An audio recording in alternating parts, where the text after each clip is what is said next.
On July 1st, 2035, an unprecedented zombie crisis broke out around the world.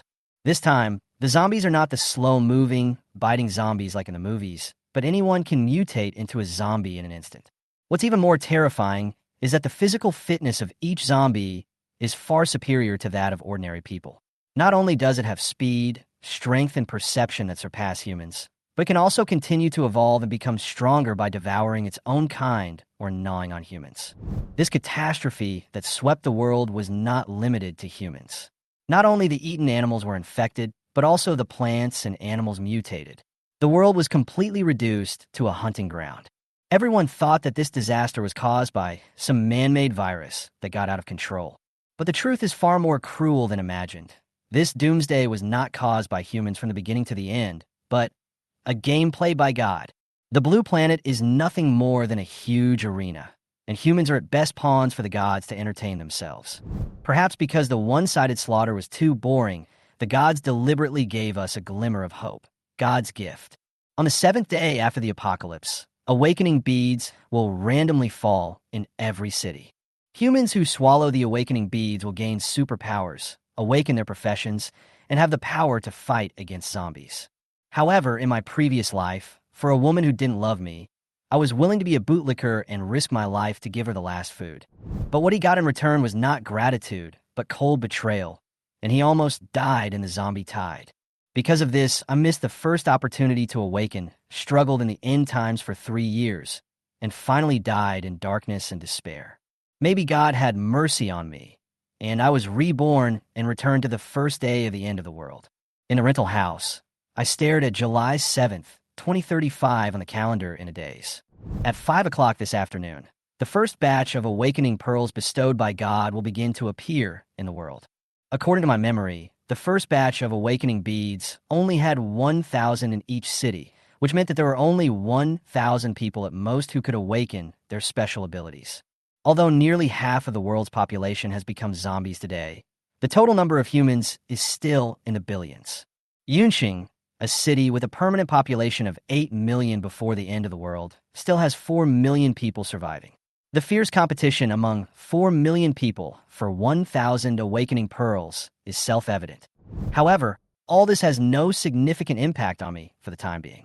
Most people have not yet realized the true meaning of the awakening pearls, and even if they are right in front of them, many people may not notice them. Moreover, the different grades of the awakening pearl determine the level of the supernatural profession that the user can awaken. From E to SSS, the grades range from low to high, and the potential gap is obvious. I gently recalled my past life experience. The first batch of awakening pearls were mainly distributed in the urban area, and there was only one SS-level awakening pearl among them. The bead was found by Yi Tian, the Lord of Yunxing, on the top floor of a skyscraper in the city center.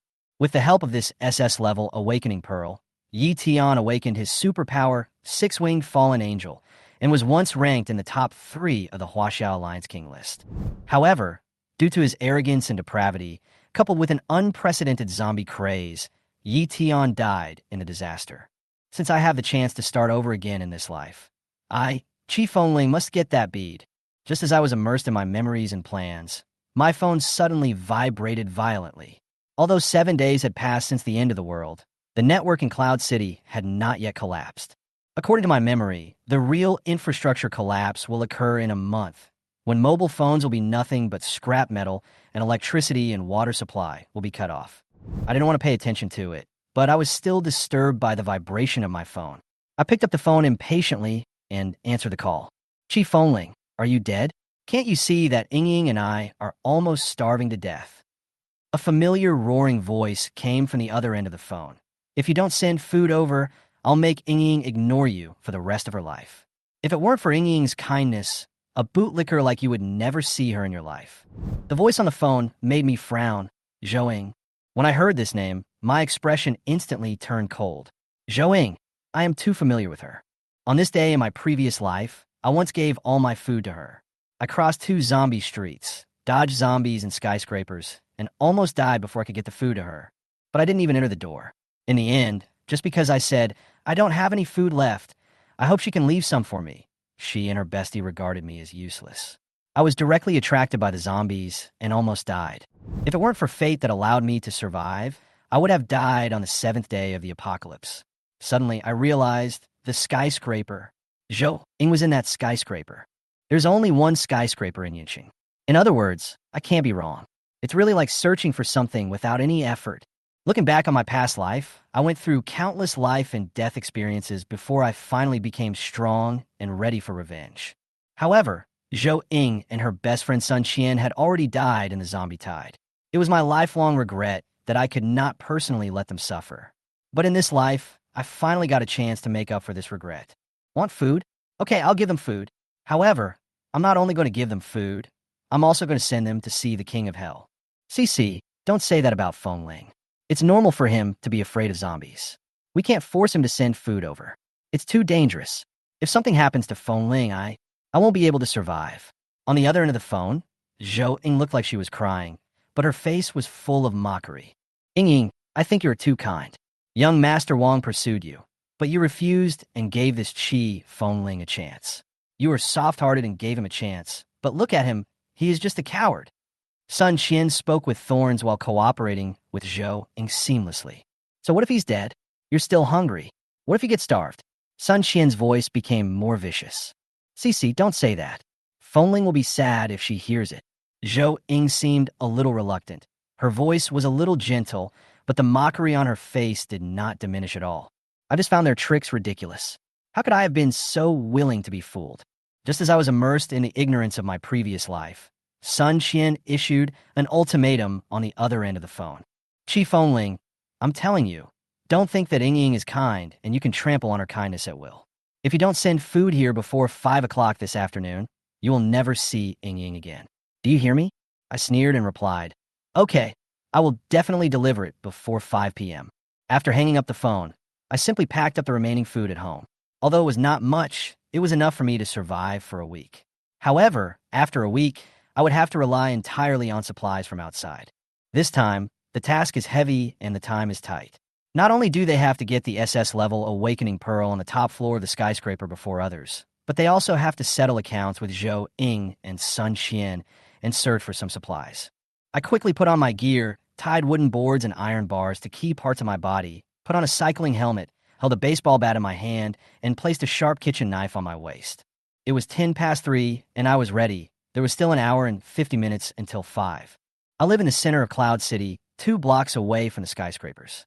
The streets are deserted, and the zombies seem to have lost their purpose, wandering around, and some even lie on the bloody ground and let their fellows trample them.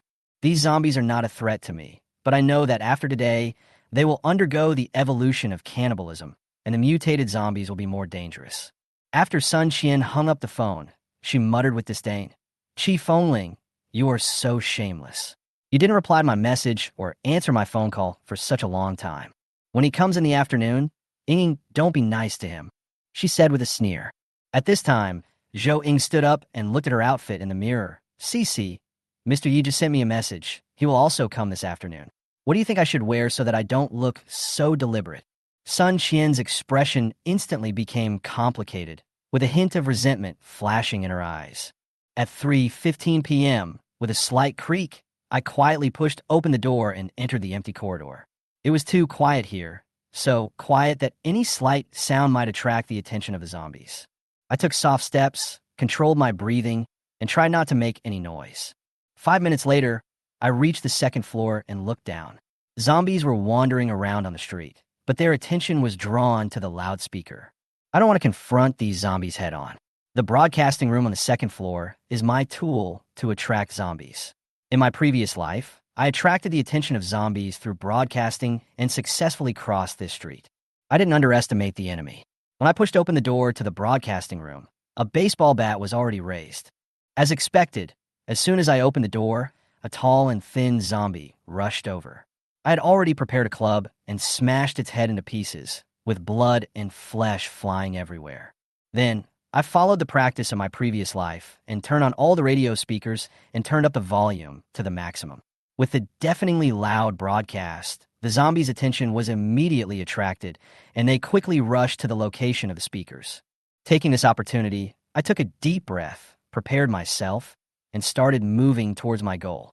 Half an hour later, at 3:50 p.m., I finally killed the last zombie at the door and quickly entered the skyscraper with a tired body. The baseball bat in my hand was stained with blood, and I was also covered in blood. I leaned against the wall of the corridor. My right hand, which was holding the baseball bat, was almost sore. I exhaled deeply and adjusted myself quietly for a long time. This body was indeed too weak. Without the baptism of awakening, the gene lock had not yet been activated. The fact that he was able to rush all the way here and kill a few zombies along the way was entirely due to the surge of adrenaline in his body. However, the adrenaline rush also came with a side effect. I had almost no strength left. Having anticipated this, I took out the chocolate I had prepared in advance and rested quietly in the corridor for half an hour before gradually regaining some strength.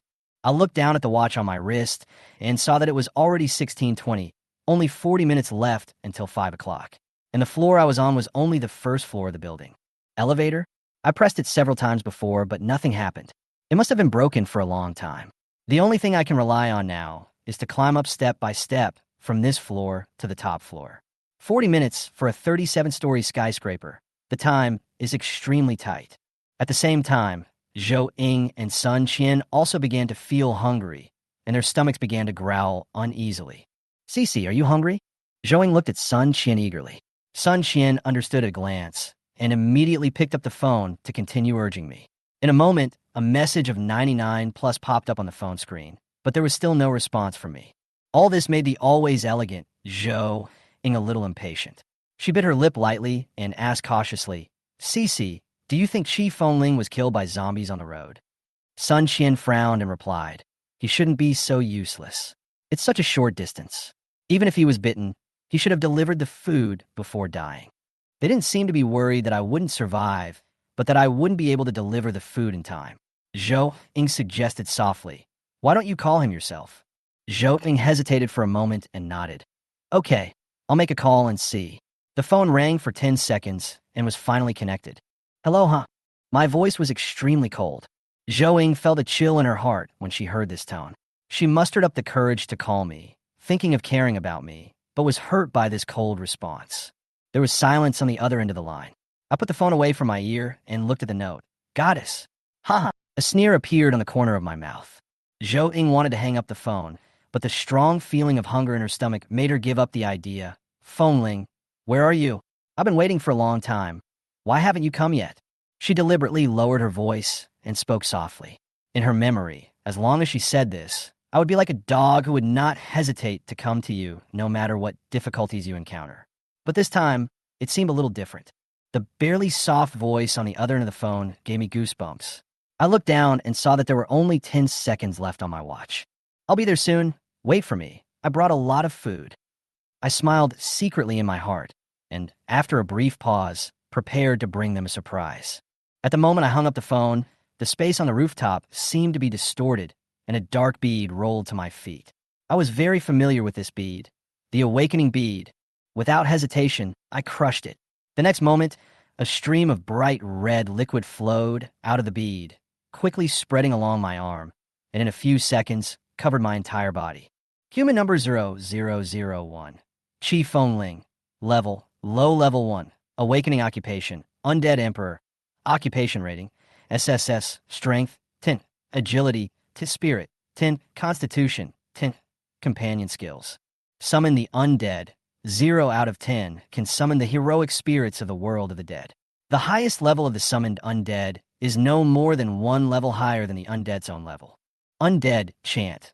Chant the requiem of the dead, and the attributes of the undead within 100 meters around you will be doubled. The cooldown time is 1 hour. I looked at the number 0001 on the screen, and my eyes suddenly lit up. I originally thought that I would awaken the SS level 6-winged fallen angel from my previous life, but I didn't expect that I would awaken the SSS level undead emperor. There were only a handful of SSS level awakeners in my previous life. Only 3, and those 3 were the 3 most powerful people in the world. Now, I have become one of them, and have become an undead emperor with absolute potential. Level 1 low. This is the lowest level of awakeners, which means I have already left the realm of mortals.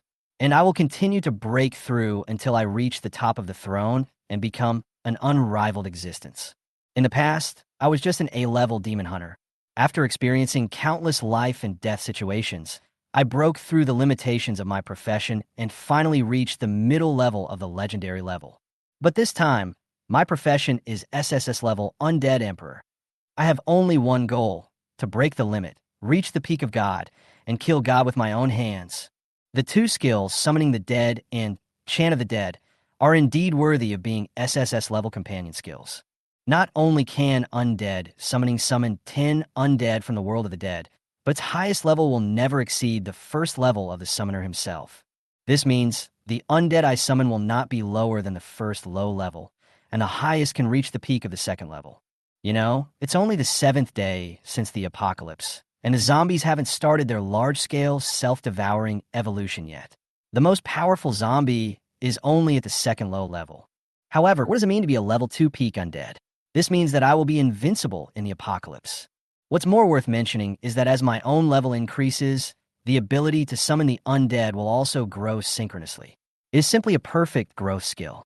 Let's take a look at the chanting of the dead. The Requiem of the Dead that I chant can double the attributes of all summoned undead within 100 meters radius centered on me. This is simply a heaven-defying bonus. At this stage, when I summon a second-level undead creature and chant the Requiem of the Dead, not only are the attributes off the charts, but I can kill all enemies instantly. I can even fight on the head of the Zombie King. After mastering my career and skills, I took a deep breath, full of anticipation and confidence. I stared at the Summon the Undead skill and whispered, "Summon." Then, a strange green light filled the surrounding air, and the low humming sounds of the undead world were heard. In the center of the magic circle, the figure of a skeleton warrior gradually emerged. He was 2 meters tall, with green flames burning in his empty eye sockets. He held a huge bone knife in his hand and stood steadily among the pile of bones in the undead world. Skeleton Blade Warrior, Level 1 Intermediate, a Blade Warrior from the Undead realm. With an invincible belief, a basic soldier in the Undead regiment. Strength, 20 agility, 20 spirit, 20 physique, 20 skills, none. Then, 9 more skeleton sword warriors appeared in the magic circle. However, just when I thought that these were all intermediate level skeleton sword warriors, the magic circle suddenly flashed with a rosy glow. A figure taller and more burly than the skeleton sword warrior appeared. A skeleton knight riding a tall bone horse, with a skull hanging on the spear in his hand, and green bone fire also burning in his eye sockets. Skeleton Knight Commander, Level 2 Intermediate, a Knight Commander from the Undead realm. With a stronger physique and fighting faith, he is the squad leader of the Undead Legion. Strength, 70, agility, 70, spirit, 70, physique, 70, skills, charge. When leading a squad to charge, the attributes of all squad members can be doubled. What the hell? When I saw the attributes of the Skeleton Knight Commander, especially the charge skill, I was completely shocked. This is not a single unit amplification, but a doubling of the attributes of all units. If I use the Undead chant first to double the attributes of all the undead, and then add the Skeleton Knight's charge skill, the attributes can be doubled again. This means that all the attributes will be quadrupled. The attributes of a level 2 zombie are only about 1 or 200. But in this case, the attributes of the Skeleton Knight leader will easily kill any level 2 zombie in seconds. He is simply invincible. Hiss! I couldn't help but take a breath, realizing what advantages this summoning would bring me. At this moment, my cell phone suddenly rang. I pressed the answer button, and Zhou Ying on the other end of the line was about to ask a question, but I said directly, "Don't worry, I'll be there soon." After that, I hung up the phone. Indeed, I will soon give them a surprise personally that they will never forget. I looked at the 10 skeleton blade warriors under my feet and ordered in a cold voice, "Start cleaning from the top floor." Before going to the top rooftop, I had already passed several levels of zombie clearing and was almost injured almost every time. Fortunately, we have taken sufficient precautions. Although most of the zombies in the corridor have been eliminated by me, there's still a large number of zombies in the rooms of the skyscraper. Before awakening your profession, killing zombies will not bring any rewards.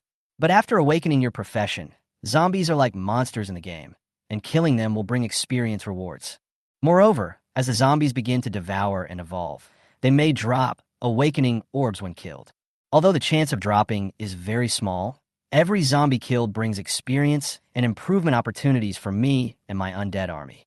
The Skeleton Knight captain led 9 skeleton sword warriors to start clearing the zombies floor by floor according to the order. Although the zombies in front of them were slightly stronger than ordinary people, they were nothing to the skeleton warriors. Their attacks consist of little more than bites and infections, to which the skeletons are completely immune, and the damage caused by bites is negligible. With the killing of each zombie, the skeleton sword warrior and the skeleton knight captain gradually gain experience. However, I soon discovered an anomaly. The experience gained by the skeleton blade warrior and the skeleton knight commander was different. Obviously, there was a gap between the skeleton knight commander's 2nd level and the zombie's levelless level, which resulted in less experience gained. So, I immediately ordered the skeleton knight commander to temporarily stop the cleanup mission and concentrate on observation. With my skeleton team, we successfully cleared all the zombies from the top floor to the 18th floor. The next floor is where Zhou Ying and Sun Qian are. The skyscrapers have poor sound insulation, and my awakening profession allows me to clearly hear the conversations on the floor. Ying, why hasn't Qi Fengling come yet? Is he fooling you? Sun Qian's voice was filled with a hint of distrust. No way. He always listens to me, so he should. Zhou Ying paused and suddenly changed the subject. Anyway, Brother Yi Tian will be here soon. Even if Qi Fengling doesn't come, Brother Yi Tian will bring food. If he really doesn't come, I will take Brother Yi Tian to his house, eat up all his food, and then throw him to the zombies. I couldn't help but sneer when I heard this. It seemed that they really thought I wouldn't come. Listening to Zhou Ying and Sun Qian talking about me behind my back, I just smiled lightly, without any anger in my heart. After all, who would be angry about these beings that are about to disappear? There's really no need. At this moment, there was a knock on the door of room 1703. Zhou Ying and Sun Qian looked at each other. Is Qi Fengling, that bootlicker, here? Zhou Ying sneered. Probably, Sun Qian responded. Just when the two thought that the knock on the door was from me, the man outside the house spoke first. Ying, open the door quickly. I am Yi Tian. Yi Tian. Hearing this name, Zhou Ying's eyes immediately lit up, and she immediately suppressed her disdain just now, put on a happy expression, and hurried to the door to open it. As soon as the door opened, Zhou Ying threw herself into Yi Tian's arms without hesitation. Brother Tian, I'm so scared. Feeling Zhou Ying's soft body, Yi Tian showed a satisfied smile and patted her back gently. It's okay. I'm here from now on. You don't have to be afraid anymore, okay? Zhou Ying raised her head, looked at Yi Tian, lowered her head shyly, and said softly. This scene almost made Sun Qian, who was standing behind, grit her teeth.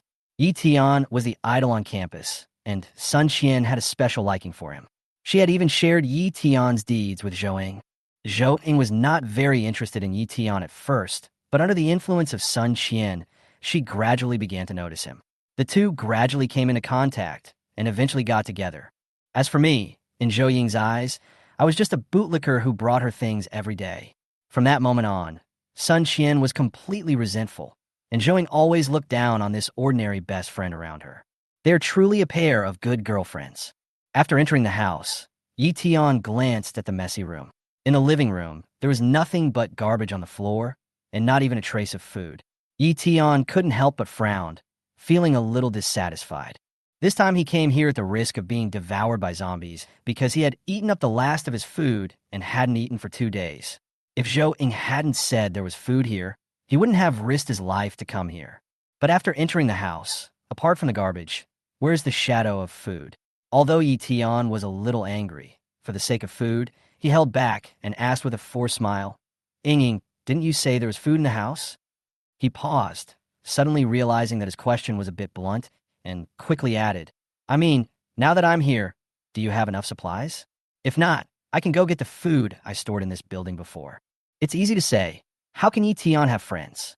In this end times, I don't even have enough food, let alone help others store things. This is just to get information. If Zhou Ying and Sun Qian really had no food, Yi Tian would definitely abandon them without hesitation, but before that, he would definitely squeeze out all their value. Facing Yi Tian's hypocritical concern, Zhou Ying forced a smile. If there is food, someone will deliver it soon. Brother Tian, please sit and wait for a while. After saying that, she quietly took out her cell phone and started contacting me.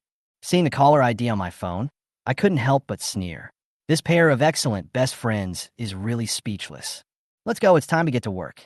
The skeleton squad has successfully cleared the zombies on the 18th floor, and I lead them to the next floor. The zombies on the 17th floor had all become agitated because of the noise caused by Yi Tian's previous intrusion. Now, I led the skeleton team downstairs and immediately attracted the siege of zombies. Soon, a roar was heard in the corridor, and Zhou Ying and the others could hear it clearly. However, they behaved in unison, as if nothing had happened. They didn't care whether I was safe or not, but whether the zombies would lose the food they longed for. For them, my life or death was not important, but if the food was lost, they would never let me off easily. There are more zombies on the 17th floor than on the upper floors. Logically, the number of zombies here should be similar to that on the upper floors, but due to Tian's reckless intrusion, more zombies were attracted, and the situation became a little tricky. I glanced casually and estimated that there were at least 40 or 50 zombies. Facing this wave of ferocious zombies, I not only did not retreat, but was excited, because these are all living experience points. 5 points of experience for each zombie, and 40 or 50 zombies are simply a benefit that comes right to your doorstep. Faced with the fierce attack of the zombie horde, the skeleton knife warriors withstood the pressure. Although the number of zombies was huge, they relied on their strong defense and attack power to gradually knock down the zombies one by one. In less than 3 minutes, the zombies in the corridor had been cleared away. The skeleton squad followed closely behind, stepping on the fallen zombies and walking out of the corridor. Zhou Ying and Sun Qian were still a little uneasy when they heard the noise in the corridor gradually disappear until it became quiet. Finally, they decided to secretly open the door and stick their heads out to see what was going on in the corridor. Just at this moment, I walked out of the corridor with the skeleton squad. Our eyes met, and the atmosphere froze instantly. Bang! With a loud bang, Zhou Ying slammed the door shut. She gasped and sat on the ground, her face pale. Cece, did you see it? She held Sun Qian's hand tightly, her voice trembling. What? Sun Qian's expression was obviously still not back to her senses. Those are skeletons. They were holding big knives stained with blood, and there were zombies everywhere on the ground. Moreover, Qi Fengling glanced at me. Zhou Ying's body trembled unconsciously. She didn't say anything else, but everything was revealed. Just now, as soon as the door opened, they met my eyes. At that moment, Zhou Ying saw coldness, ruthlessness, and endless murderous intent in my eyes. It was this look that made her quickly close the door. Outside the door, I raised my lips slightly. I didn't expect Zhou Ying's reaction to be so strong. However, who can accept the existence of a skeleton, especially a skeleton with a bloody smell? But I was not panicked at all. After all, I came to them not to please them. As for the seemingly solid iron door, it was just a small obstacle for my skeleton knight. Ying, Sun Qian, skeleton. Skeleton? What on earth did you see? Yi Tian was stunned by their performance. Brother Yi, there are skeletons outside the door. It's really scary, just like what we saw in the movies. Sun Qian's voice trembled, and her shoulders shook slightly. As soon as she finished speaking, she leaned towards Yi Tian. Zhou Ying's expression changed, but she instantly caught Sun Qian's intention. What a slut. How dare you steal my man? Zhou Ying thought to herself, and then quickly threw herself into Yi Tian's arms. Brother Yi Tian, I'm really scared. You said you would protect me. She leaned in Yi Tian's arms, slightly turned her face, looked at Sun Qian provocatively, and a smug smile appeared at the corner of her mouth. It seems that Zhou Ying is indeed very skilled in this area. However, Yi Tian's mind was not here at all. If it were not for the food of these two women, he would have pushed them away long ago. Ying, don't be afraid. I will protect you. By the way, where is the food you mentioned? Yi Tian patted Zhou Ying's shoulder and forced a concerned expression. Zhou Ying was speechless for a moment, thinking of Qi Fengling and the skeleton, and the words were stuck on her lips again. Oh, Ying, I just saw your boyfriend at the door risking his life to bring you food. Sun Qian curved her eyes and cleverly broke the deadlock. What? Boyfriend? A hint of anger immediately flashed in Yi Tian's eyes, and he unconsciously increased the strength with which he held Zhou Ying tightly. Yi Tian didn't like Zhou Ying. He was angry because Zhou Ying dared to treat him as a spare tire. As the school idol of Yunqing University, he would never tolerate such an insult. No, it's impossible, Brother Yi Tian. Don't listen to Sun Qian's nonsense. There is no such thing at all. Zhou Ying panicked. and the fear she had pretended disappeared without a trace. Ying, why do I always hear you contacting Chi Fengling? And you always call him Fengling? You two are so close. I thought he was your boyfriend. Sun Qian pretended to be surprised, covering her mouth with her eyes wide open. Sun Qian, are you crazy? Don't talk nonsense. Seeing Yi Tian's face completely gloomy, Zhou finally put away the mask of weakness. Brother Yi Tian, don't listen to her nonsense. Chi Fengling is just my dog. I have never liked him. I only talked to him for his food. Zhou no longer concealed it at this moment. Although it was not smart to do so, she wanted to completely sever her relationship with me. At this time, I had swallowed the awakening bead, and my hearing was improved. I could hear every word in the room clearly. If I still felt pity for Zhou Ying before, now all the emotions have disappeared. I clenched my fists, and my cold gaze made the skeleton warriors next to me feel a murderous aura. Their skeletons creaked, and the soul fire in their minds began to beat. Brother Yitian, Sun Qian didn't seem to intend to stop, and continued to try to sow discord and make Yitian give up Zhou Ying. Enough, stop talking. Ying, the Chi Fengling you mentioned is at the door now, right? And he brought all the food with him. Yitian's face suddenly became serious, and his tone revealed an invisible pressure. He was thinking, let Zhou Ying take out my food first, and then take it away. After all, the food of these two women was really nothing worth reminiscing about to him. That's right, Chi Fengling is just outside the door. I'll ask him to bring the food in now. Zhou Ying seemed to have completely forgotten about those horrible skeletons outside the door. Chi Fengling, is that you? She shouted, and there was no more tenderness in her voice. Although she didn't open the door, she still had some expectations. After all, she knew me, and I couldn't leave so easily, especially after seeing Yi Tian. Indeed, in my previous life, I bought breakfast for my goddess and her boyfriend. I have done such things. Ying, it's me. I'm here. I brought food. Open the door. I was originally planning to break the door violently, but after hearing these words, I decided to take a more ruthless approach. As the saying goes, if you want to destroy someone, you must first make him crazy. Really, Zhou Ying's tone revealed a lot of excitement, but then she thought of those horrible skeletons. Skeleton? Ying, what are you thinking? How can there be such a thing in the real world? No, open the door and take a look. As I said this, I silently recited a spell, and the skeletons surrounding me suddenly disappeared without a trace. Only 2 skeletons were left holding big swords, walking towards the 16th floor. Squeak! With this slight sound, the door was slowly opened, and it was Zhou Ying who stuck her head out. Seeing the scene in front of her, Zhou Ying couldn't help rubbing her eyes. The skeleton she had originally seen was gone. Ying, can I come in? I opened my backpack, which was full of food, and revealed the look that had long disappeared. Ying, let me in. All my food is here. This scene seemed to have happened again yesterday. Perhaps only I know the sadness in it. Chi Fengling, you know I'm a traditional girl. You're not my boyfriend yet, so you can't enter my boudoir. Zhou Ying lowered her head, looking well-behaved. Chi Fengling, Cece and I have been hungry for several days, and this food is not enough for us. If you can go out and find some more food, I'll be your girlfriend. Okay. She is always like this, first giving you a slap in the face, and then giving you a sweet date. As soon as she finished speaking, Zhou Ying wanted to close the iron door regardless of my reaction. In her eyes, I would definitely take risks to find food for her. Zhou Ying was thinking in her mind, if I was bitten to death by zombies while looking for food, then she and Brother Yi Tian would be safe. If I could come back, she would use me again. If I insisted on going in, she would have no choice but to break up with me. Anyway, Brother Yi Tian had already told her that he would always take care of her in the future. Huh? Chi Fengling, what's wrong with you?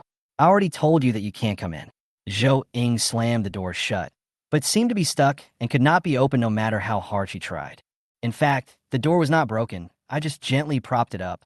Watching Zhou Ying close the door with almost all her strength, 2 emotions surged in my heart: anger and pleasure.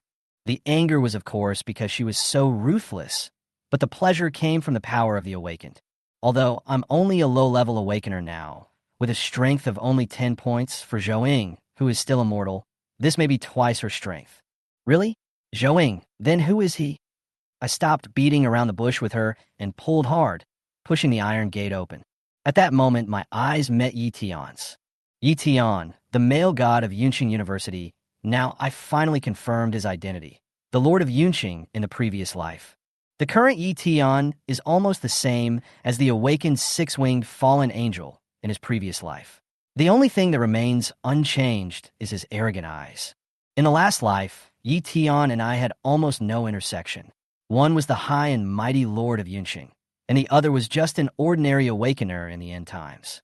If I hadn't experienced some adventures, I wouldn't even have the chance to meet him.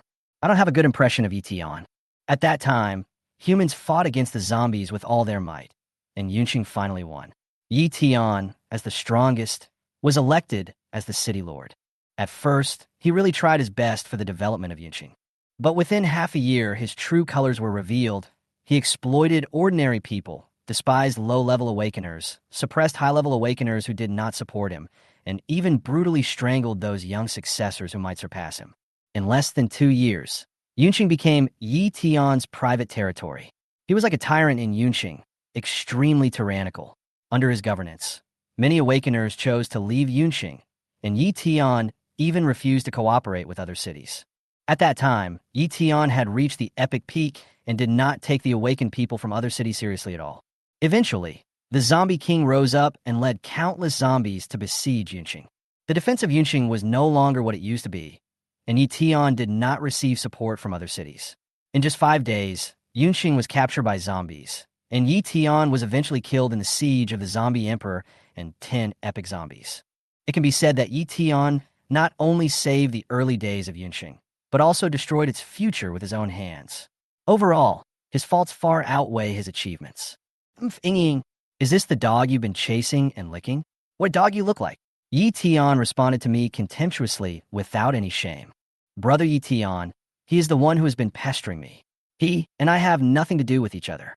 If I wasn't afraid that he would go crazy, I wouldn't say these words against my will. When things had developed to this point, Zhou Ying had abandoned me without hesitation. Boy, did you hear me clearly? Ying has never liked you. For the sake of the food you brought, get out within 10 seconds. Yi Tian took the food from Zhou Ying's hand with a look of disdain on his face. Boy, are you deaf? If you don't get out of here, don't blame me for being rude. Seeing that I didn't move, Yi Tian's tone became even colder. Yi Tian, Yiden Anshin, I want to see why you want me to get out. I raised my head with no fear on my face. Today's Yi Tian is no longer the Lord of Yunqing, but an ordinary person who is not even an awakener. Asshole, you're looking for death. Yi Tian roared and punched me in the face. However, Yi Tian's attack intention had already been captured by me. Oh boy, I didn't expect you to have some skills. Seeing that I caught the punch steadily, Yi Tian's eyes were full of shock and anger. At this moment, I was shocked by myself. Although I was only a low-level awakener, my power was almost doubled compared to my previous self. I thought I could easily crush Yi Tian, but I didn't expect that Yi Tian's strength was comparable to mine. After all, there are differences between ordinary people, like babies and boxers. Although they are both ordinary people, the difference in strength is huge. When I thought about the past 3 years when I had been Zhou Ying's bootlicker, the imbalance in my heart suddenly disappeared. My family is ordinary, and the money I used to buy meals and gifts for Zhou Ying was all saved by me. But Yi Tian is different. He has countless suitors, and he has a constant supply of money and time. I once heard that he also practiced professional sanda. It turns out that Yi Tian was born to be the protagonist. But what about me? In this life, all the good luck will belong to me, Qi Fengling.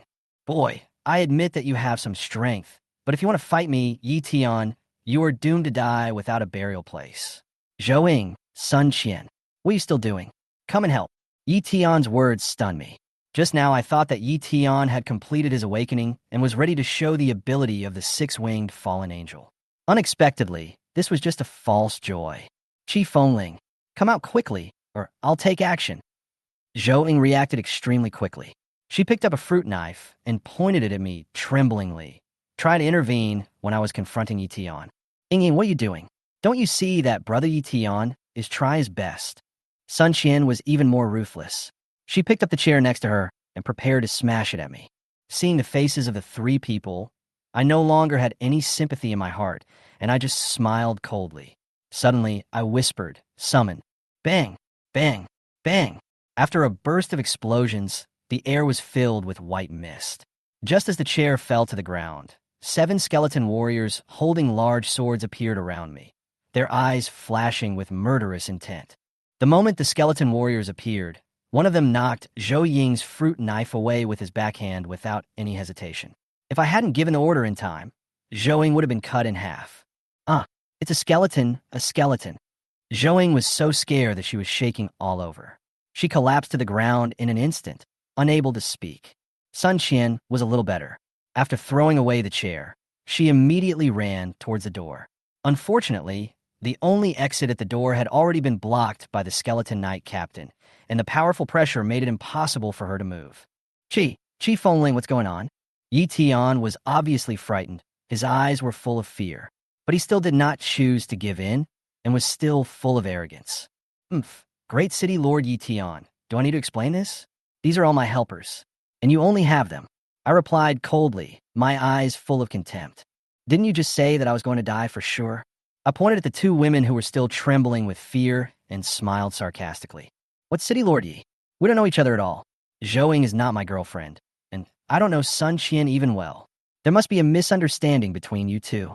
Yi Tian immediately distanced himself from the matter, his face revealing the tension and panic he could not hide. No wonder he was able to become the city lord in his previous life. Although Yi Tian is arrogant, he is not stupid. Now he knows that he can't fight against me, so he chooses to quickly distance himself from me and try to save himself. Sun Qian, you are right. I've actually been using you. Zhou Ying said in a low voice while crying. Yes, that's right. Zhou Ying is like this. She never really likes you. Brother Yi Tian, I have nothing to do with you. Don't blame me. Sun Qian couldn't wait to accuse Zhou Ying with confidence and complacency in her eyes. At this time, I finally couldn't help but sneer. You three are really shameless. Today, I will only let one person go. In 5 minutes, you can decide for yourselves. Oh, by the way, don't kill anyone. I added finally.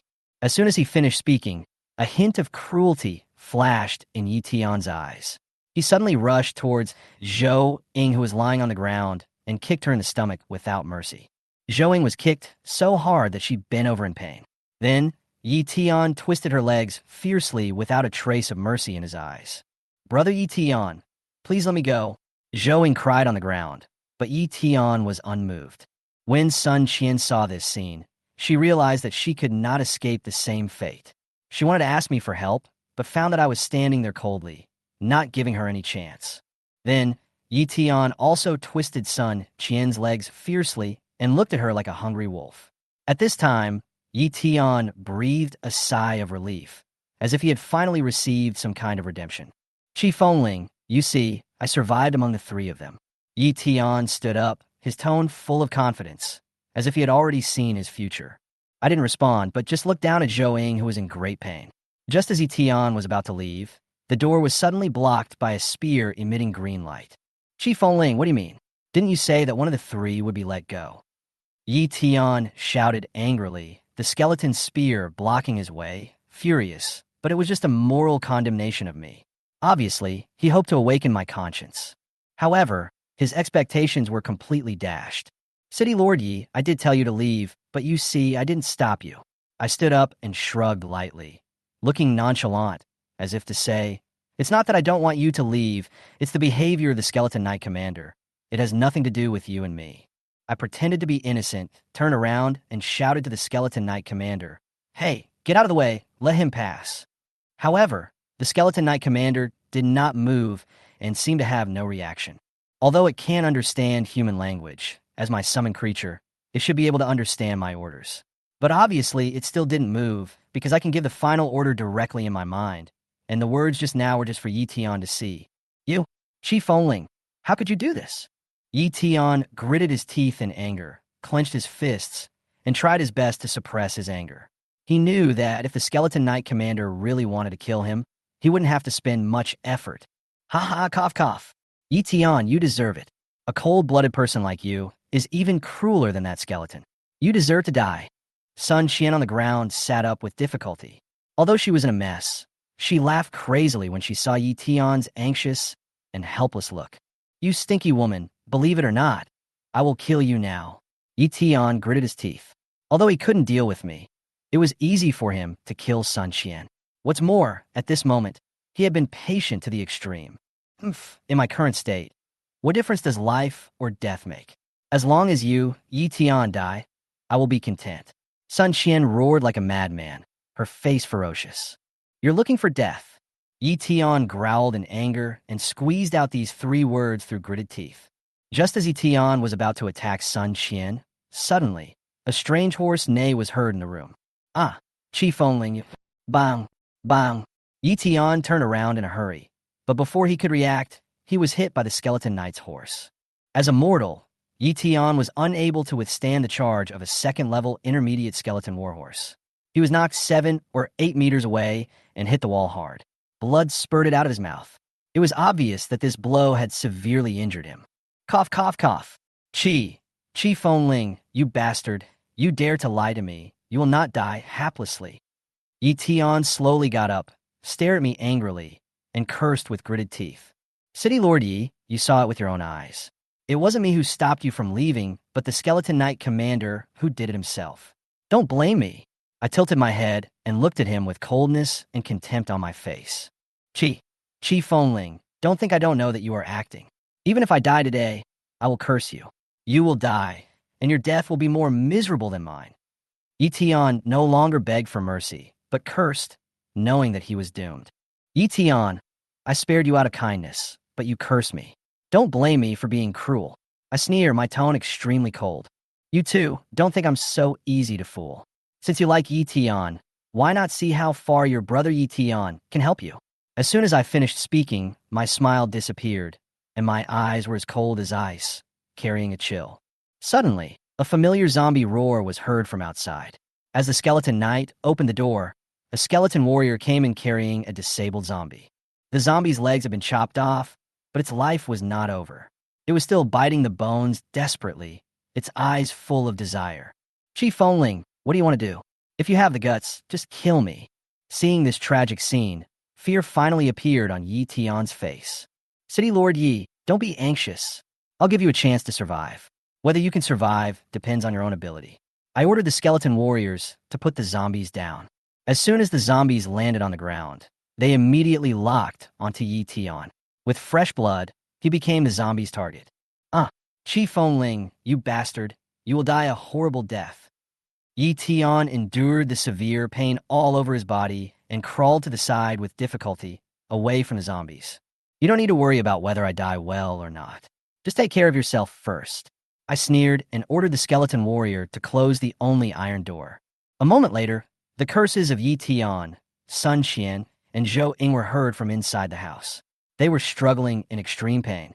I didn't intend to listen to the end of this game. I had more important things to do than their death. July 7th, 2035, 1825. Looking at the time on my phone, I wondered if I should continue to go downstairs and explore.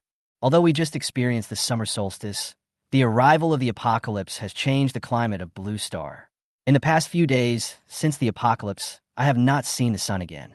Now it is dark outside, and the sky has already darkened. Logically speaking, today is the first day that the Awakening Pearl appears, so the chances of encountering adventures should be very high. Unfortunately, compared to animals and plants, humans are naturally at a disadvantage in terms of perceiving spiritual power. For example, when this awakening bead first appeared in front of humans, we could only regard it as an ordinary bead, but animals can keenly perceive the spiritual power in it. In other words, even though I know how precious the Awakening Pearl is, I find it difficult to discover it, while plants and animals can find it easily. What's worse is that the night is never the home turf for humans. In the dark, zombies become more active, and some zombies can even become stronger at night. Although I now have an almost invincible undead squad, it is only a squad. If I encounter an army of hundreds or thousands of zombies, I am afraid the only one I can rely on is the Skeleton Knight Captain. What is more noteworthy is that in the first month after the outbreak of the apocalypse, the power and technological systems were not completely paralyzed, and humans still had the strongest trump card, thermal weapons. Although some members of the army and high-ranking officials turned into zombies at the beginning, the situation was soon under control. Around the 15th day of the apocalypse, the army regained its dominant position. However, as time went on, the lack of technical personnel limited the use of large weapons. With the rise of the Awakeners, the power structure of human society began to change. For me, The most important task is to improve my own strength as quickly as possible while avoiding attracting the attention of the army.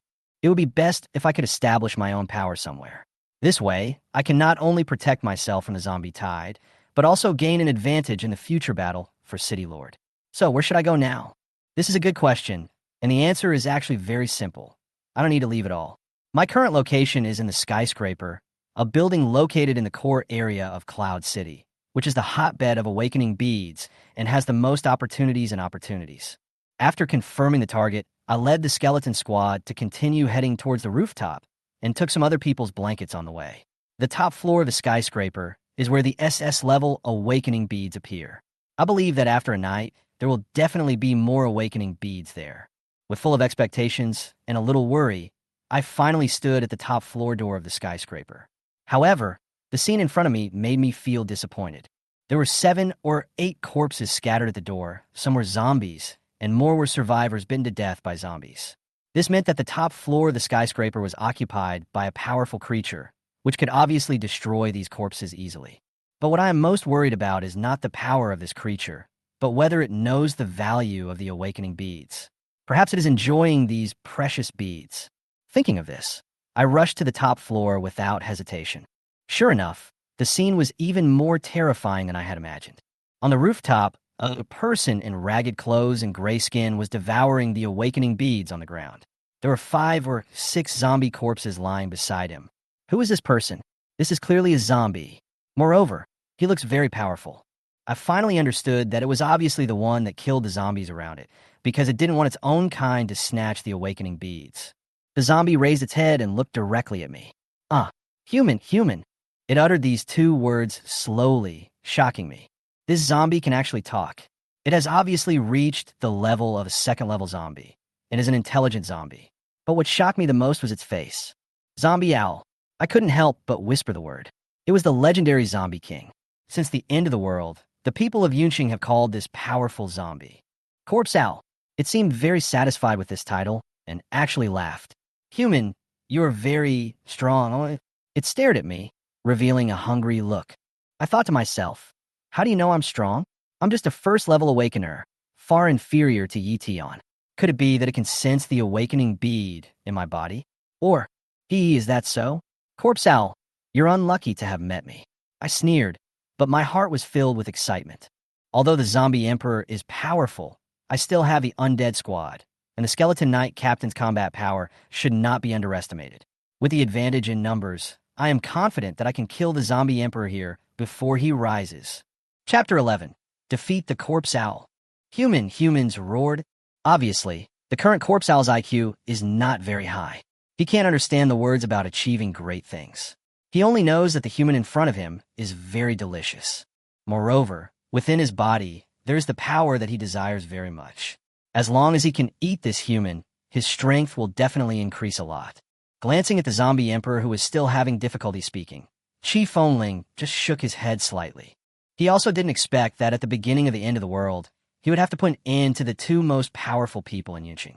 On the opposite side, after taking a look at Qi Fengling's condition, the Zombie Emperor couldn't bear it anymore. After a roar, he pounced directly towards Qi Fengling's position. The Corpse Owl is indeed the legendary Zombie King. He has just reached level 2, but the way he runs and sprints is very similar to that of a human. Normally, after humans become zombies, their brain functions will become confused, and even many low-attribute zombies will stagger when they walk after reaching the second-level high level. But this Zombie Emperor is indeed different. Not only is he running very steadily, but his speed is even faster than the Olympic 100-meter champion. Dig the hole. How could this Zombie Emperor be so fast? Qi Fengling suddenly realized that the Zombie Emperor came to kill him. At this speed, if he met him in the wild, he would surely die. It seems that there is no way. I don't have any special abilities now. If I want to defeat the Zombie Emperor, I have to rely on the ability of the Undead Emperor. As soon as Qi Fengling thought about it, 3 skeleton warriors suddenly appeared in front of Qi Fengling, holding big swords and showing no fear at all. The sudden appearance of the skeleton warrior obviously frightened the Zombie King, but the Zombie King's reaction speed was really fast. Just as the skeleton warrior was about to chop him with his sword, he suddenly raised his arms. Clang! After hearing a sound like the collision of weapons, the the zombie emperor retreated. The skeleton warrior's sword was no ordinary object. With this blow, the zombie emperor's already rotten flesh and skin fell off a lot. However, the bones of his corpse owl were too hard. The three skeleton warriors chopped at it together, but they couldn't cut off the corpse owl's arm. Roar! This time, the defeated zombie emperor did not rush to charge. He stared with his pale eyes, carefully looking at the skeleton creature in front of Qi Fengling. Gulp! Gulp! At the same place, the zombie king's neck was turning with a banging sound. He was using his meager IQ to think about how this skeleton creature appeared and why it could protect that human. But he obviously couldn't figure out this question, because even Qi Fengling himself couldn't explain it clearly. Roar! Not thinking anymore, the zombie emperor roared at Qi Fengling again. But this time, the zombie emperor did not charge directly. He was actually scratching the back of his hands frantically. At first, Qi Fengling thought that the zombie emperor was crazy, but the next second, Qi Fengling was no longer happy. Because at this moment, 6 bone claws over 10 centimeters long grew on the backs of the zombie emperor's hands. That appearance reminded Qi Fengling of a werewolf in a movie who could heal himself. Come out, all of you come out. Qi Fengling knew that this zombie monarch was going to fight him seriously, and Qi Fengling did not dare to be careless. In just a moment, 9 skeleton warriors appeared around Qi Fengling. As for the skeleton knight commander, he was Qi Fengling's last trump card to defeat the zombie emperor. Roar! Even though 6 skeleton warriors suddenly appeared, the zombie emperor was not panicked at all, because he could clearly feel that the combat power of these skeleton creatures was much lower than his. After roaring, the zombie emperor rushed directly towards Qi Fengling, and the bone claws on his hand were dancing in the air with a whirring sound. Clank! Crack! Crack! This time, Qi Fengling was shocked and a little distressed, because in just a moment of encounter, the zombie emperor cut off the head of a skeleton warrior with one claw. Come back, gather together, and attack together. Qi Fengling understood that the skeleton warriors were far inferior to the zombie emperor in terms of speed, strength, and physique. If they continue with this dispersed and encircled attack, the zombie king will sooner or later eliminate the skeleton warriors one by one. Under Qi Fengling's command, the skeleton warriors began to gather together. However, although this increased their defense, the range of their attacks was greatly reduced. Roar! Another roar was heard. This time, Qi Fengling was really shocked by the strength of the zombie emperor, because just now the zombie king picked up the zombie corpse on the ground and threw it towards the front of the skeleton squad. The zombie emperor hid behind the corpse. Although the skeleton warriors chopped the corpse into pieces, one of the skeleton warriors also had his head grabbed off by the zombie emperor. Holding the baseball bat tightly in his hand, Qi Fengling really wanted to go over to help. But Qi Fengling knew better that if he went, the zombie emperor would definitely become even crazier, and the final result would definitely be his head and body being separated.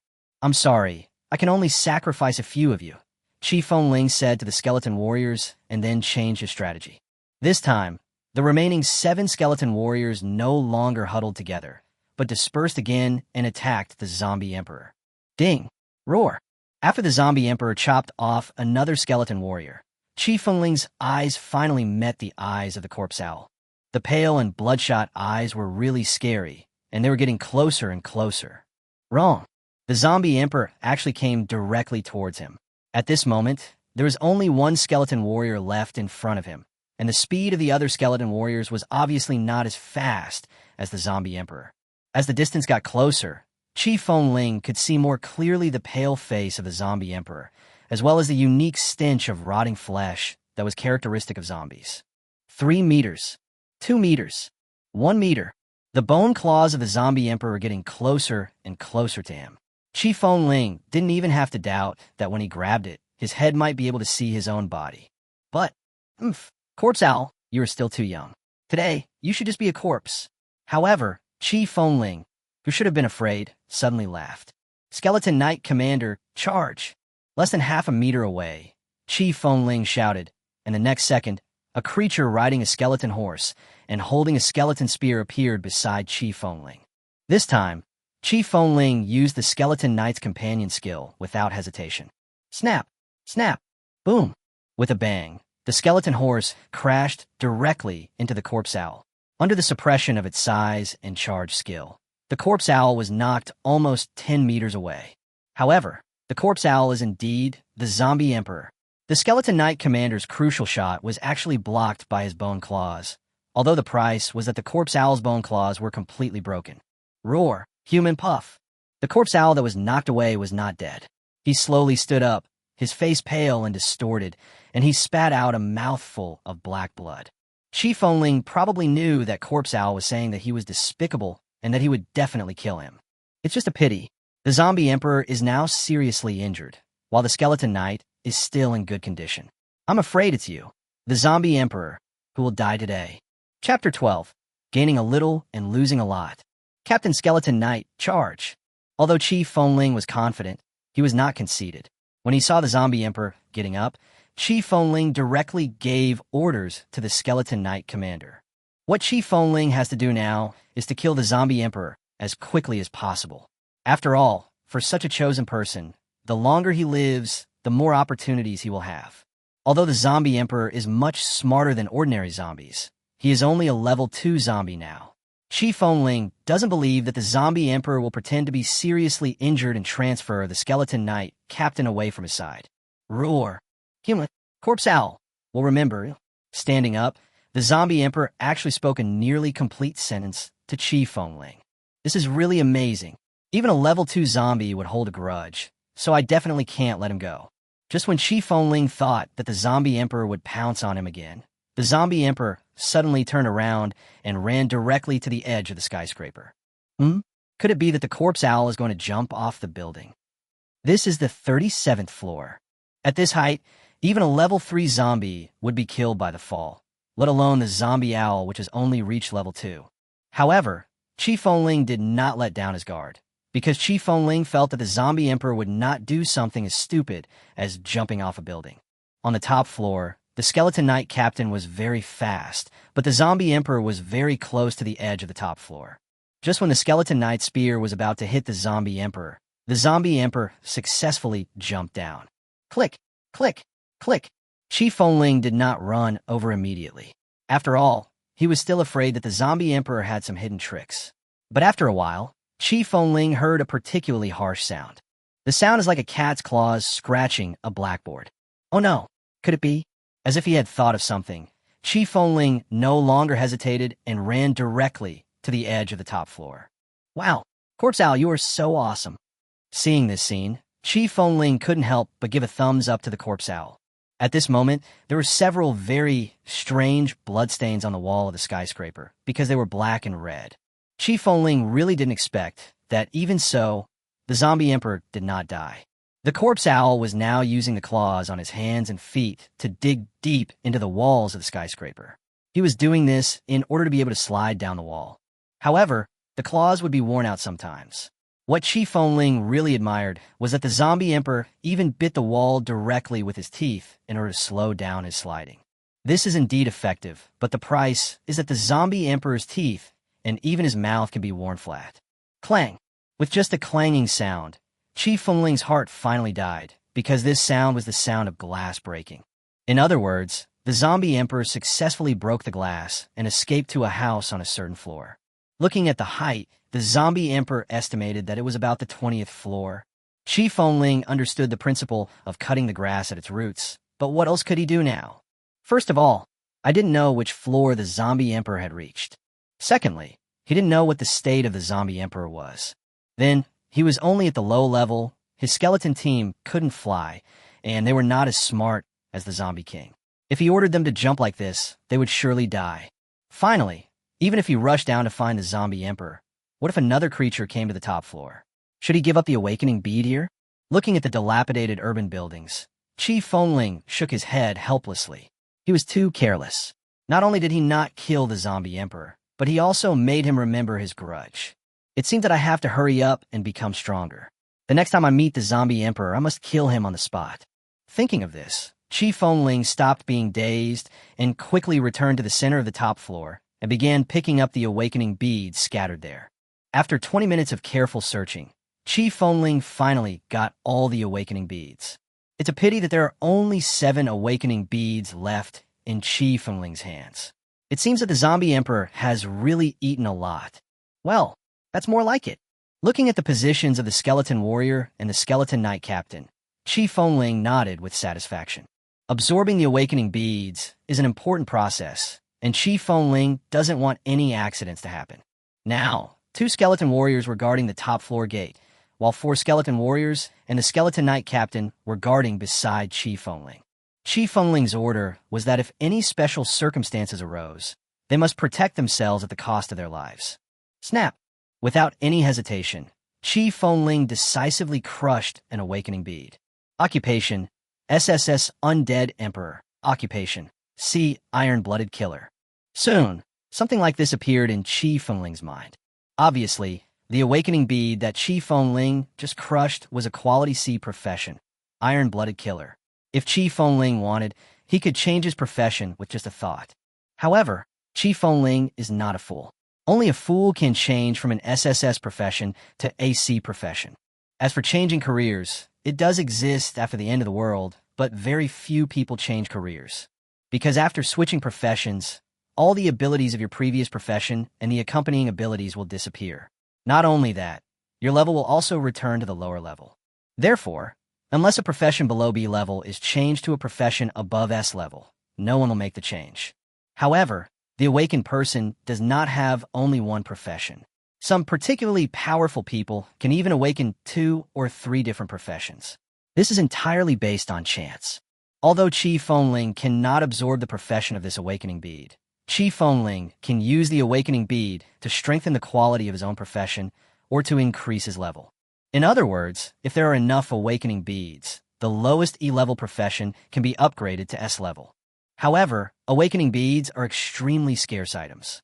Qi Fengling can use them so lavishly because it is the beginning of the end of the world and most people still don't know the use of awakening beads. Without any hesitation, Qi Fengling directly absorbed the energy of the awakening bead. After all, his profession was of the highest quality, and what he had to worry about now was the level. Unfortunately, an awakening bead did not allow Qi Fengling to upgrade. It is very difficult to upgrade the level of an awakener, which may be related to a person's qualifications and the quality of his profession. In his previous life, Qi Fengling had seen someone with a perfect A-level profession, but no matter how hard he practiced, he never broke through the peak of level 1 until his death. This just means that his body is not good enough, and he will only be at that level for the rest of his life. Another factor that affects the level is the quality of the profession. For example, for the lowest E-level profession, even if you're the chosen one, you can only reach the peak level of level 2 at most. Knowing his own level, Qi Fengling was no longer discouraged, but took out the next awakening bead. Occupation: SSS Undead Emperor. Occupation: D Demon Dogman. Qi Fengling didn't even hesitate for a second before using up this low-quality awakening bead. On the top floor of the skyscraper, Qi Fengling's face looked very ugly. He was speechless and heartbroken. Of the 7 awakening beads, 6 were used up in a blink of an eye, and the best one among these 6 awakening beads was profession, a flame mage. It seems that I got the job of Undead Emperor by sheer luck. What made Qi Fengling speechless was that these 6 awakening beads did not allow her to upgrade from the first level low level to the first level mid level. Looking at the last awakening bead in his hand, Qi Fengling shook his head helplessly and finally crushed it. Chapter 13, Intermediate Level 1. Click. Following the sound of glass beads being crushed, a liquid like blood flowed onto Qi Fengling's hands. But this liquid is not as sticky as blood, nor does it have the same smell as blood. In less than 10 seconds, the blood-colored liquid that was originally flowing all over Qi Fengling's hand disappeared completely. Occupation: SSS Undead Emperor. Occupation: Be Bright Knight. There is no greater sorrow than a dead heart. What else do you expect? Although Yunqing can barely be ranked among the top cities in central China, it is only above average among all the cities in China. It is already very remarkable that 2 SSS-level professions, Undead Emperor and Zombie Emperor, appear here. If any rare professions appear, it would be unreasonable. Without much thought, Qi Fengling directly absorbed the energy of the last awakening bead. Buzz. At the moment when the energy of the awakening bead was completely absorbed, Qi Fengling felt a buzzing in his head, and then he felt that the blood flow in his body accelerated. Not only that, even the fatigue from fighting with the Zombie Emperor just now has mostly disappeared. Could it be? Thinking of this, Qi Fengling checked his attribute panel without hesitation. Name: Qi Fengling. Race: Awakener. Level: Intermediate Level 1. Awakening occupation: Undead Emperor. Professional quality: SSS. Strength: 20, stamina and defense. Agility: 20, speed and reaction. Spirit: 20, the manifestation of mental strength and control. Constitution: 20, the embodiment of vitality and vigor. Companion skill: summoning the undead. 7/12 can summon the heroic spirits of the undead from the world of the dead. The highest level of the summoned undead cannot exceed one level of the undead's own level. Undead chant: chant the requiem of the undead. With the player as the center, the attributes of the summoned undead within a 100-meter radius will be doubled. The cooldown time is 1 hour. Sure enough, Qi Fengling guessed right. His level was finally upgraded. Even though he only upgraded from the first low level to the first mid-level, his basic attributes had all doubled. And now, the introduction of this property panel is more detailed. Skeleton Warrior level upgrade. Level 1 low, level 1 mid. Skeleton Warrior level upgrade. Level 1 low, level 1 mid. Before Qi Fengling had digested the joy of the upgrade, he felt the changes in his summoned creature again. I didn't expect that. As my level increased, the levels of the 6 first-level, low-level Skeleton Warriors also increased. It's just a pity that my current level is still much lower than that of the Skeleton Knight Captain. So now, the level of the Skeleton Knight Captain has not changed. Qi Fengling didn't think too much about it, because he seemed to notice that the number of undead he could summon increased by 2. Excluding the 3 Skeleton Warriors who had just died at the hands of the Zombie Emperor, Qi Fengling could now summon 5 more undead creatures. After swallowing and adjusting his breathing, Qi Fengling decisively chose to summon. In less than 10 seconds, Qi Fengling felt 4 identical auras responding to his call.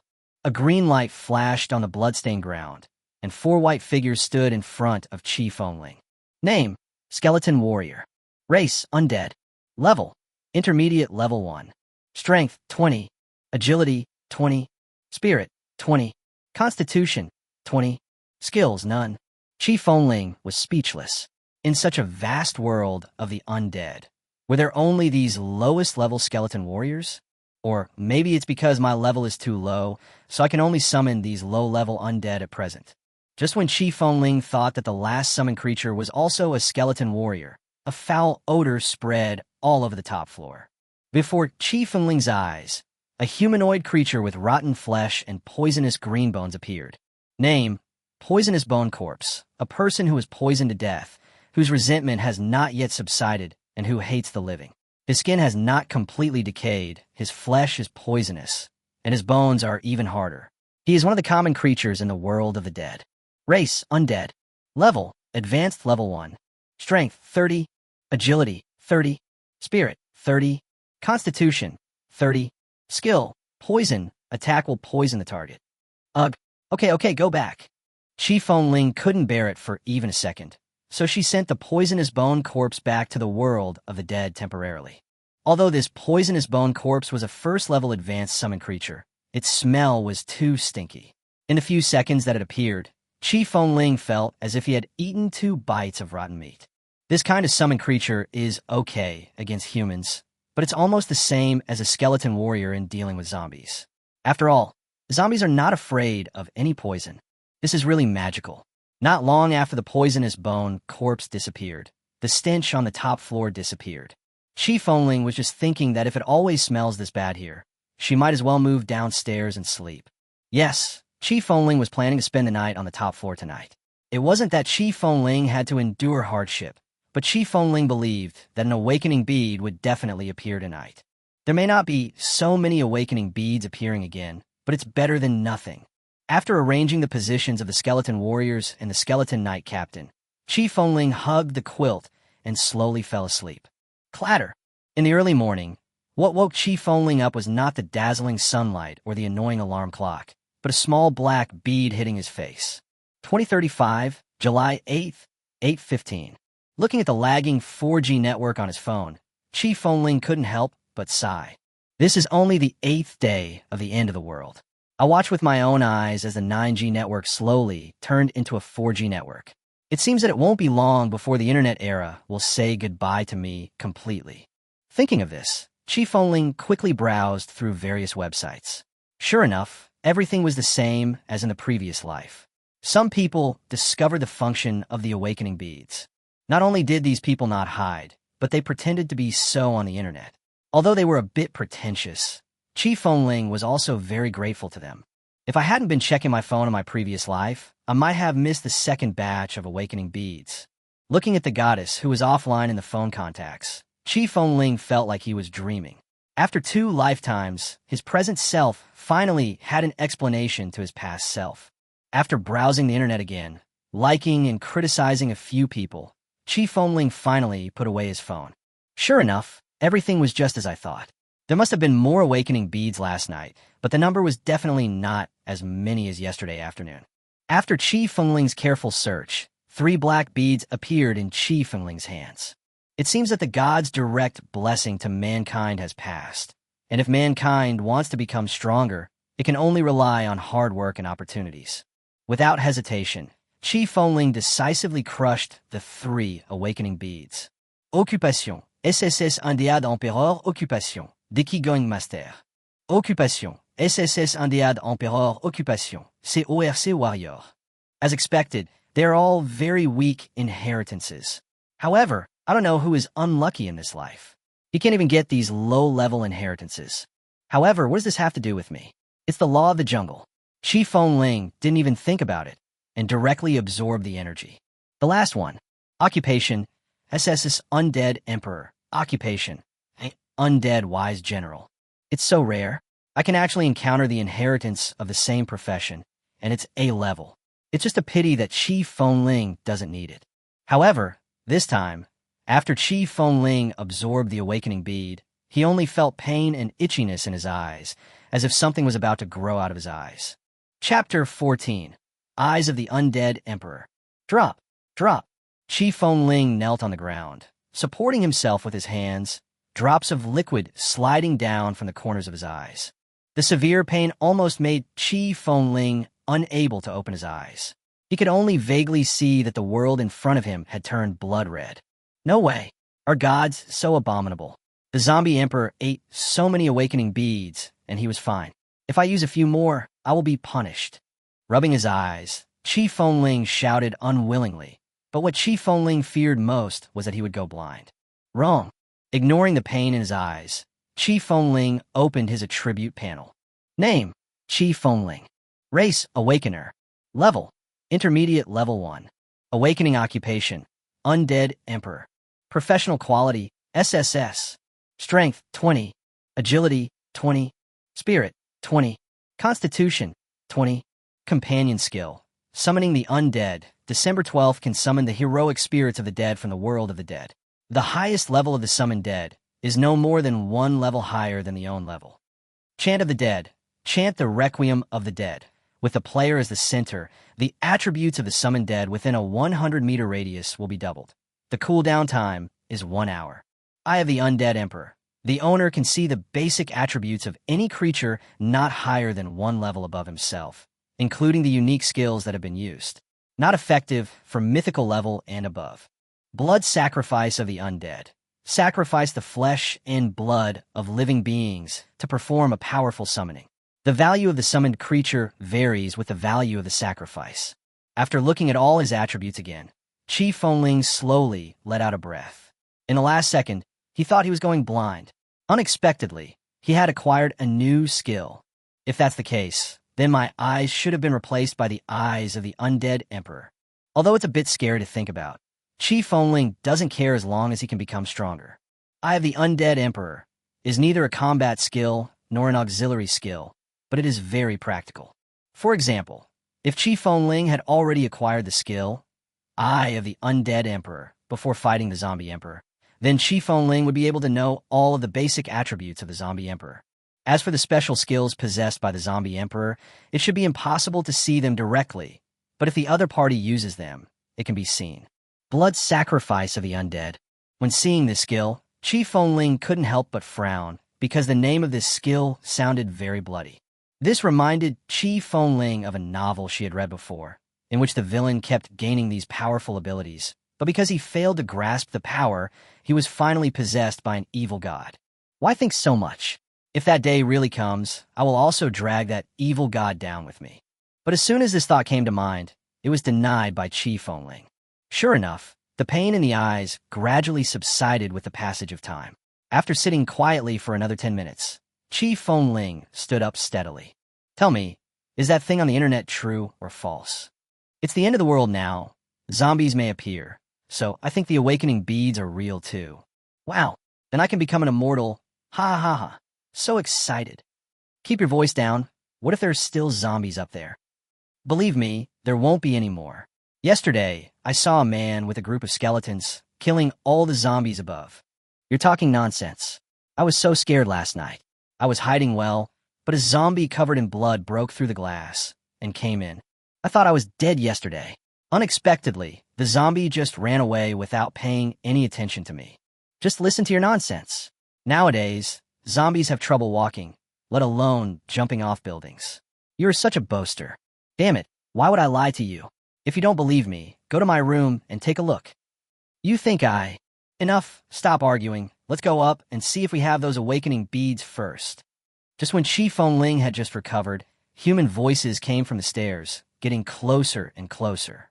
The skyscraper is so big, it is understandable that there are people who are not found by him, but Chi Fengling was very interested in the content of their conversation. The first was that someone had actually seen him leading the skeleton squad. The second is that someone discovered the zombie emperor. According to his words, the zombie emperor was seriously injured yesterday and was afraid that Chi Fengling would look for him, so he ran away instead of eating people. Third, they are here to find the awakening pearl. In order not to scare these people, Chi Fengling decisively took the skeleton warriors back, adjusted his own state, and then walked directly towards them. Big brother, someone seems to be there. Nonsense, you are not a human. Or am I not a human? No, big brother, look quickly. One of the men was obviously panicked. He couldn't speak for a long time and could only gesture and point forward. Boy, who are you? Are you a human or a zombie? Turning around, the man saw Chi Fengling walking towards them. Out of vigilance, the man directly raised the kitchen knife in his hand. Chi Fengling ignored them and silently opened his Eye of the Undead Emperor. Name, Lu Chong. Race, human. Level, none. Strength, 6. Agility, 4. Spirit, 3. Constitution, 4. Skills, none. This Eye of the Undead Emperor is indeed useful. In just a blink of an eye, Chi Fengling knew the man's basic information. Lu Chong's basic attributes are pretty good. No wonder he can survive until now and become the leader of several people. If it weren't for this special reason, this group of people who dare to take risks should become awakened today. Kid, don't come over here again. Be careful, or I'll take action against you. Lu Chong's hands were shaking a little, but his eyes were firm. Don't be surprised. Tell your brothers to be calm. I am a human being. Before Lu Chong could react, Chi Fengling rushed to his side. Not only that, the weapon in his hand a second ago was now against his neck. Is this the power of the awakened? If it were in the past, with my weak physique, I would be defeated by this person in a matter of minutes. Stop it now. Feeling Chi Fengling's power, Lu Chong dared not resist and directly gave orders to his subordinates. Under Lu Chong's order, the group of 4 stood obediently in front of Chi Fengling. Next, you just answer whatever I ask. Do you understand? Chi Fengling didn't want to waste time talking to them. He just wanted to know the news about this place as soon as possible. Okay. We will tell you everything we know. Lu Chong is really adaptable. Where do you all live? How many people are still alive in this building? How much food do you have left? Chi Fengling didn't say a word. These were the most critical questions. Brother, we all live on the 23rd floor. This building should still be alive for 20 years. The man was stopped by Lu Chong before he could finish his words. Oh, big brother, listen to me. The end of the world came too quickly. The only ones who survived are the 4 of us and the 2 women. As for food, Lu Chong's answer was very evasive, as if he was deliberately hiding something. And when he talked about food, his eyes became even more evasive. There's no need to think about it. For ordinary people, food is the most precious thing. He might be afraid that Chi Fengling will snatch his food. As for how many people survived, Chi Fengling didn't care at all. He was just asking out of curiosity. Okay, it's okay, you can go. Chi Fengling didn't want to have any interaction with them, so he threw down the kitchen knife and prepared to go downstairs. Brother, did you come down from the top floor? Before Chi Fengling had taken 2 steps, Lu Chang took the initiative to speak. Yes. Brother, did you see any black beads on it? Lu Chang asked cautiously. No, it wasn't that Chi Fengling was arrogant. He was just a little embarrassed because he had already used up all the awakening beads they were talking about. Brother, do you want to come over to our place and sit down? Lu Chang was silent for a while and actually said this. However, Chi Fengling did not notice that there was a sinister look hidden under his respectful expression. Chapter 15, Hidden Murder. A small room, scattered furniture, and bloodstained ground. Looking at this room, Chi Fengling couldn't believe that there was such a cheap house inside the skyscraper in the center of Yin City. Could it be that people in the real estate industry are also interested in the money in the hands of people with average financial resources? Yes, Chi Fengling has now arrived at the 23rd floor, and the house he is in now is Lu Chang's home. Chi Fengling meant that she was going to go downstairs anyway, so she could go with him to take a look and then get some food, which would not interfere with her schedule. However, the scene in front of him really made Chi Fengling a little uncomfortable, because the furnishings of this house look like a poor household in a skyscraper. How could they get any food? Forehead. Wow. Just when Chi Fengling was about to refuse to stay, Lu Chang walked behind a broken bookshelf. Under Chi Fengling's puzzled look, he seemed to press a button. As the button was touched, the wall that was originally intact began to move. In less than 10 seconds, a room with extremely luxurious decoration appeared in front of Chi Fengling. Pooh!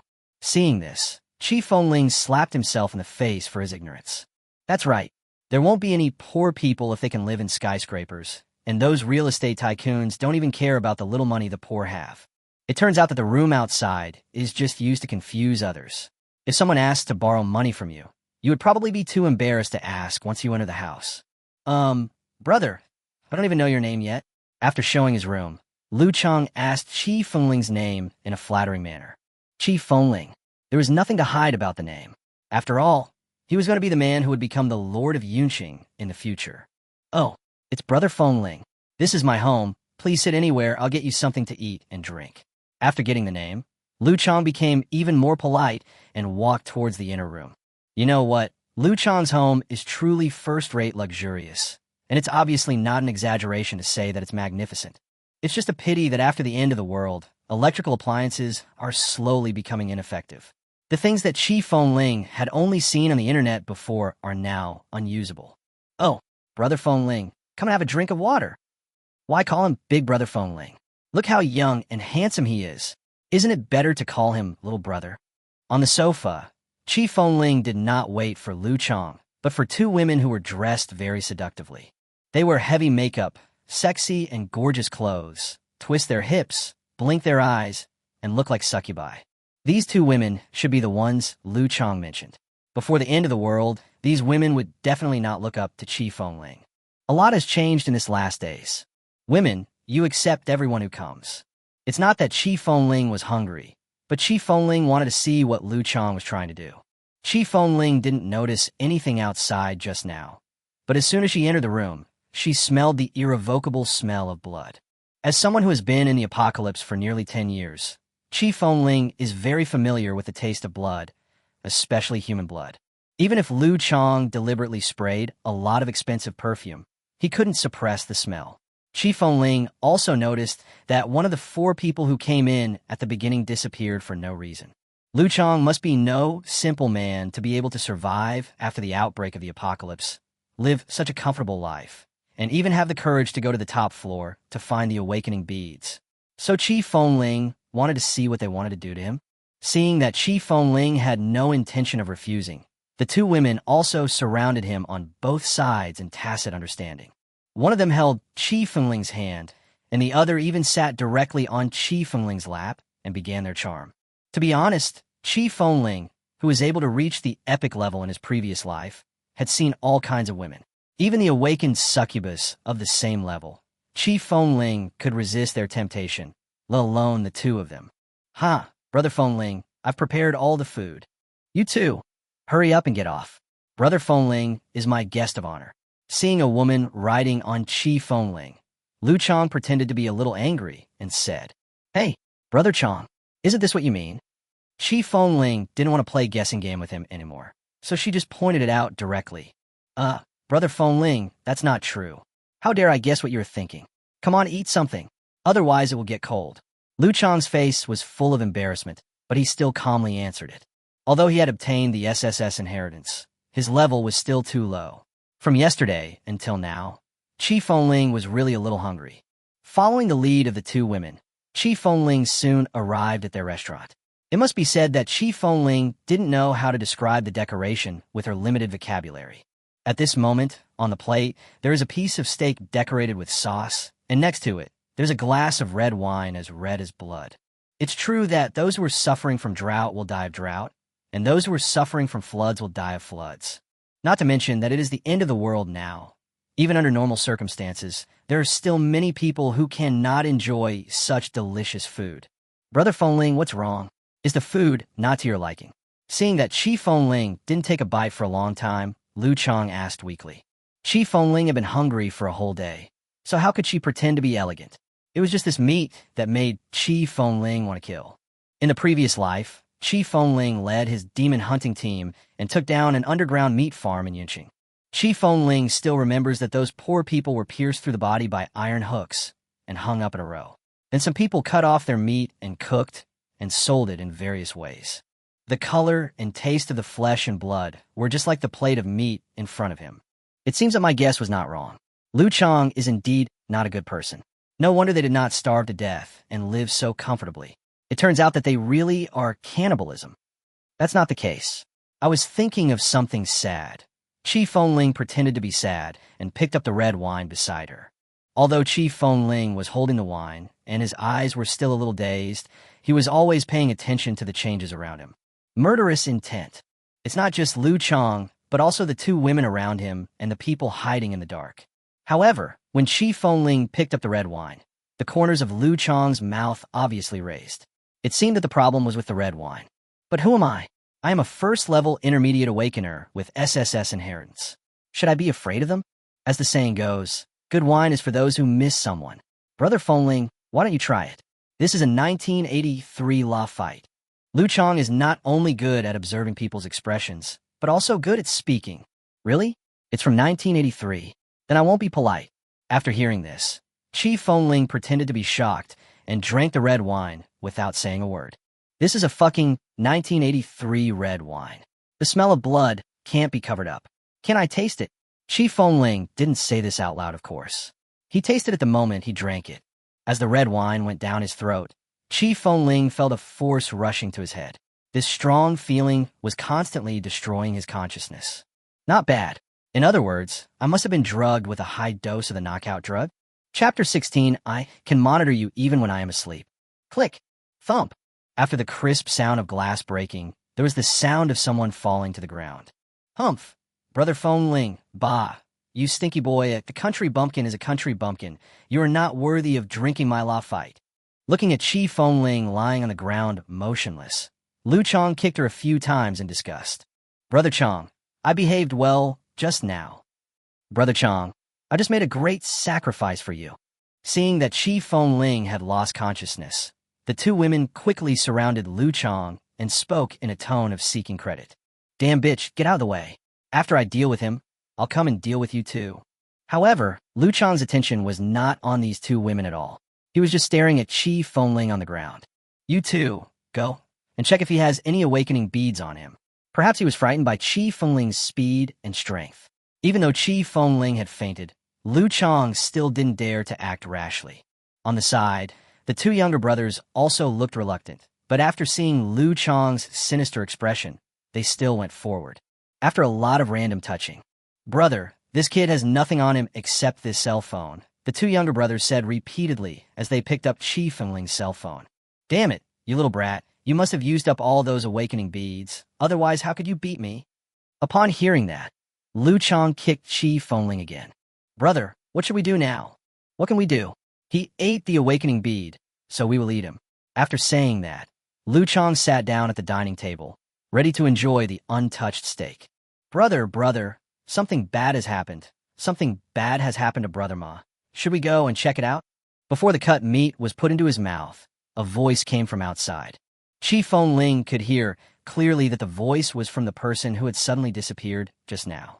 Of course, Chi Fengling actually saw through Lu Chang's problem and dared to choose to drink his problematic wine, so it was impossible for her to be drunk so easily. Name: Chi Fengling. Race: Awakener. Level: Intermediate Level 1. Strength: 20. Agility: 20. Spirit: 8 out of 20. Constitution: 15 to 20. Skills: Summoning the Undead, Chanting the Undead, Eye of the Undead Emperor, Blood Sacrifice of the Undead. This is Chi Fengling's current state. One can only say that Lu Chang is ruthless enough. Fortunately, Chi Fengling has reached the intermediate level 1. Otherwise, after drinking this glass of wine, my spirit would have been gone, and by then, I would really be at their mercy. Why are you shouting? I'm not deaf. Tell me, what happened to Brother Ma? Judging from the tone, Brother Ma should be a big shot, but Lu Chang didn't seem to submit to him. Oh, Brother Ma took people to look for the awakening bead this morning, but he didn't find it. Instead, he encountered zombies on the way. Zombies? Don't be hesitant. This is not the first time we have seen zombies. Why are you so panicked? The younger brother's hesitation made Lu Chang, who was already unhappy, even more unhappy. But Brother Ma said that the zombie can talk and even guns can't hurt him, and... Say it all at once, or I'll kill you now. Lu Chang was very angry at the younger brother's timid look. Moreover, that zombie brought another zombie with him. The other zombie was 2 meters tall and had 4 heads. If it weren't for Brother Ma's quick reaction and the desperate efforts of his 2 brothers, Brother Ma would have died, the younger brother said with great emotion, as if he were personally there. Okay. Do you believe what you said? It has 4 heads, so how can it not have 3 heads and 6 arms? Lu Chang was very impatient. Okay, does Brother Ma have anything else to say? Lu Chang asked somewhat unhappily after taking a bite of the steak. I told you, Brother Ma asked you how your search for the awakening pearl is going. No matter what, you have to go down and look for him. Clang. Damn it, Ma Zhuang. You were killed badly by zombies, and you still dare to order me around if you didn't have a gun in your hand. You would have died in my hands long ago. After hearing this, Lu Chang was so angry that he threw the plate away. As the delicious-looking steak fell to the ground, the younger brother beside him swallowed his saliva greedily. It seems that Lu Chang is not very kind to them. Although he provides them with food, he cannot guarantee the quality. On the ground, Chi Fengling heard everything clearly. The talking zombie that the younger brother mentioned was probably the corpse owl. As for the 4-headed zombies beside the corpse owl, Chi Fengling had a bad feeling in his heart. Also, this Ma Zhuang seemed to exist in Chi Fengling's memory of his previous life. Huh, you, bring that kid with me, let's go down. After taking a deep breath, Lu Chang ordered his younger brothers. Big brother, this kid won't wake up in the middle of the night. Obviously, the younger brothers had also witnessed Chi Fengling's strength. They were afraid of stuttering, but they were also afraid of death. What are you afraid of? I gave him 3 times the amount of this drug. Even if it's a cow, it will have to sleep for 3 days. Sure enough, Chi Fengling was right. Lu Chang was very smart. Considering that he might be an awakened person, he directly gave himself a dose of drugs that would be lethal to an ordinary person. Since Lu Chang said so, the younger brother didn't dare to say anything more and carried Chi Fengling towards the inner room. The eyes of the Undead Emperor were indeed powerful. Even if Chi Fengling didn't open his eyes, he could see the situation around him clearly. However, Lu Chang did not take Chi Fengling to the place where they had just come in, but instead took Chi Fengling to another room in the inner house. I really don't understand the world of rich people. Not only does this skyscraper have such a large secret room, it even has a dedicated elevator. The key point is that when the elevator outside cannot be used, the internal elevator can still be used. It turns out that this is the power of money. As the 5 people entered the elevator, Lu Chang pressed the 9th floor. Seeing this, Chi Fengling felt relieved, because this internal elevator has only 4 floors that can be pressed: 9, 14, 23, and 34. But now, the button for the 34th floor is black, and it seems that the people on that floor are dead. This shows that not all residents living in skyscrapers can afford the luxurious rooms. Maybe those people don't know that there is such a thing hidden in this skyscraper. The elevator was very fast and reached the 9th floor in less than a minute. As the door opened, Chi Fengling smelled a stronger smell of blood. Brother Ma, it's me, Lu Chang Xiaolu. Put down the gun, put down the gun. At this moment, Chi Fengling admired Lu Chang even more. He really showed his ability to bend and stretch to the fullest. Hey, isn't this Brother Lu? What's wrong? Are my orders not working? Ma Zhuang said sarcastically. Brother Ma, what are you talking about? I have always been listening to you. That's more like it. By the way, how's it going with the thing I asked you to find the awakening bead? Ma put away his gun, sat upright on the sofa, hugged the woman beside him, and looked superior. Brother Ma, we went to the top floor to look for it, but there were no awakening beads. What? Brother Ma, don't worry. But we found this guy on the top floor. I suspect that he has used all the awakening beads. Seeing that Brother Ma was about to get angry, Lu Chang stepped aside. At this moment, Chi Fengling finally saw Ma Zhuang, who already had the answer in his heart. Sure enough, my guess was not wrong. This Ma Zhuang was the person I was thinking of. It seems that this skyscraper really has produced many powerful people. Chapter 17. The Gang Leader's Surrender. No matter how bright the light is, there is always a place it cannot reach, and that is darkness. No matter how kind a person is, there is always a trace of impurity in him, and that is evil. In the previous life, although Yi Tian's governance of Yunqing did have some problems, he was still the nominal lord of Yunqing after all, and there were some things that he could not do that were not allowed to be seen in public. Those shady activities were done by the largest underground gang in Yunqing, and the leader of the largest gang in Yunqing was called Ma Zhuang. However, the name Ma Zhuang is indeed a bit popular. When Chi Fengling first heard this name, he didn't dare to confirm it. It was not until this moment that Chi Fengling had the answer in his heart. Rumor has it that before the end of the world, Ma Zhuang was already a famous underworld boss. More than 70% of the real estate business in Yunqing was decided by Ma Zhuang. Just a few days before the end of the world, Ma Zhuang took a fancy to the development of underground arms, and that's why he had a gun. As Lu Chang moved away, Chi Fengling decisively used Eye of the Undead Emperor on Ma Zhuang. Name, Ma Zhuang. Race, Awakener. Awakening occupation, ruthless and resurgent. Professional quality, D. Level, low level 1. Strength, 10. Agility, 9. Spirit, 11. Constitution, 10. Skills, professional gunner. Able to skillfully use any hot weapons and long-range cold weapons. And the aiming ability is greatly improved. Seeing Ma Zhuang's basic attributes, Chi Fengling couldn't help but be shocked because Ma Zhuang actually awakened his profession. It seems that the awakening bead does not only appear on the top floor. Chi Fengling also understood. No wonder the zombie emperor chased Ma Zhuang like that. It turned out that Ma Zhuang ate the awakening bead. However, Chi Fengling seemed to remember that in the previous life, Ma Zhuang's awakened profession should be S cold-blooded tyrant. Moreover, in the previous life, Lu Chang was his third in command, and his awakened profession was an A-level 1. It seems that it was indeed his appearance that changed their normal destiny. What's wrong with this kid? After looking at Chi Fengling for a while, Ma Zhuang asked coldly. Brother Ma, you don't know. This guy is so fierce. If I hadn't reacted quickly, I wouldn't be able to see you now. I was thinking this kid actually used up all the awakening beads, so we can eat him, and this way we can also gain power. Lu Chang lowered his waist and spoke very respectfully. You two go up and look for it. Ma Zhuang did not respond to Lu Chang's words, but ordered the younger brothers around him to take action. Under Ma Zhuang's observation with a gun raised, Lu Chang and his group were searched unwillingly, while the remaining 2 people took the elevator upstairs. 10 minutes later, as the elevators opened, the 2 younger brothers shook their heads slightly. It seems that Ma Zhuang doesn't really trust Lu Chang, and he now fully understands the usefulness of the awakening pearl. You are such a waste. You can't do anything right. Let others stay here. You go back first. I'll call you if there is anything. Ma Zhuang stood up and said as he walked towards Chi Fengling's position. But, brother, obviously, Lu Chang was not satisfied with this arrangement. Do you have any objections? Ma Zhuang raised his head, frowned, and had an expression of noncommittal. No. Then I'll go up first. Looking at the gun in Ma Zhuang's hand, Lu Chang's anger was suppressed again. At the original place, Ma Zhuang was ruthless enough and directly took out a knife from his waist. However, he did not want to kill Lu Chang. His target was obviously Chi Fengling, who was still unconscious on the ground. No wonder Ma Zhuang was able to succeed.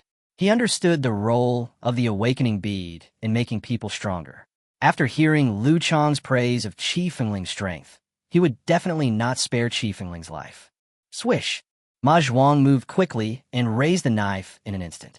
On the ground, Qi Fengling originally planned to continue observing, but now there was obviously no such opportunity. Just when Ma Zhuang's knife was about to fall on him, Qi Fengling, who was originally unconscious, suddenly jumped up and threw a faster punch directly at Ma Zhuang's wrist. Clang!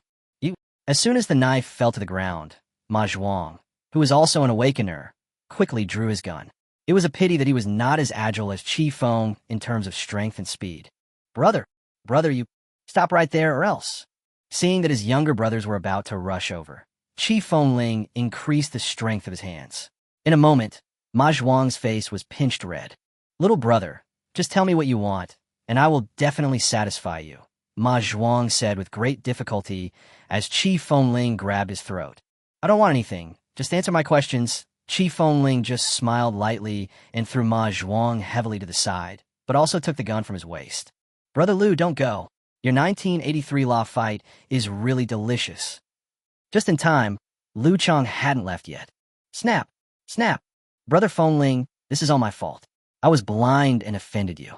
It was all Ma Zhuang who ordered me to do it. He had a gun in his hand, and there was nothing I could do. Hearing Qi Fengling's voice, Lu Chang turned around, knelt on the ground, and began to slap himself in the face to apologize. Lu Chang, you mad dog. When did I ever let you drug me? It's obviously. Enough, shut up. I told you, you answer whatever I ask. Qi Fengling didn't want to listen to their dog-eat-dog arguments. He just wanted to know what he wanted to know. How many people are still alive in this building? Little brother, there should be 21 people still alive in this building. There are too many zombies below the 5th floor, and I can't go down. I guess everyone is dead. With a gun pointed at his head, Ma Zhuang answered very sincerely. Okay, how much food do you have left?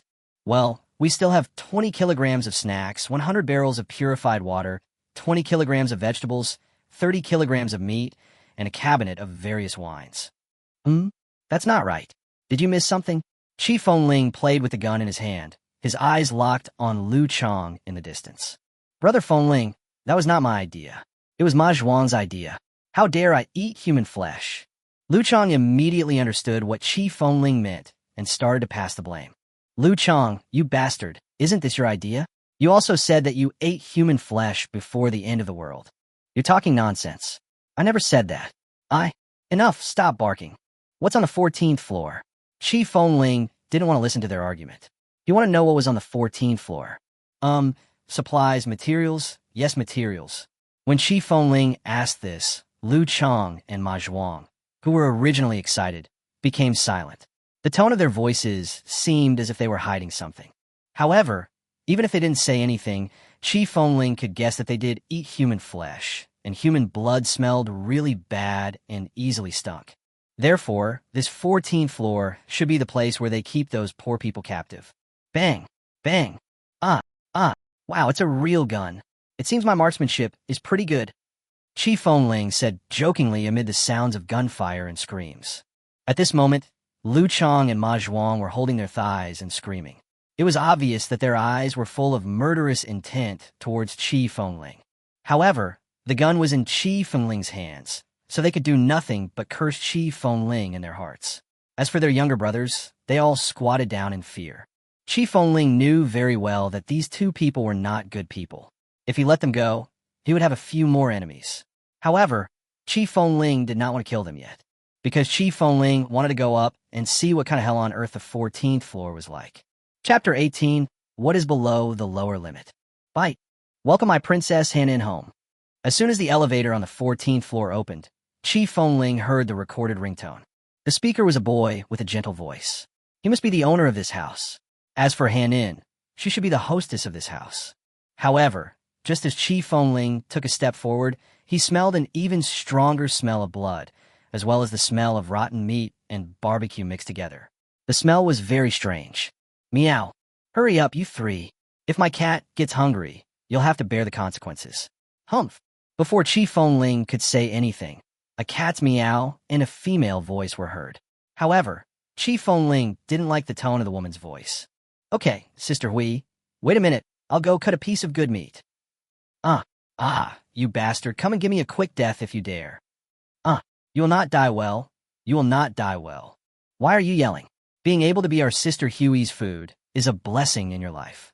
These are the sounds coming from the room over there. The sounds are all different. It seems that there are at least 6 people inside. But this is not the key point.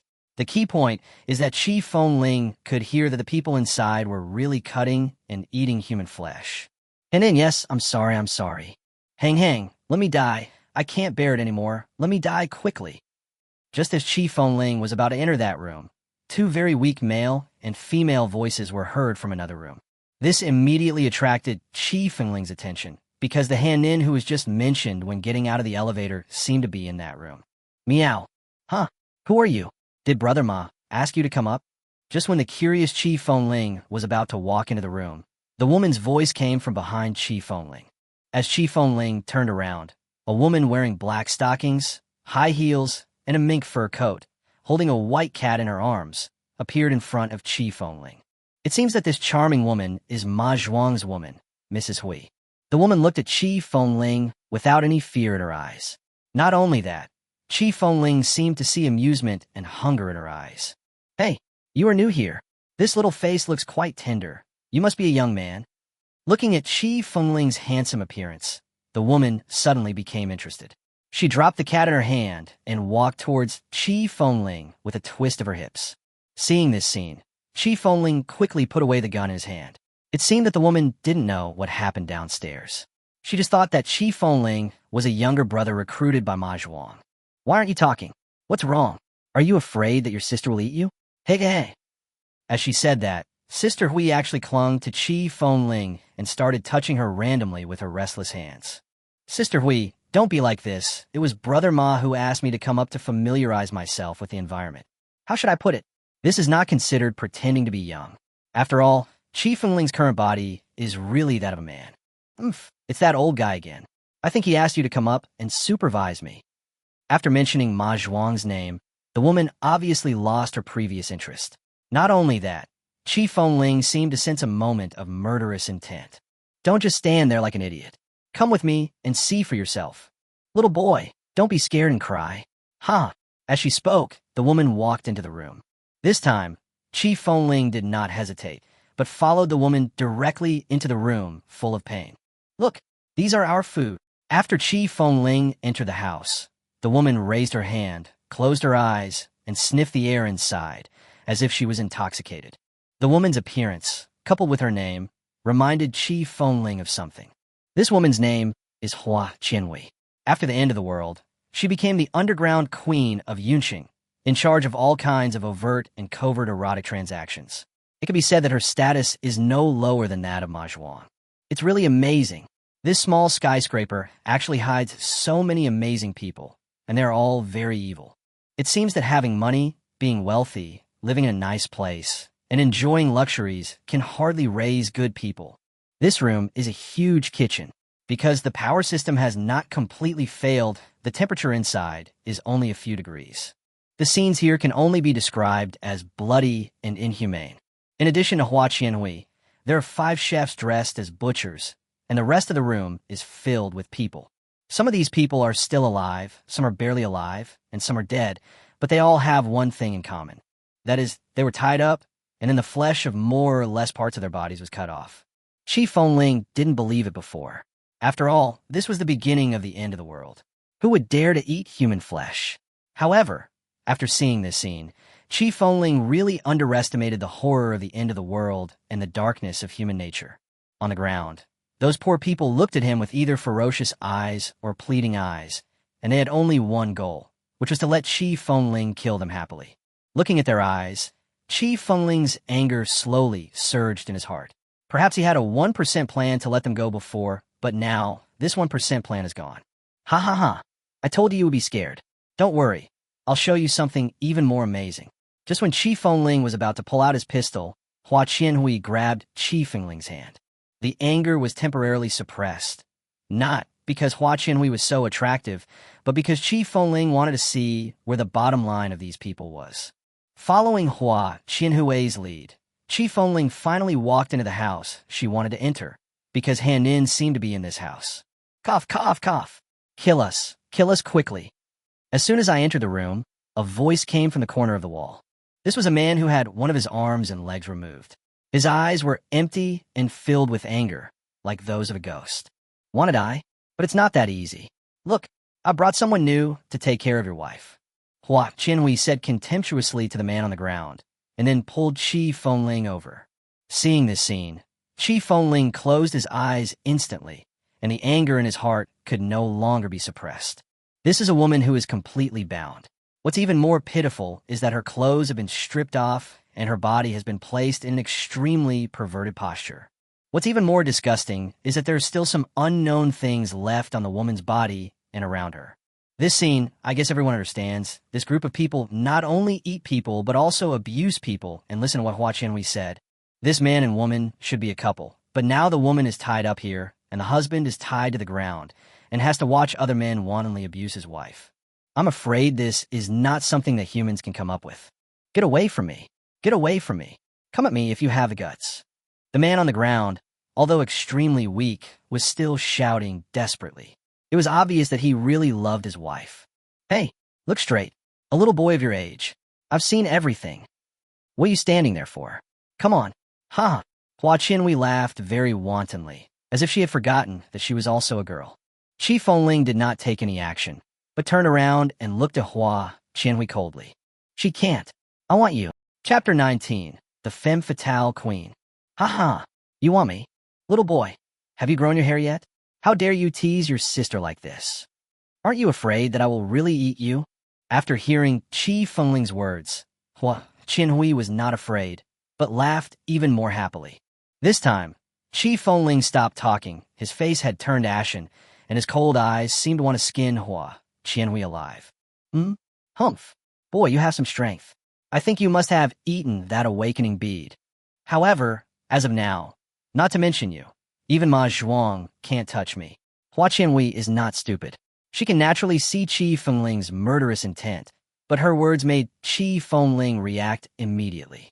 Eye of the Undead Emperor. Name, Flower Thousand Flowers. Race, Awakener. Level, Intermediate Level 1. Awakening Occupation, Femme Fatale Queen. Professional Quality, S. Strength 10. Agility, 25. Spirit, 15. Constitution, 20. Skill, 1,000 soft snake bones. Queen of the 100 venomous snakes. You should have used the Eye of the Undead Emperor on Hua Qianhui when he was sure that she was the underground queen in her previous life. It seems that Hua Qianhui's adventure was not ended by Chi Fengling. She also obtained this inheritance in her previous life. It was this powerful inheritance that allowed Hua Qianhui to become the underground queen of Yunqing. However, Chi Fengling was very dissatisfied. He knew that he could reach the intermediate level of the first level now, because he had consumed no less than 10 awakening beads. So how could Hua Qianhui also reach the intermediate level of the first level now? Really? I want to see what the evil queen is capable of. However, Chi Fengling was not afraid of this evil queen at all. After all, he was someone who had defeated a second-level zombie emperor, so he didn't take this intermediate-level, first-level zombie seriously at all. After Chi Fengling finished speaking, Hua Qianhui, who had been smiling, suddenly fell silent. At this moment, the look she gave Chi Fengling was full of curiosity and coldness. This is very simple. After all, this is the beginning of the end of the world. Everyone has just obtained the inheritance. Who knows whose inheritance? What shocked Hua Qianhui was that Chi Fengling could actually accurately tell her awakening profession. Chi Fengling already knew Hua Qianhui's attributes. It seemed that everyone's basic attributes were different. Just like Hua Qianhui, who was also at the intermediate level of the first level, her strength was actually half of his. Thinking of this, Chi Fengling also gave up the plan to summon the Skeleton Squad. After all, this was his trump card. However, Chi Fengling soon regretted his arrogance. Because just now, when he was about to take out the pistol from his waist, Hua Qianhui rushed in front of him at a faster speed. Yeah, little boy, sister's body is feeling comfortable, right? Just enjoy it, and then sleep forever. Circling around Chi Fengling, Hua Qianhui's face was filled with smile again. At this moment, the two of them were lying together in a very strange posture. To put it more directly, Hua Qinhui completely tied up Qi Fengling with her body. It seems that this is the awakening skill that Hua Qinhui possesses. Name: Flower Thousand Flowers. Race: Awakener. Level: Intermediate Level 1. Thousand Soft Serpent Bones. The Awakener's bones can be extremely stretched, and the toughness of the body is improved. It can coil and glide like a giant snake, and the strength of the coiling can be up to 5 times its own strength. Queen of the 100 Venomous Snakes? Sure enough, the eye of the Undead Emperor did not deceive me. Only after the opponent used the exclusive skills could the eye of the Undead Emperor see the details of that skill. At this moment, Qi Fengling's hands and feet had been completely tied up by Hua Qianhui. What shocked Qi Fengling even more was that no matter how hard he tried, he could not break free from Hua Qianhui's bondage. Little boy, you are quite strong, but don't try too hard, unless you have 50 times the strength. Otherwise, just sleep in your sister's arms. Ha ha! Hua Qianhui's neck was stretched out, and her snake-like face floated in front of Qi Fengling. From time to time, she would stick out her long tongue, which looked a bit weird. In the room, in less than a minute, Qi Fengling's face turned red. It seemed that Hua Qianhui really wanted to use the python's method to strangle herself to death. Ahem, ahem. As expected of the Queen of Snakes and Scorpions, you really have some skills. But if this is all you have, I'm afraid you will be the one dying today. Qi Fengling, who was feeling comfortable, finally surrendered. It seemed that she could not defeat this vicious queen with her own ability alone. Little friend, I think you have been strangled to death. In less than 2 minutes, I can kill you. How can you get out? Qi Fengling's words made Hua Qianhui very contemptuous. She just thought that Qi Fengling was bragging. Come out, my soldiers. Ignoring Hua Qianhui's ridicule, Qi Fengling silently chanted the call in his heart. Swish, swish, swish. After a series of strange noises and a faint white smoke, 10 skeleton warriors holding swords appeared in the spacious room. What is this? Not good. The appearance of the skeleton warrior also scared Hua Qianhui, and while she was still waiting and watching, the 10 skeleton warriors raised their swords at the same time and slashed at Qi Fengling without any emotion. It's true that Hua Qianhui possesses the 1,000 soft snake bones, but that doesn't mean that her flesh won't be cut by the knife. So at this moment, if she still chooses to strangle Qi Fengling to death, she might be chopped to death by the skeleton warriors first. Huh? Boy, what on earth are they? Hua Qianhui stepped aside, her face full of vigilance and confusion. Just now, she thought that the skeleton warrior was going to kill both of them. For a second, Hua Qianhui wanted to watch Qi Fengling being hacked to death. Can't you see? They're my men. Boy, I admit that I underestimated you. But as a man, do you really want to use your numbers to bully the weak? Seeing that her retreat had been blocked, Hua Qianhui could only try to provoke the enemy. Oh, sister, didn't you just call me a little friend? What? Are you scared now? However, Qi Fengling was not fooled by her. To deal with this kind of chosen person, you must be 100% sure to kill him, otherwise you will end up like the zombie emperor, leaving yourself with troubles. Okay, you forced me to do this. Seeing that Qi Fengling had no intention of letting her go, Hua Qianhui suddenly opened her voice and yelled. The sound was so hoarse and mocking, as if someone had a broken throat, and was still shouting. Queen of Evil, don't think. Qi Fengling had only said half of her words when she suddenly remembered something. Name: Flower Thousand Flowers. Level: Intermediate Level 1. 1,000 Soft Serpent Bones. The Awakener's bones can be extremely stretched, and the toughness of the body is improved. It can coil and glide like a giant snake, and the strength of the coiling can be up to 5 times its own strength. Queen of 100 Poisonous Snakes. The blood of this awakened one has a toxin that can confuse people. After being infected by the blood of this awakened one, the poisoned person's actions will be controlled for a certain period of time, and this awakened one is immune to most toxins. As expected, the person who can become the underground queen of Cloud City is indeed not simple. Her second skill is definitely a big killer for a comeback. Chapter 20, Their Story. Boom, boom, boom. After Hua Qianhui roared, there was indeed a continuous and irregular sound of footsteps coming from outside the room. Kill him, kill him. Soon, almost mindless roars came from outside. There was no need to think about it. This must be the voices of the group of chefs. At this moment, their eyes were green, they were holding kitchen knives, drooling, walking unsteadily, and they looked crazy. Femme fatale, queen? Is this all you have? I'm afraid you still don't have any chance of winning with these people. Chi Fengling didn't care at all about this, because the people controlled by Hua Qianhui were just ordinary people. Kid, don't bother with this. Hua Qianhui no longer had the mood to joke with Chi Fengling. She was now in a tense state, looking at Chi Fengling and all the skeleton warriors around her. After hanging around in the apocalypse for so many years, Chi Fengling immediately understood Hua Qianhui's thoughts. This woman is now planning to escape. Hua Qianhui's strength is not as good as his, and she doesn't even have an advantage in a one-on-one fight. In addition, he now has so many subordinates, so there's 100% no possibility that Hua Qianhui will win in a head-on battle. What she was doing now was just to create chaos and then escape from the room with her super speed and special body. Humph! None of you deserve sympathy. Kill them all. Leave no one alive. Chi Fengling said without further ado, just whispered to the person outside the door. Hiss! Strange monster! I don't want to die yet. As Chi Fengling finished speaking, a hoarse neighing was heard outside the door, followed by the screams of 4 people. It could be heard that at the last moment of their lives, the 4 people who were controlled finally regained consciousness. They probably didn't know why they rushed here. They probably didn't understand why a skeleton riding a skeleton horse suddenly appeared here. Duh. After a while, the skeleton warrior leader came over and raised a spear. On the spear were the 4 people who were strung together like a candied hawse. Seeing this scene, Hua Qianhui, who had been standing upright, suddenly weakened, because not only did she fail to create any chaos, but she also met Chi Fengling's more powerful subordinates. Femme fatale, queen, do you have any other tricks up your sleeve? Haha, don't call me the queen of evil. My name is Hua Qianhui. Since I can't escape death, can I know your name? Hua Qianhui slowly sat on the bed beside her, with helplessness in her voice. She thought that since she had so many adventures in the apocalypse, she must be the chosen one, but she didn't expect that there is always someone better than you. Chi Fengling. Chi Fengling? What nice name. Well, little brother Chi, would you be willing to listen to my story?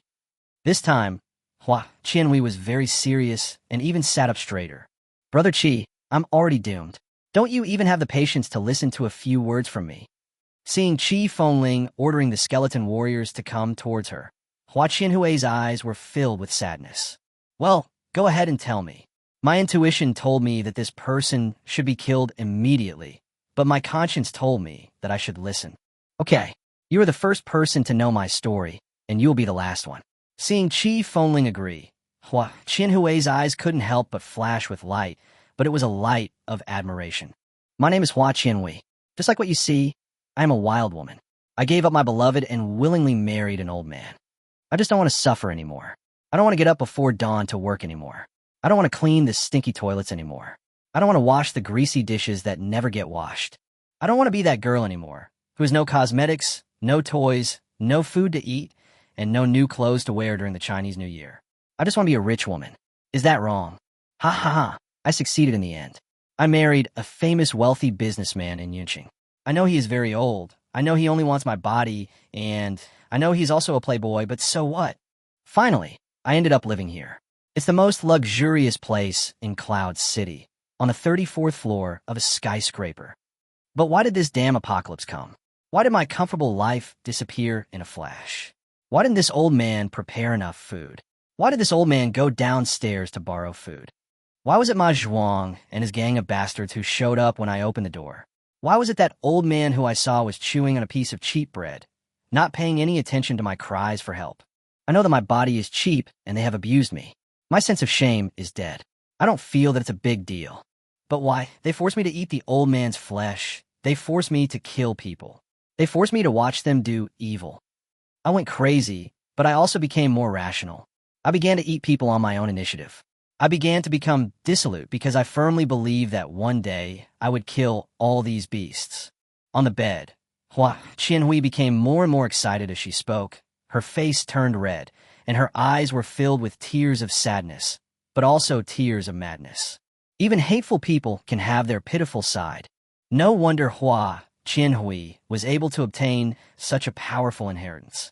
Her intelligence alone is something that ordinary women cannot possess. Chi Fengling, do you know?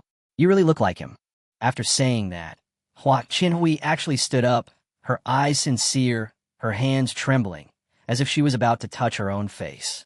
You go away. Haha, you're not him after all, because he will never drive me away no matter what time. Chi Fengling's cold tone also made Hua Qinhui sober up. She shook her head and her eyes gradually became blurred. Hua Qinhui, if all this could happen again, would you still choose these riches? Chi Fengling didn't know why he asked this question. If he could be more determined that day, perhaps I would be a law-abiding woman. After a long silence, Hua Qinhui slowly said this. Okay, I understand, Chi Fengling said, and then turned around, which meant that he didn't want to see Hua Qinhui being hacked to death by the skeleton warriors. Wait, brother Shao Qi, don't you want to know their story? At this moment, Hua Qinhui seemed to have a lot to say. As the skeleton warrior retreated again, a story came into Chi Fengling's mind again. This is the 14th floor. It is not Hua Qianhui's, nor Lu Chang's, nor Ma Zhuang's house, but the house of this young couple. Before the end of the world, both of them were doomsday enthusiasts. In their house, they stored thousands of barrels of purified water, countless snacks, and specially sealed vegetables and meat. Unexpectedly, one day, the end of the world really came. Fortunately, neither of them turned into zombies. With abundant food reserves, the two lived a relatively comfortable life. But one day, a man knocked on their door. The man was very miserable and humble, and told them about his hunger and cold. However, the man did not open the door. He understood how treacherous people's hearts were after the end of the world, even though the man had begged him no less than 100 times. After that, people kept coming to pray. Some were strong men, some were charming women, some were old men, but none of them could move the man's heart. But one day, when he was cooking for his Hanin, there was a knock on the door again. Chapter 21 Undead. This time, the person knocking on the door was a poor woman holding a child. The child in her arms was so hungry that he couldn't even cry. The woman kowtowed on the ground, holding her child. She said she didn't want anything, not even a bite of food. She just hoped that they could save her child. At that moment, Hanin's heart was moved, but she had no intention of opening the door to let them in. She just wanted to gently open the door and hand some food to the poor mother and son. But he didn't know that this would be the most regretful decision she would ever make in her life. The moment the door was opened, the woman threw away the dead child in her arms, and the group of people who had been hiding rushed out of the door. Hungry and angry, the young couple was easily subdued.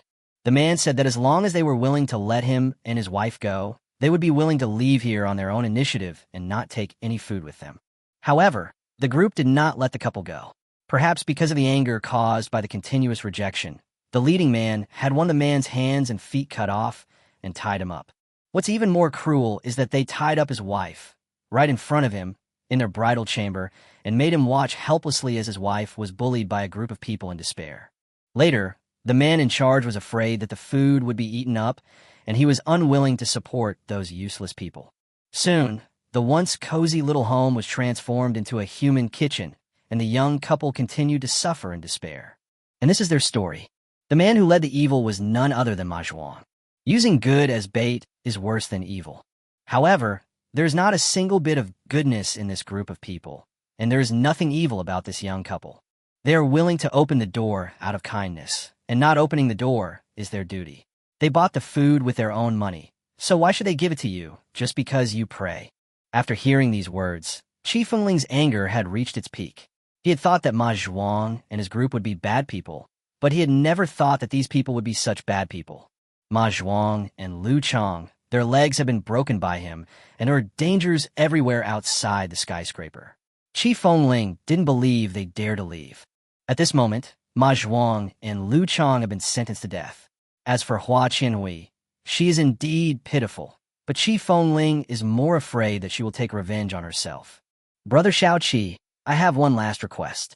Can you agree to it? Just when the skeleton warrior was about to attack again, Hua Qinhui spoke again. Hurry up. My patience is limited. Really? Can't you even be nice to a dead person? I don't want to be killed by these terrible skeletons. If possible, I hope to die in your hands, okay? After saying that, Hua Qinhui opened her arms, closed her eyes, and looked like she was waiting to die. Swish! With a sigh, Chi Fengling took the big knife from the skeleton warrior. Looking at Hua Qinhui's tender neck, Chi Fengling gritted his teeth, closed his eyes, and chopped down with the knife. Bang! The big knife fell to the ground, but it did not hit Hua Qianhui's neck. Instead, it hit the bed where she had just sat. When Qi Fengling opened her eyes, she saw that Hua Qianhui's body had twisted into a snake shape. In less than 2 seconds, she had already rushed to the door. Swish! The sound of a spear cutting through the air was so fast that it seemed to be able to pierce the air. Hua Qianhui took advantage of Qi Fengling's kindness. She also expected Qi Fengling to close his eyes. She also knew that she was faster than Qi Fengling. But what she didn't expect was that the Skeleton Knight Captain was even faster. Even without Qi Fengling's special order, the Skeleton Warrior Captain could naturally stab Hua Qianhui. At this moment, the skeleton spear was less than 1 centimeter away from Hua Qianhui's chest. To be honest, there was no possibility for Hua Qianhui to survive. But at this moment, Qi Fengling in the house raised his hand in time. With a slight wave of Qi Fengling's hand, the Skeleton Knight commander who was blocking the door disappeared. Qi Fengling, I, Hua Qianhui, will remember you. We will meet again. Hua Qianhui, of course, understood what Qi Fengling meant. She was also afraid that Qi Fengling would go back on his word, so after saying this, she quickly left the room. Inside the house, Qi Fengling just coldly watched Hua Qianhui's back as she left. It would be easy for her to kill her, but Qi Fengling knew that Hua Qianhui was also a pitiful person.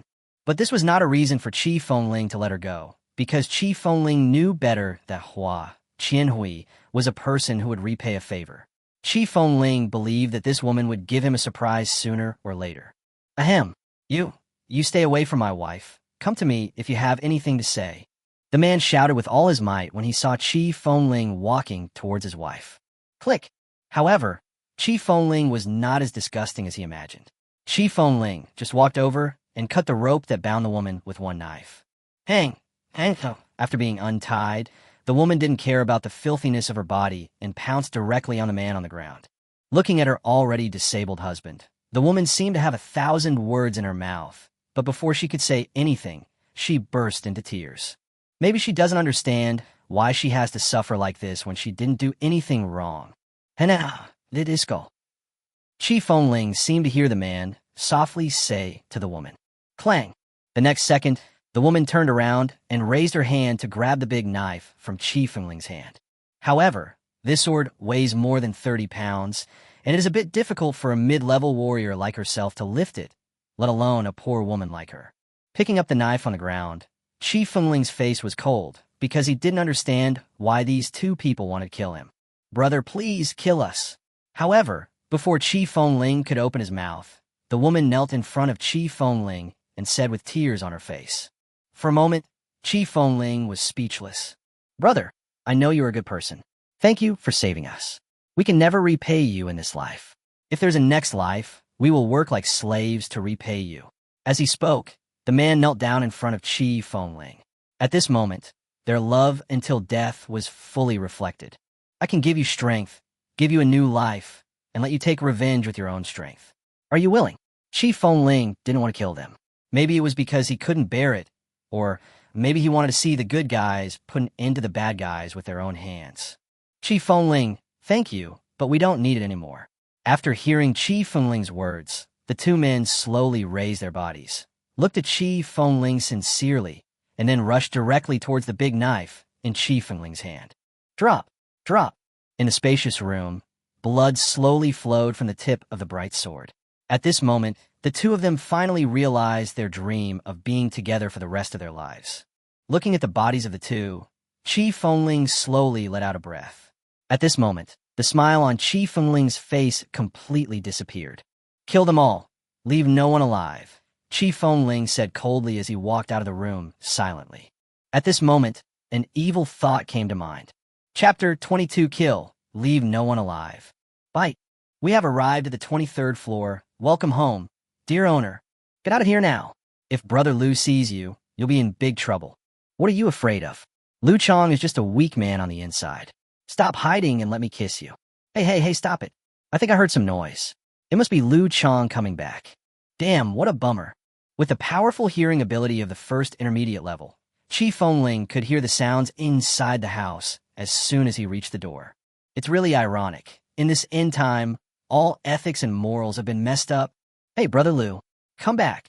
After a while, the woman who had seduced Qi Fengling before came out with a red face and fixing her hair. You, how could it be you? Where is Brother Liu? Why didn't Liu Chang come up? Seeing Qi Fengling standing at the door with a cold face, the woman was obviously a little panicked. Kill them all. Leave no one alive. Qi Fengling didn't say much to them, just turned around and said lightly. In the next second, with the sudden appearance of white smoke, a line of 10 skeleton warriors appeared in the room. There was no expression on their faces, and the first moment they appeared, they rushed into the house with swords in their hands. Skull, it's him. It's actually this kid. What are you doing? Don't come over here. Don't come over here. Brother Qi, let me go. I was forced by Liu Chang. No, I haven't lived enough. Don't. Screams and prayers came one after another, but none of these sounds moved Qi Fengling at all. Don't think they are pitiful now. Who could have imagined that when they were torturing their own kind and devouring their flesh and blood, the cries of their own kind would be even more miserable and longer than this? 5 minutes. After a scream, the noisy room suddenly became quiet, and the hot blood flowed all over the smooth ground. But all these did not make Qi Fengling look back. He just turned around silently, walked into the elevator, and gently pressed the 9th floor. Bite. We have arrived at the 9th floor. Welcome home, dear owner. That guy is coming. Get ready and beat him to death. Bang, bang, bang, ding, ding, ding. As the elevator door was opened, a series of gunshots rang out in the room, and in front of Qi Fengling, bullets rained down. However, these densely packed bullets did not hurt Qi Fengling at all. What is that? Skeleton? Holy shit, are you kidding me? What are you standing there for? Shoot now. Brother, no. This bullet can't hurt them. Brother, I'm running out of bullets in my gun. In the elevator, Qi Fengling, as steady as an old dog, started to panic as he looked at Ma Zhuang and his group. Sure enough, what I expected was right. How could someone who does underground arms business only have one pistol? Ma Zhuang must have other hot weapons. What Qi Fengling expected was that the bullets in Ma Zhuang's hands could not break the defense of the skeleton warriors and the skeleton knights. As for those heavy thermal weapons, how could Ma Zhuang be sure to keep them at home? Also, with the arrival of the end of the world, heavy thermal weapons have begun to fail. Damn it. Now that we've used up all our bullets, just charge at me. I've raised you for so long, and now is the time to use you, right? Obviously, Ma Zhuang was getting anxious. He had never expected that Qi Fengling would have such powerful subordinates. What are you standing there for? Come on. Whoever doesn't come up, I'll kill him right now. Hearing the gunshots gradually subsiding, Ma Zhuang could no longer hide his panic. Brother, no. This gun can't even hit it. If we just rush over like this, we'll die. That's right. Big brother, why don't we retreat? That's right, big brother. As long as the Green Mountains remain, there will be no shortage of firewood. The suggestion of one of the younger brothers was instantly recognized by most people. Retreat? Why retreat? Do you have any food? Even if we are not bitten to death by the zombies, we will starve to death. Ma Zhuang raised his leg in pain and rejected his brother's idea. In fact, what he said were just excuses. He was just afraid that if he ran away like this, he would definitely die if he was abandoned by these younger brothers with an injured leg. But brother, there's no bu. Come on, or I'll kill you now, Ma Zhuang said fiercely, pointing the gun at a younger brother. Bang! Li Lei, what are you doing? After a gunshot, the gun in Ma Zhuang's hand fell to the ground. At this moment, there was a gunshot wound on his wrist. Brother Ma, I'm sorry, I don't want to die yet. Since you don't want me to live, then I can only fight for it myself. Ma Zhuang probably didn't expect that the person who shot him was one of his most trusted brothers. You bastard, you son of a bitch, you're gonna die a horrible death. Ma Zhuang clenched his wrists tightly, spewing curse words. Little brother, oh no. Big brother Qi, Ma Zhuang has been subdued by us, and Liu Chang is already dead. We don't want to be your enemy either. We were forced by Ma Zhuang. I think there must be some misunderstanding between us. We surrender. Swish, swish. Qi Fengling didn't say a word throughout the whole process, and it was this cold and oppressive feeling that made Ma Zhuang's group of younger brothers throw away their guns one after another. Just now, Qi Fengling heard their conversation clearly. For Ma Zhuang, staying and fighting Qi Fengling to the death might be the best outcome. Even though this house is built inside and has great sound insulation, such intense gunfire will definitely attract zombies from the surrounding areas, not to mention the zombies from the skyscrapers. At least, The zombies from the 7th, 8th, and 9th levels are now gathered at the door. Some of the younger brothers may still be able to rush out, but Ma Zhuang, whose leg was injured, will definitely not be able to escape. Maybe Ma Zhuang didn't expect that his group of younger brothers would sell him out so decisively. Let's put it this way. Qi Fengling had no intention of letting any of them go this time, and the behavior of this group of brothers only aggravated Qi Fengling's idea. Kill them all, leaving no one alive. He said the same thing again. This time, Qi Fengling didn't even walk out of the elevator. The screams continued, and in less than 5 minutes, the white skeleton warrior was dyed red with blood. Big brother, please spare my life. I, Ma Zhuang, am willing to work like a slave for you. Amid the pile of corpses and pools of blood, even Ma Zhuang, who had experienced mountains of corpses and seas of blood, was scared at this moment. He didn't know why Qi Fengling didn't kill him. He only knew that begging for mercy might be his only chance to survive. Qi Fengling still didn't say anything, but just turned around silently. The next second, the skeleton warriors that filled the room disappeared. But then, a foul odor came from the house. What is this? No, don't come over here. Ma Zhuang had just breathed a sigh of relief when a creature with half of its body rotten, and even its bones were green, appeared here. As Ma Zhuang cried out in despair, his flesh began to rot, and pus, blood, and patina continued to roll out of his body. In a few moments, Ma Zhuang, who was full of energy before, turned into a pool of blood. At this point, there were no more living people in the skyscraper. Chapter 23, Big Gamble. Whoosh, whoosh, roar, roar, ding. Leaning against the corner of the 18th floor, Qi Fengling was breathing heavily. After wiping the smelly old blood off her face, Qi Fengling also threw away the blunt kitchen knife. After wiping out Ma Zhuang and his group yesterday, Qi Fengling had originally planned to leave the skyscraper, but the zombies had already filled the 9th floor. Even though Qi Fengling had the help of the skeleton squad in the narrow stairwell, the skeleton knight commander could not protect himself 100%. If it weren't for his rich combat experience, a piece of flesh on his face would have been torn off by the zombie dog by now. Therefore, if you want to leave the skyscraper, you should first improve your strength. After thinking it over, Qi Fengling decided to clear out all the zombies above the 9th floor by himself without relying on the strength of the skeleton squad. Name? Race, zombie. Level, low level 1. Strength, 15. Agility, 5. Spirit, 5. Constitution, 15. Skill, bloodthirst. When within 3 meters of a human, it will burst into triple speed. Unexpectedly, in just 2 days, those ordinary zombies reached the low-level level. No wonder the living environment for humans was so difficult at the beginning of the apocalypse. Not only that, just this small level increase made the zombie skin and flesh much tougher. On the way here, Qi Fengling had already broken more than a dozen different knives. Picking up the last kitchen knife at his waist, Qi Fengling rushed towards the pile of zombies again. Fortunately, he had been to the 17th floor before and had killed most of the zombies there. What happened? How did the door get broken? Looking at the broken door of 1703, a bad premonition came to Qi Fengling's heart. This room 1703 was where Yi Tian, Zhou Ying, and Sun Xian were imprisoned. Qi Fengling also imprisoned a zombie in there at the time. Not only that, the windows inside were also sealed by himself. In that situation, Yi Tian and the other two were doomed to die.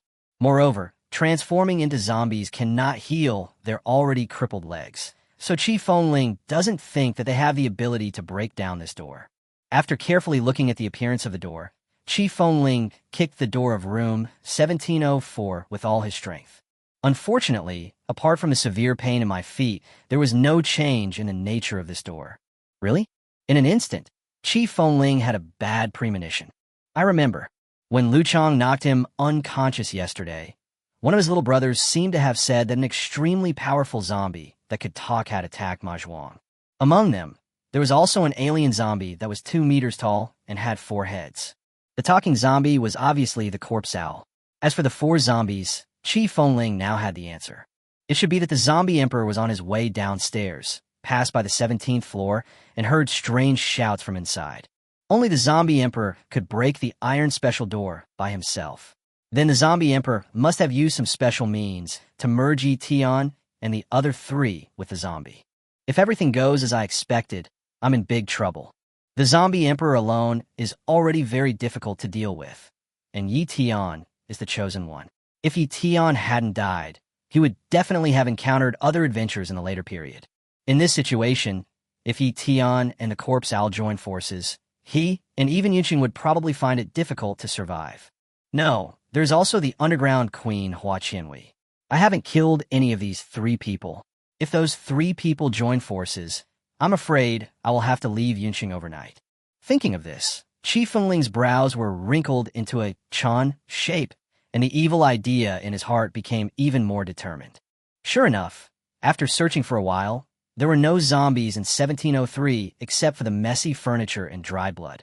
It seems that Yi Tian and the other 2 are really not dead. Judging from the zombie emperor's vengeful attitude, he can't stay in this skyscraper for long. Come out, my skeleton warriors, let's kill them together. Thinking of this, Qi Fengling decisively summoned his skeleton team. In order to speed up the process, Qi Fengling didn't care how smelly it was and summoned the poisonous bone corpse out as well. This time, under the leadership of the skeleton knight captain, Qi Fengling once again reached the 9th floor in less than half a day. Name, Skeleton Warrior. Race, Undead. Level, Advanced Level 1. Strength, 30. Agility, 30. Spirit, 20. Constitution, 30. Skills, none. Looking at the upgraded skeleton warriors under his command, Qi Fengling was speechless. He had worked so hard, but why was it so difficult to upgrade to the next level? That's not right. I'm the Emperor of the Dead after all. Can't I summon some temporary and powerful creatures? Below the 9th floor, the number of zombies is several times that of the above. If we rely on this lineup to fight them, it will take at least 7 or 8 days. 7 or 8 days. I dare not gamble again. If the zombie king leads the zombie army to surround the skyscraper, I will be dead. Thinking of this, Qi Fengling couldn't help but think of that evil idea again, but he didn't know if there would be any punishment for doing this. You all, come here. Having made up his mind, Qi Fengling gathered the 10 skeleton warriors and the poisonous bone corpse together. Blood sacrifice of the undead. Sacrifice the flesh and blood of living beings to perform a powerful summoning. The value of the summoned creature varies with the value of the sacrifice. Yes, this is the special skill Qi Fengling acquired when he reached the intermediate level of level 1. Originally, Qi Fengling planned to kill his way to the 1st floor of the skyscraper and sacrifice all the living beings in the skyscraper as a blood sacrifice. But now, there was not much time for Qi Fengling to do it slowly. As Qi Fengling had this thought, strange symbols suddenly appeared around the skeleton warriors and the poisonous bone corpses. These symbols should be the writing of the world of the dead, and should also be the starting ceremony of the blood sacrifice of the dead. Click, click. However, just as Qi Fengling was about to start the blood sacrifice of the undead, the skeleton knight commander, standing beside him, started to move, waving the spear in his hand, and the skeleton warhorse under his crotch also became agitated. On the other side, even the skeleton warriors began to wave the swords in their hands, as if they wanted to say something to him. You go with them too. Qi Fengling sighed and gave the order anyway.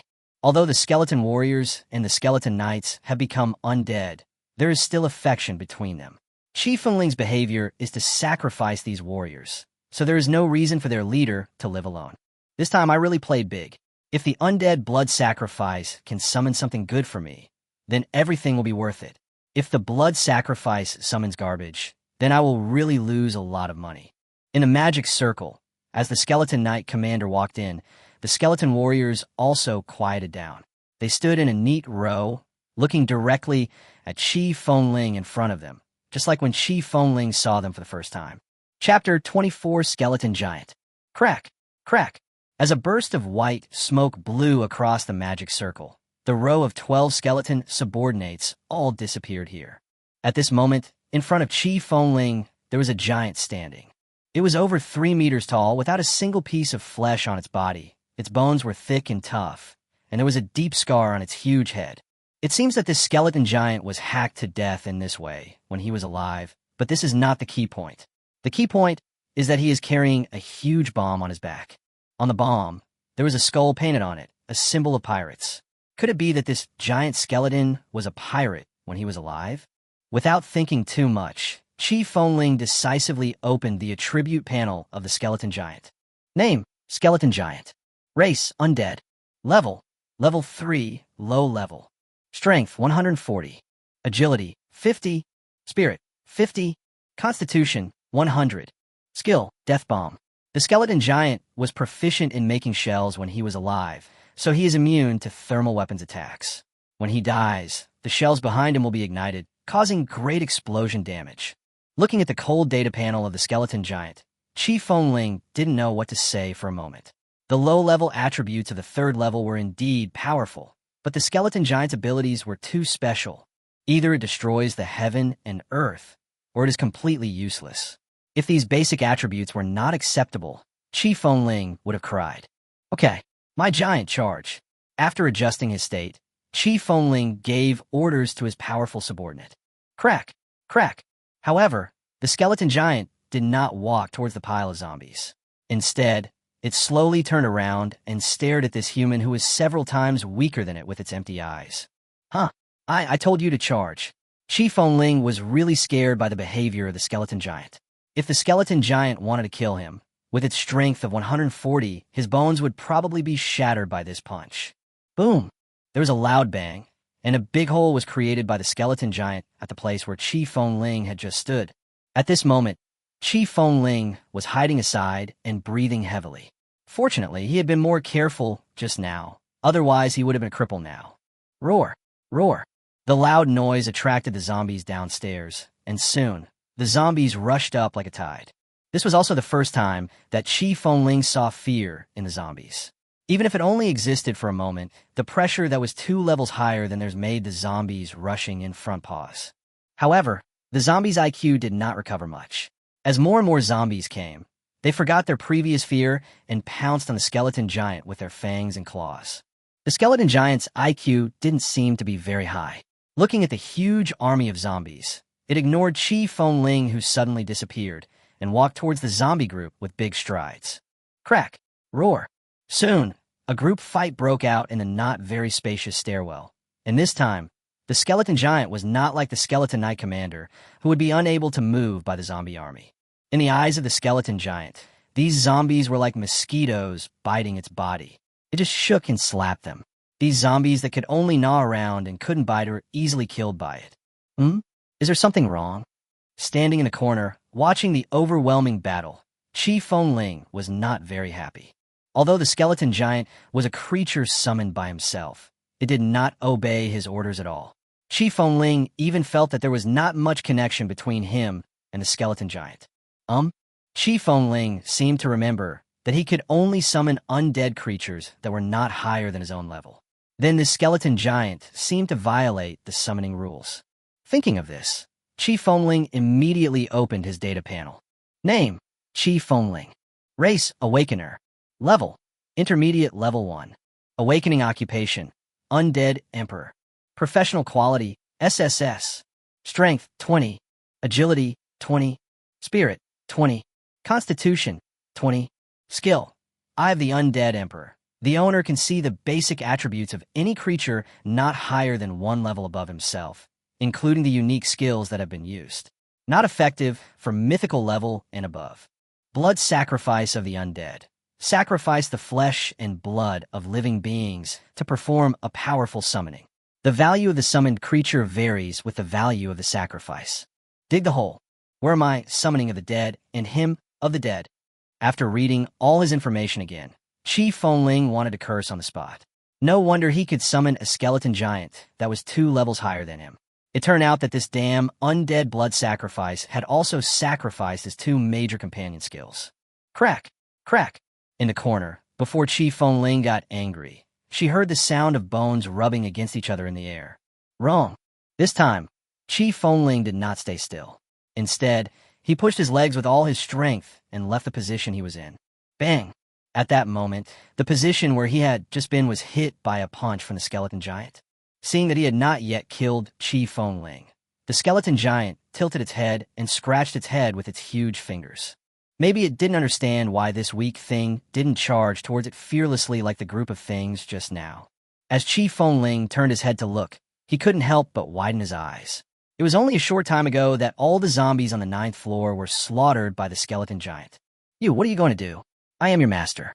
If you kill me, Aren't you afraid of the punishment of the law? Chi Fengling slowly retreated, not caring whether the skeleton giant could understand him or not, and just shouted at it loudly. Seeing that the skeleton giant was still walking towards him, Chi Fengling used his mental power to attack the skeleton giant, but the effect was basically zero. Apart from pausing for a moment, the skeleton giant did not make any other movements. No wonder it could not summon creatures 2 levels higher than itself, because the summoner himself might not be able to control them. Yes, the law of summoning exists, and it works on both sides. If a summoned creature kills its summoner, it will die on the spot, because the summoned creature appears only after enjoying the summoner's sacrifice and signing a soul contract. Similarly, the summoner cannot cancel the summoning contract at will. If the summoned creature dies, the summoner will suffer backlash and, at the very least, lose a lot of mental energy. In serious cases, the summoner will be labeled as inferior, and no matter how good his sacrifices are in the future, no powerful summons will respond to his call. Thinking of this, Chi Fengling slapped his forehead hard. No wonder his 2 major companion skills disappeared. It turned out that his act of sacrificing blood to the skeleton warriors had violated the summoning rules. Master? Gore doesn't have such a weak master. Gore's master is only the Undead Emperor. Chi Fengling originally thought that the skeleton giant would attack him mindlessly, but he didn't expect that the skeleton giant could actually speak.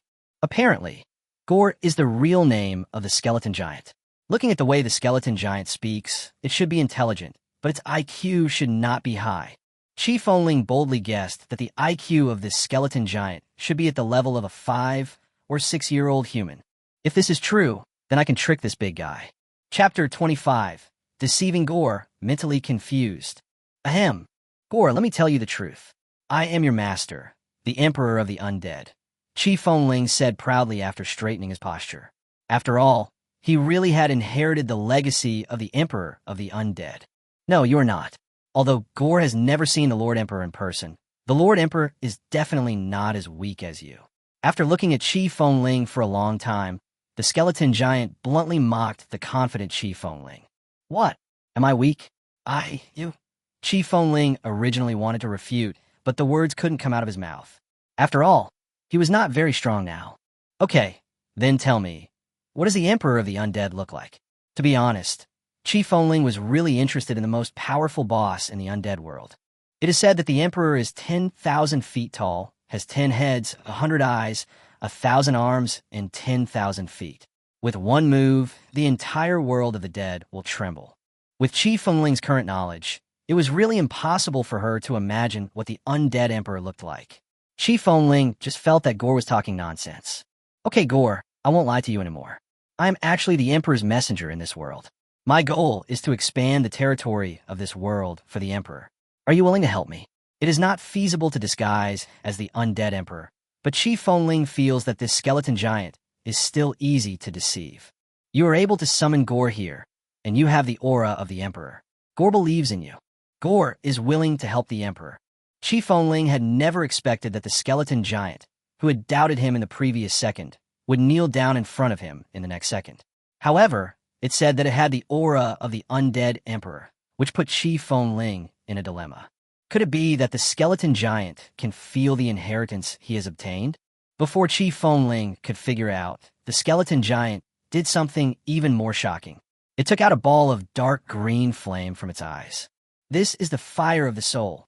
This is something that can only be condensed by undead creatures above level 2. The value of this thing is like the awakening bead that the awakener has absorbed into his body. This soul fire is equivalent to the life of the skeleton giant. Chi Fengling thought that the skeleton giant would be easy to deceive, but Chi Fengling never thought that the skeleton giant would be so easy to deceive. All right, I've seen your loyalty, now charge with me. Gently reaching his hand into the skeleton giant's soul fire, Chi Fengling quickly added his own spiritual imprint into it. Now, as long as Chi Fengling moves his spirit, the skeleton giant will be in excruciating pain. It's not that Chi Fengling is cruel, but this is the right that the summoner has. It's just that the level difference between the two is too big, so the effect is too small. The key point is that Chi Fengling is also afraid. What if the skeleton giant suddenly goes crazy and beats him to death? In a world of the dead, the strong are respected. Most strong people would use things like adding a mental imprint to the opponent's soul fire on the weak. Gore, obey your command. Chi Fengling guessed correctly. After being mentally imprinted by himself, the skeleton giant did not resist. Instead, it stood up respectfully and rushed towards the place Chi Fengling pointed. Bang! There was a loud bang, and the zombies gathered by Chi Fengling on the third floor were easily knocked away by Gore's punch. Chi Fengling's brows were furrowed all the way down, because the further down the floor he went, the more zombies there were, and there was really no living person at all. Hiss! Chi Fengling was just about to go downstairs when she felt dizzy and felt like she would pass out if she took one more step. Name: Chi Fengling. Level: Intermediate Level 1. Spirit: 4 out of 20. Thinking of this, Chi Fengling decisively opened his attribute panel. He didn't know what was going on until he saw it. He was shocked. No wonder he felt so dizzy. It turned out that his mental state was only 4 points. Really? Looking at the giant skeleton who was quietly guarding him, Chi Fengling suddenly understood. In my previous life, I had also encountered some professions like summoners. Their physical stats were not very high, but their mental strength was ridiculously high. At that time, Chi Fengling heard them say that if they wanted to maintain many powerful summoned beasts in this world, they would have to consume a lot of the summoner's mental energy. Because Chi Fengling was not a summoner at that time, he did not pay attention to these words. At that time, Chi Fengling once thought that mental power was the most useless data. Spirit: 3 out of 20. During the time Chi Fengling was thinking, his mental strength was depleted a little, and it was this that made Chi Fengling almost faint on the ground. Okay, Gore, don't go down yet. I'll take you back first. But Master, there are still so many. Before the skeleton giant could finish his words, Chi Fengling sent it directly back to the world of the undead. Chi Fengling was afraid that if the skeleton giant existed for another second, his mental strength would be exhausted. If he fainted in the stairwell, he would be doomed. The moment the skeleton giant was sent away, Chi Fengling felt much better. Although he had not recovered yet, the feeling of fainting that was getting stronger and stronger disappeared. Not daring to stay here any longer, Chi Fengling held onto the wall and quickly ran upstairs. Fortunately, all the zombies along the way were attracted out and killed by the skeleton giant, and Chi Fengling did not encounter any zombies when he went up again. Huh, why is this door open? Chi Fengling reached the 7th floor in a daze and saw that a door that had been closed before was opened. Picking up a wooden stick at random from the ground, Chi Fengling once again mustered up his dazed spirit and quickly walked into the room. The house was very clean, or relatively clean. Although things were a little messy, there was no body inside. It seems that this was the first moment when the zombies broke out and the people inside ran out. And precisely because there was no one inside, the zombies did not go in. Because of the high level of mental concentration, Chi Fengling only felt his head getting more dizzy. He quickly locked the outer door.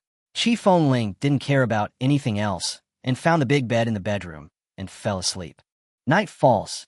The roars of zombies were whistling in the city, and from time to time the screams of some unlucky survivor could be heard. Then all kinds of different sounds rang out in the city. At night, it is the world of zombies, as well as some mutant beasts and abnormally awakened people. In the darkness, bloodiness and cruelty will be displayed more vividly. Snap! Squeak! After hearing the sound of unlocking a door, the door on the 7th floor, which was tightly closed, suddenly opened. After a while, several humans with gray skin and green eyes walked out from the rooms one after another.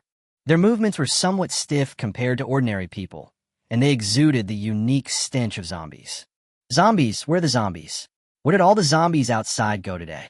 After searching for a week, someone actually spoke. I don't know. Who would dare to come out in broad daylight? I seemed to hear a loud noise at noon, and my door was almost broken. Then what should we do? Without zombies, what will we eat? This seems to smell like a human. It's in 707. Isn't that Brother Wong's home? Let's go and take a look. Suddenly, a person seemed to smell the scent of human in the air. Led by that person, a group of people walked towards the door of 707. And that room was the room Chi Fengling went to before she fainted. Chapter 26. The Man of the Man-Eating Man. Boom, boom, boom. Brother Rulong, please open the door. Brother Rulong, all the zombies outside are gone. What should we do? Brother Rulong, why do I smell a human scent in your room? Night. In a city full of zombies and strange beasts, on the 7th floor of a building, there was actually a person who dared to knock on the door so arrogantly. Downstairs, zombies in groups also walked to the 6th floor, but these zombies did not rush towards their location. Obviously, these zombies did not regard these people as their targets. Brother Rulong, squeak. Just when the person at the door was about to shout, the tightly closed door suddenly opened. The person who opened the door was a middle-aged man, but he had grayish-white skin like them, but his eyes were not as bright as theirs. Why are you shouting? Zombies won't be attracted by you. What if you attract strange beasts? Are you going to deal with them? Or are you going to go? The door was only open a crack, and the strong man said angrily, Brother Rulong, I'm sorry we were wrong, but we were really too hungry and the zombies outside have all run away. Yes, Brother Rulong. I seem to smell the scent of human in your room. These people admitted their mistakes very quickly, but their noses are also very sharp. What humans? There are no humans on this skyscraper. You are just overthinking it. Wang Rulong paused, and it can be heard that he was lying. Hungry? Aren't there plenty of zombies? There are none on the 7th floor. You won't look for them on the 6th floor, the 5th floor, or outside the skyscraper. Wang Rulong answered anxiously, as if he was in a hurry to do something. Brother Rulong, you know we can't walk fast. If the zombies bite us, we'll be dead. Yes, big Brother Rulong. Is there anything to eat in your house? We can only go look for food after we are full. In front of the door, these people did not want to leave. The thin human breath made them drool. Click! What are you doing? Believe it or not, I will break your legs. Wang Rulong didn't want to pay attention to them. Just when he was about to close the door, a man directly put his leg in the crack of the door. Brother Rulong, don't lie to us. Can't we smell what it is? If we brothers are hungry, we could do anything. This man was obviously not afraid of Wang Rulong's threat, because when he said this, many people stretched out their hands and feet. All of you are ungrateful bastards. Have you forgotten who saved you? Wang Rulong tried, but the door wouldn't close. His expression changed quickly, and he looked helpless in an instant. Brother Rulong, we haven't forgotten, but we have helped you a lot these days. Many of our brothers have died for you, but these people were obviously not morally blackmailed by Wang Rulong. Okay, fine. I can let you in, but after you come in, you better behave yourself. Otherwise, don't blame me for being cruel and ruthless. Finally, Wang Rulong gave in. Squeak! The door was still opened, and as Wang Rulong let them in, 15 people squeezed into the small room. Haha, it's a human being.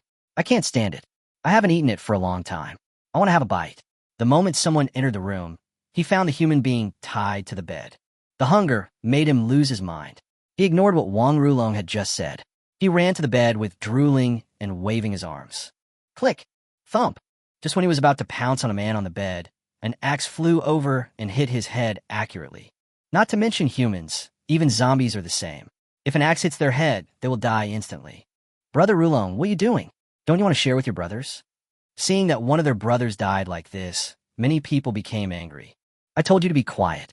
This is what will happen if you make trouble, Wang Rulong said angrily as he took out the bloody axe. Yes, this is a human being, but he is only this big. Is it enough for 15 of us? If things get chaotic, you will just bite randomly, which will only lead to more deaths and bigger conflicts. Now, let me divide it. Do you have any objections? Seeing that everyone was intimidated by him, Wang Rulong put forward his own suggestion. Okay, I'll listen to Big Brother Rulong. As long as there's food to eat, Big Brother Rulong can do whatever he wants. I also listened to Brother Rulong. Me too. Under the charm of Wang Rulong's axe and language, the remaining people finally agreed to Wang Rulong's request. At this moment on the bed, a young man covered in blood was tied up. The young man had a handsome face, was about 1.75 meters tall, and had slightly long and slightly curly hair. Although he looked very disheveled, he gave people an extraordinary feeling. Yes, this young man was none other than Chi Fengling, who had fainted due to excessive overdraft of mental energy. The owner of this room, the man who tied up Chi Fengling, was called Wang Rulong, the eldest brother of the group. At noon, Wang Rulong also discovered Chi Fengling, who was killing his way forward. He just blindly bet that Chi Fengling would turn back. So he cleaned the house with all his strength, opened the door, and hid himself. As it turned out, he won the bet. Chi Fengling entered his room and fainted. After night fell, he came out and tied the unconscious Chi Fengling to the bed. Originally, he was planning to share Qi Fengling's body with everyone, but he felt something different in Qi Fengling's body. He felt that as long as he could eat this man, he would become stronger. It's just that his idea was discovered by these brothers, and he had no choice but to share it. Under the gaze of everyone, Wang Rulong slowly raised the axe, and the dark red blood flowed along the axe blade onto Qi Fengling's face. At this moment, Wang Rulong hesitated. He didn't want to let Qi Fengling go. He was thinking, how could he have this person all to himself? My head. Huh, where's this? Who are you? Just as Wang Rulong was hesitating, the young man with black blood dripping on his face suddenly woke up. Brother Rulong, he's awake, he's awake. I saw it. You don't need to repeat it again. Qi Fengling's awakening also surprised Wang Rulong, but after he saw that the young man did not break free from the restraints, he calmed down again.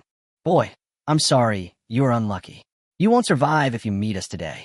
Putting down the axe, Wang Rulong actually began to greedily caress Qi Fengling's face. Don't touch me, I'll count to 3, then let me go, or you will all die. Qi Fengling just felt disgusted. He was not a gay. Ha ha, kill us. You must be dreaming. Don't you see what situation you are in now? Boy, I admire your courage. However, it is a blessing for you to be food for me, Wang Rulong. Seeing that Qi Fengling was not only not afraid, but also showed an expression of contempt for them, Wang Rulong became excited. Brother Rulong, he has been scared silly by you. What else can you say to him? Kill him quickly. On the side, these people were already swallowing their saliva again, and it was obvious that they were really hungry. It's you, the half-corpse king, Wang Rulong. Qi Fengling was not frightened. He was just reminiscing. Fortunately, he remembered that in his previous life, Yunqing also had an extremely powerful person, that is, the half-human, half-zombie king, Wang Rulong. Chapter 27 Half-Corpse King, Ling Xiao, Sword Saint. Half-Corpse King? Speaking of the half-zombie king, we have to mention a new race, that is, the half-zombie. Half-corpses are not alien species, nor are they a special race bestowed by gods, but a special type evolved by ordinary people themselves. They were all ordinary humans. After the end of the world, they hid themselves and escaped the fate of being assimilated by zombies. Unfortunately, they were not as lucky as Ma Zhuang and his group, who had all kinds of food to eat. These people are struggling to survive in the apocalypse and are suffering from hunger. That is why they have been eyeing a special kind of meat.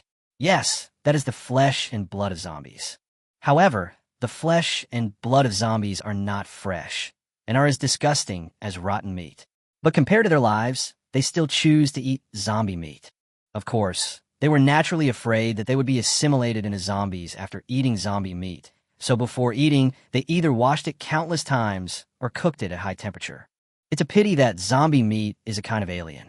No matter how you deal with it, you can't remove the special substances in it.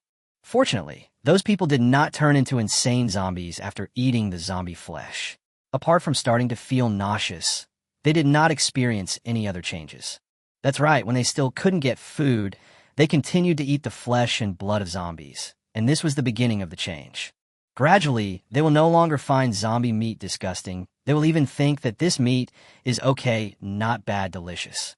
Then, without their control, their skin began to turn grayish-white, and their eyes began to emit a strange green light. Of course, some people noticed abnormal changes in themselves. They were scared, and they began to try to quit eating zombie meat. However, they still didn't get any other food, and the zombie meat was like a weakening drug, constantly tempting their taste buds. After discovering that they still had not turned into zombies, some people ignored the abnormalities in their bodies and continued to eat zombie meat. After that, they will have the same smell as zombies, and gradually, it will become difficult for them to move. Then they began to fear the light. They would feel extremely tired when exposed to the sun, and would die if exposed to the sun for a long time. And at this moment, they are no longer human beings, but have become a new species, that is half-corpses. After they have completely turned into half-zombies, the zombies will treat them as their own kind, and they will also understand both zombie and human languages. However, the blood flowing in their bodies is not pure zombie blood, but polluted human blood, which can also excite zombies. Therefore, if they bleed and get injured in front of zombies, the zombies will not treat them as their own kind, and they will still be eaten by the zombies. As time goes by, human emotions will gradually fade in them, and because of this, they can smell the human scent in the air more keenly. As the half-zombies' ranks get higher and higher, they will once again become more and more disgusted with eating zombie meat, and they also find it difficult to swallow human food. In this case, there's only one kind of food that they particularly like, and that is human flesh. If the level of the half-corpses gets higher and higher, they can even smell whether a human is an awakened one, and can also smell the quality and approximate level of the awakened one. Another most difficult problem is that after the level is increased, the half-zombies will gradually regain human characteristics. Their skin began to return to normal, they no longer had the stench of zombies, and their eyes no longer glowed. At that time, even if they blended into the crowd, no one would notice them. And this is that special, pitiful, and hateful half-corpse race. So why did Qi Fengling remember only Wang Rulong? Because Wang Rulong was the half-corpse king of Yunqing in the previous life. Before the corpse owl attacked Yunqing with all its strength, Wang Rulong almost destroyed the entire Yunqing by himself. In his previous life, Wang Rulong successfully survived and even became a high-ranking official in Yunqing. But what cannot be changed is that he is still a half-corpse. Because of his high position, Wang Rulong can eat humans more openly. However, as Wang Rulong's level became higher and higher, ordinary people could no longer satisfy Wang Rulong's appetite. At that moment, he set his sights on the awakened. At first, he would only look for those awakened who were like Lone Rangers. Later, as more and more Lone Ranger awakeners got into trouble in Cloud City, the Lone Rangers became afraid and began to gather together. It was because of this that Wang Rulong lost his goal again, and his extreme desire made him set his goal in a new place, that is Yunqing University. Everyone knows that college students are pure and stupid, and it is these awakened people who are the most delicious in the eyes of half-corpses. However, Wang Rulong also offended the person that Yunqing should not offend the most, that is the leader of Yunqing University, Lingxiao Sword Saint. In Yunqing, Yi Tian is not the only one who has the unique SS profession. There is another person who is even more powerful than Yi Tian's fallen angel. She is Lingxiao Sword Saint from Yunqing University, the girl who also has the SS profession. Yunqing University was very powerful at the time and had many powerful professions. However, because college students were passionate and gullible, Wang Rulong tricked them into doing things by pretending to be a high-ranking official. And the result was that they became Wang Rulong's food. As more and more classmates disappeared mysteriously, Sword Saint Ling Xiao became angry. She mobilized the entire Cloud City University and began to look for the culprit who had plunged the entire Cloud City into fear. She found it, and at that time, Wang Rulong was devouring the body of a classmate. At that moment, Lingxiao Sword Saint's anger reached its peak. But no one expected that Wang Rulong's mind was so far-reaching. He actually raised a large group of his kind in Yunqing. That is, the half-corpse race hidden in Yunqing. That battle was earth-shattering. Cloud City University sent out all the awakened ones to fight against Wang Rulong's half-corpse race. Who would have thought that after consuming a large number of awakened ones, Wang Rulong was the first to break through to the master level before Yi Tian and Lingxiao Sword Saint. In order to bring this demon to his death, Sword Saint Lingxiao overdrew all his vitality. In the end, Sword Saint Lingxiao even exploded his small universe, and with the strength of a high-level 4th-level warrior, he forcibly killed Wang Rulong, who was at the low level of the master level. After that battle, Sword Saint Lingxiao died. The combat capability of Yunqing University was greatly damaged, and a half-corpse race that once made the entire Yunqing people panic was also completely eradicated in Yunqing by Sword Saint Lingxiao and his party. It was precisely because of the death of Sword Saint Lingxiao that the group at Yunqing University that advocated equality for all declined, and Yi Tian's group was able to rise completely, and finally Yi Tian was able to become the Lord of Yunqing. And these are all the memories about Wang Rulong in the previous life. Thinking of this, Qi Fengling was so shocked that she couldn't be more shocked. What is the charm of this skyscraper? Almost all the powerful people in Yunqing in the previous life rose from here. Yi Tian, Lord of Yunqing. Zombie Emperor Corpse Owl. Hua Qianwei, the underground queen of Yunqing. Ma Zhuang, the king of Yunqing Underground. The half-corpse king is like a dragon. Qi Fengling didn't even dare to imagine what kind of big shots were hidden in this skyscraper. Chapter 28. The Superiority of the Reborn. What half-corpse king? Boy, I admit that you are very brave, but now that you have fallen into my hands, you can't escape even if you have wings. If you're willing to beg me now, I might be able to give you a quick death. Qi Fengling's words surprised Wang Rulong. The more hurriedly someone tries to cover up, the more it proves that others are right. Qi Fengling then realized that he was the one who was reborn, but the others were not, and now was the beginning of the end of the world. If Qi Fengling was Wang Rulong, and suddenly met someone who could accurately tell her his occupation, which he had never told anyone else, Qi Fengling's reaction would probably not be much better than Wang Rulong's. Thinking of this, Qi Fengling still used the eye of the Undead Emperor on Wang Rulong. Name, Wang Rulong. Race, half-corpse/awakener. Level, advanced level 1. Awakening occupation, half-zombie king. Professional quality, S. Strength, 30. Agility, 15. Spirit, 20.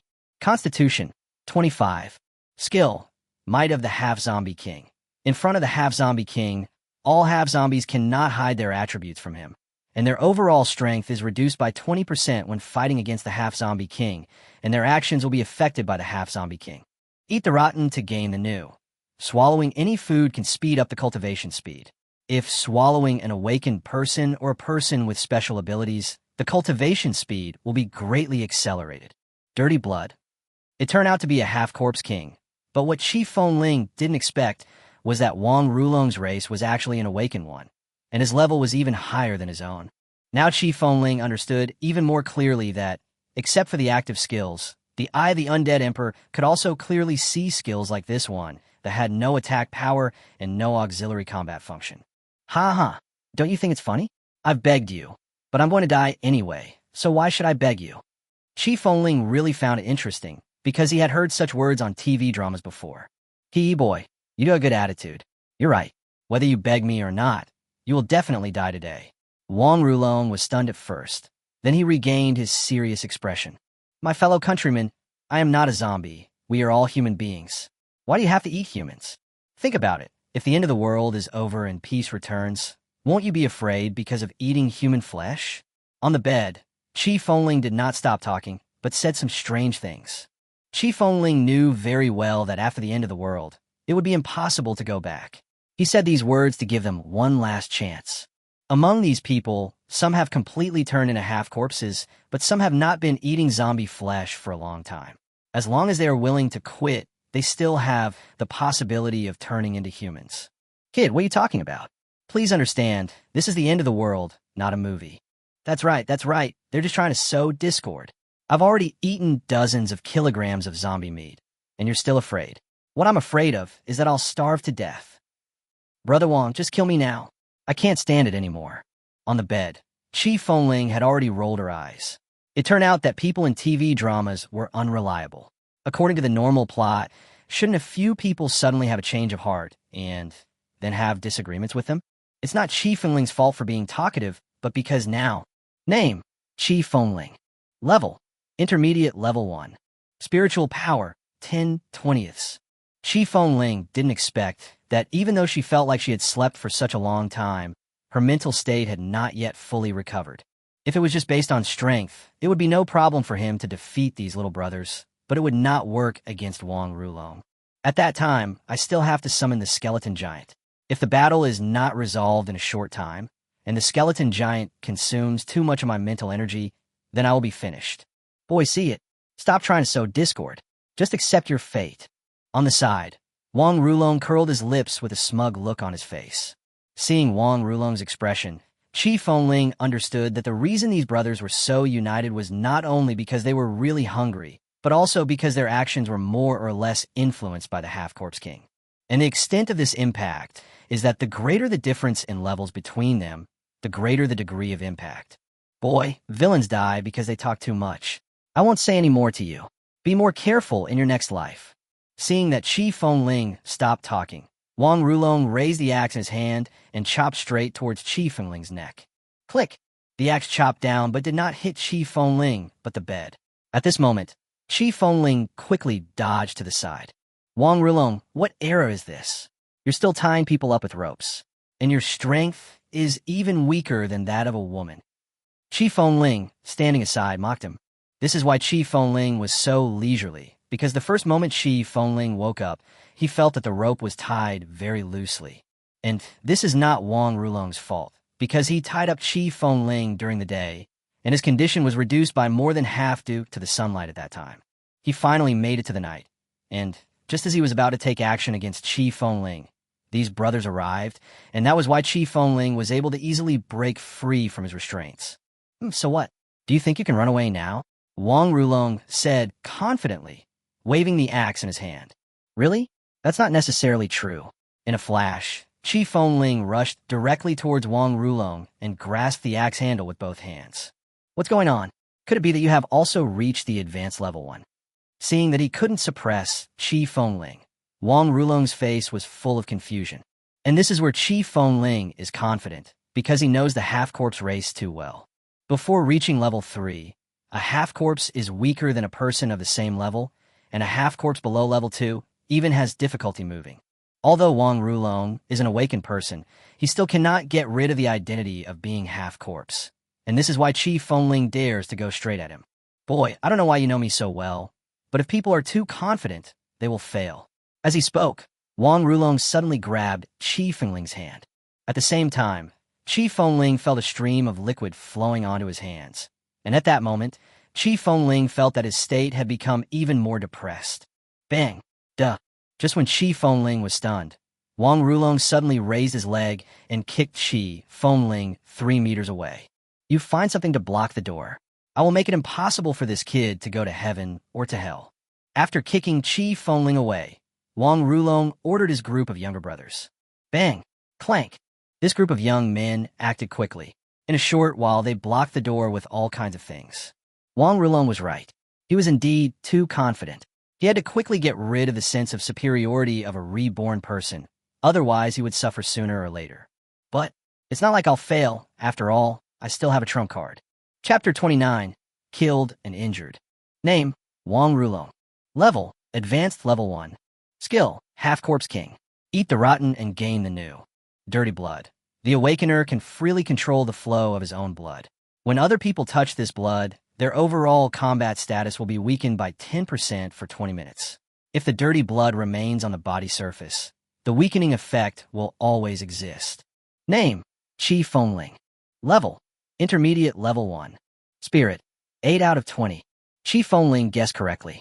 It was impossible for him to become weak for no reason, and it was impossible for Wang Rulong to take his blood for no reason. After reading Wang Rulong's skill overview, Qi Fengling didn't care whether the blood was disgusting or not, and just started wiping it on his body. On the side, Wang Rulong frowned slightly after seeing Qi Fengling's actions. Something in his mind told him. The man in front of him knew all the information about him, and his feeling also told him that he couldn't kill this person, so he'd better run away now. However, after Wang Rulong determined the surrounding environment, he rejected this idea. He did not think that the person in front of him had any hidden cards. All of you come on. Whoever kills him will be rewarded with a whole leg. After watching for a while, Wang Rulong still did not choose to go himself, but issued tempting orders to those younger brothers. At the side, Qi Fengling rolled his eyes. He had seen bounty temptations before, but it was the first time that he saw someone offering a bounty with his own leg. Looking at Wang Rulong hiding behind the crowd, Qi Fengling finally took this man seriously. No wonder he could do so well under the noses of Yi Tian and Ling Xiao Sword Saint. It can be seen that even if he felt he had a sure win, he was still very cautious. Legs, mine, they're mine. Get away and don't fight with me for it. That leg is mine. Wang Rulong's seductive command was very effective. Perhaps it was the blood of Wang Rulong on Qi Fengling that was very effective. All of a sudden, everyone showed greedy eyes towards him. But you are so weak. Qi Fengling no longer hid his strength. He turned over, removed a bed leg, and started slashing at the group of half-corpses. Hiss! The battle was overwhelming. Although he was poisoned by Wang Rulong's filthy blood, the strength of this group of half-zombies was not even as good as the lowest-level zombies. In less than 3 minutes, Qi Fengling had knocked down 5 of the 13 half-corpses that rushed over. But when Qi Fengling looked up, Wang Rulong showed an evil smile. It turned out that I was overthinking. Wang Rulong was not as cautious as I imagined, but he was more cold-blooded than I expected. Wang Rulong was not afraid that Qi Fengling had some other cards. He just felt that if he easily subdued Qi Fengling, the remaining people would still have to share Qi Fengling's body. Instead of sharing with a few more people, It would be better to motivate them with rewards that they could never get, and then kill them with Qi Fengling's hands. These can not only consume Qi Fengling's physical strength, but also eliminate many of his kind who want to share flesh and blood with him. Qi Fengling could even bet that even if there were only 5 people left, or even 2, Wang Rulong would still not share his flesh and blood with them. At that time, he would be able to kill these people more easily. What a great plan to kill 2 birds with 1 stone. But you want me to work for you? That's impossible. After seeing Wang Rulong's intention, Qi Fengling stopped blindly killing these half-corpses, but approached Wang Rulong while fighting. These half-corpses are indeed very weak, but they still have human intelligence. If they see that Wang Rulong still avoids fighting after their group attacks, they will no longer work for Wang Rulong. You little brat, you're so awesome. Come and take my axe. After being seen through by Qi Fengling, Wang Rulong no longer avoided the fight and rushed towards him with an axe in hand. This was indeed useful. The half-zombies who had originally doubted Wang Rulong chose to charge forward again. Wang Rulong, you bastard. The battle was fierce. The half-corpses were indeed weak, but they could not withstand their group attack. In addition, Qi Fengling did not want to get hurt, so the battle was very tiring. Among them, Qi Fengling saw an even more despicable scene. Although he said he was here to help, Wang Rulong actually seldom did it himself. Not only that, he would even go and personally kill 2 half-corpses who had lost their combat effectiveness while no one was paying attention. Qi Fengling saw this scene, but did not say anything because Wang Rulong felt that he had her in his grasp, and Qi Fengling wanted to see what expression Wang Rulong would have when he was left alone and helpless. As Qi Fengling broke the bed legs one after another, and with Wang Rulong's secret help, only 3 were left out of the 14 half-corpses. As the number of their companions continued to decrease, the last 3 men finally discovered the heretic. They did not dare to go forward anymore, but turned around to look at Wang Rulong. That look seemed to be saying, so many brothers died. Why are you not hurt at all? However, Qi Fengling will not give them a second chance. When they choose to become completely enemies with him, their lives will come to an end. Bang! Another stick came down, and the half-corpse head was hit directly by Qi Fengling, and black blood suddenly oozed out from his 7 orifices. Boy, prepare to die. Just as Qi Fengling raised the wooden stick, Wang Rulong swung his axe and chopped off the head of a half-dead body. However, the drunkard's real intention was not to drink. After the excessive force passed through the half-corpse head, it was heading straight towards himself. Wang Rulong really picked a perfect time. At this moment, I have no way to avoid it. With no other options, Qi Fengling held the wooden stick across his hand and took Wang Rulong's axe head-on. The axe easily cut through the stick and sank deeply into Qi Fengling's palm. Fortunately, I took the wooden stick to relieve the force, otherwise my palm would have been chopped off by Wang Rulong. Wang Rulong, what are you doing? He's our brother. Seeing that Wang Rulong had hacked his brother to death with his own hands, and there were only 3 people left in the room, the half-corpse finally panicked. Sweet, such a sweet taste. Brothers? Humph, you are not worthy. Licking Qi Fengling's blood on the axe, Wang Rulong showed an expression of extreme enjoyment. Wang Rulong, what are you doing? The half-corpse was about to stand up, but Wang Rulong swung his axe directly at him. After a scream, Qi Fengling and Wang Rulong were the only ones left in the huge room. Delicious, so delicious. Such deliciousness is not something you can enjoy. Picking up the axe again, Wang Rulong staggered towards Qi Fengling. Half-corpse king, you are indeed cruel. In this life, I will never let you rise again, Qi Fengling said coldly while clenching his hands. Humph, you are about to die, yet you still dare to speak so shamelessly? I don't care if you're a time traveler or a reborn person. You will die in my hands today. Qi Fengling's confusing words suddenly made Wang Rulong excited.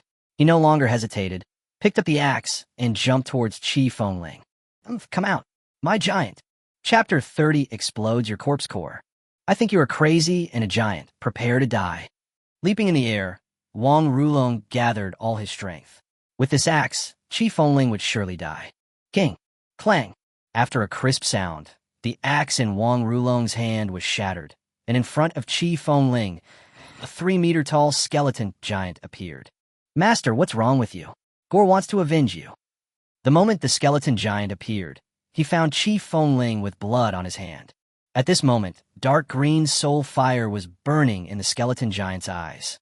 It could be seen that the skeleton giant was really angry for Qi Fengling. What is this? Boy, what is it saying? Throwing down the axe handle in his hand, Wang Rulong quickly retreated to the side. Yes, now they still cannot understand the languages of different races. Except for the wise awakened ones, such as prophets, fortune tellers, and talisman masters, ordinary awakened ones must reach level 3 before they can easily understand any language. He said he wants you to die. Feeling his mental state constantly slipping away, Qi Fengling didn't want to waste too long with Wang Rulong. No, it's impossible. You are so weak. How can you have such powerful subordinates? I don't accept it. I don't accept it. Wang Rulong was shocked. As he spoke, he groped towards the door. Go, Gore, catch him for me. Qi Fengling understood Wang Rulong's thoughts in an instant. He wanted to run away. It's just a pity that there are all kinds of debris piled up at the door. This was Wang Rulong's own order. In the spacious house, the skeleton giant really stood tall. His speed was considered weak among people with the same size, but the limited space of the house gave the skeleton giant great help. Boom! Boom! Maybe because of Qi Fengling's injury, the skeleton giant was full of energy at this moment. With every punch and palm strike, the walls and the floor were smashed to pieces. Wang Rulong was in an even worse situation. Under the level suppression, no matter what attack he used, he could not cause effective damage to the skeleton giant. Click! Let me go. Finally, Wang Rulong was unable to dodge and was grabbed by the skeleton giant. Under the huge force, all the bones in Wang Rulong's body were squeezed and crackled. Wait, don't kill him yet. If Qi Fengling hadn't said this in time, Wang Rulong would probably have been crushed to death by now. Lord Half-Corpse King, do you have anything else to say? Qi Fengling said with a mocking look on his face as he walked slowly in front of Wang Rulong. Young man, no. Uncle, I think there must be some misunderstanding between us. Please let me go. Wang Rulong's face was very ugly. He wanted to resist, but now, he no longer had any strength. Misunderstanding? Look, could this be a misunderstanding? Qi Fengling said coldly, taking out his bloody hand. Master, I know I was wrong. I was blind and didn't recognize the real man. As long as you can let me go, I will do anything you ask me to do. The moment Qi Fengling's hand reached out, the skeleton giant also unconsciously increased the strength of his hand, which made Wang Rulong feel extremely painful. Only at this moment did he realize that if he didn't beg for mercy, he would really be crushed to death by the giant. Oh, anything is fine. Qi Fengling became interested when he heard this. Yes, that's right. I will work like a slave for you, and go through fire and water, and I will never refuse. At this moment, Wang Rulong said all the words that he could think of to show his loyalty. That's not necessary. You just need to hand over your corpse core and let me leave a mental mark on it, Qi Fengling said lightly with a crooked mouth. Corpse core? Yes, this is something that can only be condensed in the heads of high-level zombies or half-zombies. The value of this thing is as important as the soul fire of the skeleton giant. If Wang Rulong really gave Qi Fengling a mark on the corpse core, it would mean that Wang Rulong's life or death would depend on Qi Fengling's words. What? You don't want to? Qi Fengling's face was full of teasing as he looked at Wang Rulong, who stopped talking. He knew Wang Rulong too well. He could make an oath of loyalty like the one he just made to anyone, and the sincerity of the words might even deceive himself. But he never keeps his word. He can indeed be servile to Qi Fengling now, but if he becomes powerful one day, or if Qi Fengling falls into trouble, he will be the first person to attack Qi Fengling. Maybe Wang Rulong himself was confused. How did Qi Fengling know about corpse cores? No, I am willing to do so, but uncle, you see, I'm bound like this. I can't give it to you even if I want to. Wang Rulong raised his head again, showing a helpless expression. He knew Wang Rulong's thoughts very well. He either wanted to die with him or wanted to crawl by his side. Wang Rulong, if you are stubborn and unyielding, I might let you go, but I will never believe your ugly face that shows your loyalty. Looking at the half-dead bodies in the room, Qi Fengling understood that leaving Wang Rulong alive would be the biggest threat to himself. Another point is, didn't Wang Rulong admit with his words that there really was such a thing as a corpse core in his head? Corpse cores are the essence condensed from the brains of zombies and half-zombies. They do not contain any zombie toxins and are used in the same way as awakening beads.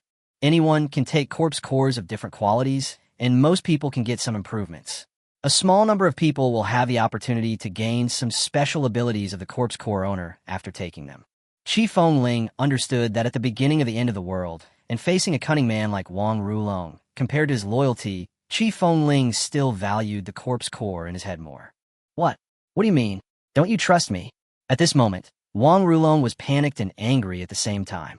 He just felt that the person in front of him was playing tricks on him. What do you think? How can I trust you? Chi Fengling just spread out his hands, and the half-dead bodies on the ground in front of him were the best answer. Uncle, I want to help you. I just want the two of us to join forces and kill them all. Wang Rulong is really shameless. Even now, he is still trying to pass the blame. Kill it, crush it to death slowly. Chi Fengling didn't want to listen to Wang Rulong's nonsense anymore, so he gave the order to the skeleton giant directly. No, you bastard, remember, Wang Rulong, will not let you go even if I become a ghost. Although Wang Rulong could not understand what Chi Fengling said to the skeleton giant, he could clearly feel that his body was being squeezed even harder. You beast! You will be damned. The skeleton giant seemed to have heard Wang Rulong scolding its master. He ignored Chi Fengling's order and raised his thumb and exerted force with his palm. In just a moment, Wang Rulong's head was crushed. Sir, this is what you want. The skeleton giant gently threw away Wang Rulong's body that was like mud, and in his hand was a beautiful crystal core emitting purple light. Gently taking the beautiful crystal core and enduring the pain of having his palm cut, Chi Fengling kicked Wang Rulong again. Looking at the corpses on the ground that could no longer be distinguished from human beings, Chi Fengling gently shook his head at Wang Rulong. Unexpectedly, the man who shocked the entire Yunqing in his previous life, the king of half-corpses, died so miserably in this life. In the end, he didn't even know his own name. Chapter 31, Miracle Flower. This is the corpse core. Corpse cores also have different qualities. According to their colors, from weak to strong, they are white, green, blue, yellow, purple, and red.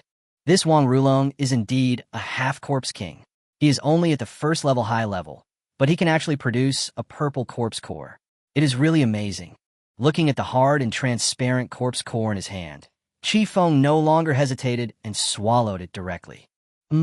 This smell. Vomit. As expected, I was careless. I ate the dirty blood on the corpse core before I could clean it off. At that moment, Chi Fengling almost vomited. However, although the surface of the corpse core seemed extremely hard to the touch, it actually melted in the mouth. Chi Fengling didn't even have time to spit it out before the corpse core melted directly in his mouth. That's not right. In my previous life, after taking the corpse core, I could more or less feel my physical strength improve. But this time, after waiting for 5 minutes, I didn't feel any change at all. Name, Chi Fengling. Race, Awakener. Level, Intermediate Level 1. Awakening Occupation, Undead Emperor. Professional Quality, SSS. Strength, 20. Agility, 20. Spirit, 6 out of 20. Constitution, 17 to 20. Skill, Eye of the Undead Emperor. The owner can see the basic attributes of any creature not higher than his own level, including the unique skills that have been used, and can directly identify half-corpses and know the skills and attributes of any half-corpse, ineffective from mythical level and above. Blood Sacrifice of the Undead. Sacrifice the flesh and blood of living beings to perform a powerful summoning. The value of the summoned creature varies with the value of the sacrifice. Chi Fengling was stunned for a long while before realizing that the skill of Eye of the Undead Emperor had been improved. The current Eye of the Undead Emperor has added an effect specifically for dealing with half-corpses. Looking at the wound on his hand, Chi Fengling wanted to drag Wang Rulong up and beat him up again. Okay, push them all over there. Sitting down on the bed, Chi Fengling gave orders to the skeleton giant. It was still midnight, and Chi Fengling had no intention of going downstairs as his hands and mental strength were severely damaged. After what happened with Wang Rulong, Chi Fengling didn't want to go to another room to rest. Although there were corpses everywhere, they were all dead and couldn't be deader. Seeing that the skeleton giant had piled all the half-corpses in the corner of the house, Chi Fengling could no longer hold on. After sending the skeleton giant back to the world of the dead, Chi Fengling fell into a deep sleep. Night. Zombies are screaming, beasts are roaring, and humans are hiding in the corner and trembling. This is what the end of the world is like. Whether it is animals or plants, they mutate and evolve faster than humans. Has mankind ever thought that this blue planet, which it has ruled for nearly 10,000 years, changed its master in less than a month? Humans are weak, but they're also powerful and the race with the greatest potential. In less than a year, humans will regain their footing in this chaotic world. In less than 10 years, humans will once again stand at the commanding heights of the blue planet. However, only those who are still sleeping soundly know that perhaps the gods are the key to dominating this world. I don't know how long I slept, but Chi Fengling finally woke up from his dream. After this sleep, Chi Fengling finally regained the feeling of being full of energy. Name: Chi Fengling. Level: Intermediate Level 1. Spirit: 20 out of 20. Constitution: 7 to 20. Damn, what happened? After looking at his own attributes, Chi Fengling was dumbfounded. How come after this sleep, his mental strength was fully restored, but his physical condition declined? Just as Chi Fengling was slapping his thigh in confusion, he finally discovered something wrong.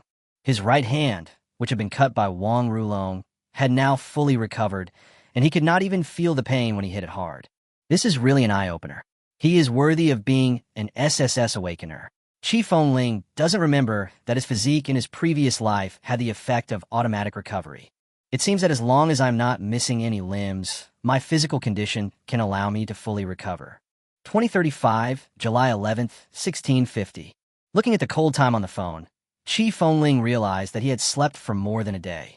At this moment, the once ridiculously fast 9G network has finally dropped to 2G. It is estimated that it won't be long before this phone can only play single-player games. Thinking that this was the last era of the internet, Chi Fengling was not in a hurry to explore the way, but instead browsed his favorite websites. Hot Topic 8. China has recently discovered a painless method of euthanasia by cutting the wrist. Instead of being scared, why not die together? 10 million plus likes, 3 million plus discussions. I step on all servers. Nickname damn it, listen to your nonsense. It will hurt if you cut your wrists.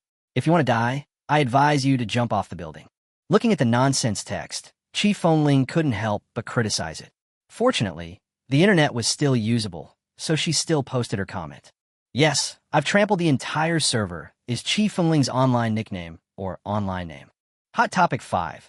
Shocking. The United States has recently discovered that zombie meat is non-toxic and has no additives, and can be eaten with confidence. I believe that it will not be long before zombies will be eaten to extinction by humans. 20 million plus likes, 8 million plus discussions. So shocked. I'm the one who's stepping on all the servers. Nickname, don't believe it. A friend of mine has eaten it, and it's like shit, and it's poisonous. My friend has been killed by me because he turned into a zombie. Of course, Chi Fengling definitely didn't have that so-called friend, because Chi Fengling knew that this person who was promoting eating zombie meat had already become half zombie, and he wanted to instigate more people to be like him. Chi Fengling is indeed ruthless, but he is still a human being. He does not want everyone to become such cold-blooded and heartless creatures. Hotspot 3. The world kissed me with pain, but I responded with songs. Fellow countrymen, I experienced it myself. The day before yesterday, I couldn't stand it anymore, so I offered myself to be eaten by zombies. However, after the zombies bit me a few times, they stopped biting me. Now, I am one of them, except for some changes in my skin. Nothing else will happen. Believe me, humans and zombies can coexist. If you're more tolerant of them, they will certainly be kind to you. 10 million plus likes, 30 million plus comments. If Chi Fengling was shocked after reading the above content, then this hot topic made her dumbfounded. How could anyone dare to say such a thing? This was also the hot topic that Chi Fengling saw, with 3 times more discussions than likes. However, most netizens still have brains. During the discussion, most people were criticizing the person who posted this message, but there were also some people who were so frustrated that they chose to believe him. And there is only one outcome for those who choose to believe in him, and that is, there is no return. Chi Fengling felt that this was just like someone saying in peacetime that a chopped-off head could be reattached. You can try it, but you will die after trying it. Lousy's foot on the whole server. Nickname, there are all kinds of birds in the forest. If you don't want to live, please don't hurt others, okay?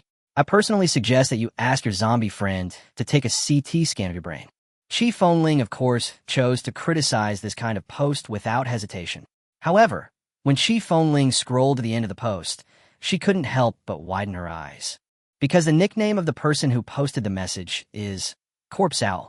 What's more terrifying is that the IP address of this person called Corpse Owl is in Yunqing. Chi Fengling didn't believe that there would be such a coincidence in the world. It seemed that this Corpse Owl not only recovered a lot of IQ, he could even post online to cheat people. Chi Fengling didn't dare to imagine how powerful the Corpse Owl would be now. Hotspot 1. Miracle Flower, Final Redemption. The end of the world is scary, but it is also our rebirth and the beginning of everything. Believe me, as long as you come here, you will know that the end of the world is not scary. 130 million plus likes, 50 million plus discussions. After recovering, Chi Fengling saw the most popular post. This was truly amazing. Even before the end of the world, there were very few posts that could reach such popularity. With a curious heart, Chi Fengling clicked on the post. Chi Fengling was even more shocked when she opened the comment section immediately. She didn't expect that almost everyone in the comment section gave positive comments. Chi Fengling browsed for 5 minutes, but didn't see a single negative review. After closing the comment section in disappointment, Chi Fengling read the post carefully. There is very little text in this post. It basically says that the world is ruined, but miracles and happiness have not given up on us. As long as we are willing to look for them, miracles and the flowers of miracles will appear around us. The post does contain little text, but it is accompanied by a lot of photos, all of which feature strange yellow flowers. In this photo, there are humans, zombies, half-zombies, zombie beasts, and evolved life forms. The key point is that they didn't actually fight each other. Instead, they were grinning and dancing. They're holding a yellow flower. Is it so magical? 5 minutes. Chi Fengling racked her brains, but couldn't remember anything. She lost her phone too early in her previous life, so she didn't know this information. But all of Chi Fengling's friends didn't know that there was such a thing as a miracle flower in the previous life. Posts like this with over 100 million likes must be a topic that people often talk about after the end of the world and miss the past. But in the previous life, even when Yunqing was destroyed, Chi Fengling had never heard of this term. Could it be that this miracle flower appeared only after my rebirth? Chi Fengling had thought about the butterfly effect, but the only place affected by his rebirth was this skyscraper. Why did the world become something he didn't understand at all? The more Chi Fengling thought about it, the more curious she became. Time passed by minute, and Chi Fengling had no idea how many pictures she had flipped through. The IP addresses of these photos include the United States, Korea, the United States, China, and India, and are even accurate to every place. Therefore, Chi Fengling believed that someone in Huaxia would definitely send photos, and Chi Fengling even believed that there was such a thing in Hubei province. With trepidation and fear, Chi Fengling felt it was more and more magical the more she looked at it, because even in the dream city, there appeared a photo of the miracle flower. Mengsheng is the most developed urban area in Hubei province and the closest city to Yunqing. When Chi Fengling saw this IP address, he knew that there must be such a place in Yunqing. In Yunqing, which place is the most prosperous and which area has the most people? If nothing unexpected happens, it seems to be this skyscraper, which is where Chi Fengling is now. Thinking of the people who appeared in the skyscraper, Yi Tian, Lord of Yunqing, the zombie emperor Shi Shao, Ma Zhuang, king of Yunqing Underground, Hua Qianwei, queen of Yunqing Underground, and Wang Rulong, the half-zombie king. Chi Fengling had a bad premonition in her heart, because Chi Fengling felt that the place where the miracle flower of Yunqing appeared must be in this skyscraper. Snap! The phone fell. Yes, because she was too shocked, Chi Fengling didn't hold the phone steady, because in this post, Chi Fengling really found a photo belonging to Yunqing's IP address. There were those strange, miraculous flowers in the photo, and what shocked Chi Fengling even more was that the scene in the photo was on the first floor of this skyscraper. At this moment, Chi Fengling's hands were shaking, out of fear and excitement. He had an inexplicable feeling as if the whole world was revolving around him. How could he encounter such magical people and things? After hesitating for a long time, Chi Fengling finally opened the comment section again. This time, Chi Fengling even boldly checked in his own location. Brothers, is there really such a magical thing? Can it really give us hope? Chi Fengling didn't know why, but she uttered this sentence for some unknown reason. Chi Fengling gently put down the phone and prepared to take a breath. Beep, beep. However, less than a minute after Chi Fengling put down her phone, it started to beep. The frequency of the beep was even faster than the speed at which she sent messages to Zhou. Wow, I'm shocked. Qi Fengling really couldn't believe it. This was the end of the world, and it was still the era of 2G network. Less than a minute after he sent the message, he received more than 2,000 likes and more than 100 comments. If it was before the end of the world, Qi Fengling would definitely be happy to death. But now, it is the end of the world. How come so many people have mobile phones? And they keep staring at the comment section. I am your light. Nickname brother, please don't be disappointed in the world. It has never given up on you, nor has it given up on us. Black eyes sunbathing. Nickname brother, what are you doing? I see your address is right here. Come down and feel the happiness together. AI Wan Wan. Nickname Chinese people, don't cheat Chinese people. You will know when you come down. These were some of the comments Qi Fengling saw that had the most likes. Each of them seemed to be seduced by happiness and posted these jubilant words. What's even more terrifying is that 1/3 of the people who responded to Qi Fengling had addresses on the first floor of a skyscraper. What's going on in this world? Is this the end of the world? This was what Qi Fengling was thinking. He was shaken. Even though he was reborn, he was still shaken by this information. How he wished he hadn't opened his phone to browse the internet. But he opened it, and these were not illusions. I step on all servers. Nickname okay, here I come. After typing these words for some unknown reason, Qi Fengling turned off his cell phone, cleaned up the bodies at the door, and walked downstairs. Chapter 32, Dream Road, 2035, July 11th, 1720. Evening. The sun gradually sets, and the afterglow of the sunset shines on the towering skyscrapers, making the dilapidated buildings show a kind of hope.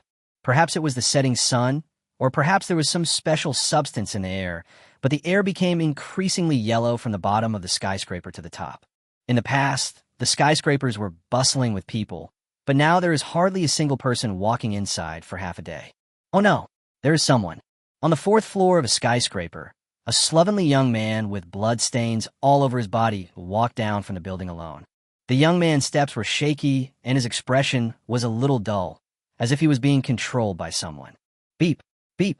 Just as the young man stepped onto the 3rd floor of the skyscraper, the cell phone in his arms rang at an inopportune time. The sound was small but abrupt, and it was enough to wake the dazed young man up. Oh my God, how did I get here? Looking at the big 3 on the stairs, the young man couldn't help but widen his eyes. He was very confused. He didn't even know how he got downstairs. Take out your phone and unlock it. Goddess, Fengling, I'm not dead yet. Surprise, right? I'm surprised too. Do you want to see me? Smiley face, but I really want to see you again. I really want to see your expression when you see me again. Playful.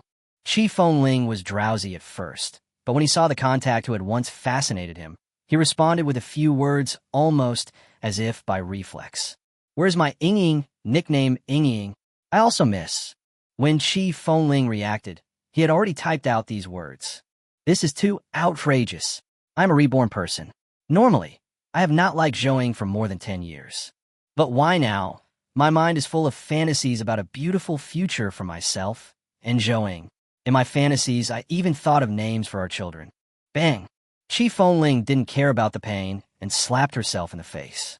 The bright red slap mark showed how cruelly Qi Fengling hit herself. After waking up, Qi Fengling opened the website. In just half an hour, the post I randomly posted has received 12,000 plus likes and 500 plus comments. However, this is not what Qi Fengling cares about.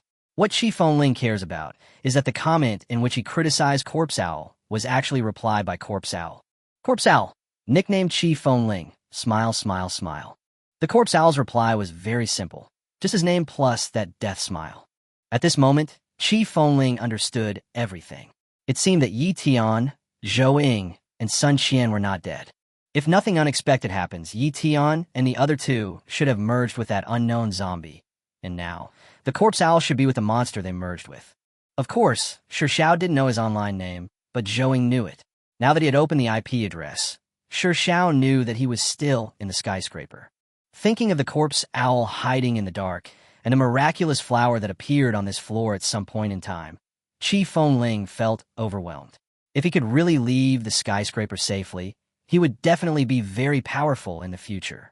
Slowly, Qi Fengling had already reached the 3rd floor, and all the zombies that were originally crowded here had disappeared.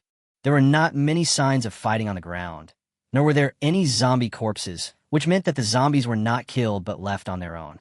Thinking of the scene in which all the people in the photo coexisted peacefully, Chi Fengling's interest in the miracle flower reached its peak. Second floor. This was originally the floor with the second most zombies, but now there was not a single zombie in sight. Even though Chi Fengling deliberately created some noise, no zombies rushed out. At this moment, Chi Fengling's attention was focused to the extreme, and he discovered that some yellow powdery objects were slowly floating up from the first floor. Because the powders are increasing, it seems that the air has turned yellow.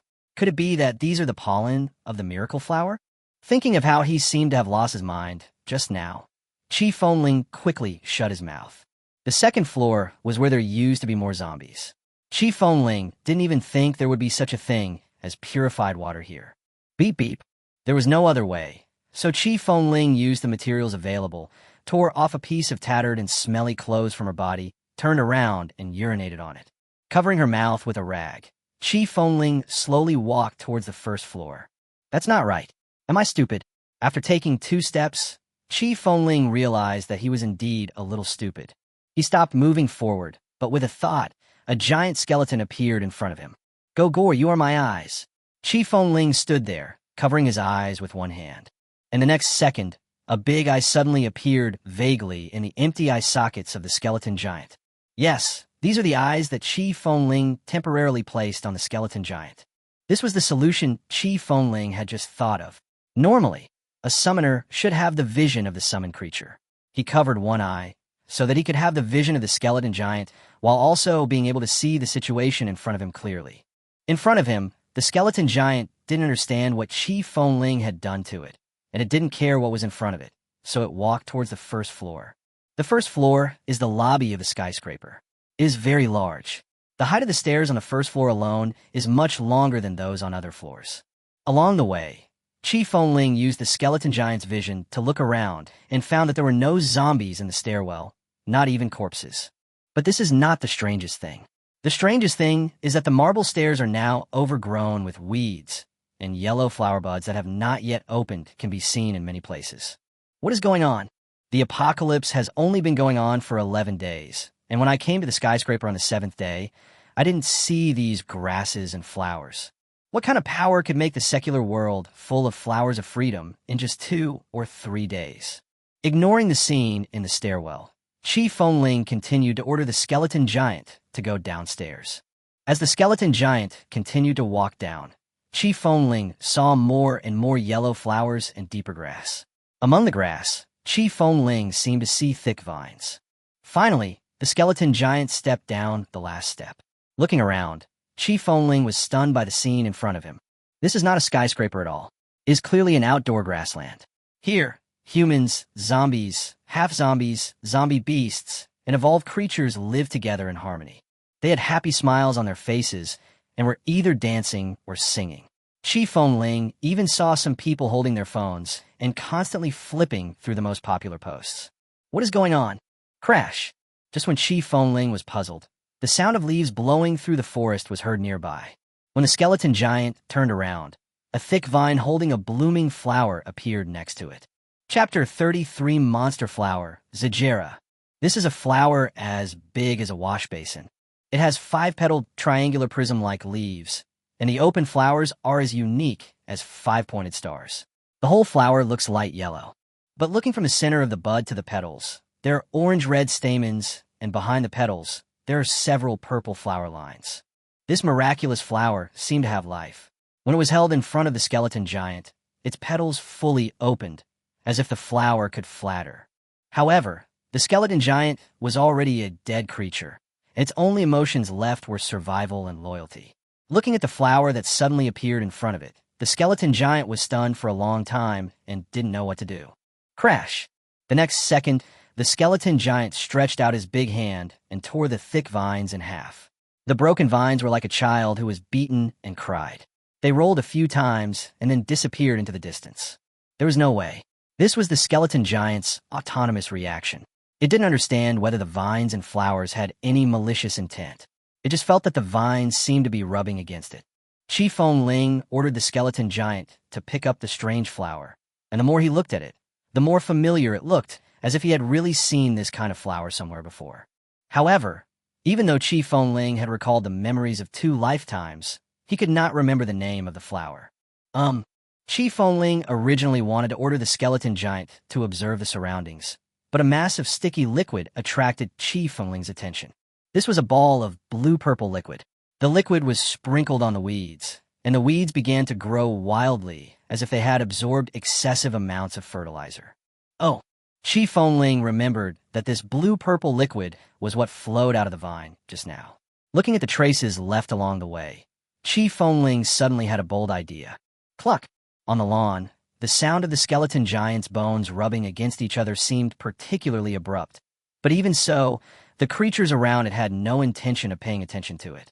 At this moment, they are still holding the flowers, immersed in their own world of joy. Following the traces of blue-purple liquid, the skeleton giant walked towards the counter on the first floor of the skyscraper. The grass here is getting darker, but there are fewer and fewer yellow flowers, and there are fewer and fewer various creatures around. After 3 steps, the skeleton giant lost all traces of the blue-purple liquid, and in front of the liquid where it disappeared, a green waterfall composed of weeds and vines appeared. There is no need to think about it. The secret of this miracle flower must be behind this green waterfall. Crash! Snap! Snap! The vines and weeds were wriggling, and the skeleton giant's arms were exerting force. In just a minute, the green waterfall in front of them was pinched into a big hole by the skeleton giant. Bang! With a loud bang, the skeleton giant no longer spared his strength and punched with all his strength, directly breaking a piece of the vine wall. After the vines fell off, a hole appeared in front of the skeleton giant, Qi Fengling. Yes, it was a hole in the ground. I didn't expect that such a hard floor of a skyscraper could be dug into a hole with a radius of 3 or 4 meters. But none of this is important. What is important is that above the hole, there is a huge yellow flower blooming, and around the hole, blood and body parts can be seen everywhere. The setting sun shone on the giant flower, which bloomed particularly gorgeously, and the yellow pollen covered the entire body of the skeleton giant. Unconsciously, Qi Fengling even felt that the bond between the skeleton giant and himself had weakened a lot. No, there is something wrong with this flower. Just when Qi Fengling was still thinking, 10 vines as thick as basketballs suddenly stretched out from the cave. Those vines had clear targets and locked onto the skeleton giant at the entrance of the cave. Chuck! However, the skeleton giant is a 3rd-level undead, and his strength is unmatched by ordinary creatures. In just a moment, the 3 vines were broken by the skeleton giant. Just when Qi Fengling was about to take a breath, 5 more vines stretched out from the cave, and this time the vines directly locked the legs of the skeleton giant. Not good. At this moment, Qi Fengling realized something was wrong, and he immediately gave an order to the skeleton giant. Perhaps because of the effect of the pollen, the skeleton giant was stunned for 5 seconds before reacting. It's too late. Under the joint action of the huge vines, the skeleton giant was actually pulled down, and the place where the skeleton giant fell was exactly the bottomless cave. Okay, the adventure is over. Qi Fengling was not panicked. After all, the skeleton giant was just a summoned creature by him. With a thought, Qi Fengling sent the skeleton giant, which was supposed to fall into the cave, back to the world of the dead. Leaning against the wall on the 2nd floor, covering her mouth and nose with a rag, Qi Fengling smiled faintly. But this time, Qi Fengling was not crazy. What made him happy was that at the last second, he used the skeleton giant to use the eye of the undead emperor on the huge flower. Without hesitation, Qi Fengling opened the data panel of the giant flower. Name, Zajera, branch. Race, monster. Grade, strength, agile, spirit, constitution. Skills, monster flower. Hope pollen. When Qi Fengling saw the information of this flower clearly, she was stunned for a moment. What surprised Qi Fengling was not only its level that was so high that its attributes could not be seen. The most important thing was its name. Zajila. Oh my god, what is this? Qi Fengling couldn't even believe her eyes. She didn't expect that such a thing really existed in the world. Qi Fengling finally remembered that he had indeed seen this flower. Or rather, most children had seen this flower, but not in real life, but on TV. This was a plant that was supposed to be imaginary. If Qi Fengling remembered correctly, Kajila was a strange monster from Ultraman Tiga, which he had seen when he was a child. According to the setting, this flower is the key to the destruction of the entire super-ancient human civilization. Everything was right. Any creature that inhaled Zajera's pollen would become extremely happy. They would lose their minds and be completely immersed in imaginary happiness. If this was all true, Qi Fengling would be a little disappointed, because he had heard from older children since he was a child that he should believe in light, as they had all become light. However, even he himself was almost deceived by Zajila's pollen. But in the TV series, the person who truly possesses the light always stays awake.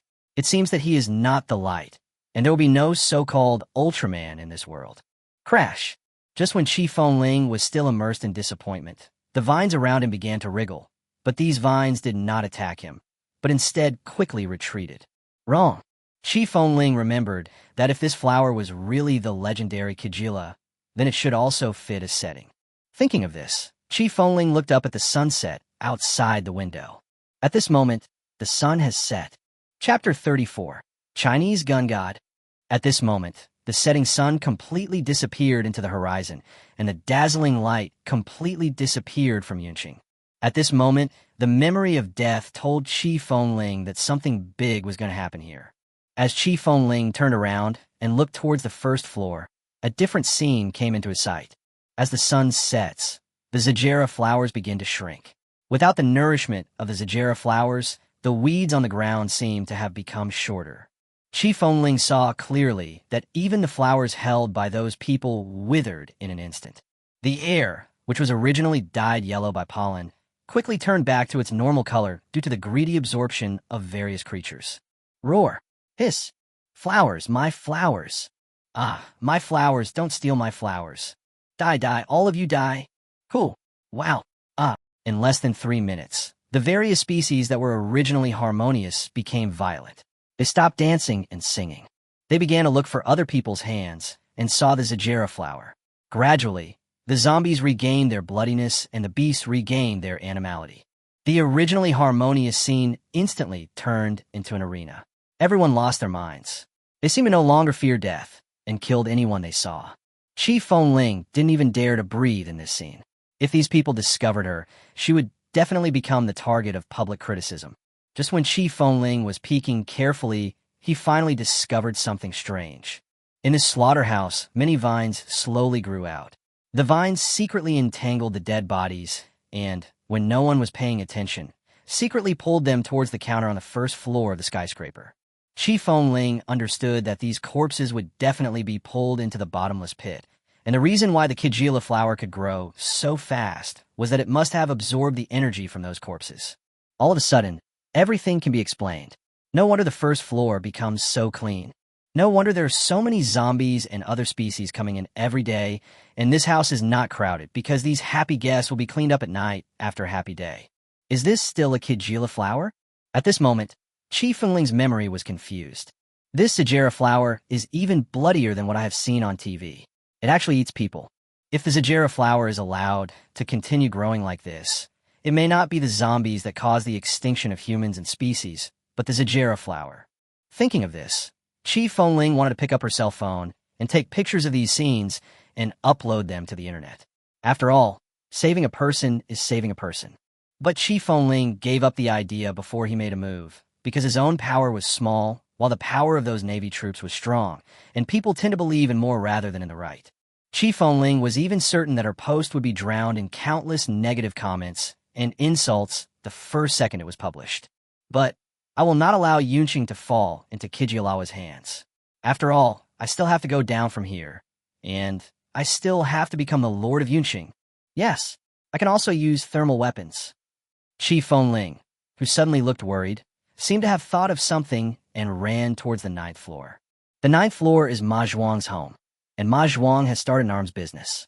Qi Fengling doesn't believe that they will use up all their bullets in that battle. Soon, Qi Fengling returned to the room again. Everything was the same as when he left, except that the horses killed by the poisonous bone corpses became more smelly, and many of their bodies were covered with maggots. If Qi Fengling hadn't needed hot weapons, he would never have come back. However, Qi Fengling was still happy, because at least she was sure that Ma Zhuang was dead completely. 30 minutes later, after Qi Fengling's thorough search, All the bullets and bullets in the hidden room on the 9th floor were turned out. I didn't expect it. Ma Zhuang actually hit a good sniper rifle and didn't use it. This should be something that Ma Zhuang and his group of brothers would not use. However, just because they can't do it doesn't mean Qi Fengling can't do it. After all, Qi Fengling has lived 2 lives as a human being, and in his previous life, there were also some gunners who inherited the legacy by his side. Although these inheritors were regarded as trash in the later period of the apocalypse, their status was still very high at the beginning of the apocalypse. At this moment, Qi Fengling had a sniper rifle and more than 20 sniper bullets on his back, and 2 intact and relatively clean pistols on his waist. It seems that people can't push their little brothers too hard, because they haven't used up all the bullets. At this moment, there are more than 130 pistol bullets in Qi Fengling's trouser pockets. It's really outrageous. After 2 lifetimes as a human, Qi Fengling has to fight with hot weapons for the first time. Soon, Qi Fengling once again reached the junction of the 1st and 2nd floors of the skyscraper. The scene at this moment can only be described as tragic. The ground that was once full of flowers and greenery is now covered with blood, dirty blood, broken limbs, and internal organs. Most of the creatures have died, and some strong creatures have fallen to the ground due to serious injuries. They lie weakly on the ground, quietly waiting for the vines to harvest their lives. Bang! Well, this sniper rifle is much more useful than Qi Fengling had imagined. Although he has never touched a gun before, Qi Fengling is very proficient in using it. Is this the difference between ordinary people and awakened ones? In the evening, a gunshot completely broke the silence. The power of this sniper rifle did not disappoint Qi Fengling. After all, plants are plants, and they can't match the hardness of steel. With this shot, a vine as thick as a basketball was actually cut off by Qi Fengling. Sure enough, the Kajila flower was intelligent. After sensing the threat, the vines closest to Qi Fengling gave up pulling the corpse and stretched straight towards Qi Fengling. You beasts, let me show you how powerful the last sniper god of China is. Looking at the winding vines, Qi Fengling was not afraid at all. He raised his sniper and started to use the walking skill. The last sniper god in China? Of course this is fake. There is no one here, so of course Qi Fengling can say whatever she wants. Bang! Bang! Bang! But to be honest, Qi Fengling's marksmanship was actually quite good. Even in the dark, while shooting while walking, he never missed a shot. Humph! What a monster flower. It's nothing more than that. And I'm still the ruler of darkness. Let's put it this way. Qi Fengling, who had a little bit of skills, played a few games against the AI, and then started to pretend. No, it's too early to install it. Crash! Snap! Boom! Just when Qi Fengling thought that Qi Jialahua was easy to deal with, a loud noise suddenly came from behind Qi Fengling. When Qi Fengling looked back, she was completely stunned. The monster flower really lived up to its reputation. It seemed that every hit of his was intentional by the Kajila flower. At this moment, the stairs leading to the 2nd floor of Qi Fengling Passage had been completely broken by the vines, and the remaining force of the collapse had destroyed many steps. Qi Fengling roughly estimated that if he wanted to go to the 2nd floor now, he would have to jump at least 5 meters away, and as the vines continued to be destroyed, the height would continue to increase. It seems that I will definitely not be able to go back to the 2nd floor. It seems that today, Qi Jialahua and I will have a life and death duel. Chapter 35. Cut the grass and eradicate the roots. If you don't remove the roots of the grass, it will grow again in the spring breeze. Boom! There were loud noises, and smoke filled the dark sky. Qi Fengling used all his strength and finally jumped safely to the ground on the 1st floor. Looking back, Qi Fengling swallowed unconsciously. Is this the true strength of Qi Jialahua? At this moment, at the junction of the 1st and 2nd floors, on the collapsed stairwell, there were vines all over the sky, and these vines were of different thicknesses. Some are as thick as basketballs, while others are only as thick as fingers. But when they come together, they can even crush the stairs. Perhaps they knew how powerful Qi Fengling was, so at this moment, all the vines on the 1st floor stopped dragging the corpse. Their target was clear, and that was Qi Fengling holding the gun. Bang! Bang! Bang! Holding a sniper rifle, Qi Fengling dared not stay where he was. He ran, jumped, and rolled over as he fired the sniper rifle. It can be said that even if Qi Fengling closed his eyes and fired randomly at the front, he would be able to hit one or several vines. Snap! Qi Fengling only felt something grabbing his ankle. Flowers, give me flowers, please. Just when Chi Fengling was about to leave the place quickly, a hand coldly grabbed Chi Fengling's leg. Unexpectedly, this person is actually a human being. At this moment, this person seems to be stabbed in the abdomen by something, and one of his legs and arms are broken. But even so, he is not dead and still longs for the Zagila flower. As expected, the most powerful thing in the world is not necessarily pure force suppression. The most powerful thing may be complete mental defeat. It can be said that if Chi Fengling had not been awakened by the news at that time, and then slowly went to the first floor and tasted the Kajila pollen, he would probably be similar to these people now. Damn it, get out of here. However, Chi Fengling had no intention of saving him. After all, Chi Fengling was in a difficult situation now. Perhaps seeing that Chi Fengling was restrained, the vines that were originally surrounding her no longer dispersed, but quickly stretched towards Chi Fengling's position. Damn it, let go. Chi Fengling was frightened by this scene. He kicked the man hard, trying to make him let go. No, I want flowers, I want happiness. Give it to me quickly. This man is really stubborn and hateful. He wants to die, but he wants to drag others to die with him. I want your mother's flowers, go to hell. The man's appearance made Chi Fengling want to kill him. This kind of person is hopeless. Bang, bang. No, flowers. All I could hear was the sound of iron hitting the head, and then the man screaming. For 5 seconds, Chi Fengling didn't even blink, and only after she had knocked the man to death did she free herself from the restraints. Damn it. However, the man had already achieved his goal of dragging someone down with him. At this moment, the vines all over the sky had blocked all of Chi Fengling's escape routes. Crash! Before my eyes, some of the vines began to intertwine, and in less than 10 seconds, the number of vines was reduced by half. But this did not make Chi Fengling relax her vigilance, because the vines became thicker and some even grew barbs. 15 rounds. After counting, there were only 15 sniper bullets left. Chi Fengling knew that for these thicker vines, perhaps only the sniper bullet could cause damage. Come out, my giant. Without any hesitation, Chi Fengling quickly summoned the skeleton giant. The first second the skeleton giant appeared, it instantly attracted the attention of the vines behind Chi Fengling. It was this skeleton giant that Chi Fengling dared to completely trust his back to. This skeleton giant is worthy of being a 3rd-level undead. Even if it is a vine with barbs, it can be torn off by the skeleton giant. Now, the skeleton giant is quite far away from the big pit, so Chi Fengling is no longer afraid that the skeleton giant will be pulled away.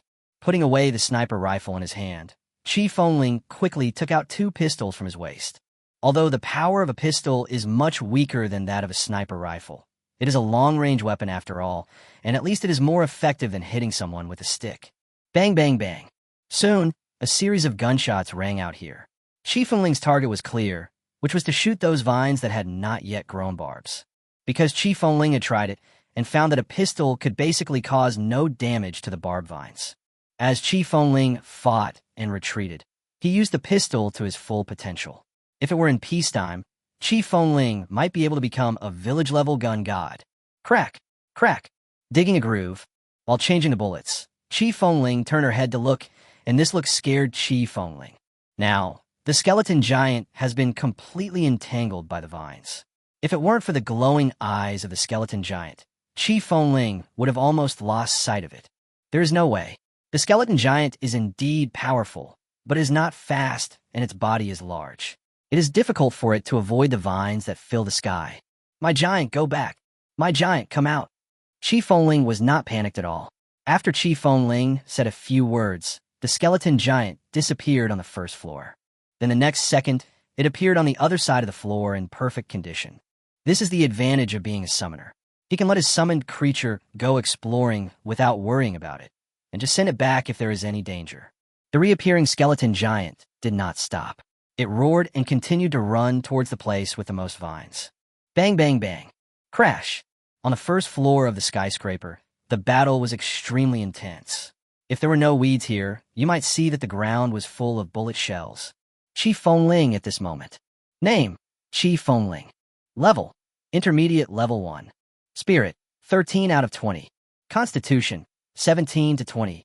After taking a quick look at my data, I found that my physical condition has recovered to a large extent, but my mental energy has been consumed a lot. It seems that commanding level 3 undead creatures in combat really consumes a lot of mental energy. It never rains, but it pours. Click! Just after Chi Feng finished firing a volley of bullets, he suddenly realized that he had completely used up the bullets in his pistol. What's even more despairing is that he has sent the skeleton giant back and forth 3 times. The advantage of doing this is that the skeleton giant was hardly hurt. The downside of this is that Chi Jialahua seems to have also seen the relationship between the skeleton giant and Chi Fengling. It no longer commanded most of the vines to attack the skeleton giant. At this moment, most of the vines were attacking itself. However, Chi Fengling's efforts were not without effect. The more than 130 bullets also destroyed a lot of vines. At least now, the vines no longer block out the sun like they did at the beginning. Chi Fengling threw away the pistol in his hand and picked up his sniper rifle again. He counted the 15 bullets, and a bold idea came into his mind. These vines could perhaps be cleared away, but it would require a lot of bullets and energy, and I clearly don't have that ability right now. Now I can't escape, I can't stop the fight. The only way to survive is to kill Kijialawa. So now, Chi Fengling's target is no longer these vines that interfere with her, but the mother body of the Kijila flower branch. It's the same old saying, if you don't remove the roots of the grass, it will grow again in the spring breeze. Chapter 36, The End of the Tricks. Wow, Dala. Raise the sniper rifle, aim at the target, put the sniper rifle on your back, and run away with all your might. This was Chi Fengling's situation in the lobby on the first floor of the skyscraper. Facing the vines that covered half the sky and half the ground, Chi Fengling simply raised his gun again and again and put it down again and again. There are only 15 bullets now, and 1 less bullet is needed. Now my target is not these vines, but the Zajera flower behind the front desk that dominates everything. Save me. Roll. Flowers. I want flowers. Go to hell. Along the way, the closer we got to the main body of the Zajera flower, the more half-dead creatures there were on the ground. They begged, scratched, and cursed. But this time, Chi Fengling would not give them any chances. As long as they dared to touch him, he would blow their heads off with the butt of his gun. Along the way, Chi Fengling kept recalling the skeleton giants, and then kept summoning them out. It was precisely because of the special nature of the skeleton giants that Chi Fengling was able to slowly approach the front desk. Bang, bang, bang. There was no way to avoid it, and there was no need to save the bullets. After a few more shots, the huge vine fell to the ground, and the blue-purple slurry sprayed all over Chi Fengling. Bang, bang, bang. Gore, hurry up. After accurately destroying several vines that were entangled with the skeleton giant, Chi Fengling quickly gave orders to the skeleton giant. Crack! Hearing this, the skeleton giant did not hesitate and punched directly on the green vine waterfall with his charge punch. As the vines blocking the front disappeared, the huge Kijila flower finally appeared in front of Chi Fengling. Because the sun had completely set, the Zagella flowers also closed their buds just like in the TV series. However, what Chi Fengling saw more clearly was that there were dozens of vines connected around this giant flower. Some vines led to the upper hall, while others led to the bottom of the pit. In the semi-dark night, a slurry emitting blue-purple light rolled in the vines connected to the giant flower. Chi Fengling understood that the Kijila flower would absorb the energy of the corpses thrown into the cave and replenish it to the giant flower, and the giant flower would transfer the energy to the vines, making these vines immortal. After thinking the reason through, Chi Fengling also frowned, because at this moment there were only 9 bullets left in the sniper rifle. How could he defeat this monster flower above level 3? Crash! Chi Fengling had no time to hesitate, because the vine barrier that had just been broken was being quickly restored by Chi Jialawa. It looked like today was a fight to the death. Bang, bang, bang. Aiming at the root of the vine connected to the hole in the ground, Chi Fengling did not show any mercy and fired one shot after another. Hiss! This time, Chi Fengling really saw that the giant flower was in pain. Its buds were trembling and its vines were shaking, as if the closed buds would open again in the next second. Bang, bang, bang. Chi Fengling fired one shot after another, not giving the giant flower a chance to breathe, as each bullet accurately hit the root of the vine. Wow. Gore, come quickly. While Chi Fengling was changing bullets, a vine wrapped around Chi Fengling at an extremely fast speed. Before Chi Fengling could finish his words, the vine covered his mouth. Chi Fengling, who had no support, was instantly lifted to the ceiling of the first floor by the vines. Even if the skeleton giant reacted, he could not reach his bound master. It wanted to jump, but after suppressing Qi Fengling, more vines tightly blocked the skeleton giant's advance. At this moment, on the ceiling, Qi Fengling had been tied up by vines into a green cocoon. Qi Fengling was squirming wildly inside it, like a butterfly about to break out of its cocoon. Suddenly, the Kajila flower opened its buds, and a vine emitting yellow light quickly moved towards Qi Fengling. The moment the yellow vine touched Qi Fengling, the green cocoon instantly turned yellow. Qi Fengling was trapped in the vines, unable to break free even if he used all his strength. He felt his consciousness begin to become confused.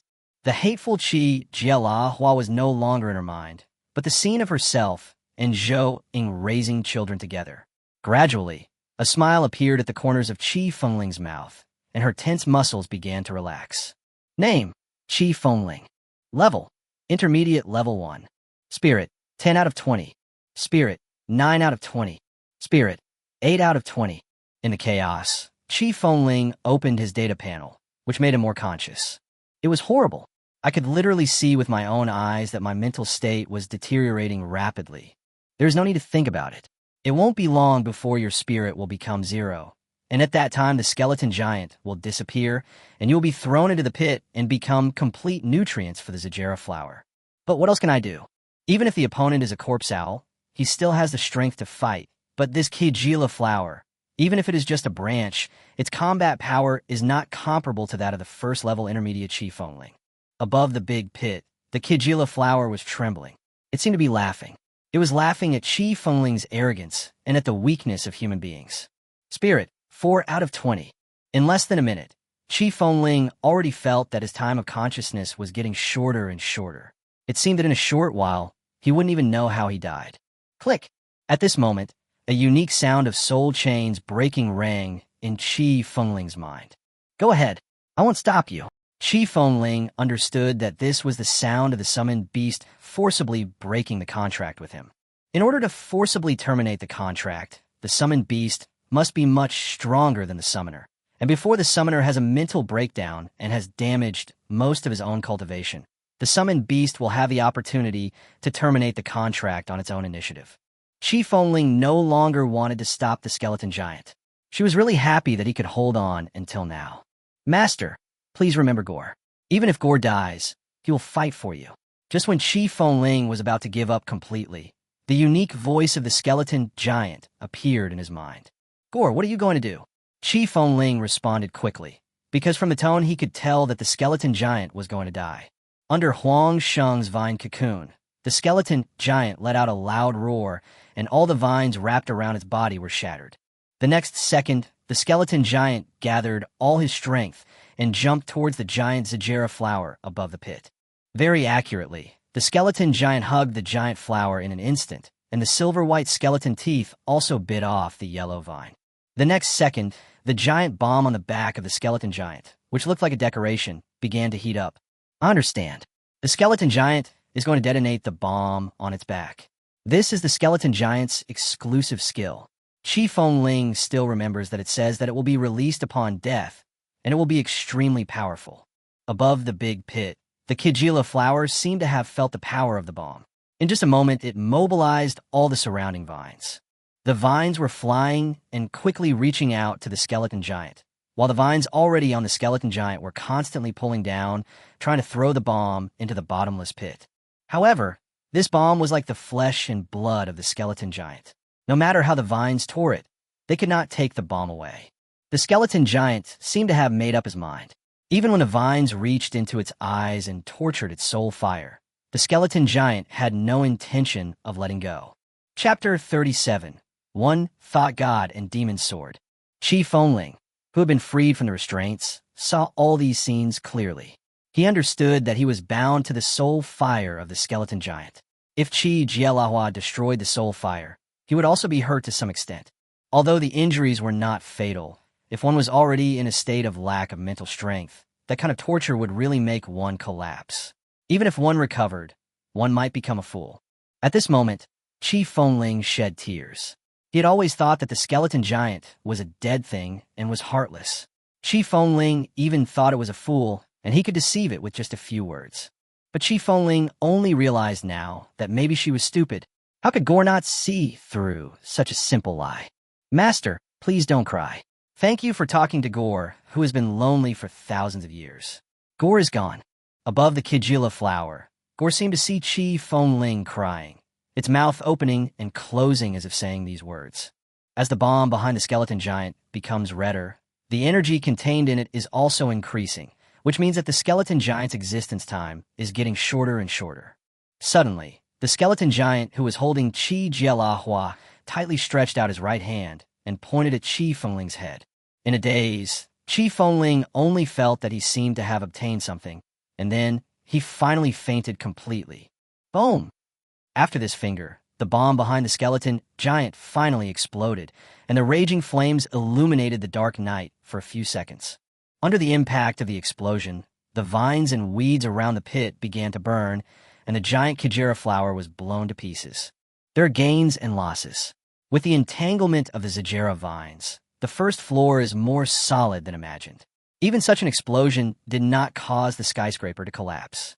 Second day, as the sun gradually rose, the sunlight once again bathed the earth, as well as the dilapidated building. On the ground, among a pile of charred corpses, a young man who looked a little miserable moved his fingers. Cough, cough, cough, I'm still alive. Slowly crawling up from the ground, the young man patted his face, touched his body, his eyes full of disbelief. He clearly remembered that he fell from the ceiling. He clearly remembered that the skeleton giant detonated the bomb on its back, and he clearly remembered that the aftermath of the explosion and the flames had swept in front of him. But why didn't I die? There were not even any signs of burns on my skin. Thinking of this, the young man quickly opened his attribute panel. Name, Chi Fengling. Race, Awakener. Level, Intermediate Level 1. Awakening Occupation, Undead Empereur. Professional Quality, SSS. Strength, 20. Agility, 20. Spirit, 12 out of 20. Physique, 9/20. Skills, Eye of the Undead Emperor, Blood Sacrifice of the Undead. Blessing, Blessing of the Skeleton Giant. The blessed person is immune to 90% of the damage from artillery shells. When Chi Fengling finished looking at his own attributes, he stood there in a daze. Looking at the ground that was burned red by the flames, Chi Fengling clenched his fists tightly.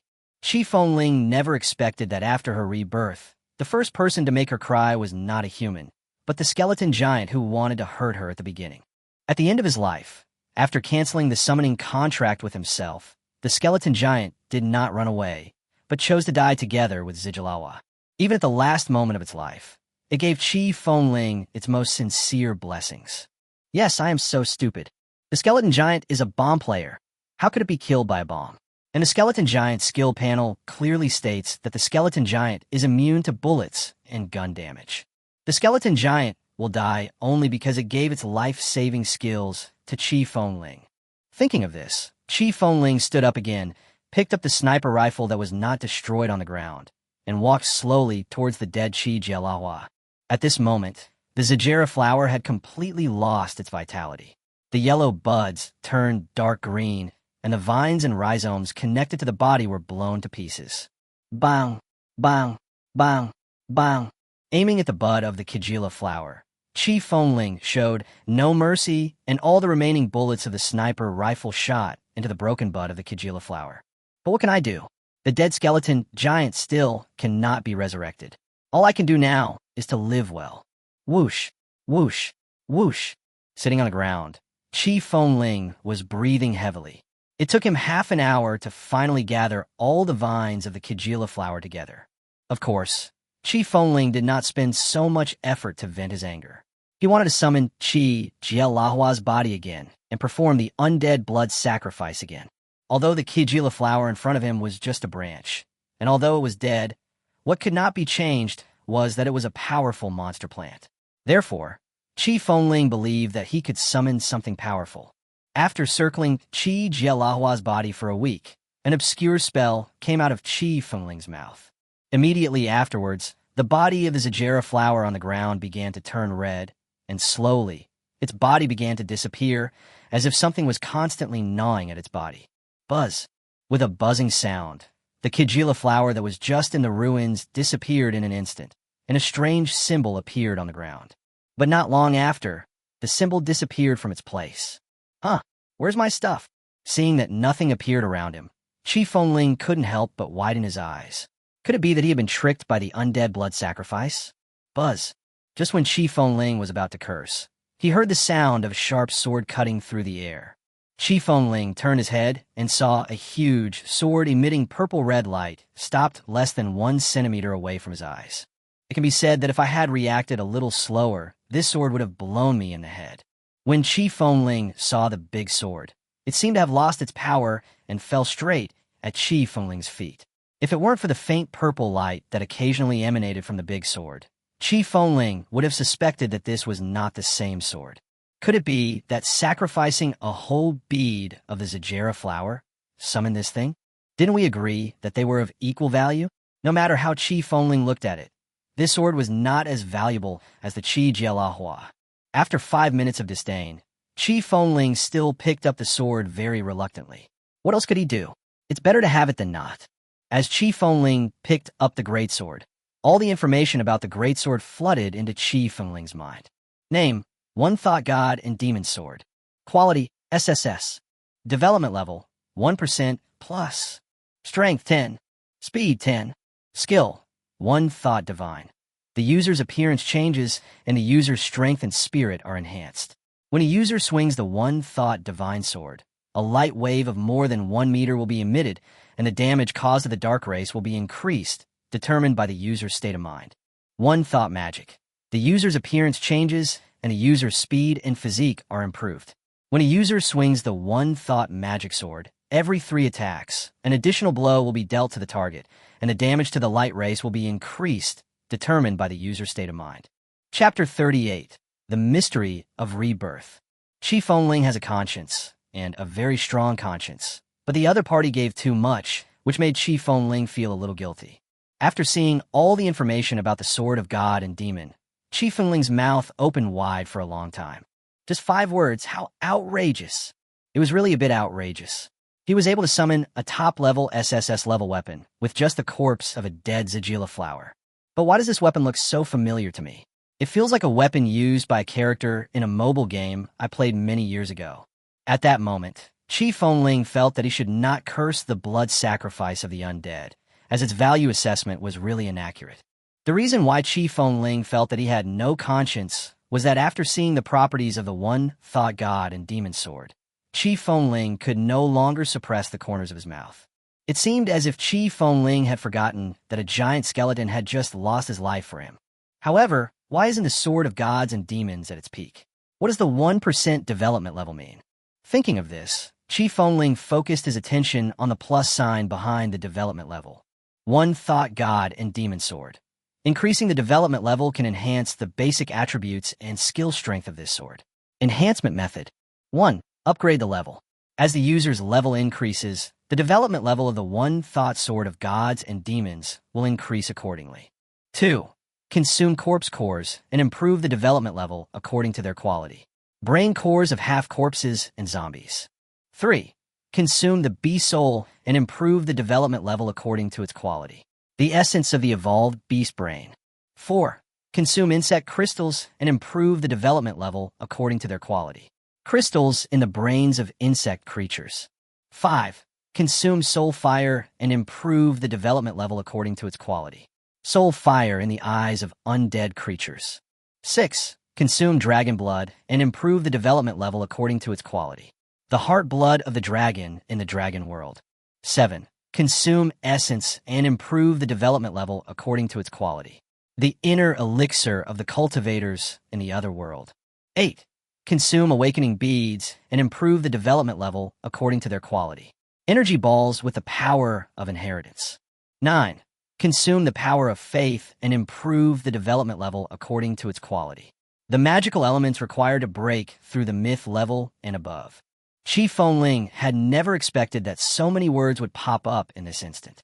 He had seen Awakening Pearl, Corpse Core, Beast Soul, and Soul Fire before. But insect crystals, essence, dragon blood, the power of faith, what are these things?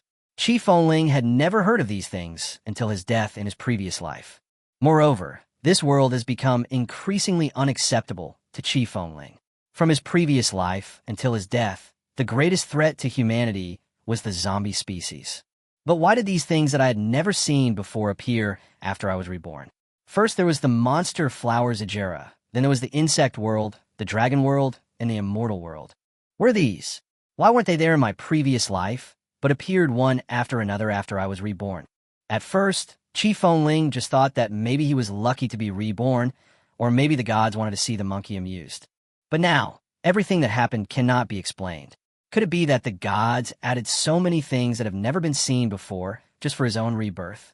Moreover, if the gods can really integrate so many world planes, then why didn't they integrate them in the previous life? Is there something in me that even the gods cannot see through? The doubts about rebirth made Qi Fengling lose the idea of continuing to look at the one-thought divine and demon sword. Could it be? Am I just a pawn of God? Could it be? Who planned my rebirth? Could it be? The gods of Blue Star have been defeated, and gods from other planes have set their sights on this place. Sitting on the ground, more and more bizarre thoughts emerged in Qi Fengling's mind. Originally, Qi Fengling thought that he was a reborn person and that he could grow rapidly in this life with the help of his experience and then become the strongest person in China or even in the entire Blue Star. But now, everything has changed, which crushed Qi Fengling's ambition. So what? I am who I am. As long as I am alive, I will become stronger. No matter if it is the gods of Blue Star or the gods of the heavens and myriad worlds, they must submit to me. After 10 minutes of silence, Qi Fengling suddenly raised his head. The endless pressure and challenges did not crush this man, but made his goals even more ambitious. Okay, let me see what else I can summon. With this belief, Qi Fengling was no longer depressed, but stood up and looked at the entire skyscraper. Yes, Qi Fengling's goal was not small from the beginning. As early as after he slaughtered Ma Zhuang and his group, an evil idea appeared in Qi Fengling's mind. For this evil idea, Qi Fengling returned to the top floor of the skyscraper after slaughtering Ma Zhuang and his group. That day, Qi Fengling started from the top floor and carefully checked every room. If he found any zombies, he would kill them himself. If he found any humans, he would let the skeleton warriors take action. Anyway, Qi Fengling would leave no one alive in the room he passed through. And after killing each person or zombie, Qi Fengling would leave a mark on their bodies. The purpose of Qi Fengling doing this is for now, that is, to sacrifice the dead objects of the entire skyscraper. As Qi Fengling closed his eyes and chanted the incantation of the blood sacrifice of the dead, the corpses and even the blood plasma from the 9th floor upwards began to emit red light. Immediately afterwards, with the appearance of red light, the corpse and plasma instantly disappeared from their original positions. Whoosh, whoosh, whoosh. After the blood sacrifice of the dead ended, Qi Fengling sat on the ground, panting heavily. Fortunately, Qi Fengling had originally thought that such a large-scale blood sacrifice of the dead would make him mentally confused. I didn't expect that now. I just feel very tired. Wrong. Qi Fengling was still feeling complacent about it the previous second, but the next second, Qi Fengling was no longer happy. If this blood sacrifice of the undead is not difficult at all, doesn't that mean that the thing summoned is not very good? But I sacrificed an entire skyscraper. I couldn't summon an undead knight for myself. Buzz. Just when Qi Fengling was feeling uneasy, a surge of energy swept through his body. It felt like all the blood in his body was replaced. Thinking of this, Qi Fengling quickly opened his data panel. Name, Qi Fengling. Race, Awakener. Level, Advanced Level 1. Awakening Occupation. Undead Empereur. Professional quality, SSS. Strength, 30. Agility, 30. Spirit, 30. Constitution, 30. Skill, Eye of the Undead Emperor. The owner can see the basic attributes of any creature not higher than one level above himself, including the unique skills that have been used. Not effective for mythical level and above. Blood sacrifice of the undead. Sacrifice the flesh and blood of living beings to perform a powerful summoning. The value of the summoned creature varies with the value of the sacrifice. Blessing. Blessing of the skeleton giant. The blessed person is immune to 90% of the damage from artillery shells. Sure enough, Qi Fengling was not wrong in his guess. He had upgraded. He had spent so much effort and finally upgraded. Although it was only a small upgrade, it was also progress. However, after sacrificing an entire skyscraper, is this the only reward I get? Chapter 39 Skeleton Witch. Someone summoned me? You weak race, you will pay the price. Just when Chi Fengling was extremely confused, a somewhat hoarse female voice sounded in Chi Fengling's ears. When Chi Fengling heard the sound and looked, a black light gate appeared out of thin air on his left. As the light gate rotated, it seemed like a scepter appeared first. This is a bone staff with a hideous skull on top.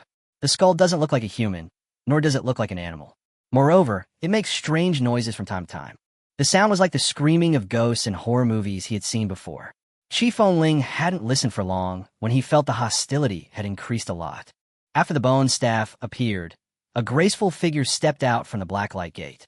This is a person, but Chi Fengling cannot feel any human breath on her body, but Chi Fengling can see her fresh flesh and skin. The woman was wearing a dark purple wizard robe, and her skin was grayish-white, but not the pale color of a zombie. This was more like a sickly skin color. Not only that, the woman's appearance made Chi Fengling speechless. The woman was about 1.65 meters tall, wearing high heels made of skull bones, and had black lipstick on her gray face. Her eyes glowed purple, and even her hair was dyed blue-purple. This look reminded Chi Fengling of a word, that is, non-mainstream, shamat. And when the woman fully appeared, Chi Fengling redefined the word. That outrageous dress, if the person wearing it is not good-looking, then it is a shamat. If it is good-looking, then it is a woman with personality. The woman in front of me not only has a perfect height and a unique figure, but also a very beautiful face. It was a beautiful oval face, with tight and smooth skin that seemed to be oozing with water, and every inch of her skin was extremely smooth. The wide-open eyes were vague, and the purple pupils seemed to give people endless reverie. At this moment, the black lips that were opening and closing were not so abrupt. Human, you are such a weak human. How dare you sign a summoning contract with the great Saviai? Just when Chi Fengling was still immersed in the beauty of the woman spoke. Chi Fengling was very unhappy to hear what the woman said. What was a weak human being, and what was a greater? The summoning contract can barely be said to be a consensual one. You actually consumed my sacrifice, so you should become my summoned beast. Chi Fengling was about to speak, but immediately stopped. After all, he had suffered too many losses. This time, he had to see clearly before taking action. Name, Skeleton Witch Sawai. Race, Undead. Level 3, low level. Strength, 40. Speed, 40. Spirit, 220. Constitution, 40. Skill, Skeleton Summoning. The skeleton which is proficient in skeleton magic and can summon 2 skeleton warriors infinitely. The level of the skeleton warriors increases with the level of the skeleton witch. Mastery of black magic. The skeleton, which is proficient in black magic and can use various black magic with strange effects to assist in combat. Skeleton transformation. Skeleton, which is proficient in skeleton magic and can transform skeletons or other objects into skeletons.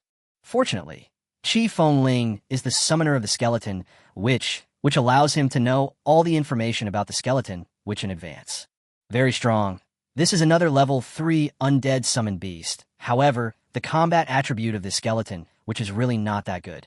I am at the first high level, with strength and speed reaching 30 points, while she is already at the 3rd low level, but is only 10 points higher than me. There was nothing that could be done.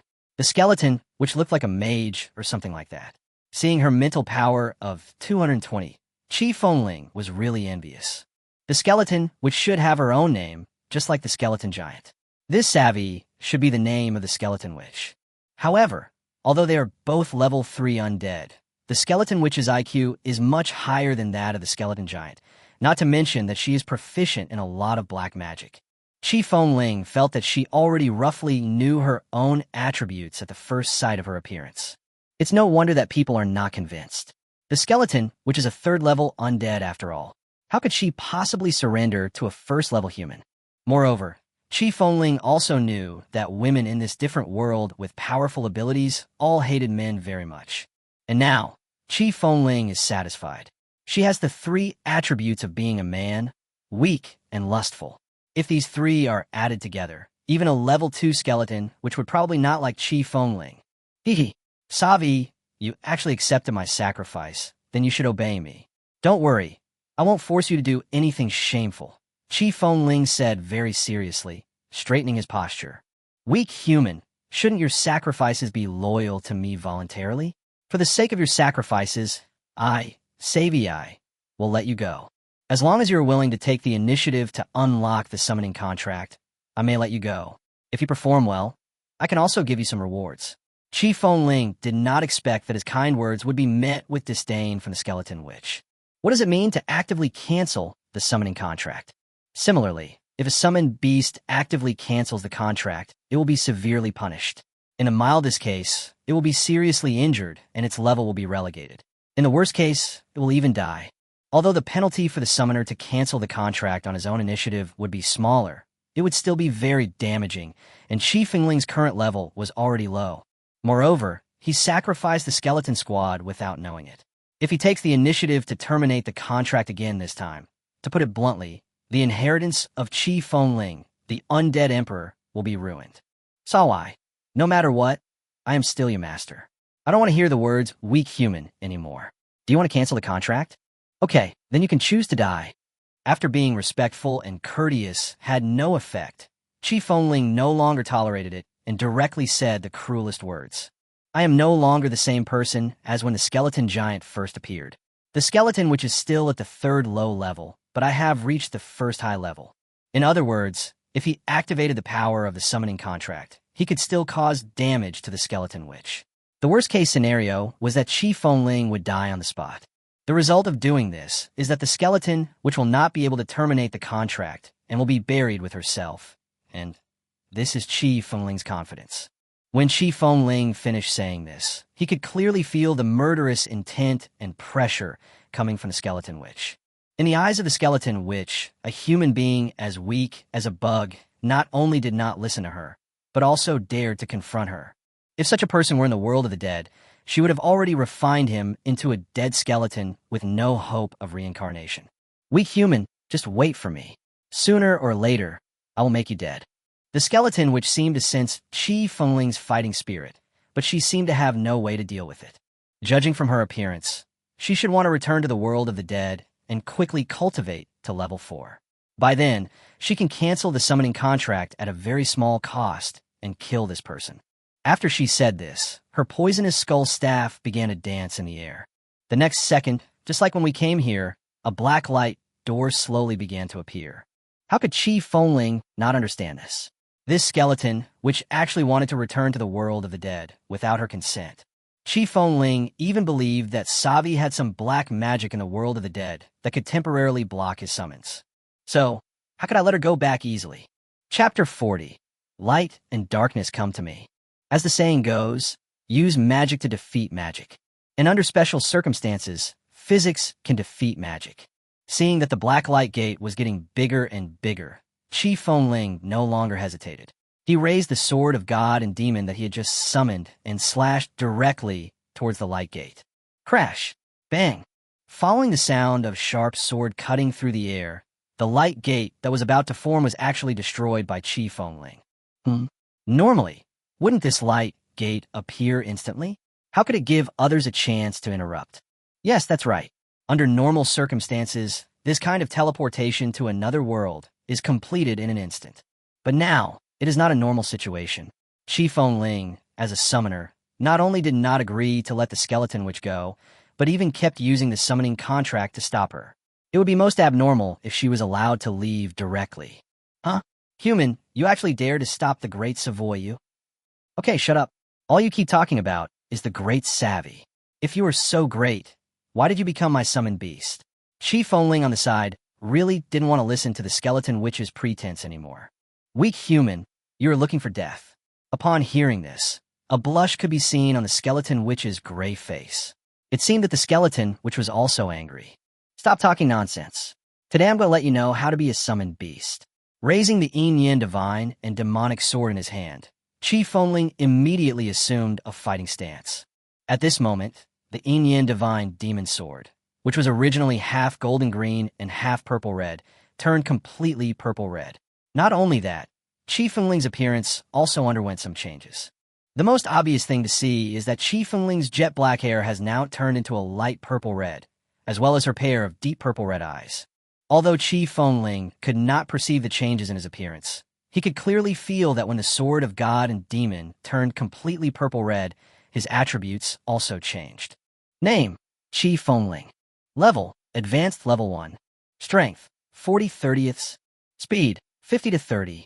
Spirit: 30. Constitution: 50/30. It is indeed an SSS-level artifact. As soon as Qi Fengling grasped the magic sword, he felt that his speed increased a lot, and at the same time, his bloodthirsty heart became stronger. How is that possible? Haven't you even reached level 2?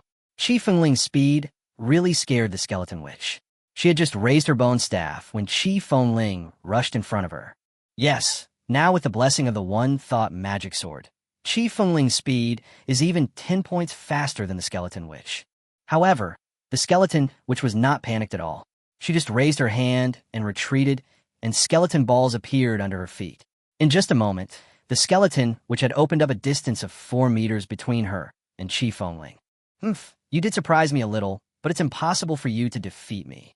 In the distance, the skeleton witch still recognized Qi Fengling's strength, but she did not give in. Snap! Snap! Just when Qi Fengling was about to rush forward, 2 skeleton warriors holding swords suddenly appeared in front of the skeleton witch. Name: Skeleton Warrior. Level: Low Level 1. Strength: 10. Speed: 10. Qi Fengling just glanced at the skeleton warrior's panel and didn't look any further, because this was the weakest skeleton warrior and was no match for himself now. Ding! Ding! Snap! Snap! After the sounds of 2 weapons colliding, Qi Fengling made a gorgeous turn. He only made a slight move, and the 2 skeleton warriors were chopped to death by him. That's all you have. Snap! Snap! As soon as Qi Fengling's sarcastic words came out her mouth, she heard the sound of bones being assembled behind her. Sure enough, when Qi Fengling looked back, the 2 skeleton warriors who had just been chopped to death were standing in front of him again, intact.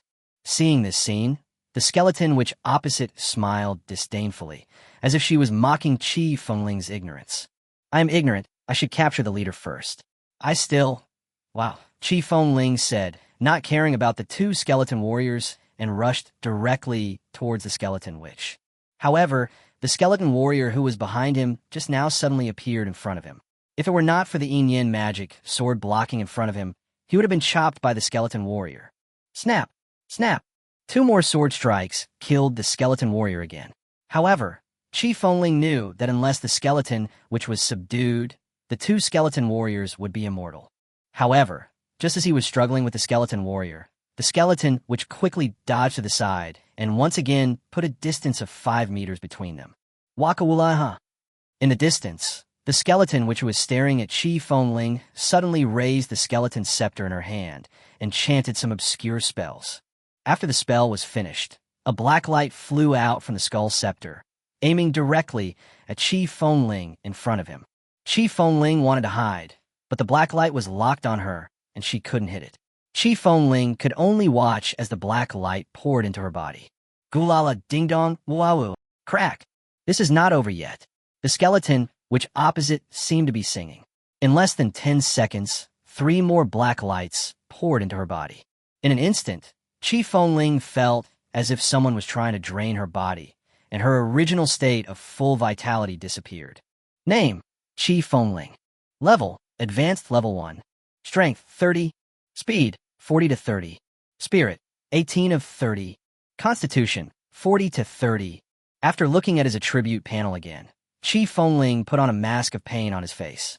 Sure enough, the skeleton, which was proficient in all kinds of black magic.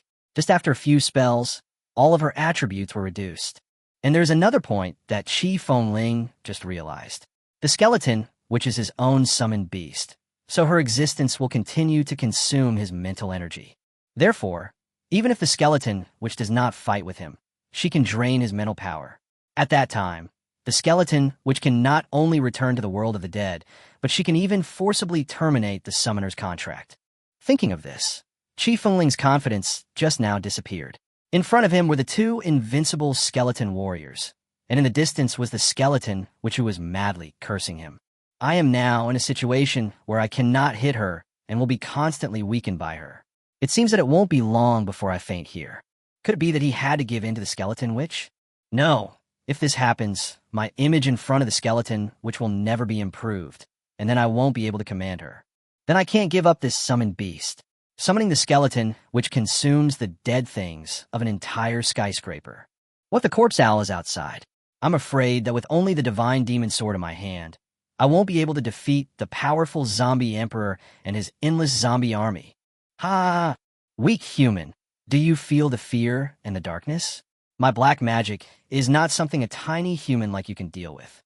Seeing that Chi Fengling had lost her spirit, the skeleton witch laughed. Her self-confidence might have come from the pure dark magic. Wait, is it dark magic? In an instant, a thought emerged in Chi Fengling's mind. Whoosh, whoosh. The light condenses on the tip of the sword, like a flash of lightning. I will cleanse the world of evil and uproot the darkness with the fire of justice. Light grants you salvation. With the sharp blade in hand, punish all directions. Chi Fengling suddenly stood up straight, holding the demon sword high above his head. And then, a series of pretentious and childish words came out of his mouth. Fortunately, there was no one here. If there were people, Chi Fengling would have felt how embarrassing it would be. Humans, don't pray to angels, and don't pray for light. The light will not shine on a weak and evil person. Seeing Chi Fengling saying these like a madman, the skeleton witch's face was full of sarcasm. From her tone, it seemed as if the skeleton which once believed in the light, but the light abandoned her. Perhaps that was why she fell into endless darkness. Her idea was very simple. Chi Fengling was a summoner of the undead and had sacrificed the entire skyscraper with blood. A person like him would never be able to be redeemed by light.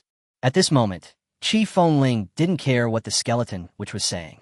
He abandoned those evil thoughts and only thought about how to punish the evil in the world. You are stubborn and refuse to change. Come on. The skeleton which didn't care whether Chi Fengling was really stupid or not. After giving 2 blessings to the skeleton warriors, she let them attack Chi Fengling. Crash! At this moment, the Yin demon sword that Chi Fengling had been holding high seemed to know the state of mind of its master, and the purple-red blade quickly faded. In just a blink of an eye, the magic sword that was emitting evil light just now instantly turned golden-green. Under the shining of the golden light, Chi Fengling's appearance also changed rapidly. The purple-red hair instantly turned into a light golden-green. Those deep and evil eyes were now full of sincerity and light. Chi Fengling did it. This is the one-thought God state of the one-thought God and demon sword. After switching to this state, Chi Fengling also checked his own attributes. Name, Chi Fengling. Level, Advanced Level 1. Strength, 50/30ths. Speed, 40 to 30. Spirit, 37 of 30. Constitution, 30. Sure enough, I guessed right. It has been said since ancient times that light and darkness are opposites. Endless darkness can devour light and prevent itself from being purified by light. Similarly, powerful light can dispel darkness and protect itself from the harm of darkness. With Chi Fengling's unremitting persistence, the light finally gathered on him. The skeleton, which was right. Chi Fengling was indeed cruel. He would even sacrifice an entire skyscraper. But the skeleton, which was wrong again. Chi Fengling still had a kind heart. At least he would save people online. He would at least give others one last chance. As for sacrificing the entire skyscraper, it was because Chi Fengling was completely disappointed with this place. It seems that the undead blood sacrifice knows Chi Fengling too well, as if this sword of gods and demons was prepared for him. Doesn't that mean that he may not be afraid of light or darkness in the future? Name, Skeleton Warrior. Level, Low Level 1. Strength, 20/10. Speed, 20 out of 10. Looking at the skeleton warriors again, they were indeed strengthened by the skeleton witch. This also strengthened Chi Fengling's determination to subdue the skeleton, which because she was so comprehensive. Snap! Snap! However, even though the skeleton warriors were strengthened, they were still no match for Chi Fengling. Chi Fengling swung the sword with one thought.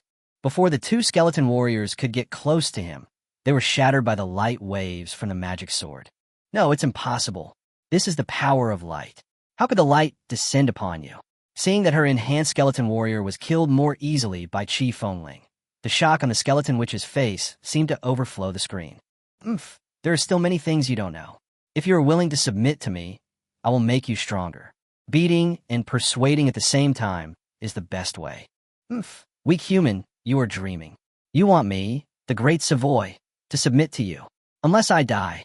Wake up, my warriors. Obviously, the skeleton which did not accept the olive branch thrown by Chi Fengling. In her eyes, this human man was still so mean and weak. However, this time, Chi Fengling could see that the skeleton warrior, which would have taken only 1 second to recover, took the skeleton which 5 seconds to recover. It seems that this divine sword will really cause more damage to the dark creatures. Snap! Snap! The 2 skeleton warriors had just recovered when Chi Fengling threw out 2 more sword energies. This time, the skeleton warriors that the skeleton which had just recovered were shattered again. Chi Fengling ignored the confused skeleton witch. He understood that now was the best time to approach the skeleton witch. King! Crash! Crash! At the same speed, as soon as Chi Fengling approached the skeleton witch, she used dark magic to slide away, and the skeleton warrior reappeared in front of him. Want to catch me? That's not that easy. Ding! Ding! On the opposite side, the skeleton witch seemed to know that dark magic was ineffective against Chi Fengling. She waved her bone staff, and streams of dark magic poured into the skeleton warrior's body. Name: Skeleton Warrior. Strength: 25 tenths. Speed: 20 out of 10. Sure enough, the skeleton warrior became stronger again. This skeleton, which was not only smart, but also had strong adaptability. She had all kinds of tricks to deal with him. Snap! Snap! After chopping the skeleton warrior into pieces again, Chi Fengling also felt a little tired. If he continued like this, even if his mental strength was not exhausted, his physical strength would be exhausted. Ha! If you want to deal with me, you better catch me first. The skeleton witch on the opposite side laughed again. It really is a wake-up call. Looking at the dark traces left by the skeleton witch's sliding, Chi Fengling had an idea in his mind. Don't you want me to catch you? Then I will catch you and show you. Chapter 41, Savoy's Surrender. Boom! Boom! Snap! Snap! On the first floor of a skyscraper in the early morning, the sounds of explosions and breaking bones rang out one after another. The ground, which was already in a dilapidated state, was now full of potholes, and on those large and small holes, one could seem to see some bright spots of light. Ha ha ha, a weak human, is this all you have? The power bestowed upon you by the light is only this much. In the hall, the skeleton witch's loud laughter rang out again. She was laughing at Chi Fengling's weakness and the incompetence of light. Just now, Chi Fengling held the yin divine sword in his hand and swung out one light wave after another at her, but none of those light waves hit her. Boom! Boom! Chi Fengling ignored her and just held the sword of thought, constantly forcing the skeleton witch to move. In less than 10 minutes, the hall was full of holes made by Chi Fengling. Snap! Snap! Chi Fengling jumped up with all his strength and finally defeated the 2 skeleton warriors again. Now, after the continuous strengthening of the skeleton witch's black magic, the basic attributes of the skeleton warriors have reached an absurdly high level. Chi Fengling now has to use all his strength to repel the skeleton warriors. Weak human, you are doomed to lose. Let me see how long you can hold on. Seeing that Chi Fengling had to work so hard to get rid of her skeleton warriors, the skeleton which could no longer suppress her smile. Really? I think you should be the loser. Seeing that the skeleton which moved to a new place again, this time a smile finally appeared on Chi Fengling's tired face. I think you're dreaming. You'd better catch me first. Crack. Sizzle. Hiss. However, this time, the skeleton which moved to the side right after she finished her arrogant words, and this time, her skeleton high heels broke directly on the ground. The slender white little feet were roasted by the bright afterglow from the hole, making a sizzling sound. Ew, how is it possible? Enduring the pain in her feet, the skeleton which finally turned her attention to her surroundings. You won't know until you see it. You'll be shocked when you see it. At this moment, the normal ground around her is no longer there. The ground is full of holes, and the holes are emitting the bright energy left by the yin divine sword. It was this light energy that blocked the skeleton witch's movement, and the dazzling light made her dark body sizzle. Thump! Sizzle! Weak human man, get out of here, or I'll kill you." The burning sensation brought by the light distracted the skeleton witch, and it was this carelessness that caused Chi Fengling to knock her to the ground. You know what? Although this skeleton, which is defined as an undead, her body is almost the same as that of a human woman. Not only is it still warm, but it is also extremely soft.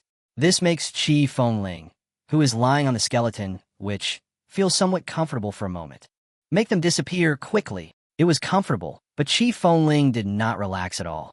He raised the divine sword directly above the head of the skeleton witch. The skeleton, which was a very good summoned beast. If she could not be tamed no matter what, Chi Fengling would have the heart to kill her. After all, at this moment, the two skeleton warriors had already raised their knives and were about to chop at him. "Do you think I don't dare? With this sword, even if you don't die, your appearance will be damaged forever." Seeing that the skeleton, which was still staring at him with murderous intent, Chi Fengling didn't mind bringing the Yin divine sword closer. "You humph." This time, Chi Fengling made the right bet. Although the skeleton witch's dress was strange, she still took great care to dress herself up. This meant that the skeleton, which must be very concerned about her appearance. What he held in his hand at the moment was the Sword of Thought, which contained extremely pure light energy. With this sword, even if the skeleton witch did not die, her dark body would suffer irreversible damage. With a wave of the skeleton witch's hand, the two skeleton warriors who were about to attack her instantly turned into a pool of dead bones. "Weak human, why don't you get up?" On the ground, the skeleton witch's hatred for Chi Fengling had not diminished at all. "I said, call me master." "You're dreaming." "Call or not?" "Absolutely not." "You don't want to scream, do you?" "What can you do?" Bang. "Ah, human, I will dig out your eyes. I will chop off your hands.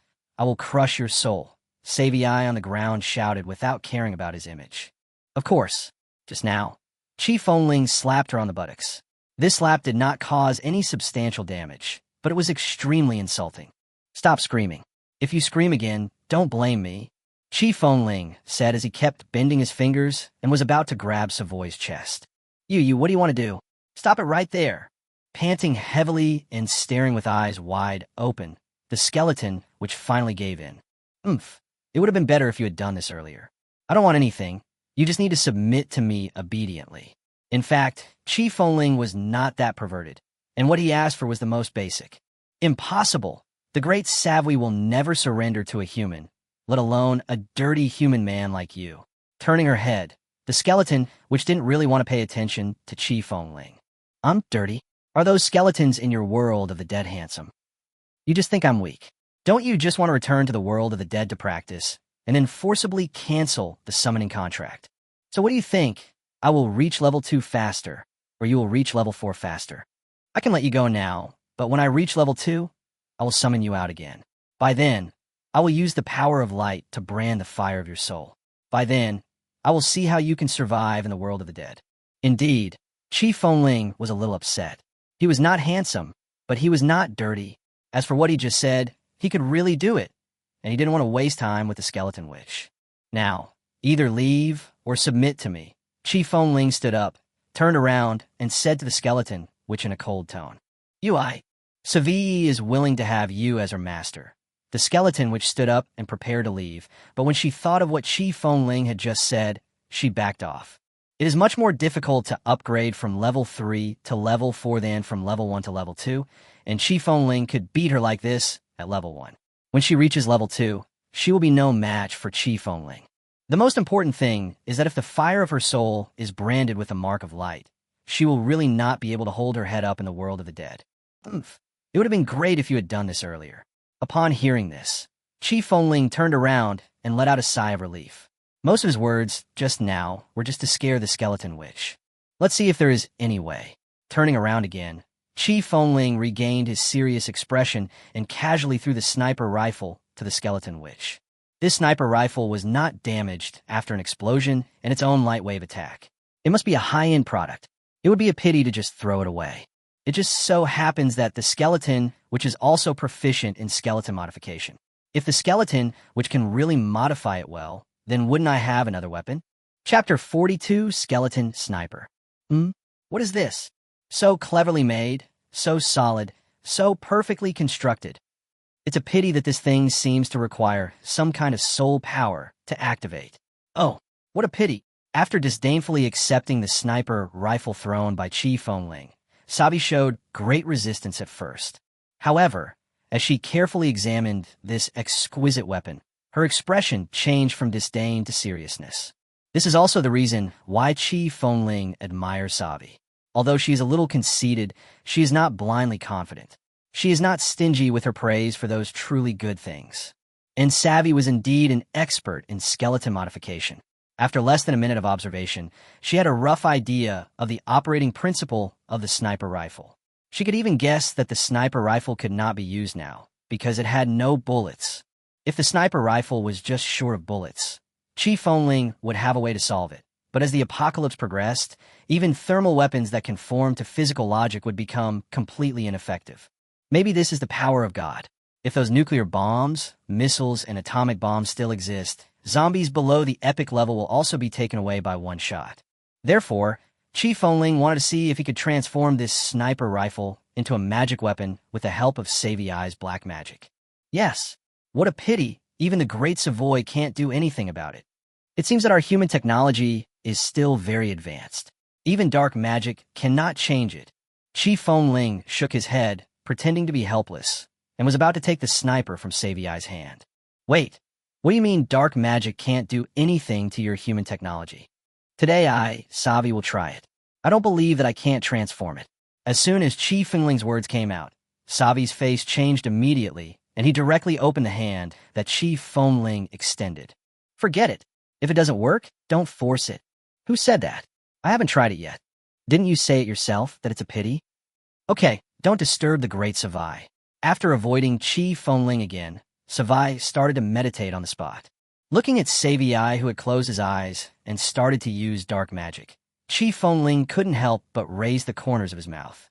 Although Savi is powerful and proficient in various dark magics, she is still nothing compared to the strategies that have been passed down in China for thousands of years. Chi Fengling was just playing hard to get, using a tactic of provoking the opponent and a little flattery to make Savoy fall into his own trap. While Savi was studying the black magic transformation, Chi Fengling reached the window on the first floor of the skyscraper. Looking at the empty streets outside, Chi Fengling's shock towards Chi Jialahua increased even more. What does it mean that no one within a few miles is left alive? This is truly the case at this moment. On the streets now, not to mention humans, there is not even a trace of zombies or strange beasts. It seems that all the creatures nearby have been attracted by the Kajila flowers.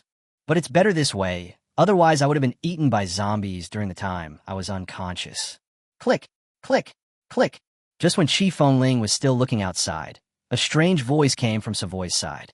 When Chi Fengling turned around, the bones that were originally piled up suddenly floated up, and at this moment, a black light emanated from Savoy's body.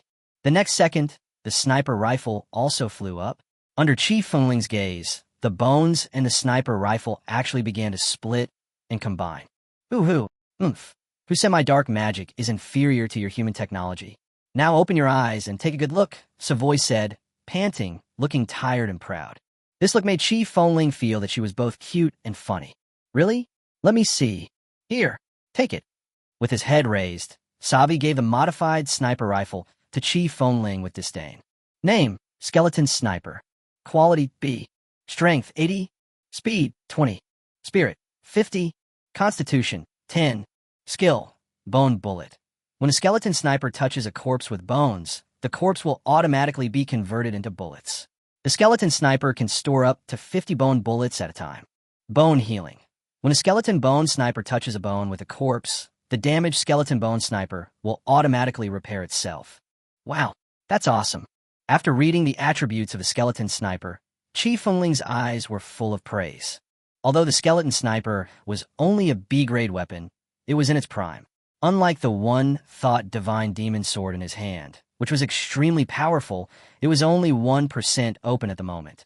Moreover, the problem that Chi Fengling was most worried about was also solved. The most feared thing about hot weapons was running out of bullets and damage to the gun body. Now, under Savi's transformation, these two drawbacks have been solved. Human, why don't you praise me? With his hands inserted, Savoy was like a child longing for praise. It's nothing special. In my opinion, it's just average. Chi Fengling didn't want to praise Savvy. After all, Savvy had just surrendered to her, and she recognized her so quickly. Wouldn't she soon look down on her? Human, this is all you know.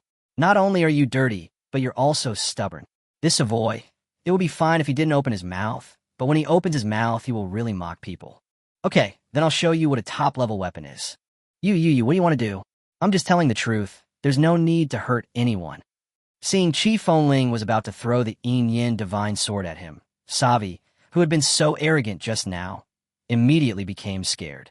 That's because, after all, it was mainly the Yin divine sword that defeated her just now, followed by Chi Fengling.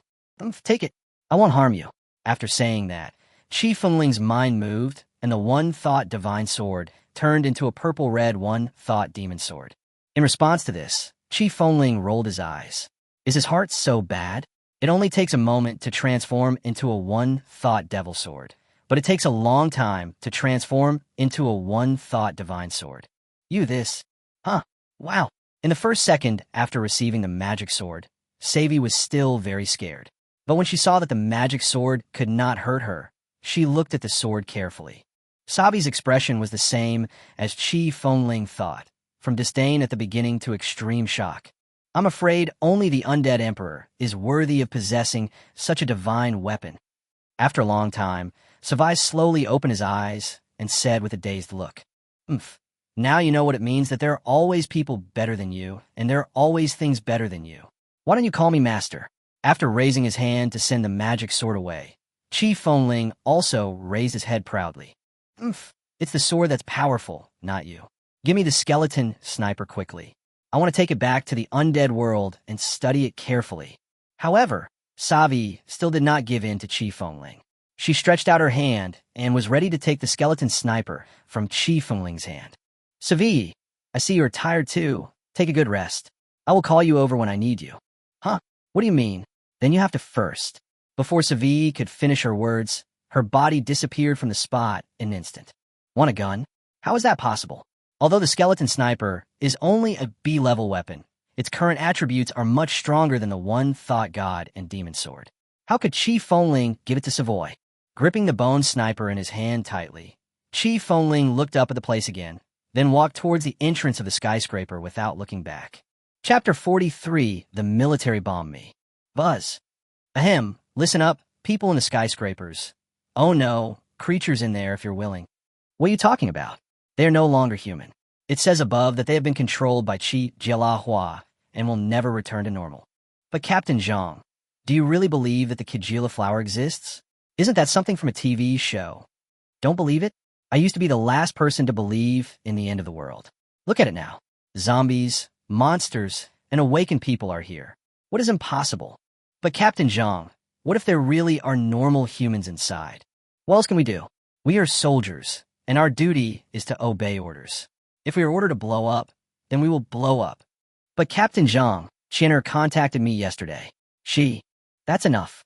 You and I both know what will happen if we inhale Zajara pollen. Open fire. Yes, sir. Inside the skyscraper, Chi Fengling, who was about to leave, heard this conversation coming from the sky outside. Outside, the sound of helicopter propellers was buzzing, and it seemed that preparations had been made for a physical attack on the skyscraper.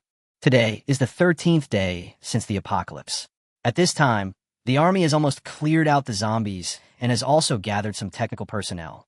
20 days before the end of the world, the army will slowly become the largest force in Yunqing.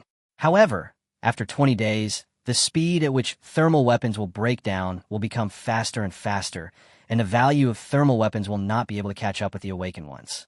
Inside the building, Chi Fengling was extremely excited when he heard this, but his excitement was not the kind of excitement that came from a desire to be saved, but rather a kind of fear.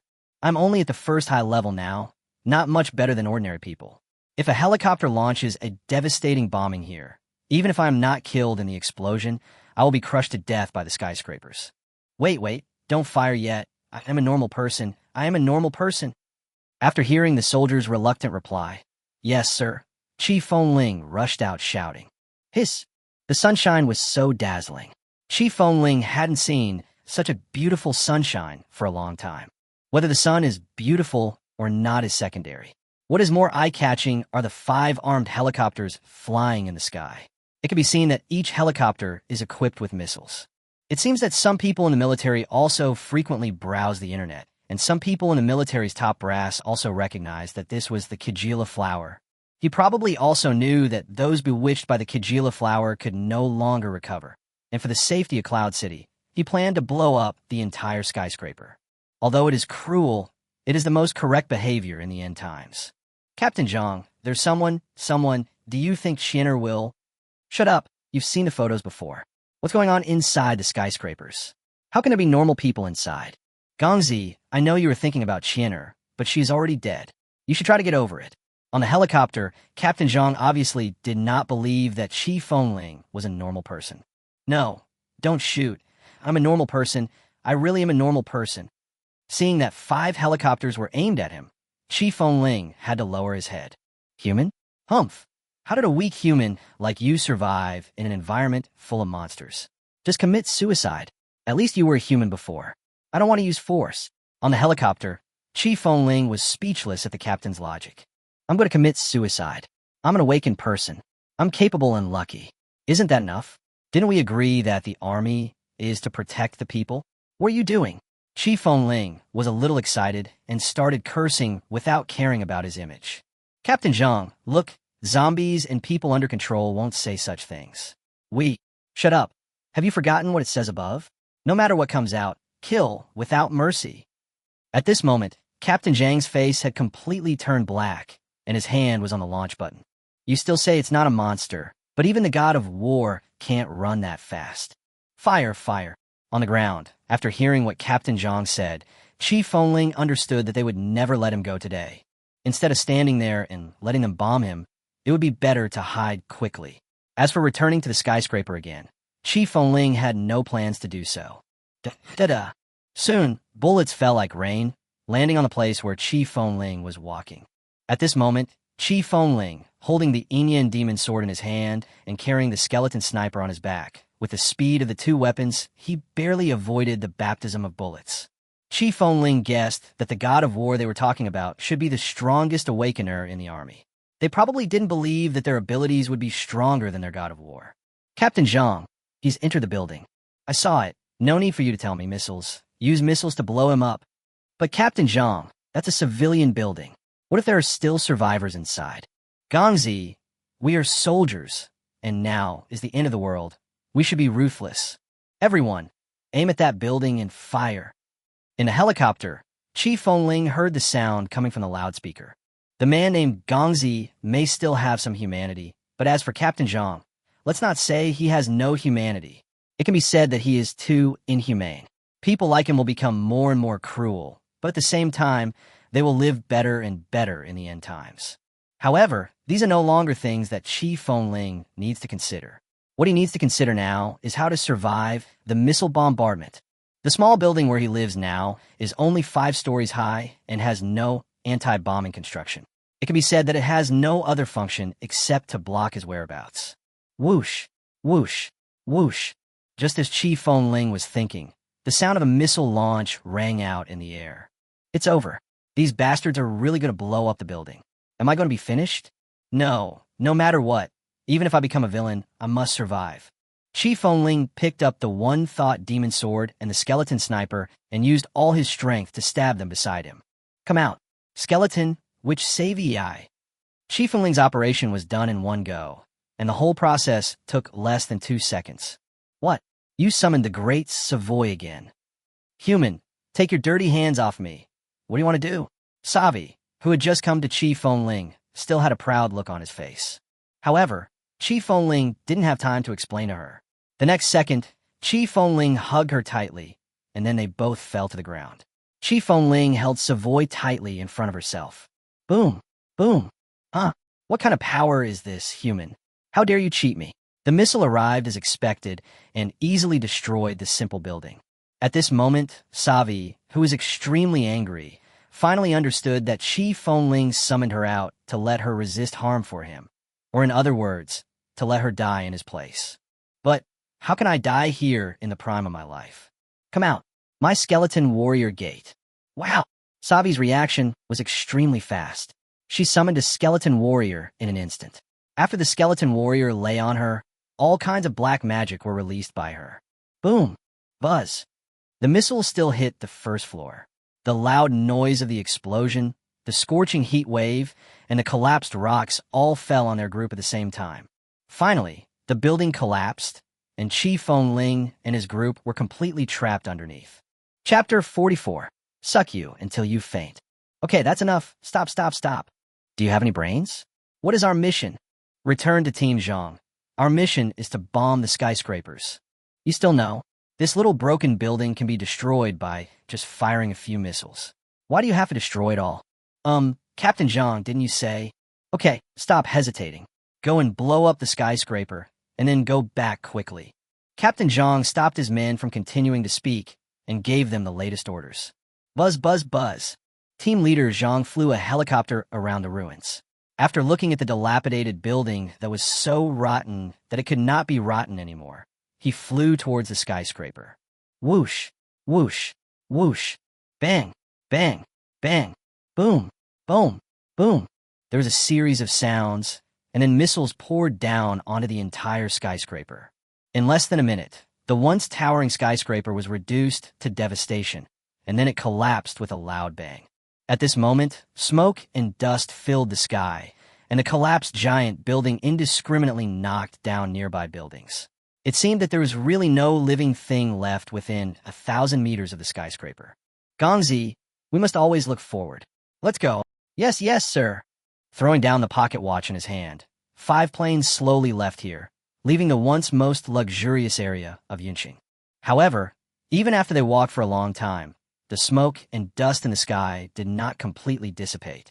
The blue and white air was mixed with dust and blood mist, which looked particularly strange under the sunlight. At this moment, under countless ruins, under layer upon layer of oppression, next to a big sword shining with purple-red light, an extremely disheveled man took 2 deep breaths. Cough, cough, cough. Hiss. Qi Fengling slowly opened his eyes and felt pain all over his body, and his entire state was extremely depressed. Name, Qi Fengling. Level, Advanced Level 1. Strength, 30. Speed, 30. Spirit, 19 of 30. Constitution, May 30th.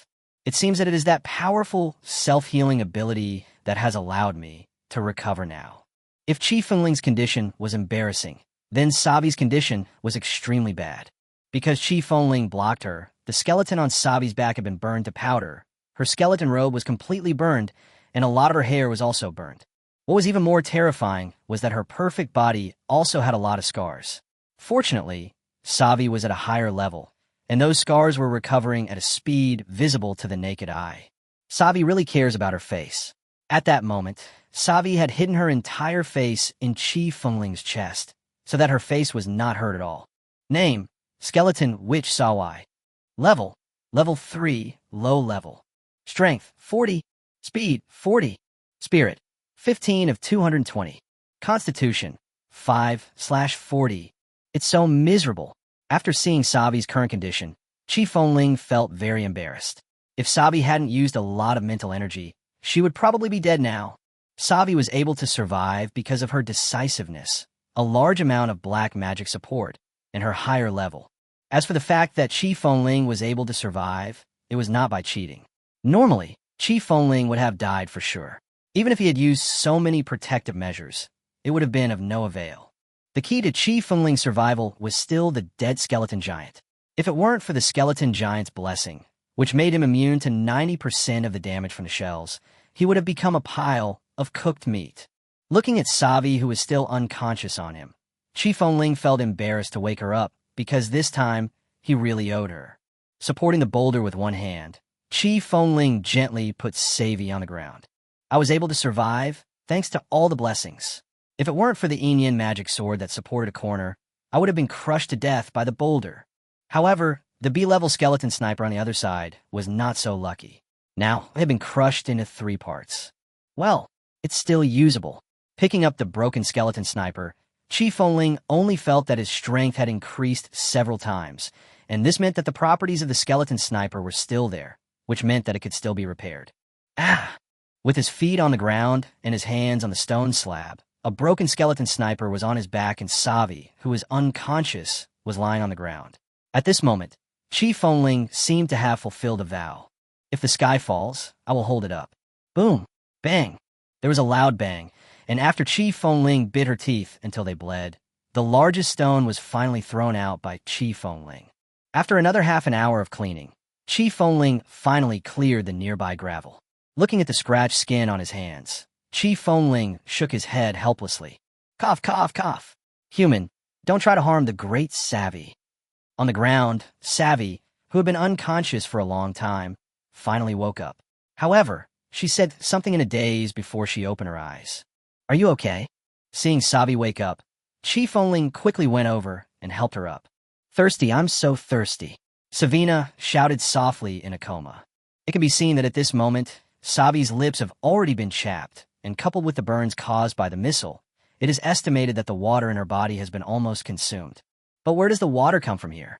The missile bombing was so devastating that the area around here really became a scorched earth with no grass growing. Thirsty, I'm thirsty. In Savi's arms, her voice became smaller and smaller. It seemed that if she continued like this, she could withstand the missiles but not the consumption of her body. Chi Fengling wanted to send Savi back to the world of the dead, but Chi Fengling also knew that Savi would still be unconscious after returning to the world of the dead. If she still had any enemies, wouldn't it be like letting her die if she sent her back? Oh, hiss! Who made me owe you something? Chi Fengling bit her own finger, enduring the pain. Oh, be gentle. The moment the finger was placed in Savi's mouth, the woman began to suck frantically, which made Chi Fengling feel terribly painful. Wow, this Savoy is really a blood pump. In just 1 minute, Chi Fengling felt that 2 kilograms of blood had been sucked away. Well, I want more, I want more. Chi Fengling had no choice but to forcibly pull out his fingers, and at this moment, Savoy finally opened his eyes. Cough, cough, hiss, human, you deserve to die. You actually wanted to drag me down with you. Get out of here, quickly. Turn around, turn around. Savi had only said half of her words when she realized that she was lying in Chi Fengling's arms, naked. What could they do?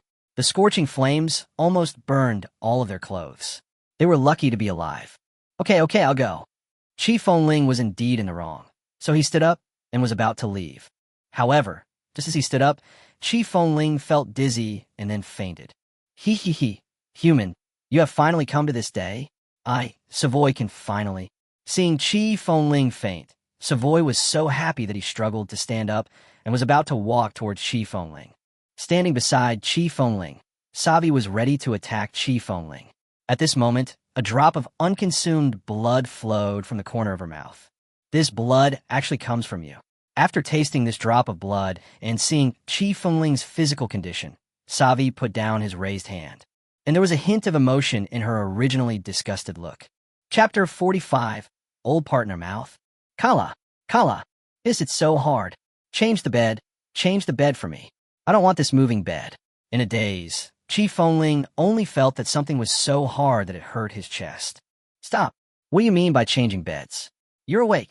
Suddenly, Chi Fengling heard a familiar yet unfamiliar sentence. Resisting the urge to get up, Chi Fengling still opened her eyes. Wow, no wonder it felt so hard and bumpy. It turned out that I was being carried by a skeleton warrior. Right next to him, Savi was also on the back of a skeleton warrior, but her condition was much better than Chi Fengling's. Oh, I remember now. Chi Fengling finally remembered that after leaving the skyscraper, he was bombed by the military. He made a desperate effort and was in danger. Later, he fed his blood to Savi and fell into a coma. Unexpectedly, Savi not only did not attack him while he was unconscious, but also took him to a new place. How long have I been unconscious? Where's this place? Chi Fengling asked seriously, shaking his head. You've been unconscious for about 10 hours. Where's this place? I don't even know where it is. I'll just take you around anyway, Savoy replied calmly. What? I was unconscious for 10 hours? And you were here the whole time? Chi Fengling was very shocked and his eyes widened. What are you doing? Is it necessary to make such a fuss? I just drank a little more of your blood. Why are you trying to coax me? On the other side, Savi turned her head away. It seemed that she also knew that she sucked too hard. However, Chi Fengling didn't care about this. Since she was willing to let her suck, she wouldn't care about this. What surprised Chi Fengling was that she had been unconscious for 10 hours or 20 hours. During this period, Savoy had actually been there all the time. Didn't Chi Fongling remember that Savoy's existence would consume her mental energy? Name, Chi Fongling. Level, Advanced Level 1. Strength, 30. Speed, 30. Spirit, 27 of 30. Constitution, 21/30. Chi Fongling was surprised. She didn't expect that her condition not only didn't drop completely, but it almost recovered. Could it be that by letting Savii suck her blood, she would be able to exist without consuming any mental energy? What are you daydreaming about? If you hadn't dragged me down with you, I wouldn't have sucked you so hard. Seeing that Chi Fongling didn't speak for a long time, Savi was obviously a little angry. No, I don't think so. Let me ask you again. During the time I was unconscious, didn't you meet anyone else? Chi Fongling was also very curious about this. After all, skeleton warriors don't know how to get tired. In these 20 hours, they may have walked dozens of miles. Yes, but they were all so weak. Some wanted to eat you, and some wanted to take you away, but I killed them all, Savoy answered quickly and stupidly. Okay, you are awesome. Awesome. Chi Fongling didn't know what to say. It seemed that all the humans and zombies who wanted to cause trouble were killed by Savii. Well, of course. Okay, I'm too lazy to chat with you anymore. Since you're awake, just send me back to the world of the dead. It can be seen that Savi is very happy to receive the praise, but she doesn't seem to be used to this world. Name, Skeleton Witch Sawai. Level, Level 3, Low Level. Strength, 40. Speed, 40. Spirit, 210/220. Constitution, 40. Okay, then you can go back. Thank you anyway. After seeing Savi's condition, Chi Fongling breathed a sigh of relief. In her current condition, there should be no problem for her to return to the world of the dead. Oh, by the way, you should take this. Just when Chi Fongling was about to send Savii away, Savii took out the skeleton sniper. Don't you want this gun? Then take it back and study it carefully. Now Chi Fongling would grant Savii's every request. Who wants this thing? I've studied it thoroughly, and it's nothing special. As for your world, although the species are very weak, their weapons are terribly powerful. Take this to protect yourself. With his head held high, although Savoy's tone was cold, Chi Fongling really heard the concern. What's the matter? Does the great Savoy care about me? What concern? Don't we have a summoning contract? I don't want you to die and be buried with you. Savoy still had a proud expression, but Chi Fongling understood that Savoy was no longer so ruthless. Okay, don't call me here so often in the future. I don't want to clean up your mess. Okay, let's go. Chi Fongling inexplicably felt that if she didn't send Savii away, she might continue to talk for a long time. Ouch. Sorry for being so presumptuous. The moment Savii left, the skeleton warrior carrying him also disappeared, causing Chi Fongling to fall flat on his face. This is it. Standing up, Chi Fongling finally discovered that Savi seemed to have put one of her skeleton robes on her. The clothes were indeed strange, except for the chest area. Other places were too small. After looking at the clothes, Chi Fongling looked at the surrounding environment. His hometown is Dream City, but he has been in Cloud City since his freshman year. Speaking of this, Chi Fongling really feels that Zhou Ying has made him a bootlicker for 3 years. At least now, Chi Fongling is still very familiar with the routes of the entire Yunqing. Although Yunqing is now in ruins, Chi Fongling still knows his approximate location. Oh my god, Savoy, you're so awesome. After determining his position, Chi Fongling gave Savoy a thumbs up from a distance. Even though the skeleton warriors carried him for 20 hours, most of the journey was in circles, and he was only 5 or 6 kilometers away from the skyscraper. Chi Fongling originally planned to go back to where she lived first, but now, it is estimated that the place where she lived has been almost destroyed by the aftermath of the collapse of the skyscraper. And his current location is the closest to the largest supermarket in Yunqing, Wangfa Supermarket. Although 14 days have passed since the end of the world, Chi Fongling still believes that the things in this largest supermarket have not been snatched away. Now I can't say that I can walk sideways in Yunqing. At least no one can stop me. Since I'm here by myself, why don't I go to the big supermarket and buy some supplies? He did what he said, and after making up his mind, Chi Fongling carried the skeleton sniper on his back and walked towards the direction of the Wangfa supermarket in his memory. Chapter 46, Known Classmates, Unknown Forces. On the road ahead, There were almost no pedestrians on the road, but there were several waves of zombies appearing in groups. Although Chief Fengling was holding a skeleton sniper, he did not take action. After all, his target was not them, and Chief Fengling did not want to cause too much trouble. After more than 10 days of the apocalypse, humans have come to understand their situation. Countless zombies and strange beasts are entrenched in every corner of the city. In order to survive, they can only choose to hide. Who would have thought that the city, which used to be the second most prosperous in Hubei province, has now become a dead city? No one goes shopping in the magnificent shopping malls, and all kinds of precious jewels and accessories are scattered all over the floor. Some of them are even worth millions appraised by experts. On the streets, ruins, broken limbs, and blood were everywhere. The only ones who were still full of confidence were probably the stars who were holding some product, grinning widely, and had a huge billboard endorsing it. But what use are they? Before the end of the world, they can't give you spiritual support. After the end of the world, you will fall to the ground, bitten by zombies, and the celebrity billboards will smile at you. How ironic and interesting. Half an hour later, under Chief Fengling's stealth, he finally arrived safely at the shopping mall in Yunqing. The billboard that had been on for nearly half a month seemed to be the best endorsement of this place. The outbreak of the apocalypse is random, which means that places with the densest crowds of people like this are the most dangerous. Perhaps only 5,000 out of 10,000 people here will become zombies. But in the chaos, fear, and biting, perhaps more than 9,000 out of 10,000 people turn into zombies. From a distance, the once clean ground had been completely dyed dark red by blood. Some of the corpses had already started to stink before being eaten. When the wind blew, garbage and some foul smells floated in the air. If you had said 15 days ago that this place was Yunqing's commercial street, I'm afraid everyone would have said you were a fool. Help, help, help. Wenwei, stop shouting. I don't want to live anymore. I'm going to die anyway, so let it be. Wu Hao, don't say that. There's hope. There will definitely be hope. After turning a corner, a cry for help reached Chi Fengling's ears. Chi Fengling quickly found a cover and looked into the distance with a lens on the skull sniper. They were two miserable men, and at the moment they were tied up in front of the door of Wang Wangfa supermarket. There were scars of beatings everywhere on their bodies. Looking at their pale and thin faces, it was obvious that they had been hungry for a long time. Behind the two men was a wall of jeeps. It was obvious that a small-scale defense pattern had been formed here.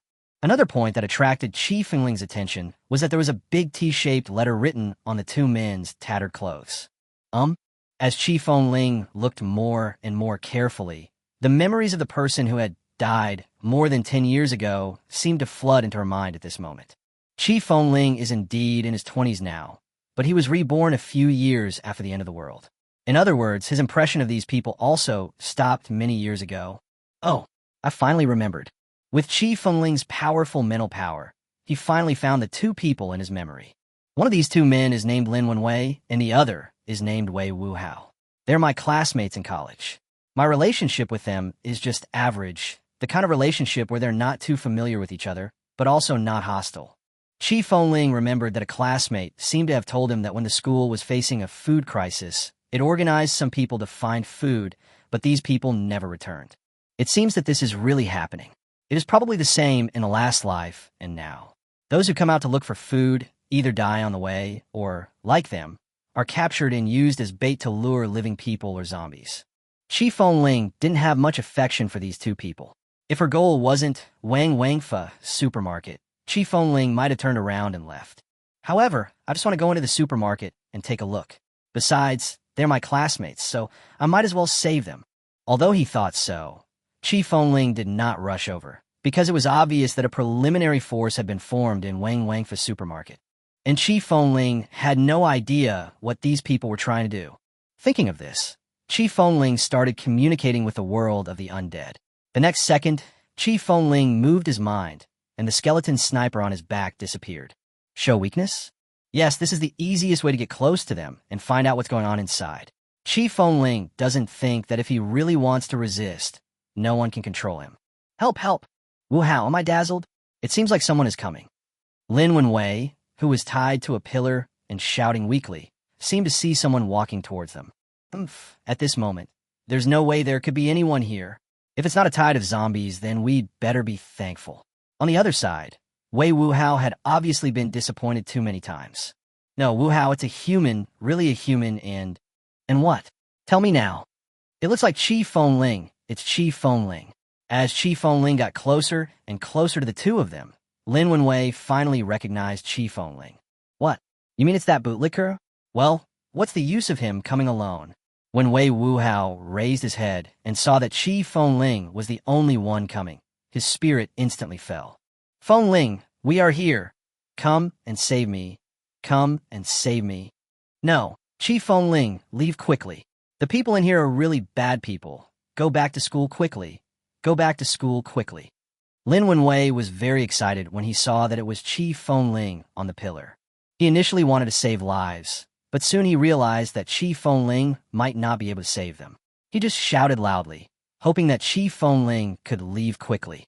The words "go quickly" warmed Qi Fengling's cold heart a little. At the beginning of the apocalypse, the ones who suffered the most were college students like them, who still had morals and kindness in their hearts. In many cases, some people will say, "You are young and you are a college student, just give us the way." Under this kind of moral kidnapping, most college students will fall into it, and this was also the case with himself in his previous life. When he first entered society, Qi Fengling didn't know how treacherous people were, and he was cheated many times. If it weren't for the opportunity and strength, he might have really died on the road. At this moment, Lin Wenwei's cry made Qi Fengling seem to see his own shadow in him at the beginning. Qi Fengling, hurry up. The people in here are all beasts. You can't save me. Qi Fengling, go back quickly. I don't need your help. Although the two people expressed it differently, Qi Fengling understood that they both meant well. Whoosh snap. You little brat, don't move. Put your hands up and stand there obediently. Just when Qi Fengling was halfway through the solution, a scolding voice came from the side. Moreover, Qi Fengling also heard the sound of a pistol being pulled, and some sounds that should be the sound of a crossbow being pulled. You're smart, kid. Go tie him up and take him back to see Big Brother. Seeing Qi Fengling raised his hands obediently, the people hiding behind the car wall also came out one after another. There were 12 people in their group. Most of them were holding kitchen knives, baseball bats, and other objects. 2 of them were holding simple crossbows, and 1 was holding a pistol. What caught Qi Fengling's attention even more was that on their bodies, C, B, and they were written in big letters. Chapter 47, Restoration of the Monarchy. The collapse of civilization may only require a dozen days of lack of governance, or perhaps only the complete loss of ethics and morals. This was Qi Fengling's first reaction when she saw the Huaweng Wangfa supermarket for the first time. The supermarkets that were once neat, orderly, clean, and full of goods have long disappeared. Although the inside is not as depressed as the outside, it is also full of chaos. Qi Fengling originally wanted to find out who the big boss was who could take over the entire supermarket group. But now, he already knew without asking. As soon as Qi Fengling looked up, she could see a few bloody words on the wall in front of her. Long live, Mayor Zhu Yong. I never expected that the imperial system overthrown by the Xinhai Revolution would now be rebuilt in this tiny place. Even someone as strong as Yi Tian doesn't dare to proclaim himself emperor openly. But Zhu Yong is the mayor now. I'm afraid it won't be long before he can proclaim himself emperor. Speaking of Zhu Yong, Qi Fengling really does remember him. In his previous life, he was Ma Zhuang's second in command. He, Ma Zhuang, and Lu Chang formed the entire underground kingdom of Yunqing. Rumor has it that before the end of the world, Zhu Yong was mainly involved in gangs and organ trading, and he did a lot of inhumane things before the end of the world. But good people don't get good rewards, and bad people don't get bad rewards. In the previous life, Zhu Yong was the one who lived the most comfortable life among the 3. At least before his death, Zhu Yong was still alive and well. What are you looking at, little brat? Get inside. Qi Fengling, who was thinking on the spot, was kicked by someone. Qi Fengling could see clearly that he had a gun in his hand, and there was a word, on his clothes. What are you looking at? Do you want to be shot? Seeing Qi Fengling staring at him coldly, the man actually took out his pistol in fear. Although Qi Fengling did not do anything, he felt that this person was very dangerous. Zhao Daqian, brother Zhao, what are you doing? Doesn't the mayor have a rule? You are not allowed to draw your gun inside without his order. Just when Qi Fengling was thinking about how to quickly get rid of him, the mocking voice of another man came from behind him. Qi Fengling didn't recognize this man, but the word Jia was written on his clothes, And what was more striking was that he had a scar on his face. Fuck it, get out front. Scar, I don't need you to tell me this. Zhao Kadakian was really a coward. He couldn't win the argument with Scar, so he could only kick Chi Fengling again to vent his anger. Hey, brother Zhao, you've worked so hard for 2 days and finally caught such a pretty boy. If you were like this, I'm afraid you can't do your job as the captain of the foreign affairs team. Sitting on the bloody wooden bench, Scar's face was full of sarcasm. Sure enough, Chi Fengling guessed correctly. They tied people up outside and asked for help in order to attract people and zombies over. However, so many days have passed since the end of the world. People who have enough food will not risk going out. People who lack food have already starved to death or become half-corpses. Zhao Daqian's method is indeed no longer applicable. What pretty boy? He's a college student. He just ran away from Yunqing University. I was just about to present him to the mayor. Hearing the tone, Zhao Daqian was obviously panicked, and as the person involved, Chi Fengling knew that he was talking nonsense. The most he showed was that he was Lin Wenwei's classmate, but he didn't say that he graduated from Yunqing University. Cloud City University is about 10 miles away from here. With his skinny appearance, can he run from Cloud City University to here? Also, the mayor is busy now and doesn't have time to deal with you. Scarface obviously didn't believe what Zhao Daqian said. From the tone of his voice, it seemed that the mayor was doing something bad. What are you talking about? When you have time, go capture a few more people and bring them to the mayor. After mocking Zhao Daqian again, the man with the scar on his face staggered away. Damn, this is so fucking infuriating. You two bring him in. Everyone else, let's go out. After complaining, Zhao Daqian gave orders to Lin Wenwei and Wei Wuhao, and then turned around and went out again. Soon, 2 more people holding kitchen knives came to the 3 men, and on their clothes, there was a big C written on them. Boy, put this on, and you 2 dings, take him in, or you'll be in trouble. The attitudes of the 2 men were not much better. They threw a tattered piece of clothing to Chi Fengling and left. The clothes smelled very bad, and there were obvious bloodstains and a bullet hole mark on them. It seemed that the previous owner of the clothes was killed by a gun. Chi Fengling, I'm sorry, it's my fault, Lin Wenwei suddenly said as they walked. Chi Fengling, why are you here? Is there anyone else from our school coming here? Wei Wuhao on the side was obviously more realistic. No, I came here alone. Ugh.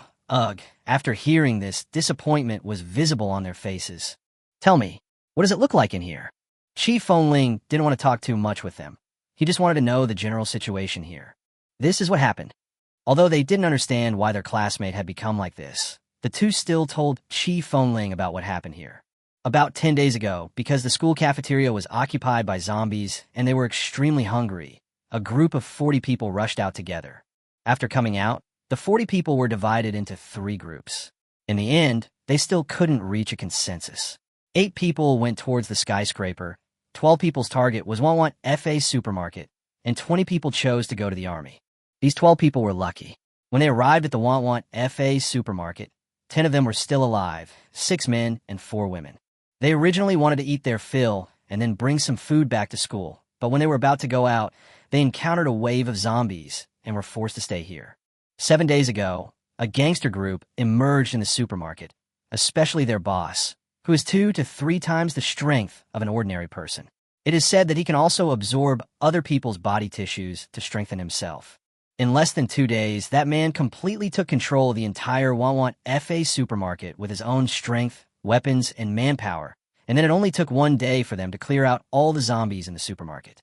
Then, that person established a hierarchy in the supermarket, dividing individuals into 4 categories: A, B, C, and D according to their abilities and demonstrated values. Among them, the A-type people have the highest status and have the right to hold hot weapons, and can also enjoy various good resources.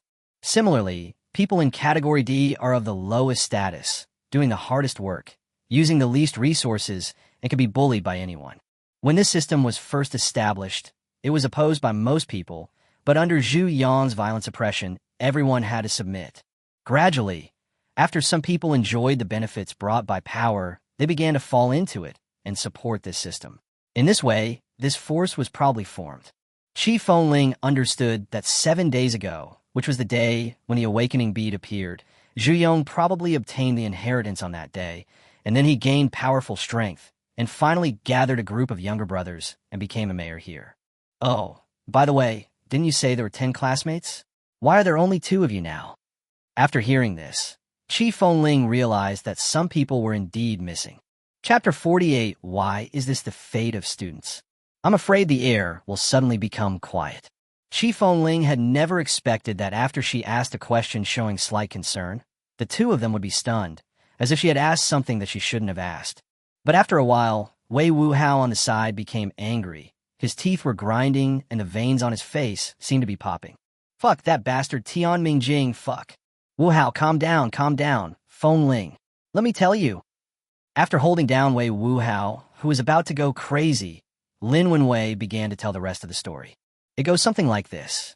After Zhu Yong established that system, even though he used force to suppress it, there were still people who occasionally launched resistance. The largest resistance was led by the 10 people from Yunqing University. But Chi Fengling remembered that Tian Mingjing seemed to be the class counselor, the kind of person who had money, good looks, good grades, gentle words, and careful work. It can be said that if there was no Tian Mingjing would be the school idol of Yunqing University. That's right. No wonder Chi Fengling didn't have a bad impression of Tian Mingjing. Chi Fengling seemed to remember that Tian Mingjing died very early and nothing about him was reported, so Chi Fengling didn't know what happened to him.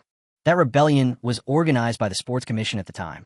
The Sports Commission told them that he had received a legacy, and although he could not defeat Zhu Yong, he could take them away. Under the private organization of 10 classmates, a resistance team of 30 people was quickly organized.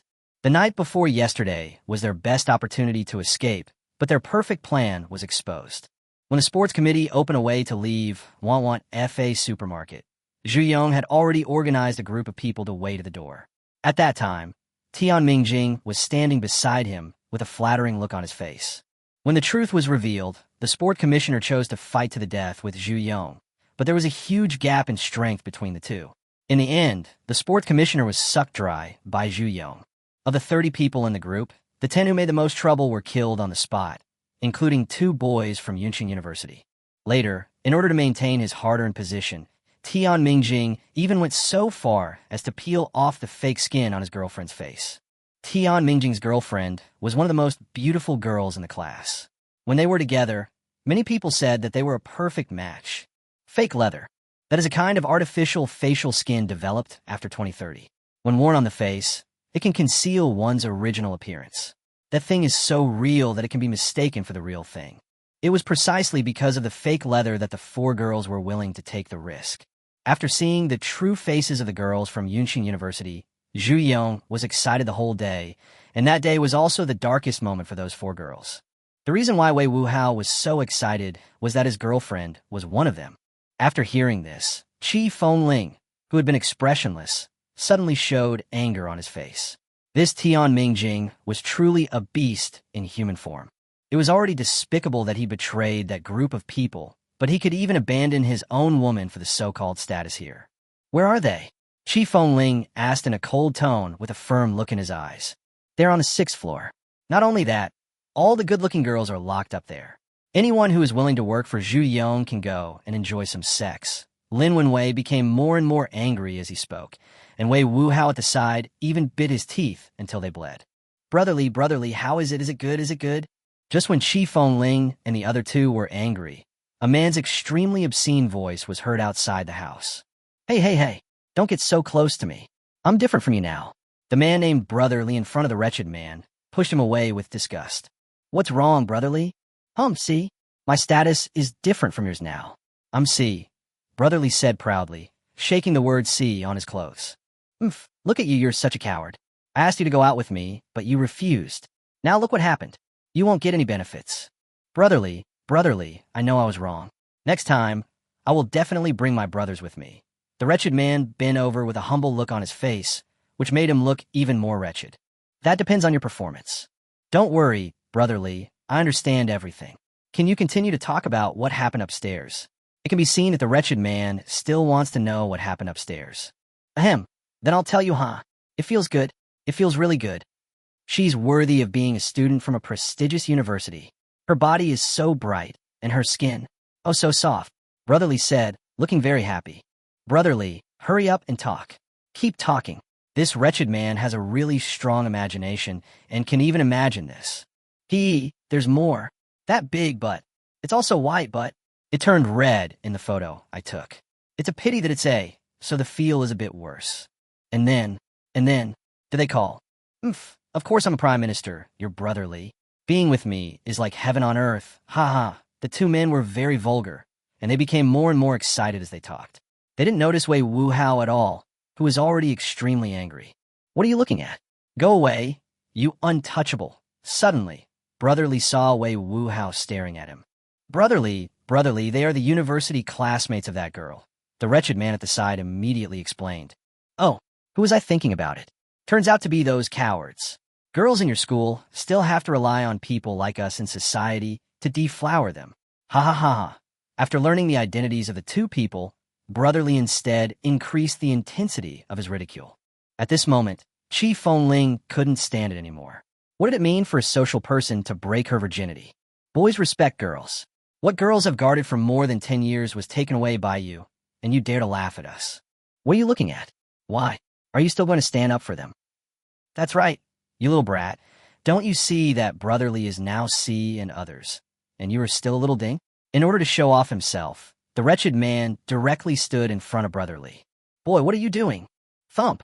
Seeing Chi Fengling was still moving forward, the wretched man was about to push him forward, but before he could finish his words, he died on the spot. During the entire process, the wretched man didn't even make any extra sound. At this moment, Chi Fengling was holding a big sword emitting purple-red light in his hand. Blood was dripping from the sword, and that life was gone.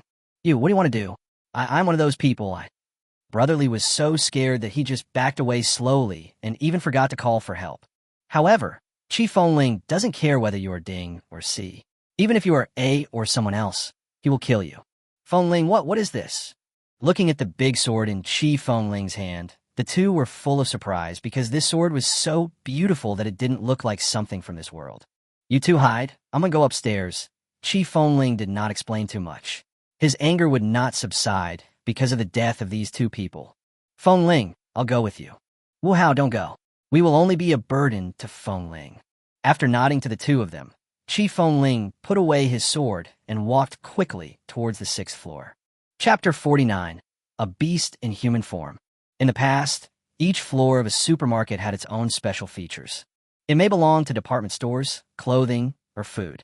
But today, each floor of the supermarket represents a different identity and status.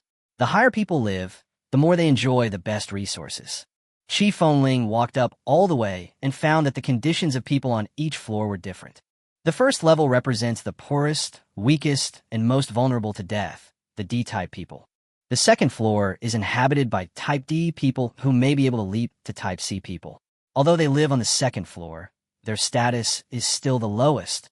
The third floor is inhabited by Type C people in the Population Bureau.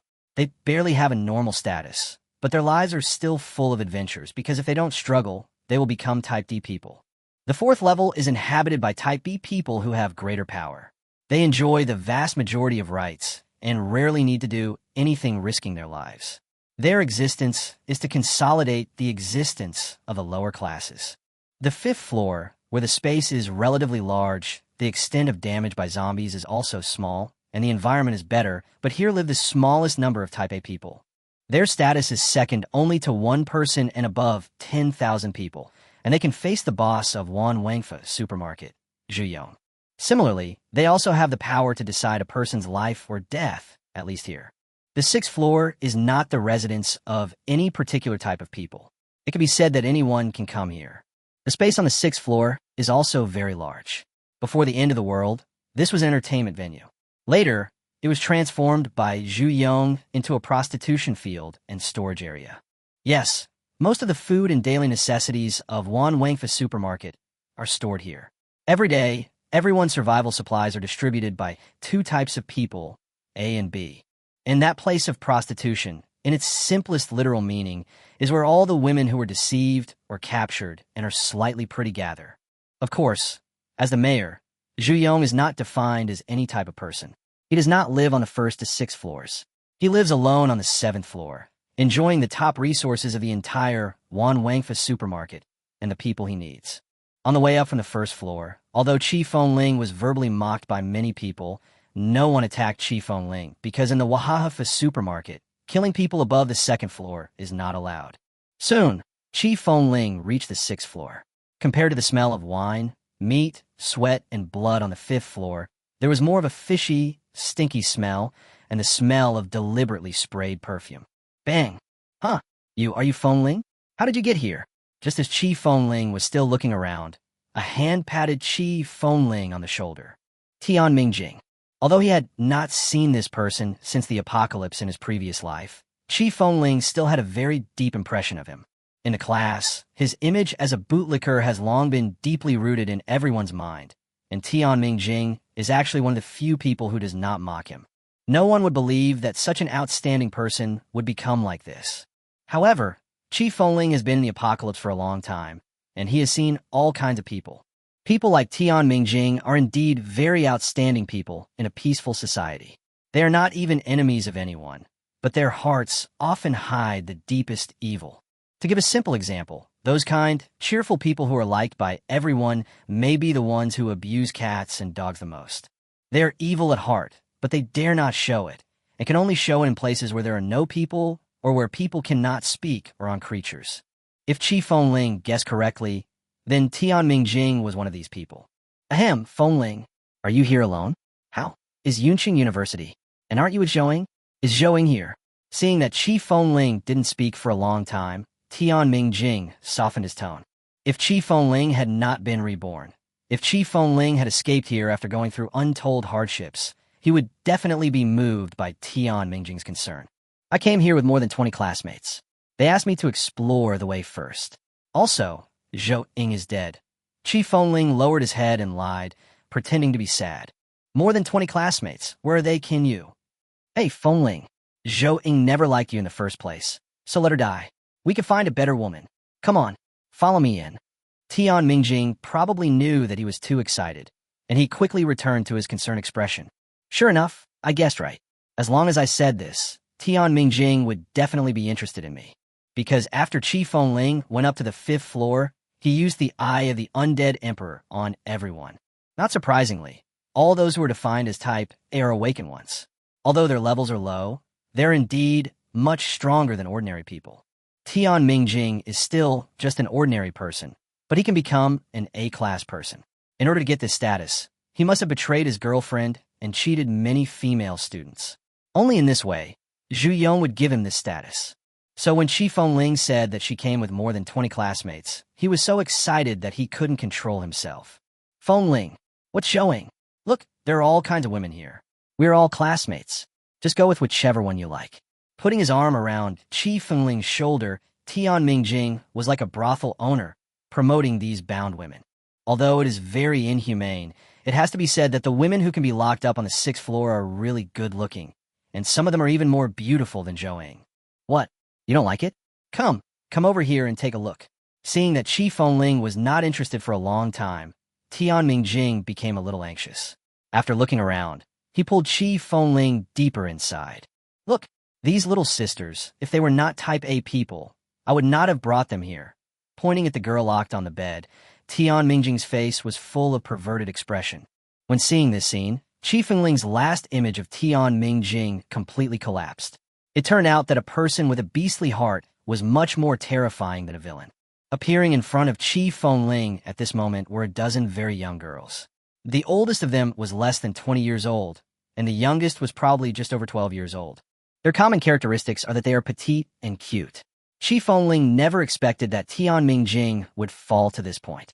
In the previous life, Hua Qianhui, the underground queen of Yunqing, also did the same thing, but she was the most determined person in Yunqing to protect women's rights. The erotic activities she ran basically involved willing women. Even if there were some who were unwilling, Hua Qianhui would not let women under the age of 18 do this. Yes, some people will tear up other people's umbrellas after being caught in the rain, but some people will hand an umbrella to others. This may be the difference between false goodness and true evil. Uncle, come and play. Aha, come on. Seeing someone else entering the room, several of the girls mechanically opened their legs. Their eyes were dull and their expressions were wooden, as if they had lost all their light. Looking at their thin bodies, flesh covered with red marks, and the cherry-red bloodstains on the bed. Although they didn't say a word, Chi Fengling understood everything. Fengling, go and have fun. After you're done, tell me where your classmates are, so I can take care of them. Tian Mingjing patted Chi Fengling's shoulder, his words containing both threats and inducements. Tian Mingjing, are these your thoughts alone? Chi Fengling did not respond, but asked lightly. Haha, not entirely. Anyway, this idea was mine. I tell you, even though they are small, they all scream. Phew. Chi Fengling, what are you doing? Tian Mingjing said it with great pleasure, and even started gesturing with his hands. At this moment, a sword pierced into his chest. Chapter 50, The Flesh Stitcher. Didi. Hot blood continued to drip from the tip of the sword, and the breath of life was also rapidly fading away. At this moment, Tian Mingjing's expression gradually changed from pain to suspicion, anger, relief, reluctance, and dissatisfaction. Fengling, why are you here? It's very dangerous here. Please leave. Chi Fengling, I've been so good to you, and you dare to stab me in the back. I don't accept it. Why am I not number one, even though I've worked so hard and I'm so outstanding? Why do all people like Yi Tian? I don't accept it. I don't. Leaning on Chi Fengling's shoulder, Tian Mingjing seemed to have a split personality, speaking in 3 different contexts at the same time. Unfortunately, until the last moment of his life, Tian Mingjing still had not resolved his heart knot, and his life was forever frozen at this moment. Looking at Tian Mingjing, who had stopped breathing, Chi Fengling still regretted it. The lives of Yunqing University's classmates and the bodies of these innocent girls were ruined because of Tian Mingjing's selfish heart. Chi Fengling regretted that he was too impulsive and killed Tian Mingjing with just one sword. Compared with those who died because of him and the girls who suffered irreparable harm, letting Tian Mingjing die like this was really too easy for him. Suddenly, Chi Fengling remembered something. Tian Mingjing is dead, and there is really nothing he can do, but Savi is proficient in dark magic, so maybe she could do something. As Chi Fengling's mind moved, a black light gate flashed by. Human, you called me over again, didn't you? You really are. Human, I am really blind. You're still lustful. Today Savoy will kill you. Savoy, who appeared at the beginning, was still as arrogant as ever. But when she saw the room full of humiliated young girls, she suddenly became furious. Black light shone on her body, and she danced with the skull bone staff with great power. She looked determined to kill Chi Fengling. Savi, don't get excited. Listen to me, listen to what I have to say. Okay, I'll listen to you, but you'd better give me the best explanation you can. Fortunately, Savoy was not in a state of insanity. She calmed down temporarily, but she still didn't put down the bone staff in her hand. As long as the reason she gave was wrong, she would still do it to herself. What? How can there be such a hateful person in the world? After hearing this, Savi's anger shifted to Tian Mingjing, who was dead on the ground. Fortunately, he died not long ago. I still have a way. Before Chi Fengling could continue asking, Savi put his hand on Tian Mingjing's head, as if he was in a hurry to leave. Chi Fengling said no more and immediately agreed to Savi's request to leave.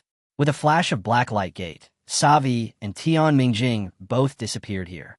In the colorfully lit house, so many things happened at once, but the girls remained calm, as if they had lost interest in everything. In peacetime, they were all little darlings of their families. In just a few days, their worldviews were completely shattered, and their bodies were irreversibly damaged. Chi Fengling didn't say much, but just gently untied their bonds. Although they were pitiful, she couldn't save them for the rest of their lives. It was up to them to choose whether to live or die. After doing all this, Chi Fengling left here quietly. Since the construction here was relatively concealed and was managed by Tian Mingjing himself, even though such a commotion was made, it did not attract too many people. The 6th floor is a shameful and ridiculous place. Some of the rooms here are visible from both inside and outside, including the prostitution venue built by Zhu Yong. You can imagine how perverted it is to be naked and ravaged by disgusting men, and to be seen by everyone. It is under this kind of torture that some people choose to die, and those who survive have either adapted or become numb. As she passed by the house, Chi Fengling took in the scene inside. Looking at the Yunqing University uniform still hanging on a girl, Chi Fengling's anger could no longer be contained. However, rushing in and getting rid of this beast like this will not completely solve the problem. What I have to do now is to capture the thief and the leader. Ah, Lord Mayor, please forgive me. Please forgive me. I will never dare to escape again. Hee hee, I can't let you off the hook. I have to abide by the rules I set. Mr. Mayor, phew. Another waste body. Ha ha ha, my little beauty smile. Why, is that not nice enough? As Chi Fengling slowly walked up to the 7th floor, these words reached Chi Fengling's ears. The space on the 7th floor is large, but it is filled with a stronger smell of blood. Here, you can even see broken limbs and internal organs everywhere. Bang, bang, bang. Ah, someone's dead. Someone jumped off the building. What's going on? What happened on the 6th floor? Why would someone jump off the building? Hurry up and grab her. She's about to jump off the building. Soon, the supermarket became chaotic. People shouted because they were frightened, and there was the sound of heavy objects falling to the ground, which was the sound of someone jumping off the building. Chi Fengling didn't even look back. He knew very well that those people who jumped off the building were the little girls he had just rescued. It's not that Chi Fengling is cruel, but that Chi Fengling followed their own choice.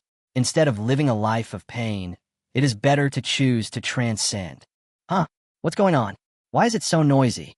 The movement and noise downstairs naturally attracted Zhu Yong's attention. His tone was very bad, and he was about to go out and curse. Squeak! However, before Zhu Yong could go out, his door was pushed open. Huh? I'll let you in. Didn't I tell you? No one is allowed to come in during my enjoyment time. Zhu Yong angrily climbed up from the girl's body, his tone full of anger. However, the person who came in didn't say a word and just stared at him. When Zhu Yong turned around completely, Chi Fengling could see his face clearly. Zhu Yong could no longer be described as weird. He was simply a patchwork monster, with the skin and flesh on every part of his body being different. Can you imagine that it's like a person's 10 fingers come entirely from 10 people's bodies? Huh, who are you? Why haven't I seen you before? Delicious. Delicious breath of the awakened. Your body is so good. I want it, huh? As their eyes met, Zhu Yong also saw Chi Fengling who entered the room. Zhu Yong is also amazing. He can determine that he is an awakened person just by smelling the air. Name, Zhu Yong. Race, Awakener. Level, Peak Level 1. Awakening occupation, Flesh Stitcher. Professional quality A. Strength, 52. Agility, 49. Spirit, 46. Constitution, 61. Skill, Organ Reorganization. Body Suture. This Zhu Yong is indeed powerful, or rather, too many people have died at his hands. It is amazing that Zhu Yong could rely on the A-level inheritance to reach the peak of level 1 so quickly. Looking at his uneven basic attributes, it is probably the effect of different people and different bodies. Chapter 51. The male protagonist with villain temperament. Haha kid, you must be scared. Then just be a part of me. Zhu Yong was getting closer and closer to Chi Fengling, but Chi Fengling just stood there motionless. This made Zhu Yong even more crazy. He felt that the person in front of him was already in his pocket. His eyes were rolling around, his saliva was flying, and his muscles were squirming, as if there were many people locked up in his body. Bang! Boom! Just when Zhu Yong was about to grab Chi Fengling with his big hand, a skull sniper suddenly appeared on Chi Fengling's right hand. Holding the rifle with both hands, Chi Fengling swung it hard, and the butt of the skeleton sniper hit Zhu Yong directly in the face. Chi Fengling's rank is high level, and his strength is weaker than Zhu Yong's current strength, but the power provided by the skeleton sniper is 80. Just this swing, Zhu Yong was like a golf ball and was directly pulled far away by Chi Fengling. Cough! Poof! Boy, what is that in your hand? Zhu Yong stood up and spat out a mouthful of broken teeth, but his attention was all on the gun in Chi Fengling's hand. Chi Fengling, on the other hand, was the exact opposite of Zhu Yong. His attention was all on Zhu Yong.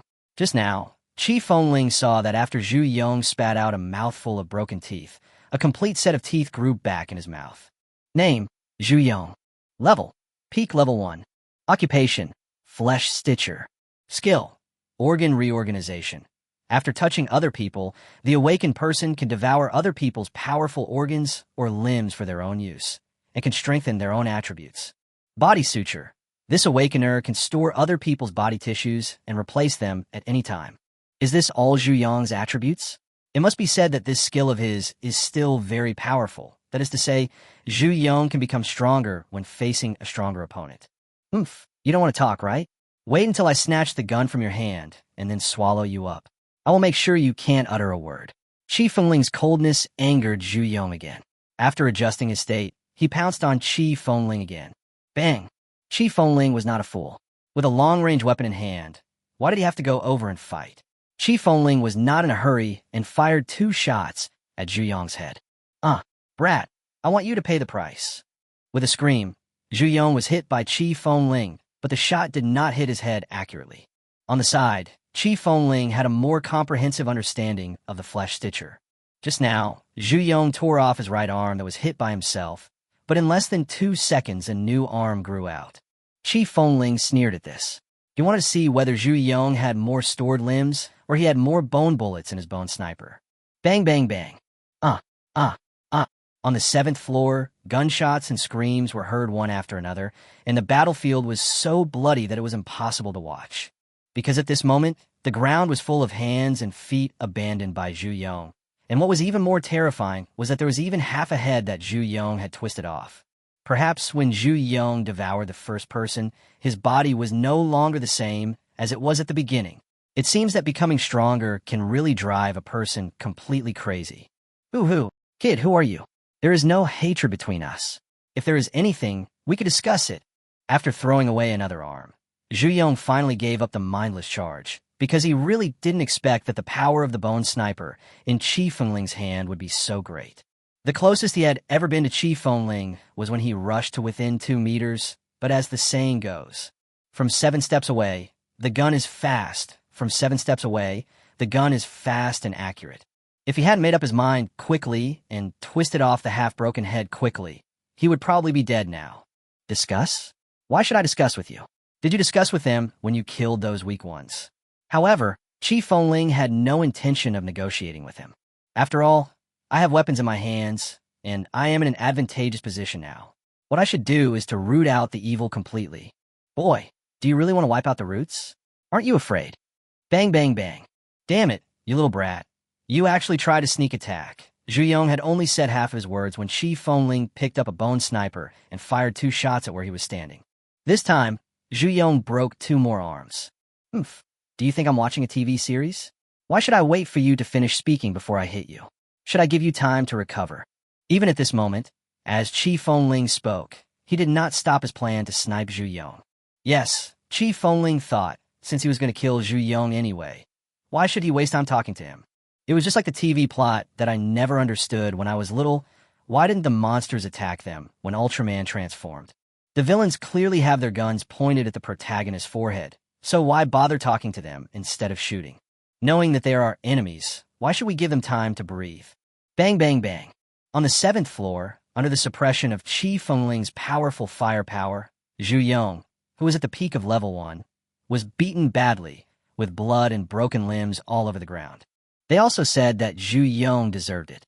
There were many counters or shops on the 7th floor, but he had them all demolished in order to create the feeling of an emperor's palace. Now, after being chased by Qi Fengling for so long, he couldn't find a place to hide. Boy, oh no. Master, I surrender, as long as you're willing to let me go. Bang, bang, bang. Qi Fengling still didn't give Zhu Yong any chance. As long as he dared to stop, the bullet would hit him. Qi Fengling could see that Zhu Yong's speed was getting slower and slower, and the speed of replacing his limbs was also much slower. It seemed that it would not be long before he would not be able to fight anymore. Brother, someone jumped off the building below. What should we do? Brother, there seems to be gunshots up there. Why are you? However, with so much noise below and so much commotion above, it was natural for the Type A people living on the 5th floor to react. Some of them went down to maintain order, while others came up to see what had happened, and they naturally saw Zhu Yong, who had been beaten badly. Damn it, are you deaf? There's such a big commotion up there. Why are you coming up now? Brother, isn't that what you said? You get to enjoy your time, and no one else can. The younger brothers spoke more and more quietly because they knew that whatever they said now would be wrong. Shut up, can't you see? Kill that guy for me. Zhu Yong was so angry that he raised his palm that had been pierced by a bullet and pointed at Qi Fengling in front of him. Bang, bang, bang. At Zhu Yong's command, intensive gunfire was heard from the entrance of the 7th floor, and their target was Chi Fengling. Damn it, aim more for me. It was a pity that the shooting skills of these brothers were not as accurate as Chi Fengling's. Coupled with Chi Fengling's super fast movement speed, their bullets all hit the air. Bang, bang. Huh, brother, I hit it. I hit it too. As the saying goes, if you walk by the river, you'll get your feet wet. After all, Chi Fengling is only level 1. If he can't hit him at such a close distance and in such a small space, it would be like a magical drama. Chapter 52, Killing and Seizing Land. Brother, I hit. Brother, I... Bang, bang, thump. The younger brothers were very excited, as if they had hit some terrifying beast with that shot. However, before the two brothers could be happy for long, 2 bullets as hard as bones pierced their foreheads. Dead. The 2 awakened ones who obtained the inheritance lost their lives just like that. At the same time, on the ground in the distance, Chi Fengling pulled the magazine hard. Yes, Chi Fengling was indeed hit just now. Chi Fengling himself thought that he would be seriously injured, but the bullet that was once invincible did not cause much harm to him. At this moment, 2 bullets had sunk more than a centimeter into Chi Fengling's flesh on his right arm, and bright red blood was still flowing down his arm. It hurts, but it's not fatal, and it won't even affect Chi Fengling's movements. It will just make Chi Fengling even angrier. It seems that the blessing that the skeleton giant gave to me was really not a lie. This 90% reduction in artillery damage allowed me to possess the resistance of a 3rd-level awakener. Click, click. Aiming at a somewhat confused younger brother, Chi Fengling pulled the trigger, but the bone sniper fired once, but no bullet was fired. Brother, he's out of bullets. He's out of bullets. Hit him. Keep hitting him. Seeing that Chi Fengling had no bullets left, the brothers who were originally panicking suddenly became alert. They picked up their guns and fired dense bullets at Chi Fengling again. Ha ha ha. Kid, you finally run out of bullets. I'm going to cut you into pieces. As if it weren't raining, Zhu Yong in the building also charged at him again. Looking at the scene of being attacked from both sides, Chi Fengling's brain started to work rapidly. Now, a head-on battle is definitely not possible. Zhu Yong's overall strength is slightly higher than his own, and there is also a group of awakened people's firepower pressing on him from behind.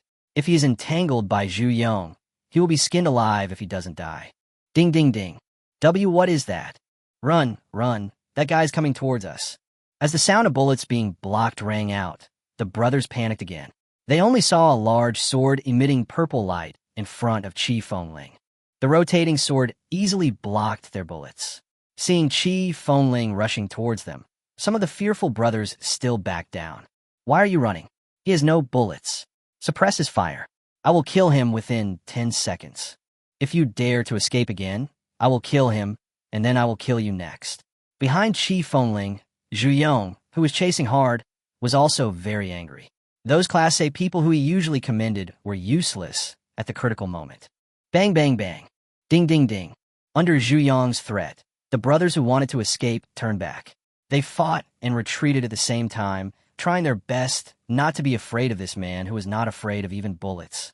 Under the fire suppression of his younger brothers, Chi Fengling's speed slowed down.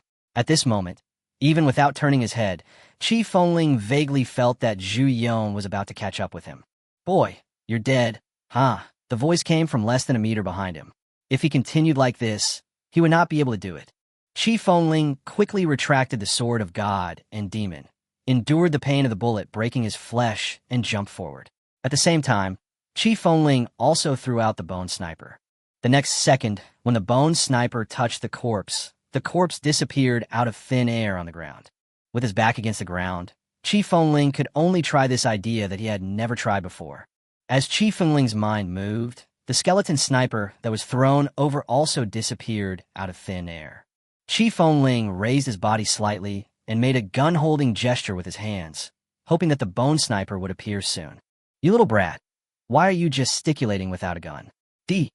Zhu Yong's face was filled with madness as he looked at Chi Fengling performing without a weapon on the ground.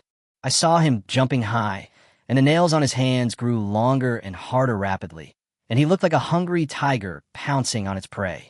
Really? Is it not possible? Seeing that the distance between the two was getting closer, just when Chi Fengling was about to prepare to summon the skeleton, the skeleton sniper that he had been thinking about finally appeared in his hand. In the air, Chief Fengling could see that Zhu Yang's eyes were wide open. He had no idea where the skeleton sniper in Chief Fengling's hand came from. Go to hell. Without saying anything more, Chief Fengling aimed the bone sniper at Zhu Yang's forehead and pulled the trigger decisively. Bang! What? Don't! Thump! Zhu Yang only panicked when he heard the gunshot. He had just thought that Chief Fengling was just trying to scare him with an empty gun. With a burst of gunfire, Zhu Yang's body fell straight from the air, and this time, he never rolled up again after lying on the ground. What? Big brother is dead. My eldest brother is dead. Run. Run quickly. This scene scared the brothers who were guarding the fire support at the entrance of the building crazy. They were shocked to see the man who was full of bullets, but still able to move. With one of the younger brothers leading the escape, the rest gave up defense, put away their guns, and ran downstairs. Bang! Bang! Bang! At this moment, Chief Fengling turned into a headshot messenger, and with one shot, a low-level awakener would be shot in the head. Standing on the 7th floor, Chief Fengling's bone sniper was pointing towards the entrance of the supermarket. If anyone approached, Chief Fengling would shoot them no matter what their level. Soon, after more than 10 corpses were piled up at the entrance of the supermarket, the people in the supermarket no longer dared to run out. Everyone knelt down and prayed, hoping that this killer would spare their lives. Very good. Listen carefully. Your mayor is dead. Yes, I was the one who killed him. Bang. Dead. Isn't he the sharpshooter? It's over. It's over. Don't move. We can't afford to offend you. On the 7th floor, Chief Fengling was pulling out the bullets from his body while speaking slowly. In just a moment, Chief Fengling instantly raised the bone sniper, and with a gunshot. On the 5th floor, a man hiding in the crowd was sniped dead in seconds by Chief Fengling. Just now, when Chief Fengling was chasing this group, he found an awakened person with a sharpshooter heritage in the crowd. He was the one who looked at Chief Fengling the most fiercely, as if Zhu Yang was very close to him. Sure enough, Chief Fengling guessed correctly. Although he also knelt down, he tried hard to hide behind people and slowly raised the gun toward himself. This was the moment he had been waiting for. At once, he killed 2 birds with 1 stone. Not only did he kill the hidden rebel, but he also let everyone see with their own eyes how powerful he was. Want to kill me? This is the price. If you want to live, I think I don't need to say anything more. After glancing at the dead man, Chief Fengling turned his attention back to the group of Type A people. We surrender. We surrender. Crash. These people were able to work under Zhu Yang, so they naturally had good eyesight. After Chief Fengling finished speaking, those who had guns quickly dropped their guns. At this moment, everyone lowered their heads. They didn't dare to whisper to each other anymore. They just knelt there quietly. This was the submission that Chief Fengling really needed. Chapter 53, Bloody Suppression, The Fallen. The place with 100 people was completely silent. Very good. It seems that you all understand now who is the real boss here, staring at everyone for 5 minutes and watching everyone kneeling and trembling for 5 minutes. This was not only a declaration of his own strength, but Chief Fengling also checked for dangers here. Inside, the Want Fat supermarket, excluding the women who were unable to come out, Chief Fengling now saw a total of 126 people, including 15 awakened ones, and the highest level was no more than the first intermediate level. Perhaps it was the survival of the fittest in the end times, or perhaps it was Zhu Yang's cruelty. But among these 126 people, Chief Fengling did not see any adults over the age of 50, nor any children under the age of 10. It seems that in Zhu Yang's eyes, he only needs those who can truly make contributions. As for the old and young, and those who rebel, they must have been dealt with by him long ago. From now on, there will no longer be any class distinctions here. Now everyone is divided into 2 types, adventurers and guardians. Sir, I don't think this is... Bang! There was a gunshot, and a man who had just raised the objection fell in a pool of blood before he could finish his words. Chief Fengling simply put down the gun without caring about his identity as an awakened person. Any objections? No one dared to speak. They were sure that as long as they had any objections, the killer upstairs would shoot them away. Very good. Let me continue. Adventurers are people who are willing to go out on adventures.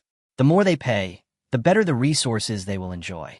Guardians don't need to take risks, but they need to be responsible for the construction here and jointly maintain the order here. Because they don't need to take risks, the resources they enjoy are naturally worse. Who is in favor and who is against? After saying that, Chief Fengling put the gun on his shoulder and asked with a smile on his face. Ah, I agree. We agree.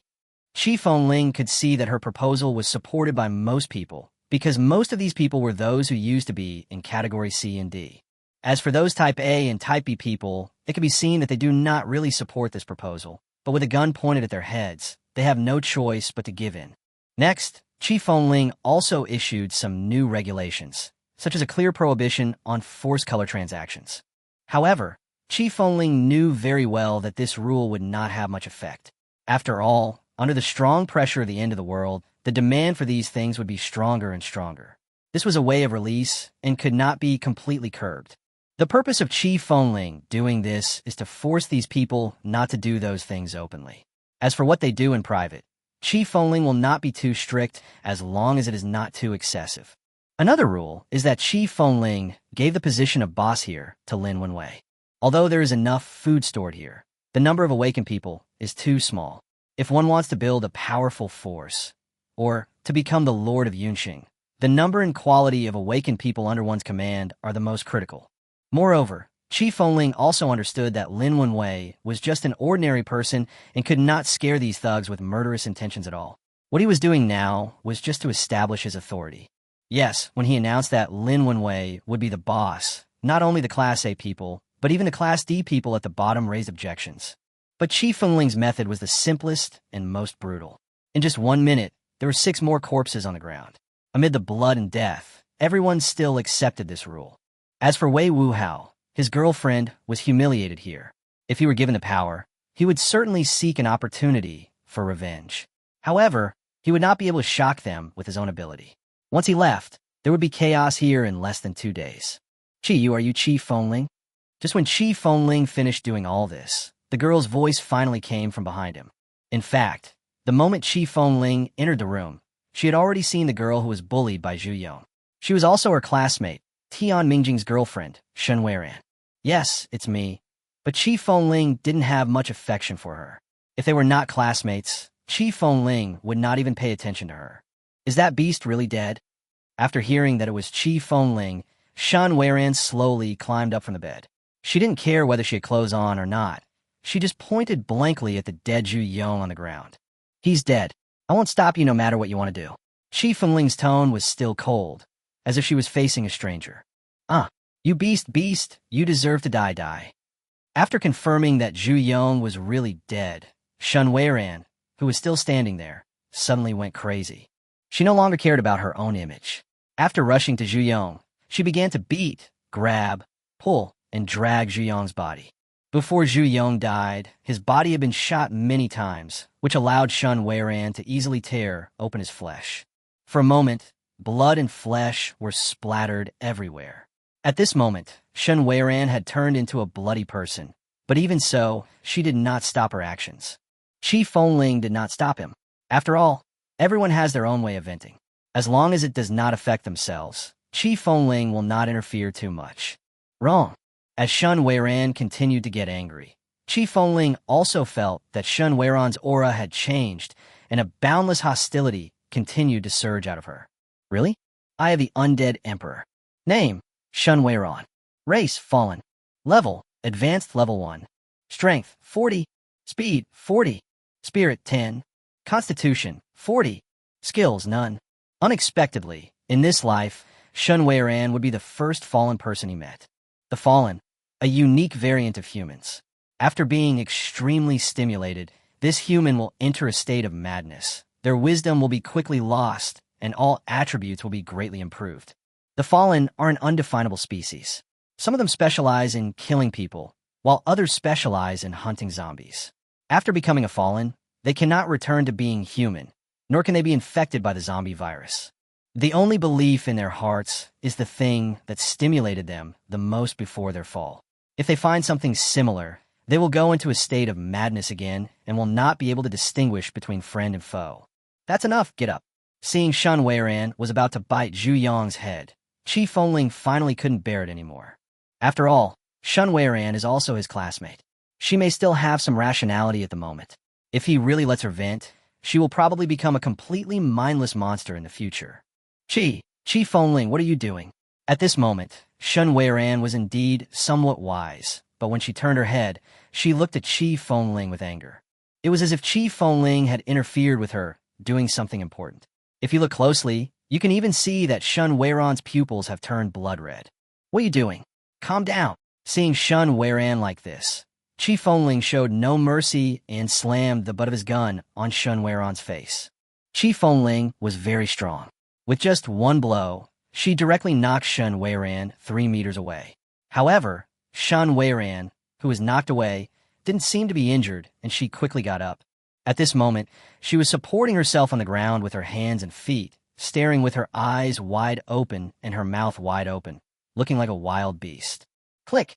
At the original spot, Qi Fengling had already raised the skull sniper, with the muzzle pointed directly at Shun Weiran's head. As long as Shun Weiran dared to attack her, Qi Fengling didn't mind sending her away from this world right now. The bullet is loaded, the muzzle is locked, the trigger is pulled, and you can shoot in the head at any time. At this moment, Qi Fengling no longer had any classmates in her eyes, because the person in front of her was an extremely dangerous degenerate. The Fallen have no intelligence, and because of this, they have a very low perception of pain, which allows them to completely forget about life and death when fighting. In the end times, if you see a first-level human who dares to attack a third-level awakener without hesitation, then you can be sure that this person is undoubtedly a fallen one. Qi Fengling, is that you? How could this happen to me? Did I do all this? It may be that he had not fallen for long, and it was impossible for him to feel the threat of death, which made Shun Weiran, who was originally in a furious state, recover a little. She looked at her body covered in blood and flesh, and then at Zhu Yong, who had been torn into pieces, and she went into a state of madness again. But this time, she did not attack Qi Fengling again. She stretched out her sharp claws and scratched her own face hard, as if she was venting something. However, the physical attributes of the Fallen are higher, and the speed of consumption and recovery is also fast. Qi Fengling can see that the face that was cut by her is recovering quickly. Enough, Shun Weiran, do you still recognize me? Qi Fengling asked coldly, holding Shun Weiran's hand. You're Qi Fengling, you saved me, but... Shun Weiran raised her head, her bloodshot eyes looking at Qi Fengling with a very painful expression, as if she was going through something. But what? But it seems like there is another me in my body. She asked me to kill you and all men. She is so strong. I can't hold on any longer, Shun Weiran said, gritting her teeth and looking painful. After hearing this, Qi Fengling's tense nerves finally relaxed a little. Shun Weiran's state only occurs in a small number of fallen people, because most of the fallen people will be completely swallowed up by the fallen personality at the beginning. From then on, that person's body would no longer be controlled by his original self. It could be said that although that person's appearance had not changed, he was no longer the same person. And now, Shun Weiran is fighting with her fallen self for control of her body.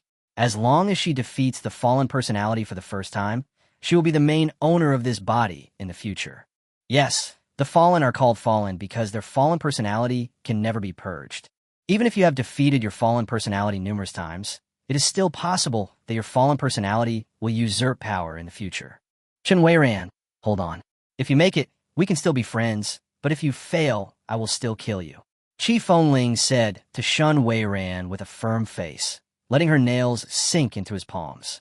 At times like this, Shun Weiran is equivalent to being isolated and helpless. At that time, the voices of the degenerate personality will come from all directions. Her degenerate personality will continue to uncover her scars and keep her in a state of collapse. If she does not receive help from others, she may suffer a mental breakdown. Qi Fengling's physical behavior was very touching, but Qi Fengling's words were very cruel. However, at least at this moment, Shun Weiran heard a special third voice belonging to the fallen person. Kill them all. No, I can't do this. You believed in Tian Mingjing so much, but how did he treat you? You begged Zhu Yong so much, but how did Zhu Yong treat you? Have you forgotten all this? Tian Mingjing is dead. I killed him. Zhu Yong is also dead. You killed him. You don't live for them. You live for yourself. Qi Fengling could see that the degenerate personality was the epitome of Shun Weiran's most desperate state, and as long as she said this, Shun Weiran would be unable to resist. Beep beep. Dead. They're all dead. I want to live for myself. As Qi Fengling's blood dripped, Shun Weiran's words came out of her mouth word by word. Chi Fengling saw it clearly. After Shen Weiran said this, her pupils finally turned from blood red back to normal. Chi Fengling, yes, I'm sorry. Shen Weiran, who had recovered, seemed to have returned to her gentle appearance before the end of the world. Looking at her nails sinking into Chi Fengling's palm, her face was full of guilt. I'm fine. Look, do you feel any discomfort? Pretending to be fine, he withdrew his hand and returned to his cold and aloof look. Yes, Chi Fengling had said before that he would not interfere with the life and death of these women, but this was said to those who were completely worthless. Now Shen Weiran has reached the first high level in just a moment, and coupled with her strong physical fitness, she is a very powerful helper at the beginning of the end of the world. Chi Fengling saved her because he needed her strength. That's all. I'm fine, just my head hurts a bit. Shaking her head, Shen Weiran said bitterly. Really? Then do you still remember Zhu Yong? He ravaged you. Do you remember Tian Mingjing? He betrayed you. Do you remember these days? You suffered a lot, but no one helped you. At this moment, Chi Fengling was like a bitch who specialized in exposing other people's scars. Chi Fengling, I want you to die. Bang. Sure enough, after Chi Fengling finished saying those words, Shen Weiran's eyes instantly turned red again, and Chi Fengling did not hesitate and slammed the butt of the gun into her face. Get up, you rotten woman. Chi Fengling die. Bang. On the 7th floor, Chi Fengling stood in front of Shen Weiran. As soon as she recovered, Chi Fengling would continue to provoke her with words. Once Shen Weiran was about to enter the state of the fallen, Chi Fengling would slam the butt of his gun in her face without any mercy or sympathy, and this behavior would repeat over and over again. Shen Weiran, get up. Look at you now, how dirty you are. Fengling, don't say any more. I won't care about this anymore. Although you... Anyway, thank you very much. Chi Fengling didn't know how many times she had said this, and this time, Shen Weiran finally didn't go into a state of rage. Name, Shen Weiran. Race, Fallen Autonomous. Level, Advanced Level 1. Skill, Furious Depravity. The depravity can actively enter the depravity state. During the depravity, all attributes are increased by 20. IQ is reset to 0. Pain is ignored, and friend or foe cannot be distinguished. The duration is at least half an hour. After seeing Shen Weiran's data again, Chi Fengling also put down the gun in his hand. It is true that what she had just done was not done by an individual, but only in this way could Shen Weiran completely take control of her body. Otherwise, if someone around her accidentally said these things one day, it would be bad if she suddenly went into a state of madness. Chapter 54. Almost Possessed. Okay, go ahead. Fengling, can you please not chase me away? Blinking, Shen Weiran no longer had the murderous look she had just had. Looking at her again, there was a glimmer in her eyes, as if she was about to cry. If the scene had not been inappropriate, Chi Fengling would have thought she had met an ignorant girl.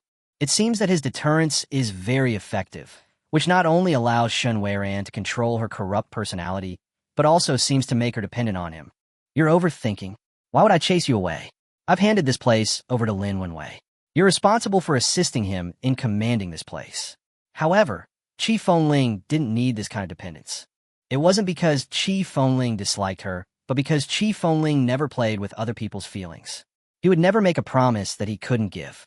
Similarly, Chi Fengling did not have the ability to completely suppress a fallen person, so he would not give Shen Weiran too much reliance.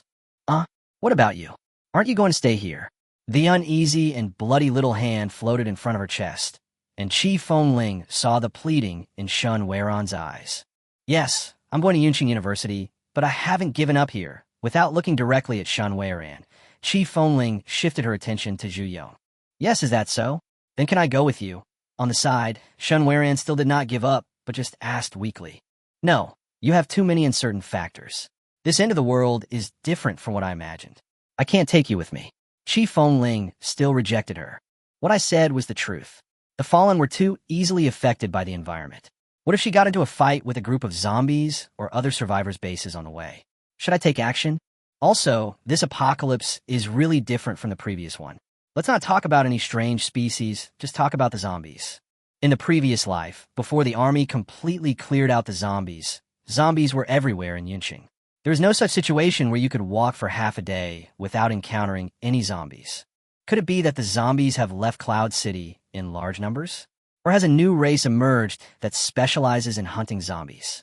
Chi Fengling was not sure about these. Then will you come back? Seeing Chi Fengling's firm attitude of refusal, Shun Weiran stopped begging. She just hoped that Chi Fengling would not abandon them. Yes, just guard this place for me. Chi Fengling still gave Shun Weiran a firm answer. Oh, okay, don't worry. I will definitely guard this place well. After saying that, Shun Weiran said no more, but followed Chi Fengling's words and went downstairs. Etc. Thank you. Thank you, Fengling. Seeing Chi Fengling walking toward her slowly and putting her coat on her, Shun Weiran blushed all of a sudden, and a mixture of blood and shyness made her face look even redder. There's nothing I can do. This woman seems to be stupid and dazed. She was obviously not wearing any clothes, and the people downstairs were probably still kneeling. If Shun Weiran continued like this, it would probably cause a commotion again. It seems that women's clothes should be worn by women. After Shun Weiran put on Savoy's robe, she actually had some witch-like demeanor. After confirming that Shun Weiran had left the 7th floor, Chi Fengling walked towards the dead Zhu Yong. Bang! With a loud bang, the only intact part of Zhu Yong's head was blown up by Chi Fengling. Chi Fengling did this not to vent his anger, but to see if he had the right 1% of luck. Gently pulling apart the bloody brain tissue, a marble-sized ball appeared in front of Chi Fengling. The bet paid off. Fortunately, Shun Weiran didn't eat Zhu Yong's head, otherwise he would have missed an awakening bead. Looking at the awakening bead on the ground, Chi Fengling felt more and more strange. Aren't normal awakening beads black? Why does this one look green? Never mind. Anyway, they were all pure energy bodies, so Chi Fengling held them in his hands, as he really needed to improve his strength. Chi Feng originally thought that he should be able to crush these people after his rebirth, but in the past few days, people who appeared at every turn were all at the high level 1 or above, which made the advantage of his rebirth disappear completely. What's going on? Chi Fengling was originally wondering how much energy this awakening bead could increase. However, the awakening bead that could be crushed by force at ordinary times did not move at all at this moment. What is this? Just when Chi Fengling was about to take a closer look at the awakening pearl, a stream of green light gushed out from inside the awakening pearl. The light stream wrapped around his arms, and wherever it passed was dyed green. What was even more terrifying was that Chi Fengling could not feel anything in the places where the light stream passed. Buzz! In less than a second, Chi Fengling didn't even have time to struggle, and the stream of light actually poured directly into his brain. Chi Fengling only felt that his consciousness was being eroded by something. The speed was so fast, and the force was so great that he could not react at all. No way. Is my rebirth going to end here in poverty? Chi Fengling was not convinced, but his unconsciousness made him unable to speak. Boom! Buzz! Just when Chi Feng's consciousness was about to completely dissipate, he felt as if an explosion had occurred in his brain, and the feeling of being eroded was instantly driven away. How is this possible? How come you have the aura of the Undead Emperor? Could it be that you? When he opened his eyes, Chi Fengling saw a green light appear in front of him, and these words were spoken by it. You, who the hell are you? Holding the skeleton sniper in one hand and the one-thought sword of God and demon in the other, Chi Fengling instantly put on his strongest posture. Because Chi Fengling knew clearly that the thing that had just occupied his consciousness was the strange light and shadow in front of him. Ant, you are not worthy of knowing my name. Your body is strange. I will remember you. Just wait. However, that light and shadow was extremely arrogant and never even looked at Chi Fengling. He just looked at Chi Fengling carefully, as if he wanted to see through this person. Wow. Hiss. Ant, what are you holding? How can it hurt me? As Chi Fengling swung out 2 waves of light, the corpse Ghost King, who was originally extremely conceited, also cried out in pain. Chi Fengling guessed correctly. SSS-level light weapons can still cause damage to evil spirits like the Corpse King. Ant, you destroyed my body and hurt my spirit. The Corpse Ghost King, will remember this. The next time I see you, it will be your death. Seeing Chi Fengling was about to wave out the light wave again, the Corpse Ogre was still panicked. After he uttered a few harsh words, his figure floated out of the building like smoke. Just before the light and shadow completely left, Chi Fengling finally locked onto it.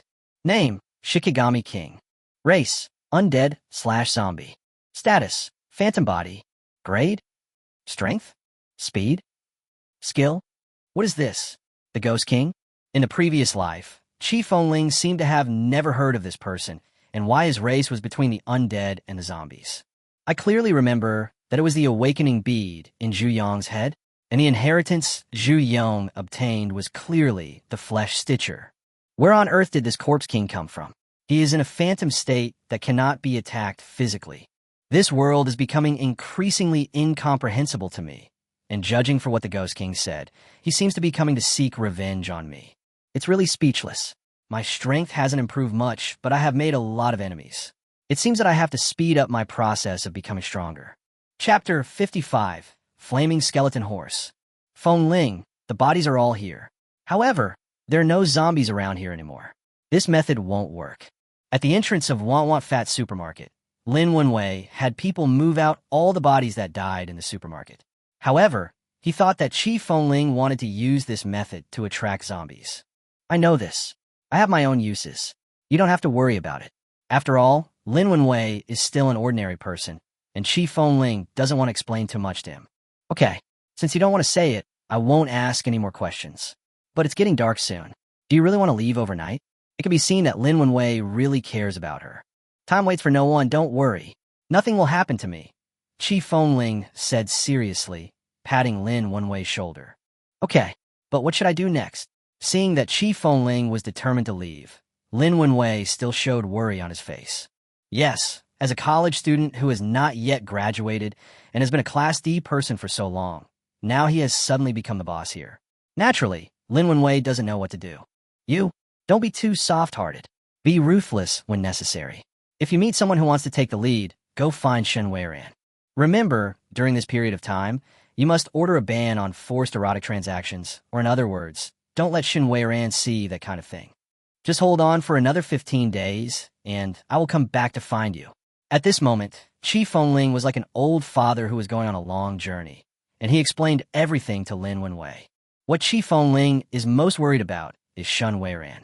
With Shen Weiran's current strength, if she enters the state of a fallen person, everyone in the entire Want Fat supermarket will be killed by her. Okay, Fengling, don't worry. I will stay until you come back. After nodding deeply, Lin Wenwei did not linger any longer and walked into the supermarket with his men. Yes, this scene was still a little scary for them. They had seen corpses before, but this was the first time they had seen such a large pile of corpses. At this moment, there were 33 bodies piled up at the entrance of the supermarket.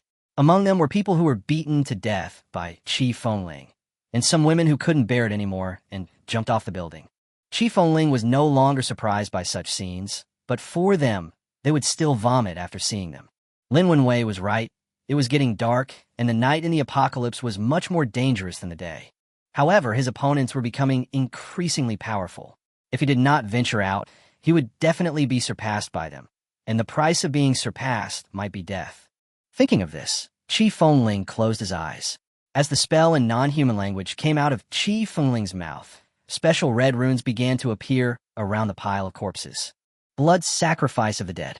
This is the safest way for Chi Fengling to become stronger now. Although there is an element of gambling, no matter whether it is the skeleton giant, the sword of god and demon, or the skeleton, which the undead blood sacrifice has never let him down. But this time, Chi Fengling was not very confident. After all, the sacrifice for summoning the Yin Divine Demon Sword was the Chi Jala flower.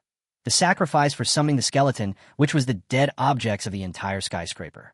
This time, the only sacrifices were these 33 corpses. Although there were a dozen awakened ones among them, their ranks were too low, and their awakened professions were also particularly poor. Chi Fengling even felt that the quality of the sacrifice was not even 1/5 of Chi Jala's. Although it was disgusting, it was better than nothing. As Chi Fengling finished chanting the spell, the pile of corpses quickly disappeared. This is a good thing, which means that if a creature consumes your sacrifice, it will become your summoned beast. But now Chi Fengling is really a little entangled. Right now, I am still at the high level of level 1. If I summon a level 3 creature, it will take me a long time to tame it. But if level 2 or level 1 creatures are summoned, although they can be easily controlled by Chi Fengling, their effects will be too small. Just as Chi Fengling was struggling, The body at the entrance of the supermarket completely disappeared here, and even the blood and flesh left on the ground were gone. Wow! I heard his voice before I saw him. Before the white smoke on the magic circle disappeared, Chi Fengling heard a loud cry. It seemed that this time, the creature he summoned was no longer a humanoid species. Soon, the chirping sound dissipated along with the white smoke. Chi Fengling had not yet seen the appearance of the summoned beast, but he had already felt the hot sensation, as if a ball of fire was constantly coming towards him. Wow, so cool. This was Chi Fengling's first feeling. This time, the things in the movie finally appeared in reality. The summoned beast this time is a horse, but this horse is not simple. It does not have the flesh and blood of an ordinary horse. The entire body of the horse is made of a skeleton. However, if it were just this, it would only be scary, not handsome. The reason why it was handsome was that the whole body of the horse was burning with red flames. The flames coiled around the bones. There was no sign of the flames going out, and the bones did not feel burned. Isn't this the mount of the man dressed as a cowboy and possessing demonic power in the movie? When Chi Fengling was watching the movie, he thought that the flaming warhorse was cooler than the Hell motorcycle. He never expected that one day he would actually be able to ride this warhorse. Name: Flame Skeleton Horse. Race: Undead. Level: Advanced Level 2. Strength: 50. Speed: 150. Spirit: 50. Constitution: 100. Skill: Flame Stomp. Blazing flames burn all over the body. The flames cannot be extinguished, and wherever it passes, it leaves a trace of flames that last for a long time. This is the entire introduction to the Flame Skeleton Horse. All I can say is that it is the same whether it has skills or not. Except for its impressive speed, its other attributes are lower than those of creatures of the same level. Wow! On the side, the Flaming Skeleton Horse seemed to sense its master's disdain. It raised its hooves and looked eager to try, as if to let Chi Fengling ride on it to show off his style. But, after hesitating for half the night, Chi Fengling still did not mount the Flaming Skeleton Horse. After all, Chi Fengling was not sure whether the fire would burn him. If you burn your life force, there is no point in being reborn. Wow! Seeing that Chi Fengling didn't get on the horse for a long time, the Flaming Skeleton Horse actually fluttered around on the spot, looking like a spoiled child. The strange sound of the horse still attracted the attention of the survivors in the supermarket. They looked at the skeleton horse, full of flames, and admired Chi Fengling even more. Okay, stop screaming. I'll just go for you. Chi Fengling had no choice but to go for it after losing face. As Chi Fengling slowly placed her hand on the flame of the skeleton horse, the flame actually burned onto her body. However, the flames did not burn him, and did not even burn his tattered clothes. Good horse. Seeing that the flames really didn't burn him, Chi Fengling leaped with all his might and jumped directly onto the horse's back. Wow! Seeing that his master had mounted him, the flame skeleton horse was extremely happy. Under Chi Fengling's command, in just a moment, the man and the horse rushed 7 or 8 meters away. It's really fast. At this speed, it seems that I can get back to Yunqing University in less than 4 hours. Chapter 56. Horses Trampling Flying Corpses. The setting sun gradually fell below the horizon, and the sky slowly changed from azure to gray. The corners of the buildings were connected to the sky. If there were no smoke, ruins, and corpses, what a beautiful city evening it would be. The air is chilly and clear, and memories slowly come to my mind.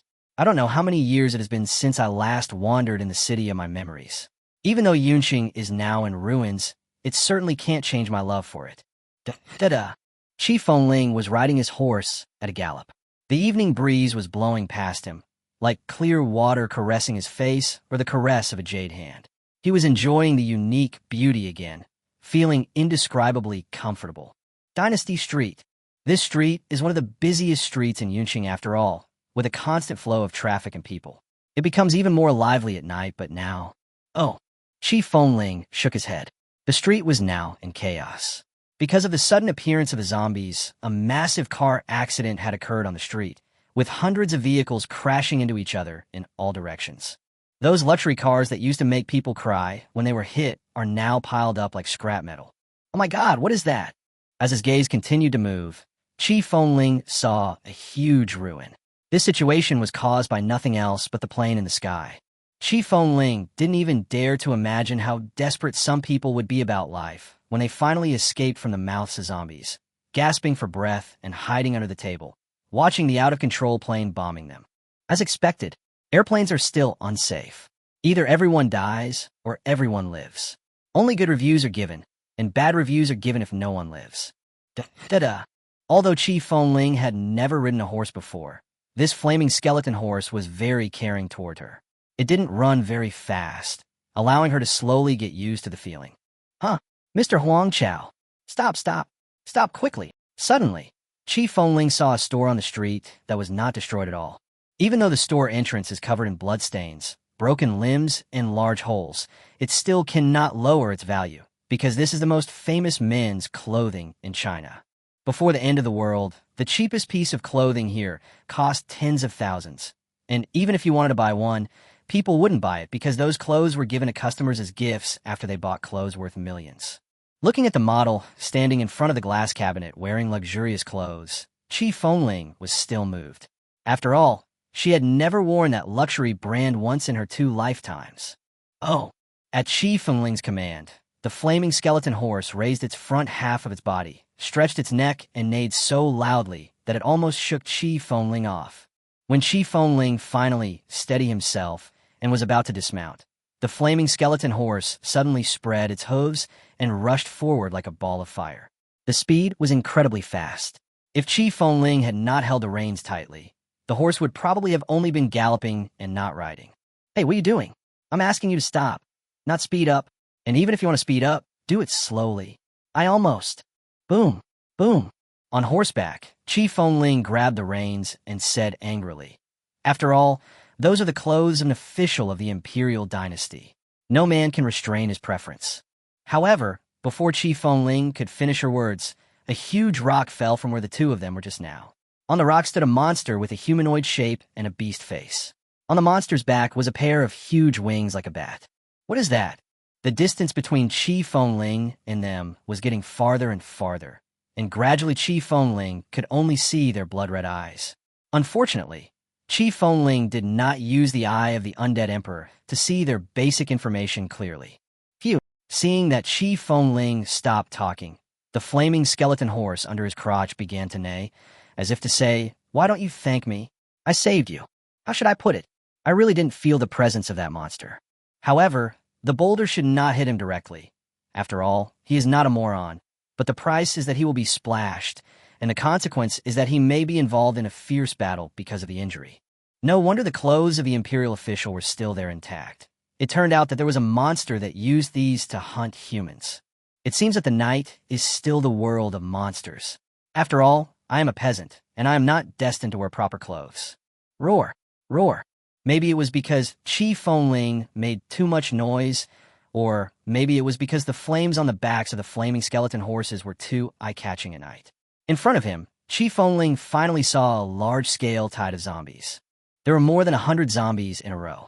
They were no longer biting each other. In front of the zombie team, there stood a more burly zombie. As expected, humans will awaken and zombies will evolve. Take this zombie, for example. He either ate the awakening bead by mistake or devoured too many of his own kind. Now he has become the boss of this small zombie wave. Because it has not been long since the apocalypse, some zombies still have obvious human elements in them.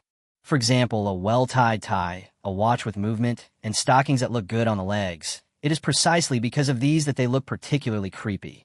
What? What are you doing? If we rush in, we will definitely die. Chi Fengling shook the reins, obviously wanting the flaming skeleton horse to change its trajectory. However, this flaming skeleton horse had a unique personality. Not only did it ignore Chi Fengling's orders, it also sped up and rushed towards the zombie tide. Isn't that the end of the world? I'm only at the first high level now, and I don't have any means of range attack. Although it is no problem for me to subdue a dozen zombies, if I am caught in this tide of zombies, I will be exhausted to death sooner or later. Now Chi Fengling is even more certain. The martial arts stars on TV said that they could beat more than a dozen ordinary people with their bare hands. Isn't this pure bullshit? 1-on-1 or 2 is fine, but if a crowd of people gather around you without fear of death, they will kick you half to pieces. Damn horse, change direction for me quickly. Chi Fengling was helpless, as he pounded the bones of the flaming skeleton horse. Because the flaming skeleton horse was moving too fast, he was now only a dozen meters away from the zombie tide. If he sent it back to the undead world now, he would first be thrown to the ground and then be surrounded by the zombies. Okay, I believe you this time. You must be the Magnolia White Dragon Horse. Holding the reins tightly, Chi Fengling could only choose to believe the flame skeleton horse. The so-called Magnolia White Dragon Horse was the mount that Zhao Yun rode when he entered and exited Changbampo 7 times. That horse saved the master from danger and broke through the siege. I hope this dead horse can also have this function. Phew. Under his crotch, the flaming skeleton horse seemed to understand Chi Fengling's meaning. In an instant, the flames burning on its body became even more intense. Okay, it's a pity that my phone was blown up. Otherwise, I'd take this as a souvenir. Seeing that she was also wrapped in flames, Chi Fengling really wanted to take a photo. If this were to be posted, it would definitely go viral. As the flaming skeleton horses accelerated, the distance between them and the zombie tide was getting closer and closer. Now, Chi Fengling could clearly see the half-rotten bodies of the zombies, as well as the stench that seemed to be visible. Roar! Trample! Trample! At this moment, the leading zombie accelerated and jumped over. Just when Chi Fengling was about to draw out the sword of God and demon, the flaming skeleton horse jumped even higher. The flaming hooves kicked the zombie leader's face, and with a loud bang, all the zombies, including the zombie leader, were trampled to the ground. The power was quite strong. The face of the zombie leader had been deformed by the flaming skeleton horse, and a flame that could not be extinguished or spread was burning on his body. Oh! The flaming skeleton horse neighed loudly, as loud as a meteorite falling to the ground. After the neighing ended, the flaming skeleton horse's fighting spirit became stronger. The next moment, the zombies that pounced on them turned into the running boards of the flaming skeleton horse. A man and a horse were actually galloping quickly above the tide of zombies. This scene looked so passionate and weird. Chapter 57. First encounter with the world of the dead. Under the night sky, above the tide of corpses, a man and a horse were galloping in the air in such a strange way. Fortunately, the flame skeleton horse is an undead creature, and its bare hooves with flames will not be infected no matter how the zombies scratch and bite it. Damn horse. I thought I was crazy enough, but I didn't expect you to be braver than me. Seeing the group of zombies under him about to be thrown off, Chi Fengling still gave the flaming skeleton horse a little encouragement. However, the flame skeleton horse seemed to have misunderstood his meaning. After Chi Feng finished speaking, the flame skeleton horse actually started to run back.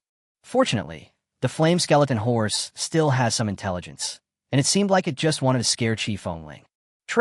After trampling dozens of zombies to death, a man and a horse finally escaped from the encirclement of the zombie group.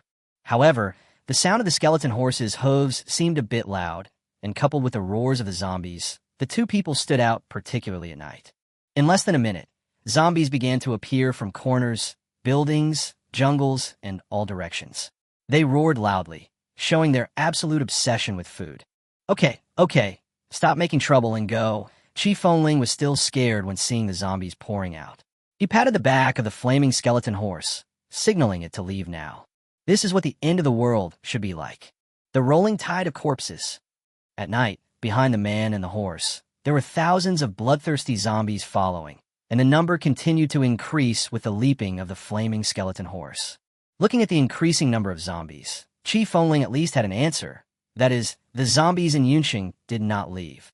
However, zombies below level 3 have no intelligence, and even if they do, they will be dispersed by their desire for flesh and blood. Therefore, there is only one answer. That is, something is deliberately hiding zombies in Yunqing. This is a very bad rhythm.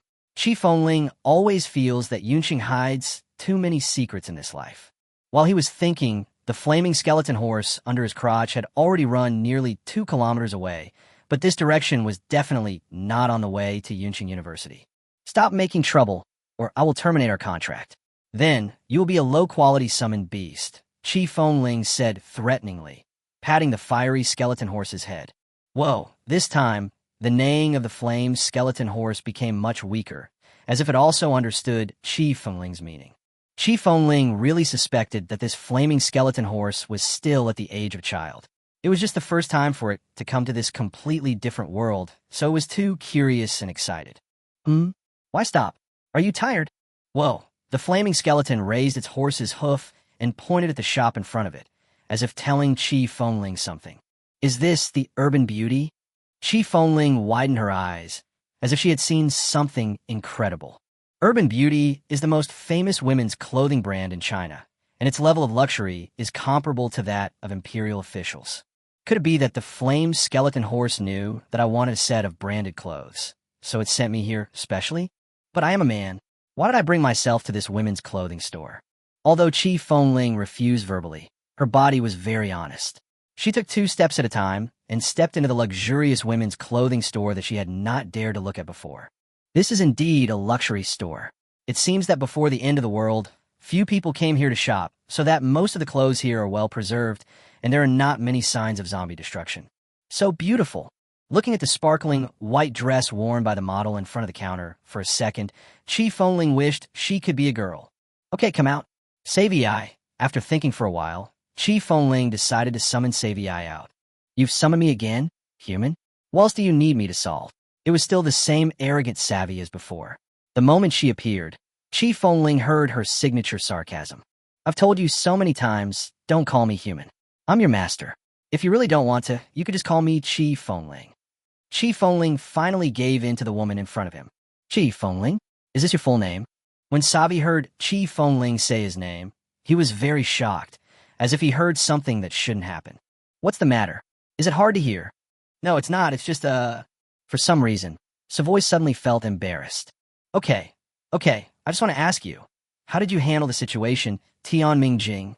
Chi Fengling originally wanted to give Savoy a surprise or something, but now, she is not in the mood at all.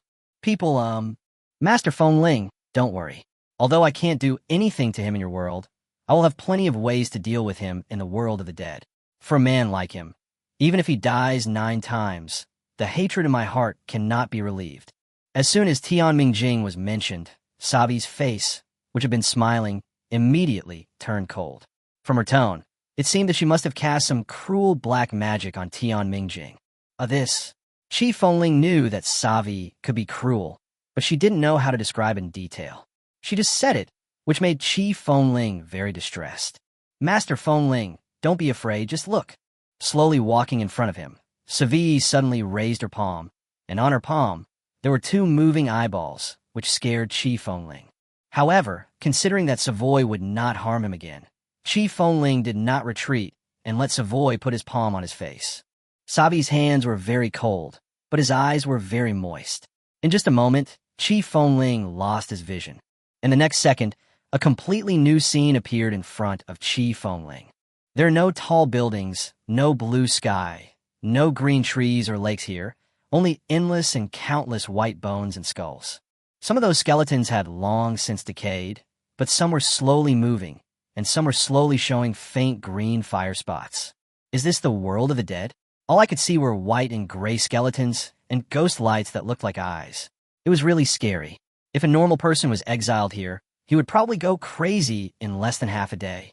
As Savi moved his hand, Chi Fengling's perspective also changed. This is a 2-story building made of bones. Thousands of skeleton warriors of the lowest level stand around the building. There was nothing good in the house, except for extremely simple decorations and various household items made of skulls. In addition to these, there were many books emitting black light, and Chi Fengling could see a few pieces of cut-out lavender robes here and there. This should be Savoy's territory. It seems that Savoy's territory in the world of the dead is not small. In the words of this world, Savoy is also a marquis of 10,000 households.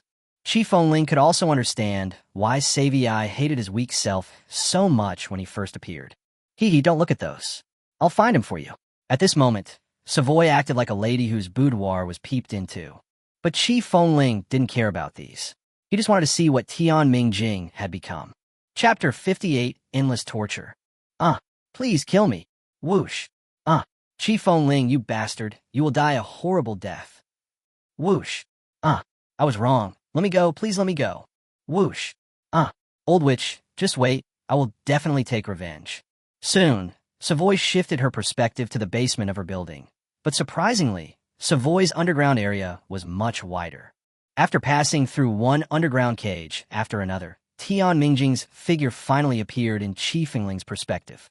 Although no sound could be heard, Qi Fengling already knew from Tian Mingjing's lip movements that Tian Mingjing was constantly cursing and begging for mercy. This is a very strange phenomenon. If someone praises you to the sky 1 second and curses your ancestors the next, and repeats this over and over again, you will definitely not let him go. There's only one situation that can make a person enter this state, and that is that this person is now living a fate worse than death. Yes, that is what Tian Mingjing is like at the moment. At this moment, his hands and feet had been completely broken, and on his left and right, there were 4 skeleton warriors holding him tightly.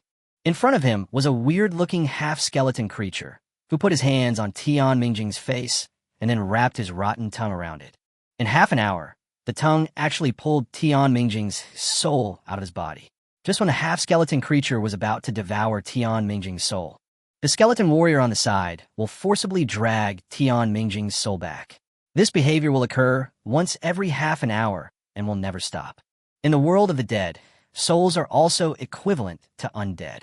Coupled with Savai's unique black magic, Tian Mingjing's soul will not dissipate, and the pain of the soul being forced to leave the body will continue to occur. Qi Fengling had the honor of experiencing this kind of pain once. That was in his previous life, when an undead spirit wanted to take over his body and force his soul out of his body. If it hadn't been for the help of the Priest of Light, Qi Fengling would have been taken over successfully at that time.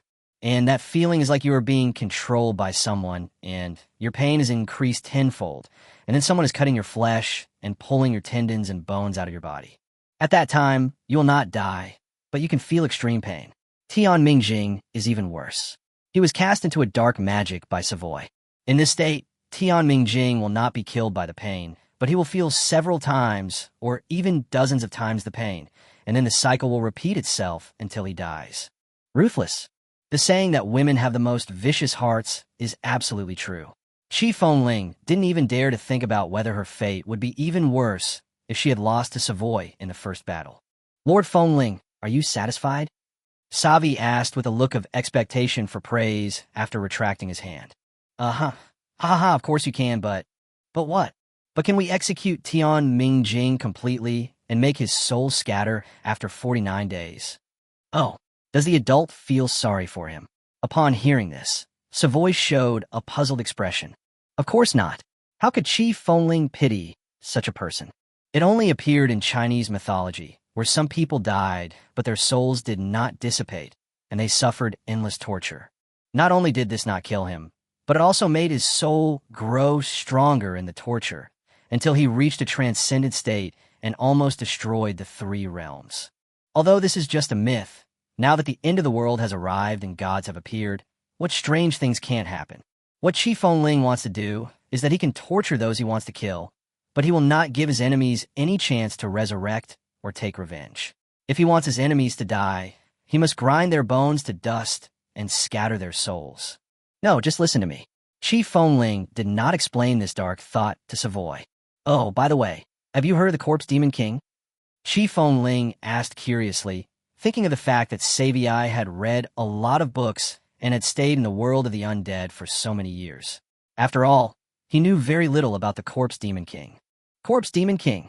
How does Lord Fengling know this name? Have you seen him? Upon hearing the word Corpse Demon King, Savi suddenly became serious, with disgust in his eyes. Yes, but that was not the real body, just an illusion. He wanted to take over my body, but I drove him away. Qi Fengling answered honestly. What? The Corpse Demon King. At this moment, Savi was like a mother who was afraid that her child was not wearing enough clothes. She checked Qi Fengling's body many times before starting to tell the story about the Corpse Demon King. The Corpse King, at his strongest moment, reached the pinnacle of mythology. The pinnacle of mythology, what is that? That is the highest realm below the supreme god. Those who have reached this level are no different from immortals. Such a powerful person might destroy Yunqing with just a flick of his finger.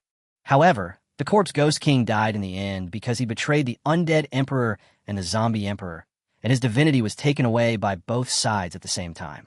The Ghost King was originally a general under the Undead Emperor.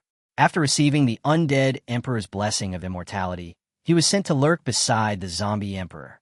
However, the corpse Ghost King's ability to hide was too weak, and he was discovered by the zombie emperor 10,000 years ago.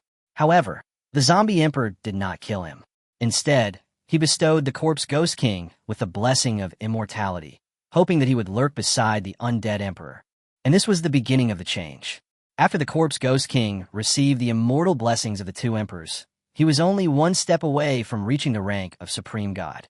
At that time, the arrogant corpse Ghost King began a large-scale killing and territorial grabbing in the world of the dead and the world of corpses.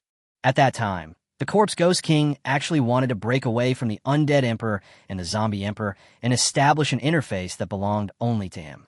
Later, the undead emperor and the zombie emperor temporarily ceased fighting and jointly fought against the traitor. However, because of the immortal blessings of two emperors, the corpse Ghost King did not die even under the combined efforts of the two emperors.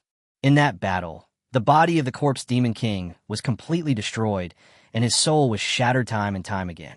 It was under this constant torture that the rank of the corpse Demon King began to regress, until he reached a state where even his soul could not condense.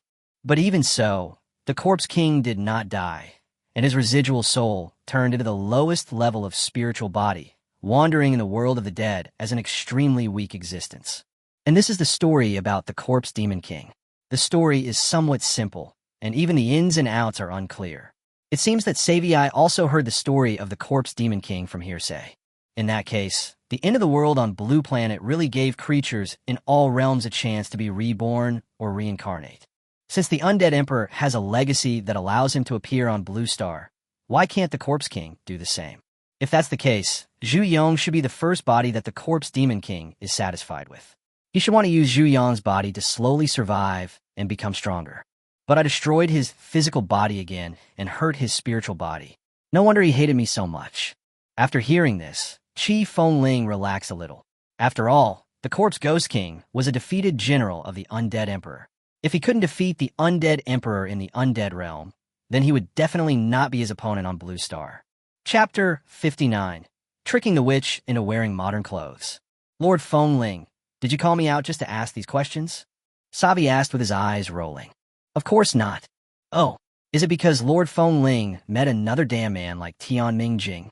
Sabi's expression changed so quickly that it suddenly turned into a look of disgust, as if she had a deep hatred for those people. No, you are a girl after all. How come fighting and killing are all you see? Qi Fengling was indeed helpless about this. What else? In our world of the dead, if you don't become stronger, someone will come to seize your territory.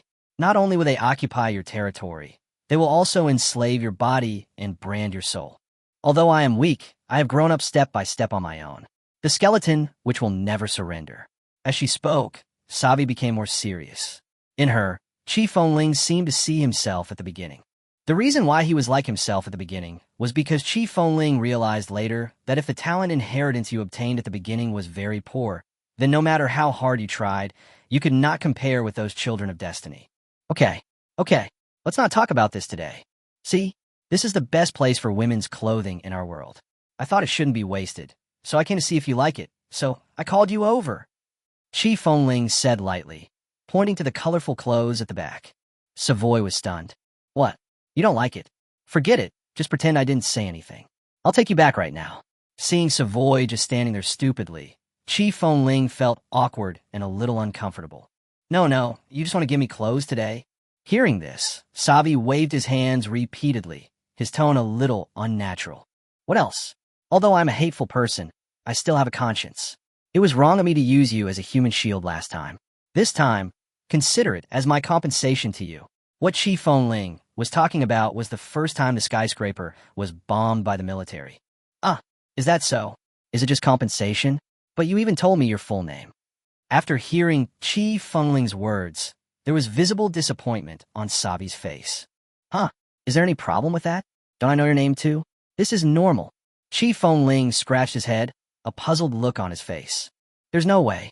In my previous life, I awakened to a profession as a demon hunter, a role that kills zombies and aliens on sight, so I don't know much about the culture of aliens. Okay, but these are all clothes. Why are the colors so bright? Being more glamorous can show the charm of women. But why is the neckline of that shirt so low? If we fight, won't everything be exposed? That's not for fighting. We usually wear it on important occasions. Well, why is there a hole in the pants? Wouldn't it mean that I'll be exposed if I walk for a while? Those are not pants. They're called chong sam, just like your witch robe. Very traditional to our Chinese nation. Wow. Well, what should I say? There's only a little bit of fabric. How can I wear it? My body will be exposed. That's it. It's underwear, not for outerwear. But you can wear it outside if you want. Huh? What's underwear? I've never worn anything like that. Really? Let me have a look. Well, just try it. Just wear it inside. For a moment, Savi acted like a curious baby, being extremely curious about all kinds of clothes. However, she still didn't understand most of them. This might be the difference in aesthetics. However, the world of the dead is indeed the same as what Savoy said. There are battles all the time there, and the price of losing a battle is death and being conquered. In such a tense environment, the female undead would have no time to dress themselves up. For example, Savi's trimmed skeleton robe might have been a beautiful dress in the undead world. No, I don't want to wear that. Savoy shook his head, waving his hands and backing away. In fact, Chi Fengling didn't do anything abominable. He just took out the gorgeous white dress and wanted Savoy to try it on. Miss Sa, you always have to change your style. If you don't try it, how do you know if it suits you? However, Chi Fengling still didn't give up because he really wanted to see how good-looking Savi would be after wearing this dress. You okay, fine. Then I'll try it. After some reluctance, Savoy had to agree. But where do I change clothes? Looking at the empty surroundings, Savoy felt embarrassed again. Of course it's here. There's no one else here. I won't bully you, and I promise not to peek, okay? Chi Fengling's expression was very serious, but that was not what he was thinking in his heart. Don't try to trick me. Wyatt Kalawu. It was obvious that Savi did not fall for Chi Fengling's trick. Instead, he closed his eyes and chanted a strange spell on the spot. Gulp, gulp, bang, bang. Just after Savi finished chanting the spell, the originally quiet shop became noisy, followed by the sound of violent banging on the door. Swish! Chi Fengling did not hesitate and immediately took out the sword of God and demon and displayed his fighting posture. That's true. This is the largest women's clothing store in Yunqing, after all. Even if it's the end of the world, how come there's no one here? However, the zombie tide that Chi Fengling had expected did not appear. After a series of loud collisions, dead people like dry bones walked out of the locker room one by one. Name? Race, human death. Strength, 2. Speed, 1. Spirit, 0. Constitution, 0. Skills, none. Status, a dead creature controlled by dark magic, with only some memories of its previous life. It will return to a dead state if it loses the dark magic. Yes, they are dead in the literal sense. They did not turn into zombies or half-zombies. They just died in the locker room for some special reason. Isn't this simple? Looking at their skinny bodies, they must be the ones who hid in the locker room out of fear after the apocalypse. Judging from the situation, the door of the locker room should have been locked by them. There would be no food in a place like this. In the end, they should have starved to death in despair. Now, I am your master, come. Serve me. Sabi didn't even look at Chi Fengling, but arrogantly gave orders to those dead people. Yes, there's only one person present who has the ability to drive the dead, and that is the skeleton witch, Savi, who is proficient in dark magic. Under Chi Fengling's unwilling gaze, the dead twisted their broken bodies and took Savi into the locker room. 10 minutes. Half an hour. 1 hour. Time passed by minute, and Chi Fengling was really bored to death. Wasn't Savi a woman from the world of the dead? Why did it take so long to change clothes and dress herself up? Chapter 60, Savoy Love White. Ahem. Sorry to have kept you waiting. Let's take a look. Just when Chi Fengling was so bored that she wanted to pick her feet, Savi finally came out of the locker room.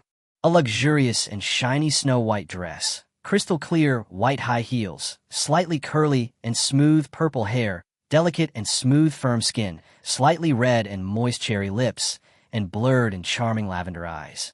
Savoy's appearance made Chi Fengling's eyes widen immediately. It turns out that Savi looks so good when she dresses up. If we use the Chinese people's aesthetic standards to judge, Savi has reached the level of a city beauty. Why aren't you talking? Am I ugly? Savoy said a little embarrassedly, brushing away the hair that was floating around his ear. How could that be? Clothes should be worn like this to look good. Now you You must be better than all your witch friends. After slurping back his saliva, Chi Fengling gave a thumbs up. Then wait for me. As expected, girls can't stand this kind of compliment. Chi Fengling could see that Sabi's smile had reached his ears. However, what followed was Chi Fengling's darkest moment. Throughout the night, Savoy was like a tireless machine. With the help of those dead people, Savoy tried on most of the clothes here. How can I put it? As expected, she is good-looking and can pull off any clothes. Although this night was boring, the visual experience was full. Huh? What are you going to do? Chi Fengling's face was full of confusion as he watched Saviai summon out the black light gate. Of course I'm going to take all these clothes away. You can't take them away anyway. Holding the shopping bag of urban beauty, Savoy looked like a girl who had found treasure. Won't our things go bad if we keep them in the world of the dead? However, Chi Fengling's thoughts were not on this topic at all. Of course not. Although our world of the dead looks a little gloomy, the air quality is definitely much better than your world. These things will not go bad within 100 years if they are kept in our world. Savoy raised his head, his face full of pride. Hesitant to speak. What can Chi Fengling say? India stinks. Japan discharges nuclear wastewater. America creates gunpowder everywhere, and everyone is hostile to the rich. When it comes to protecting the environment, the rich people don't protect it either. Why should we ask them to do so? In this revengeful mentality, they also start to pollute themselves. If this cycle continues, the air quality of the blue planet is already worse than it was a decade ago. What? I didn't say anything wrong. Why are you looking at me like that? Seeing Chi Fengling staring at him with wide eyes, Sabi felt a little embarrassed. Chi Fengling naturally didn't have any ideas about Savoy. He just came up with a good idea. Since these clothes can be preserved intact in the world of the dead, why don't I store some supplies with Saviai? In the world of the dead do not need human food to survive. If the food is kept at Saviai's place, it can be guaranteed not to spoil and not to be stolen. And I can summon Savoy at any time. Doesn't that mean I can take away the supplies left with Savoy at any time? In that case, Saviai is not only one of his great generals, but also his own space ring. It's okay, I just think you are so beautiful, and these things are really perfect for you. Chi Fengling rubbed his hands and said attentively. Yes, really? Actually, I think there are still a lot of good things in our world. Can I keep them with you too? Before Savoy could finish his words, Chi Fengling expressed his thoughts in advance. Were you talking about these nice clothes? Of course you can. At this moment, Savoy was completely overwhelmed by these clothes and could not see Chi Fengling's real intention at all. Chi Fengling clenched his right hand tightly and rolled on the ground in pain. At this moment, the flesh on the fingers of Chi Fengling's right hand had completely disappeared, leaving only bloody bones. Just now, Chi Fengling had good intentions and wanted to help Sabi get some clothes to the world of the dead. However, as soon as Chi Fengling's hand passed through the black light gate, the power of rules consumed Chi Fengling's flesh and blood. If Chi Fengling hadn't reacted quickly, half of his flesh and blood would have been devoured. What are you doing? Let me see it quickly. Seeing Chi Fengling fall, Sabi put down the clothes in his hands and began to treat the wound on Chi Fengling's hand. Fortunately, Chi Fengling's bones were still there, and Chi Fengling's self-healing ability was strong enough. 10 minutes later, the disappeared flesh and skin grew out again. Are you stupid? I am your summoned beast. We signed a contract so I can come here. But you are not an undead creature, nor a dead thing. How can you trespass into the world of the dead? Seeing that Chi Fengling was no longer in pain, Savoy regained his serious expression. Yes, Sabi was right. This is the power of law that every world possesses. These rules are set by the most powerful god in this world. Their purpose is to prevent other gods from invading their own world. If Blue Star did not have this law power, then at the beginning of the end of the world, creatures from all the planes would flock to Blue Star. At that time, ordinary humans, who are less than level 1 on average, will be no match for ants in front of swarms of insects, beasts, undead armies, and dragon teams. By then, the extinction of mankind may be a matter of one day. Then can I go to your world of the undead? Chi Fengling was very dissatisfied with this. Why can only people from other dimensions attack Blue Star, but people from Blue Star can't counterattack? Of course you can. Either you complete a summoning contract with a creature from the undead world, where you reach the master level and pass through the interface gate, or an epic level or above undead warrior invites you over. Sabi had already thought of the answer to Chi Fengling's question. Hearing this, Chief Fengling could only shake his head helplessly. He originally thought that if he could go to the world of the undead at will, then he could take risks without worry. When faced with a fatal threat, he could just run to the world of the undead. It seems that my idea of taking advantage of the loophole has long been discovered by the rule makers. By the way, Lord Fengling, where's the robe I gave you? Looking at Chief Fengling's tattered clothes, Savi finally thought of something. That. Oh, it's broken. It was caught by zombies. Chief Fengling seemed to remember that she gave the robe to Shen Weiran because it didn't fit her well. Really? Can that low-level creature scratch my robe? Yes. Why would I lie to you? Go back quickly. Try those clothes carefully. For fear that Savoy would find out, Chief Fengling kept asking Savoy to leave. Okay, Master Fengling, thank you very much for giving me these clothes. Actually, the name I told you is not complete. My full name is Civilian Bai. When Savi said her full name, her cheeks had already turned red, as if she had just said something of a confession. With Savi's departure, the black light gate disappeared from sight, and the dead people returned to their dead state again. Chapter 61, I can tell at a glance that you are not a human. Oh. In the dilapidated city, under the bright sunshine, the sound of horses neighing resounded through the sky. Damn horse, be quiet. If you dare to do what you did last night again, I will definitely terminate the summoning relationship with you, Chief Fengling said fiercely, staring at the flaming skeleton horse in front of him. It is now 11 o'clock in the morning on July 17th. Chief Fengling was supposed to arrive at Yunqing University last night, but was delayed all night by Savoy. After a short rest, he set off again. To be honest, the sense of déjà vu of this flaming skeleton horse seems to be stronger during the day, and the flames burning all over its body look even more intense. Oh, after being scolded by Chief Fengling, the flame skeleton horse lowered its head instantly, looking like a child who had done something wrong. Okay, just be obedient.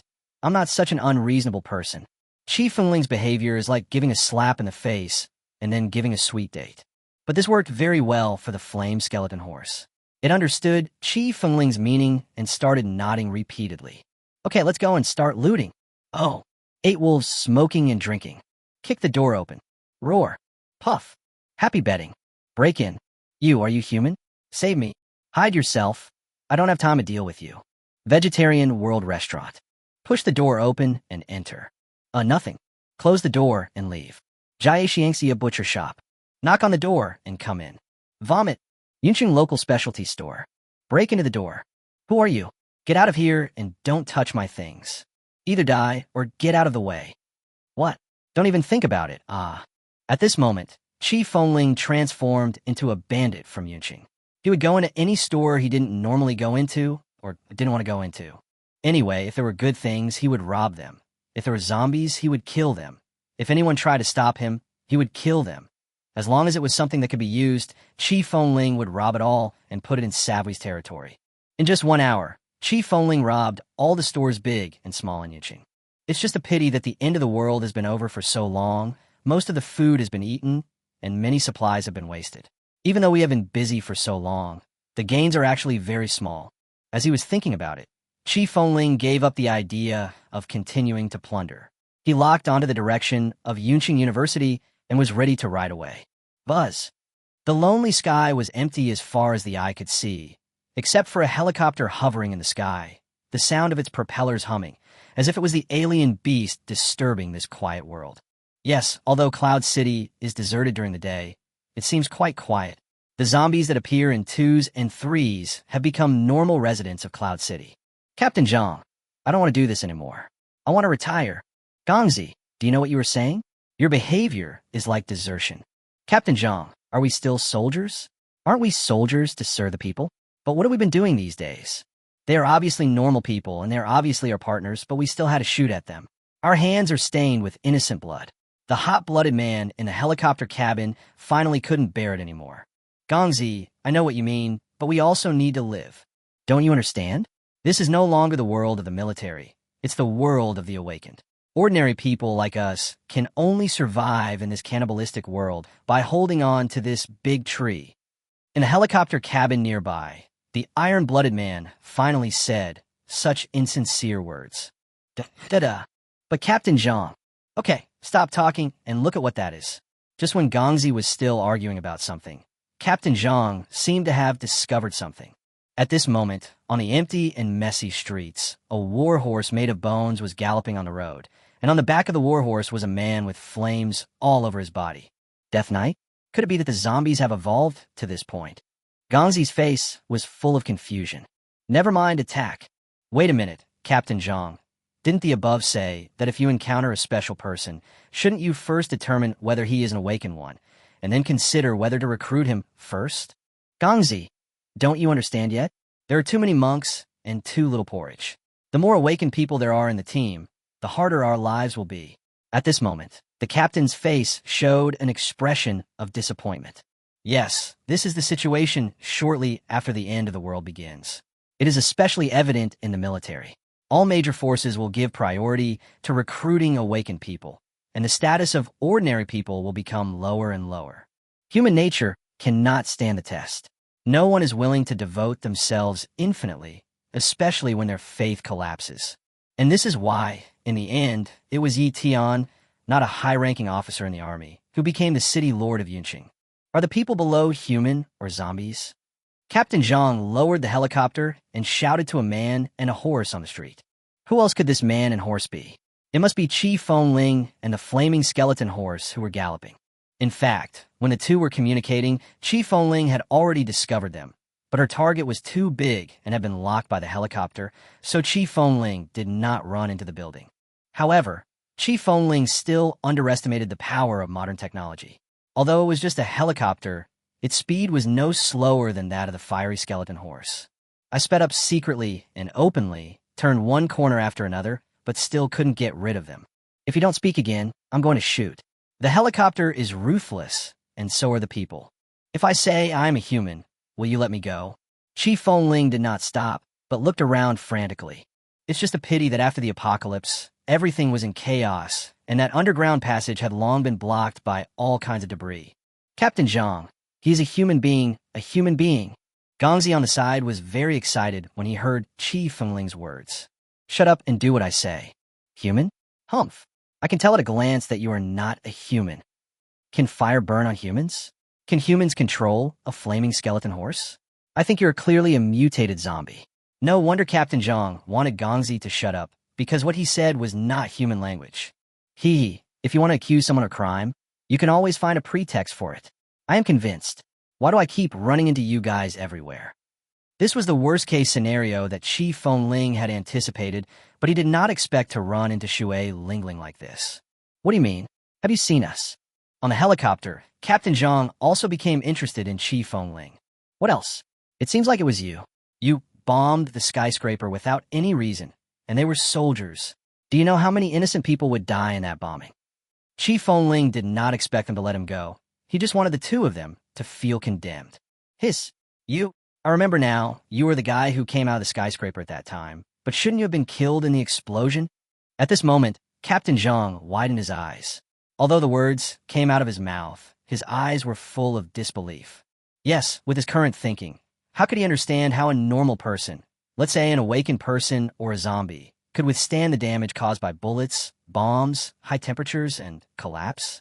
Do you give me a chance to explain? Even if I say now that it's not true, will you believe it? Qi Fengling was speechless about them. It's you, boy. You should have died there on that day. Chapter 62, Boss Crashes. Boom, boom, boom. Da-da. Ding, ding, ding. The attack was about to break out.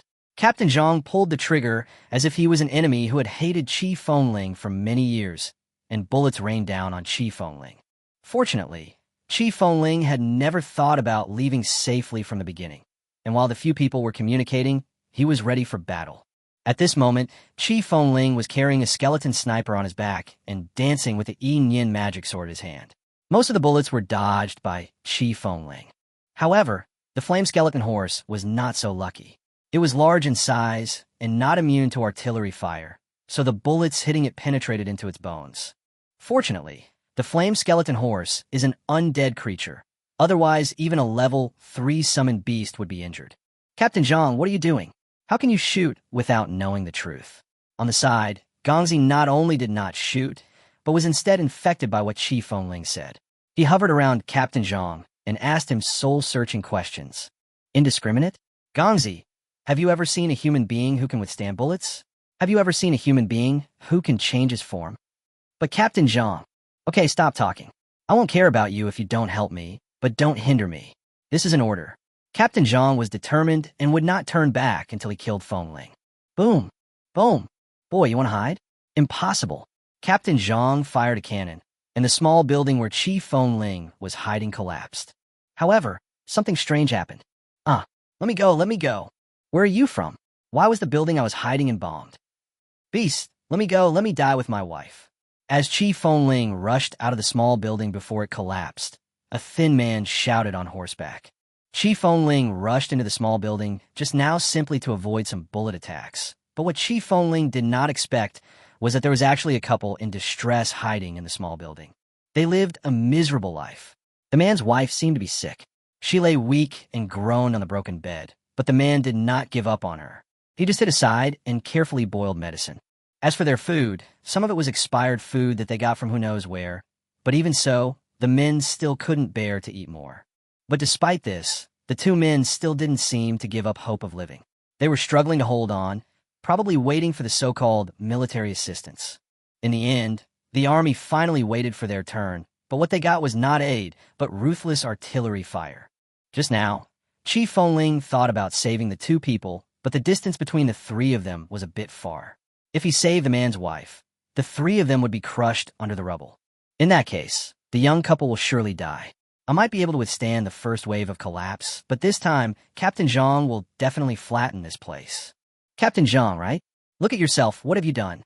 After holding the man who had lost control of his emotions, Chief Fengling shouted at the sky. In fact, what both of them did was not good enough in this matter, but Captain Zhang was just worse. Chief Fengling's original intention of entering the small building was not to use these ordinary people to protect himself. He just wanted to avoid the bullet attack. But for this innocent young couple, if Chief Fengling had not suddenly intruded, they would not have died, and this was Chief Fengling's fault. As for Captain Zhang, his fault was even greater. First of all, he did not listen to Chief Fengling's explanation and fired without knowing Chief Fengling's true identity. Secondly, and most importantly, Captain Zhang is a soldier, and his duty is to protect the people. But at that time, all he had in mind was killing, and he didn't care whether there were humans inside and started the bombing. What did I do? Boy, don't try to make yourself look so innocent. If you hadn't barged into the building, would I have opened fire? Also, your current behavior is hostage-taking. If you don't let him go, I can shoot at you at any time. Captain Zhang is also very capable. Not only is he unreasonable, but he also turns the tables. Huh, do you think I'm stupid? Did I stop just to let you kill me? Captain Zhang, right?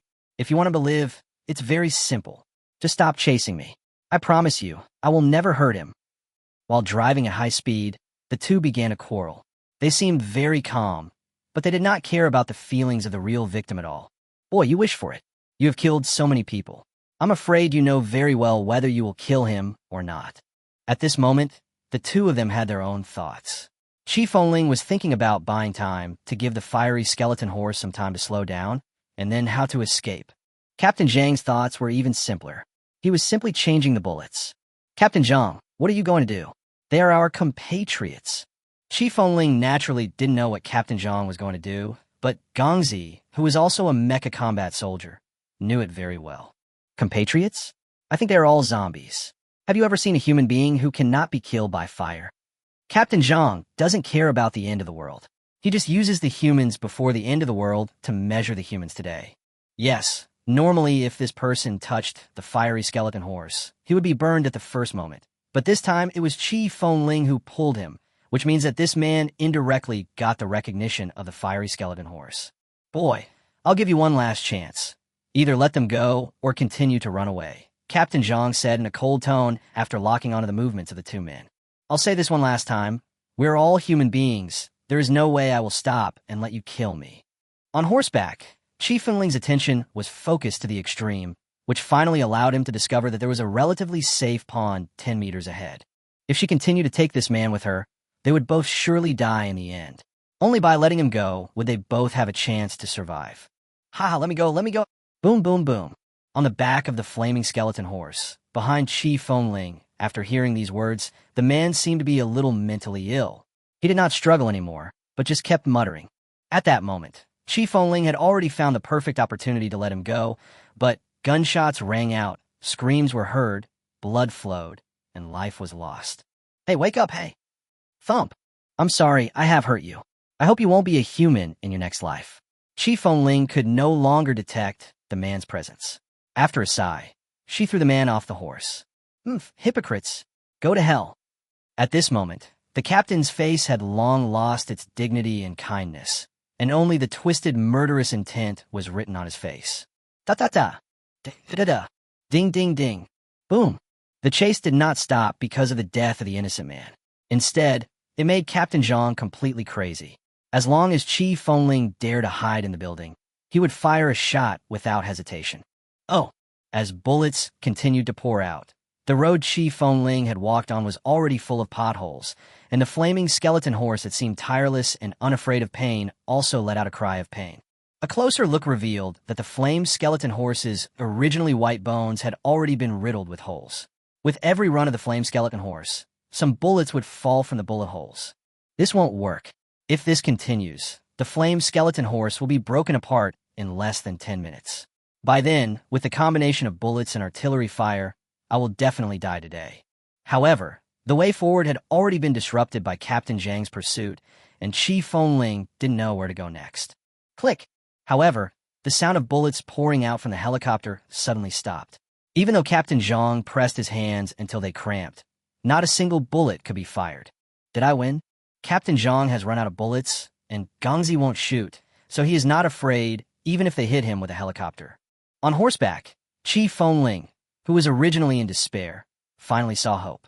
It turned out that the goddess of luck would occasionally stand on her side. Buzz. However, Chi Fengling did not feel happy for long, as the sound of rapidly spinning propellers was heard from several other directions. When Chi Fengling looked up, the sky seemed to fall in an instant, because 3 different helicopters suddenly flew out from other directions in the sky.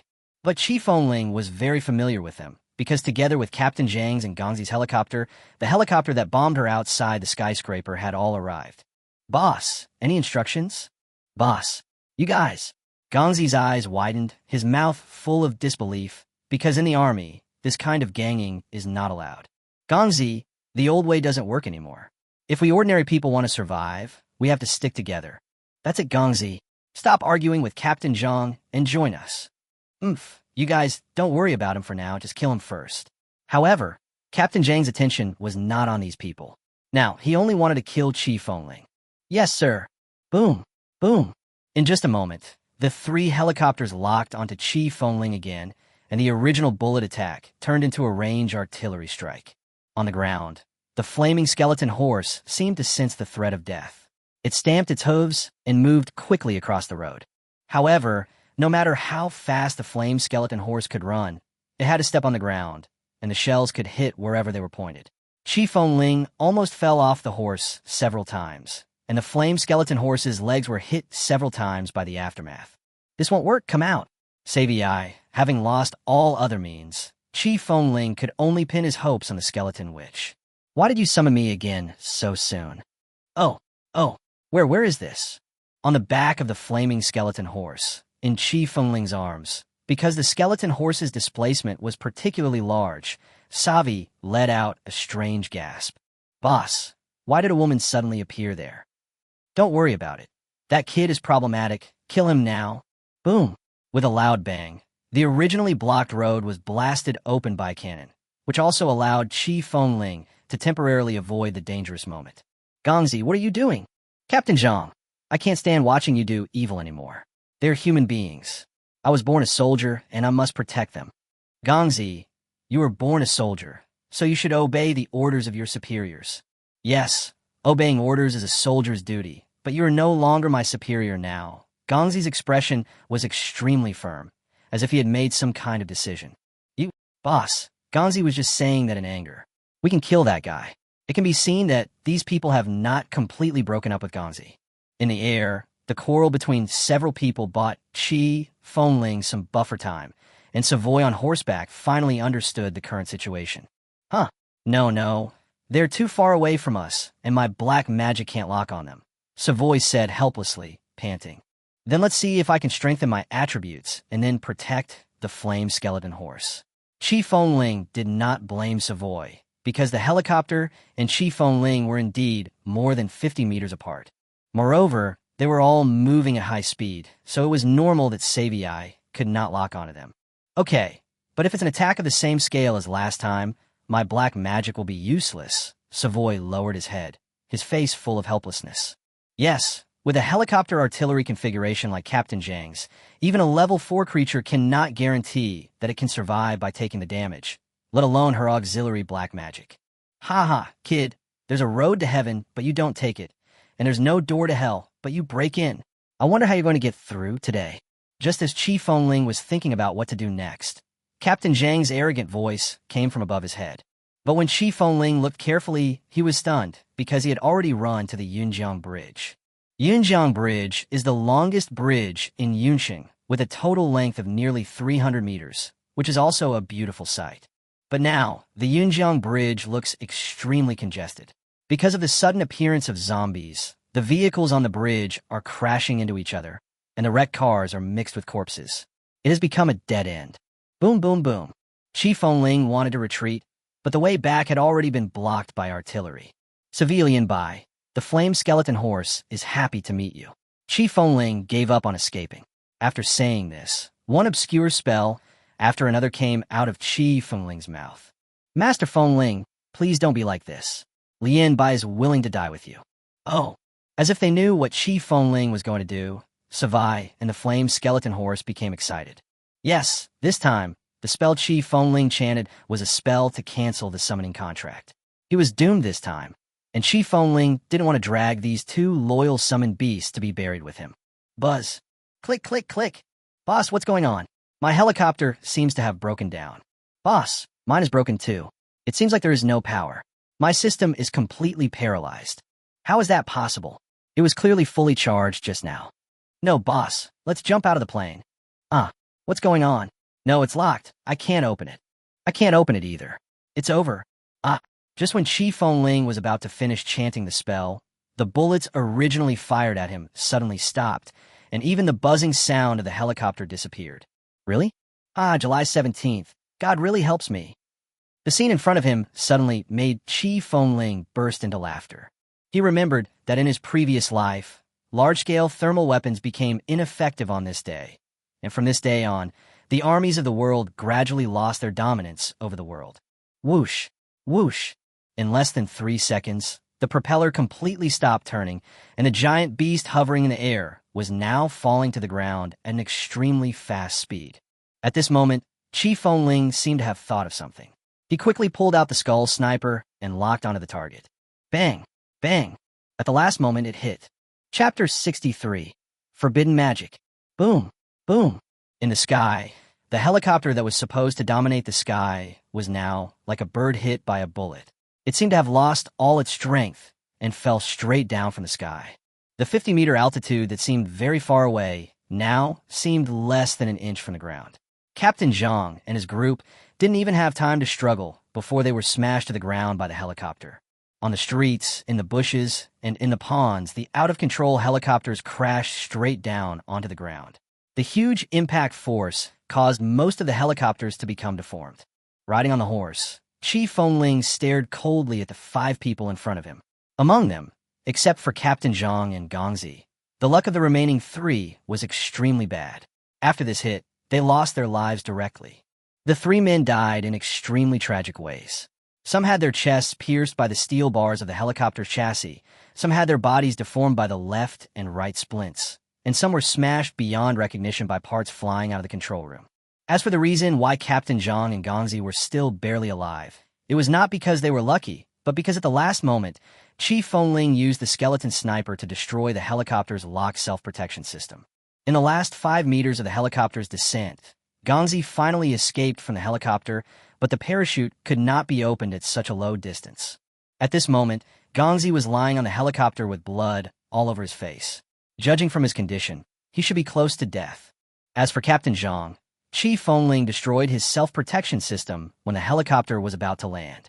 The only benefit of doing so was that Captain Zhang could carry out the final self-protection. However, the flesh is still weak in front of the machine. Even though Captain Zhang curled himself into a ball and hid in the safest place in the helicopter, it still could not change his inevitable death. Name: Zhang Kun. Race: human. Level: none. Strength: 8. Speed: 7. Spirit: 0.5 out of 6. Constitution: January 8th. Skills: none. He walked slowly to the side of Captain Zhang and took in all his data. He thought that Zhang Kun was worthy of being the captain. His physical fitness was almost catching up with the original Awakeners. However, Captain Zhang in front of him was covered in blood, his sternum was pierced out of his body by the impact, and the top of his head seemed to be worn away by the cabin. The huge impact force caused his lower teeth to bite off his nose bridge, and his two arms were rotated 720 degrees.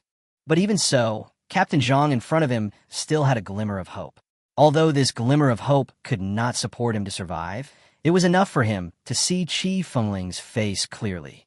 Looking at this dying man who was still looking at him viciously, Qi Fengling doubted for a second. Was he really a devil? Without caring about Zhang Kun's life or death, Qi Fengling quickly walked to the side of Gongzi. Although Gongzi finally jumped out of the helicopter, his parachute failed to open, and his luck was bad, so he still fell heavily on the helicopter propeller. At this moment, Gongzi's limbs were broken, his internal organs were ruptured, his breathing was weak, and his 6 orifices were bleeding. The only thing to be thankful for was that his head did not suffer any damage, which allowed him to barely speak. Name: Yuan Tiangong. Race: human. Level: none. Strength: 6. Speed: 5. Spirit: 2 out of 7. Constitution: 0 to 6. It was the first time that Qi Fengling had seen someone whose physical condition had dropped to 0 and yet still be able to survive. Could this be the legendary vegetative state? Comrade, you are indeed a human being. I did not save the wrong person, cough cough. After seeing Qi Fengling's face clearly, Yuan Tiangang in the broken helicopter said these caring words with difficulty. Comrade, Qi Fengling hasn't heard this name for a long time. To be honest, after the end of the world, there are very few people who can still maintain this original intention. Qi Fengling did not have any hatred towards Yuan Tiangang, but rather gratitude, because he was the only one who still believed that he was a human being. He not only bought time for him, but also helped him pave the way. It's a pity that the helicopter was falling too fast and my reaction speed was limited. The most I could do was to help Yuan Tiangang blow up the self-protection system. I am the Awakened One. Qi Fengling, thank you, Qi Fengling said sincerely while holding Yuan Tiangang's unconscious hand. Qi Fengling, I'm very glad to know your name. Can I ask you a favor? Yuan Tiangang spit out blood from his mouth, his eyes full of pleading. Just tell me. I'll try my best to satisfy you. Thank you. I hope you can bury us together. Although they have changed, they're still my comrades in arms. Yuan Tiangang tried hard to force a smile, his eyes still filled with the good memories of the past. This request was simple, but Qi Fengling hesitated. Yuan Tian had just helped her, and someone like him should perhaps not die. Sawai, do you have any way to keep him alive? Even turning him into an undead will do. Without answering Yuan Tiangang's words, Qi Fengling said to Savui with a serious face. Lord Fengling, is he a very important person to you? But he was clearly in that iron beast just now. Savvy naturally didn't know what a helicopter was, and she also didn't understand that Yuan Tiangang had helped Qi Fengling. She only knew that Yuan Tiangang wanted to harm Qi Fengling, just like those people. Well, I guess so. See if there is any way. If not, forget it. After thinking for a while, Qi Fengling still agreed with Yuan Tiangang, but he didn't want to make things too difficult for Savoy. There is a way, but as long as there is a way, is there anything I can do? Qi Fengling interrupted Savi before she finished her words, because at this moment, Yuan Tiangang was about to take his last breath. Okay. Savi didn't say much. She just raised the bone staff and waved it. The 3 people who were originally dead, including Captain Zhang and Yuan Tiangang, staggered to their feet.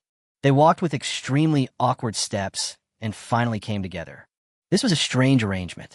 The bodies of the 5 people were arranged in the shape of a 5-pointed star, and Yuan Tiangang was at the head of the 5-pointed star. The next second, Savi cut her palm, and the blood flowed onto the 5 people's bodies, and their bodies began to emit a strange glow. Clack! Snap! As time passed, something shocking happened to Qi Fengling.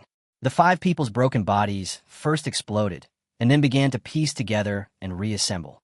Under Qi Fengling's gaze, the 5 bodies were forcibly merged into one by Savi, and only the head still belonged to Yuan Tiangang. Lord Fengling, I succeeded, Savi said very weakly after putting down the bone staff. If Qi Fengling hadn't reacted quickly, she would have fallen to the ground. Savi, what's wrong with you, Holding Savi's somewhat cold hand, Qi Fengling's eyes were full of guilt and worry. Name, Savoy Love White. Race, Undead. Level 3, low level. Strength, 40. Speed, 40. Spirit, 5 of 220. Constitution, 10/40. Skills, Skeleton Summoning, Black Magic Mastery, Skeleton Transformation, disabled for 5 days during the backlash period. After seeing Savi's specific condition, Qi Fengling felt even more guilty. If he had known that this magic consumed so much energy, he would not have let Savi use it. Lord Fengling, Lianbai is fine. Lianbai needs to rest. Savi forced a smile and then closed her eyes. If Qi Fengling had not been able to feel her breath, she would have said that she was dead. Chapter 64. Are you competing with me in cheating? Clack, clack. Ha! Is this what power feels like? Gongzi, I really want to thank you. Just as Qi Fengling hugged Savoy to apologize, Yuan Tiangong's strange laughter came from behind. Lord Fengling, you need to use a thought. It was such a coincidence that at the moment this voice appeared, Qi Fengling just sent Savoy back to the world of the dead. Qi Fengling vaguely heard that Savoy seemed to know the situation, but before he could finish his words, Savoy returned to the world of the dead. Qi Fengling knew that Savi was in a very bad condition now. This kind of summoning across interfaces would still be very damaging to her body. If Savi was summoned again, it would most likely damage her essence. Without taking any more thoughts, Qi Fengling turned around and looked at Yuan Tiangang, who was resurrected by the forbidden black magic. Name, Yuan Tiangong. Race, Undead/Human. Level, 2nd level low level. Strength, 50. Speed, 50. Spirit, 50. Constitution, 50. Skill, bone and flesh connected. It was simply unbearable. Qi Fengling was almost speechless. How could anyone be higher in rank than himself now? To put it bluntly, he was also a reborn person and a recipient of the SSS inheritance. Why was he struggling so hard? Are you Zhang Kun? Qi Fengling did not step forward, but said coldly to Yuan Tiangang. Although it was Yuan Tiangang who was speaking just now, Qi Fengling knew that Yuan Tiangang would not speak during that tone. Also, is Savi's black magic so unstable? He clearly allowed the black magic to be performed only after he saw that Zhang Kun was dead. Could it be that Zhang Kun's obsession was too deep, or that the person who just died was not completely dead? Qi Fengling, huh? I won't know your name until I die. On the opposite side, Yuan Tiangang did not deny Qi Fengling's guess, but looked at him with amusement. Qi Fengling understood this feeling. It was a feeling of extreme self-confidence. With this feeling, a person would feel that he was invincible. Yes, Zhang Kun was just an ordinary person before his death. Even if his basic physical fitness was good, he still only had the strength of an ordinary person. But now, he skipped the transition time of level 1 and reached level 2 directly. This made him have no idea what it felt like to grow up step by step. Let's put it this way. A dying man can now smash a huge rock with one punch. Now he sees his enemy again. Will he be so confident that he goes crazy? It's Zhang Kun. Tell me, what did you do to Yuan Tiangang? Qi Fengling didn't care about Zhang Kun. He just wanted to know where Yuan Tiangang, whom Savi had gone to so much trouble to resurrect, had gone. You are really the same as Gongzi. As for him, don't worry, we are comrades after all. I won't hurt him, but from today on, he will live in my heart forever, Zhang Kun said playfully while twisting his new body. What Zhang Kun meant was not difficult to understand. As someone who had read many novels, Qi Fengling naturally knew that the relationship between Zhang Kun and Yuan Tiangang was not one of possession, but a symbiotic one. But now, Zhang Kun has taken control of his body and has sealed Yuan Tiangang inside his body. If he wants to liberate Yuan Tiangang, he must completely wipe out Zhang Kun's soul. Okay, then you can go die. Qi Fengling didn't want to waste time talking to him, so he summoned the magic sword and rushed toward Zhang Kun.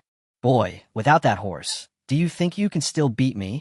Seeing Qi Fengling rushing towards him alone, Zhang Kun's face was full of disdain. Flaming skeleton horse?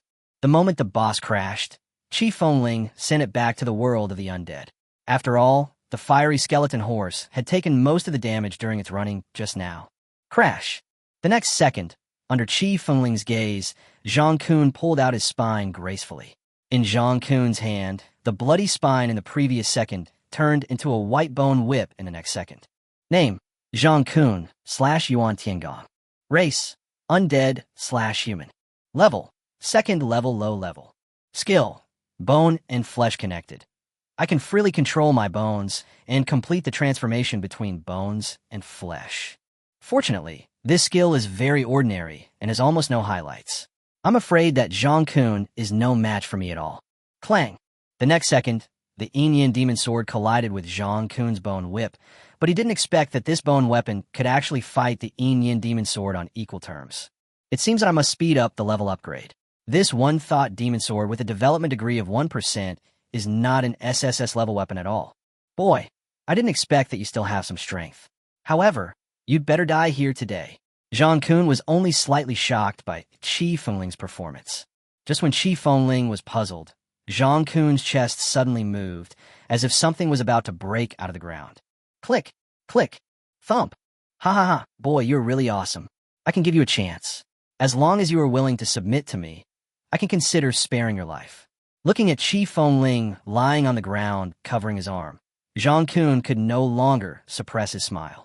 Just now, when the two were competing in strength, Zhang Kun actually let his two sternums fly out. The sternum turned into a sharp sword. If Qi Fengling had not reacted quickly enough, it would not have been as simple as scratching his arm. Cheating, huh? If that's the case, don't blame me. Qi Fengling summoned the skeleton sniper while speaking. Bone gun? Humph! Playing with bones with me is like waving a sword in front of Guangong. I'll let you see how powerful I am. However, Zhang Kun was still very disdainful of Qi Fengling's operation. The next second, bones of all sizes flew out of Zhang Kun's body, and he almost looked like a skeleton. If Zhang Kun could be more familiar with his skill and body, he might be able to complete dual body combat with both his flesh body and bone body. Bang! Snap! Snap! You! How is it possible? How could you suddenly become so powerful? Looking at the broken bone whip in his hand and his vulnerable bone formation, Zhang Kun's eyes were full of shock. That's natural. When it comes to cheating, Qi Fengling is obviously more powerful. After all, the skeleton sniper simply provides 80 points of strength. Now, Qi Fengling's strength is much greater than Zhang Kun's. Bang! Bang! Bang! However, Zhang Kun was obviously not convinced, and he used more bones. However, these bones were not as hard as the skeleton sniper in Qi Fengling's hand. What are you doing? Where did you put my bones? Zhang Kun was completely stunned as he watched the bone fragments disappearing in front of him. Qi Fengling just wanted to give a try. He remembered that the skeleton sniper had the effect of absorbing bones. Unexpectedly, its priority was higher than Zhang Kun's bones. Qi Fengling, just wait. Sooner or later, I will make you pay the price. Seeing that he was no match for Qi Fengling at all, Zhang Kun decided not to fight anymore and turn around to escape. But this skeleton sniper is a gun, not a bone stick, and it's time to show its true use. Bang, bang, bang. Thump. Gunshots rang out one after another, and Zhang Kun fell to the ground. Chapter 65. This person is evil in a righteous way. Although they are both bones, there are still differences between them. Zhang Kun can indeed control his bones freely, but the bones he can control are only those in his own body. The skeleton bone sniper can also control bones, but it only absorbs ownerless bones, such as the bones held in Zhang Kun's hands. Only those fragments that have fallen on the ground or dead bodies can be absorbed by the skeleton bone sniper. This means that if Zhang Kun wants to fight Qi Fengling, he can only hold his bones tightly or keep an eye on his bones at all times. Otherwise, he will be swallowed by the skeleton sniper if he is not careful.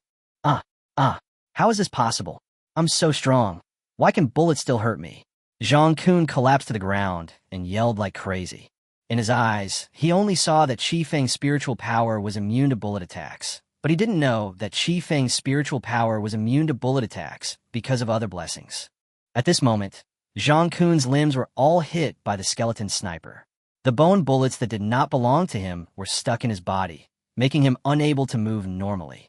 No, no, I give up. Please let me go, let me go. Seeing Qi Fengling pointing the gun at his head, the arrogant Zhang Kun finally gave in. No, no, no, you can't kill me. If you kill me, Gongzi will also die. Seeing that Qi Fengling had no intention of letting him go, Zhang Kun brought up Yuan Tiangang. When hearing Yuan Tiangang's name, Qi Fengling still hesitated. It was not because Qi Fengling liked Yuan Tiangang so much, but because it took Saviai so much effort to resurrect Yuan Tiangang, and Qi Fengling did not want to let Saviai's efforts go to waste. Humph, do you think I won't kill you just like that? As long as you exist, Yuan Tiangang will not be released by you. I think that's what you said.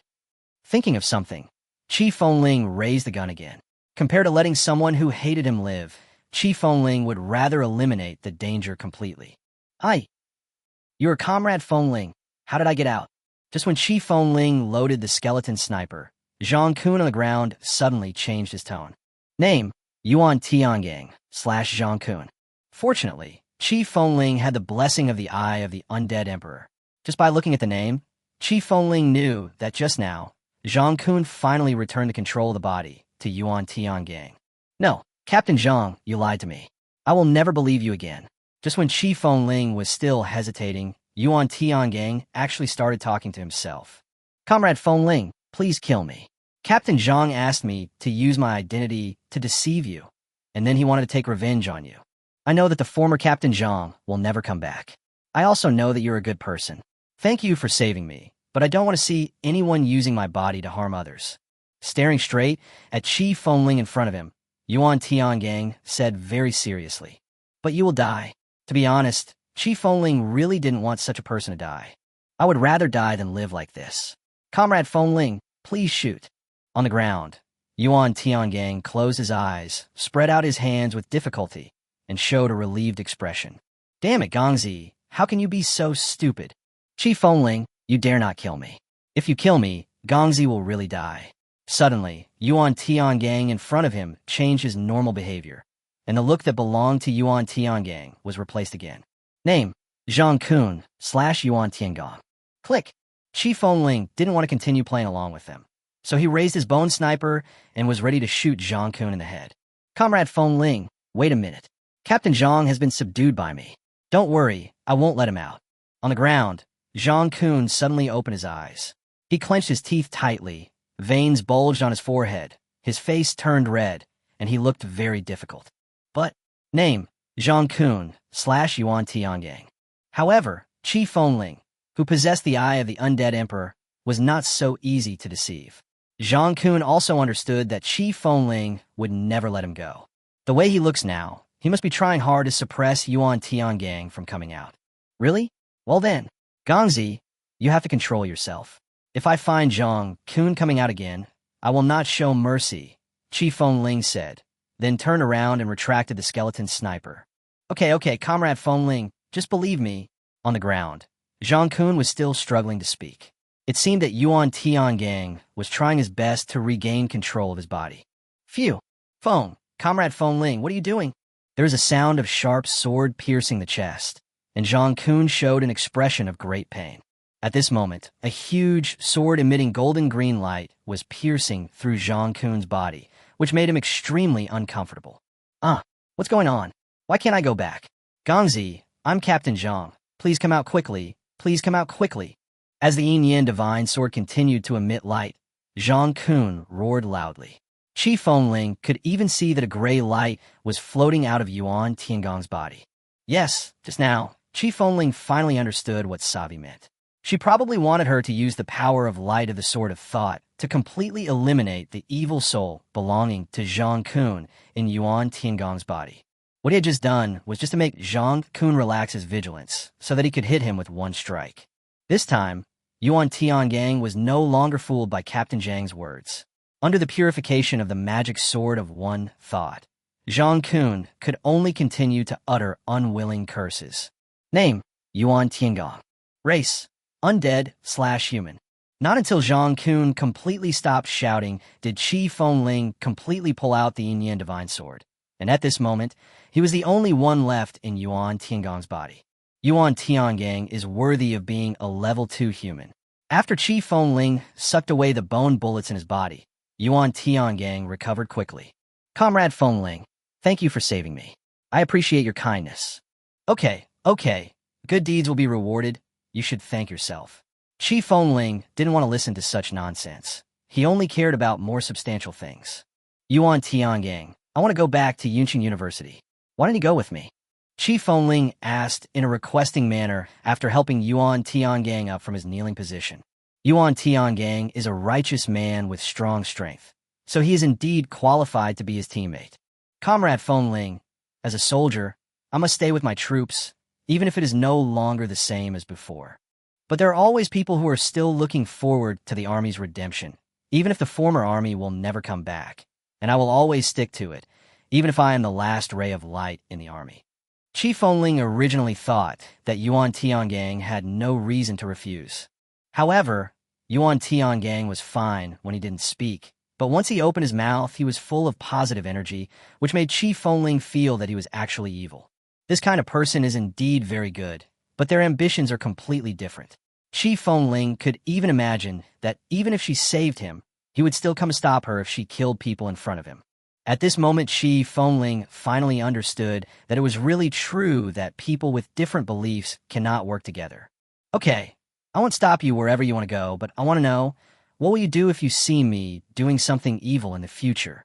Qi Fengling lowered his head, and the divine sword in his hand turned into the demonic sword at this moment, because Qi Fengling had already made plans to kill Yuan Tiangang. Yuan Tiangang is indeed very good, but Qi Fengling will not allow the existence of a powerful enemy who would attack him. Comrade Fengling, I believe you are a good person, but if one day you really do something unforgivable, I will try my best to kill you and then commit suicide. I know that my life was given by you.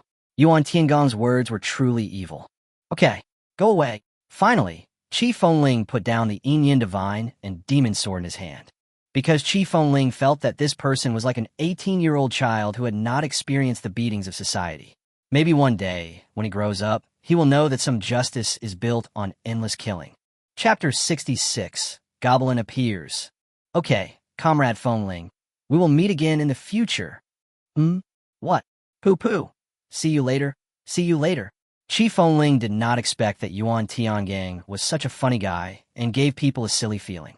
At this moment, the two were at the other end of the Yunjiang Bridge.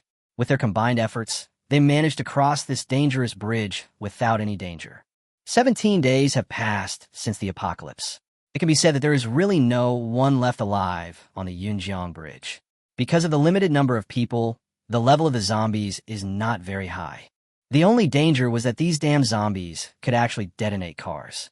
If Qi Fengling hadn't blocked the explosion for Yuan Tiangang, the young man would have died there.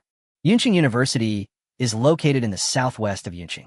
The shortest way from the skyscrapers and Wanwan supermarket is to take the Yunjiang Bridge.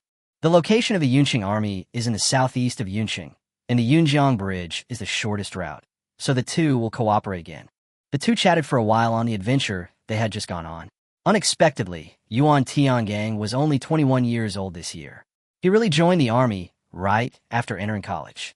It seems that his family has been passed down military traditions for generations. No wonder Yuan Tiangang has so much positive energy. Along the way, Yuan Tiangang's humor also made Qi Fengling feel better. No wonder Captain Zhang and others were reluctant to kill him. Wait, see you later. It seems like someone is coming. Let's hide first. Suddenly, Qi Fengling keenly sensed the movement not far away and immediately pulled Yuan Tiangang into the bushes nearby.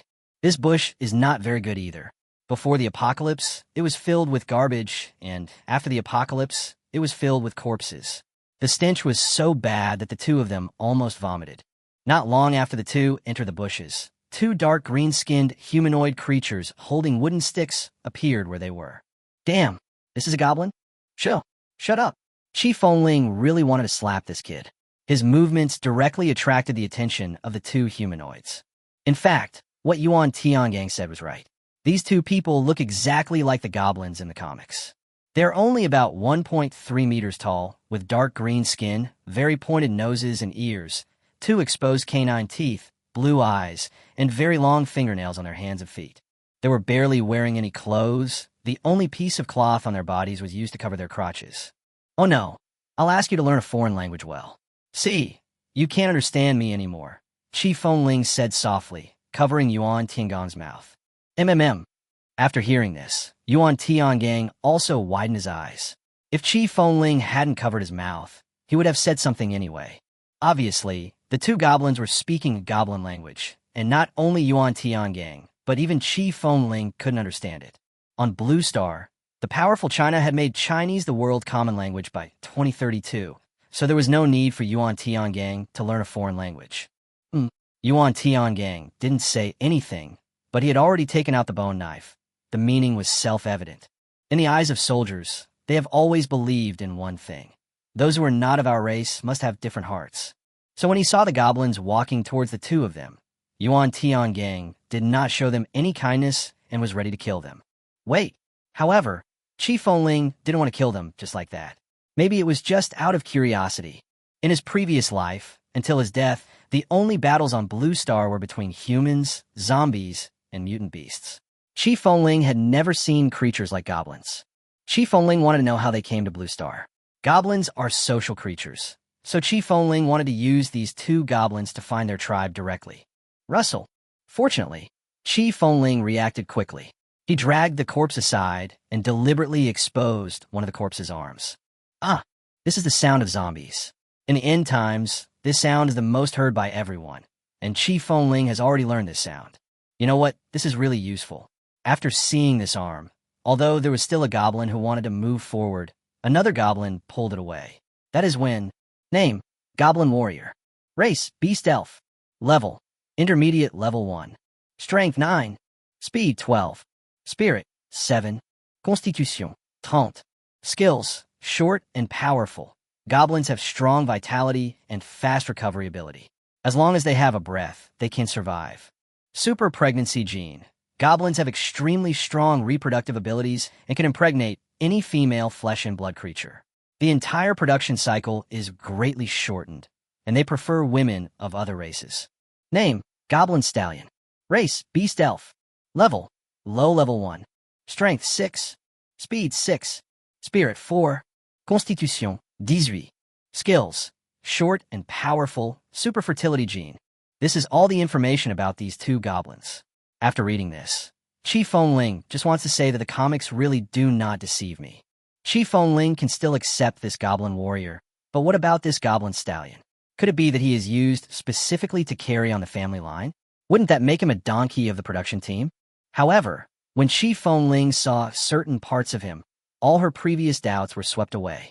No wonder one of them is a goblin warrior and the other can be a goblin stud, because the goblin studs thing is really ridiculously big. It may weigh several kilograms after chopped off. After hesitating for a while, the two blins left the place, leaving the two men covering their crotches with embarrassment. Comrade Fengling, these goblins are obviously not good guys. Why don't you let me kill them? Seeing the goblins walking away, Yuan Tiangong also expressed his doubts. Who said I don't want to kill them? But have you ever seen anime about goblins? I've seen it, so what? Obviously, Yuan Tiangong's brain seemed to be a little insufficient. It was a waste to give him such a wise name. You've seen it, but you still don't know. Are goblins lone rangers? Qi Fengling said with a slight roll of his eyes. Oh, you mean? What the hell? If you keep yelling, they will go far away. Qi Fengling was speechless and pulled Yuan Tiangong to follow them. I understand, Comrade Fengling, you think the goblins must have a tribe or something in Yunqing. We're going to wipe them out in one fell swoop. After being dragged away by Qi Fengling for a while, Yuan Tiangong also showed a wise expression. Yes, and if someone asks you next time, don't say your name is Yuan Tiangong. Just call yourself Yuan Benshu. Why? My parents gave me the name, so even if it sounds ugly, Okay, shut up. They seem to have discovered something. Qi Fengling reacted faster and directly pressed Yuan Tiangong down. In the next second, the two Brin brothers really looked back quickly. However, Qi Fengling was able to live so long in his previous life, and his ability to detect and hide was still very high, which allowed Qi Fengling to directly predict their predictions. Sure enough, after the Goblin Warrior hit the Goblin Stallion on the head, he continued to move forward. Chapter 67. Unknown Human Sacrifice. Comrade Fengling? Comrade Fengling, what's wrong with you? Say something. You look so weird and scary. After following the two goblins for 5 minutes, Chi Fengling didn't say a word during that time. This also confused Yuan Tiangang, who was standing next to him. He gently shook Chi Fengling's arm, hoping that he could answer him. Stop it. I'm fine. Just follow me. Don't bother me for now. I have something big to do. Finally, Chi Fengling couldn't stand it anymore, turned around, and covered Yuan Tiangang's mouth again. Seeing that Chi Fengling was not frightened, Yuan Tiangang did not push Chi Fengling away. He just widened his eyes and nodded like a chick pecking at rice. Chi Fengling was not in a daze at this moment. He now divided his spirit into two parts. The first part was continuing to track the goblin, and the second part was connecting with the world of the undead. Yes, Chi Fengling wanted to communicate with Savoy mentally. Savoy definitely hasn't recovered much now, but he shouldn't be as weak as at the beginning. Chi Fengling didn't want her to do anything tiring. Chi Fengling just wanted to see if Savii could give her the ability to temporarily understand the goblin language. At the same time, in the world of the dead, on the bed in the bone building, Savi slowly raised the skull staff beside him, and after reciting the spell, he waved it at Chi Fengling's projection. The next second, the black energy actually reached Chi Fengling through the projection. At this moment, Chi Fengling admired Savoy more and more. It seemed that having Savoy was equivalent to having an almighty treasure trove. Ahem, Yuan Tiangang. I've told you to read more books when you have time. Look, now you can't understand what the goblins are saying. After being blessed by black magic, Chi Fengling wanted to tease this silly boy. Huh, what did you say? Do you understand? I don't believe that Yunqing University, can teach goblin language. After hearing what Chi Fengling said, Yuan Tiangang's eyes widened even more. He didn't even dare to think about what kind of madness Chi Fengling was in to say such a thing. Well, you don't believe it, right? Then I definitely don't believe it. Yuan Tiangang was very excited because he suspected that Chi Fengling treated him as a fool. Okay, if I can understand goblin language and communicate with them, you must trust me unconditionally once. Okay, but if you don't understand, you must go back to the barracks with me. After thinking for less than 3 seconds, Yuan Tiangang agreed to gamble with Chi Fengling because in his opinion, Chi Fengling was just bragging. Moreover, he seemed to admire Chi Fengling very much and wanted to recruit him into the army to help more people. Isn't that a dream? The army. It has begun to change. Okay, just wait. You'll understand when the time comes. Chi Fengling would naturally not make a bet without confidence, but if he really lost, he wouldn't mind breaking the contract. It was such a coincidence that just after Chi Fengling and the other two made the bet, the two Brin brothers started communicating with each other. It seemed that there was a disagreement between them. Okay, what are they talking about? Yuan Tiangang crossed his arms and looked like he was ready to watch a clown show. What? You don't understand? I told you that you were just showing off. Seeing that Chi Fengling didn't speak for a long time, Yuan Tiangang became more confident. I'll tell you, but you have to stay calm. Chi Fengling was very serious. It seemed that what the goblin said was very hateful. Okay, you go ahead. They said that their leader was ready to start the sacrifice, and they had to go back quickly. Another goblin said that he found human presence here. Why not capture them and increase the intensity of the sacrifice?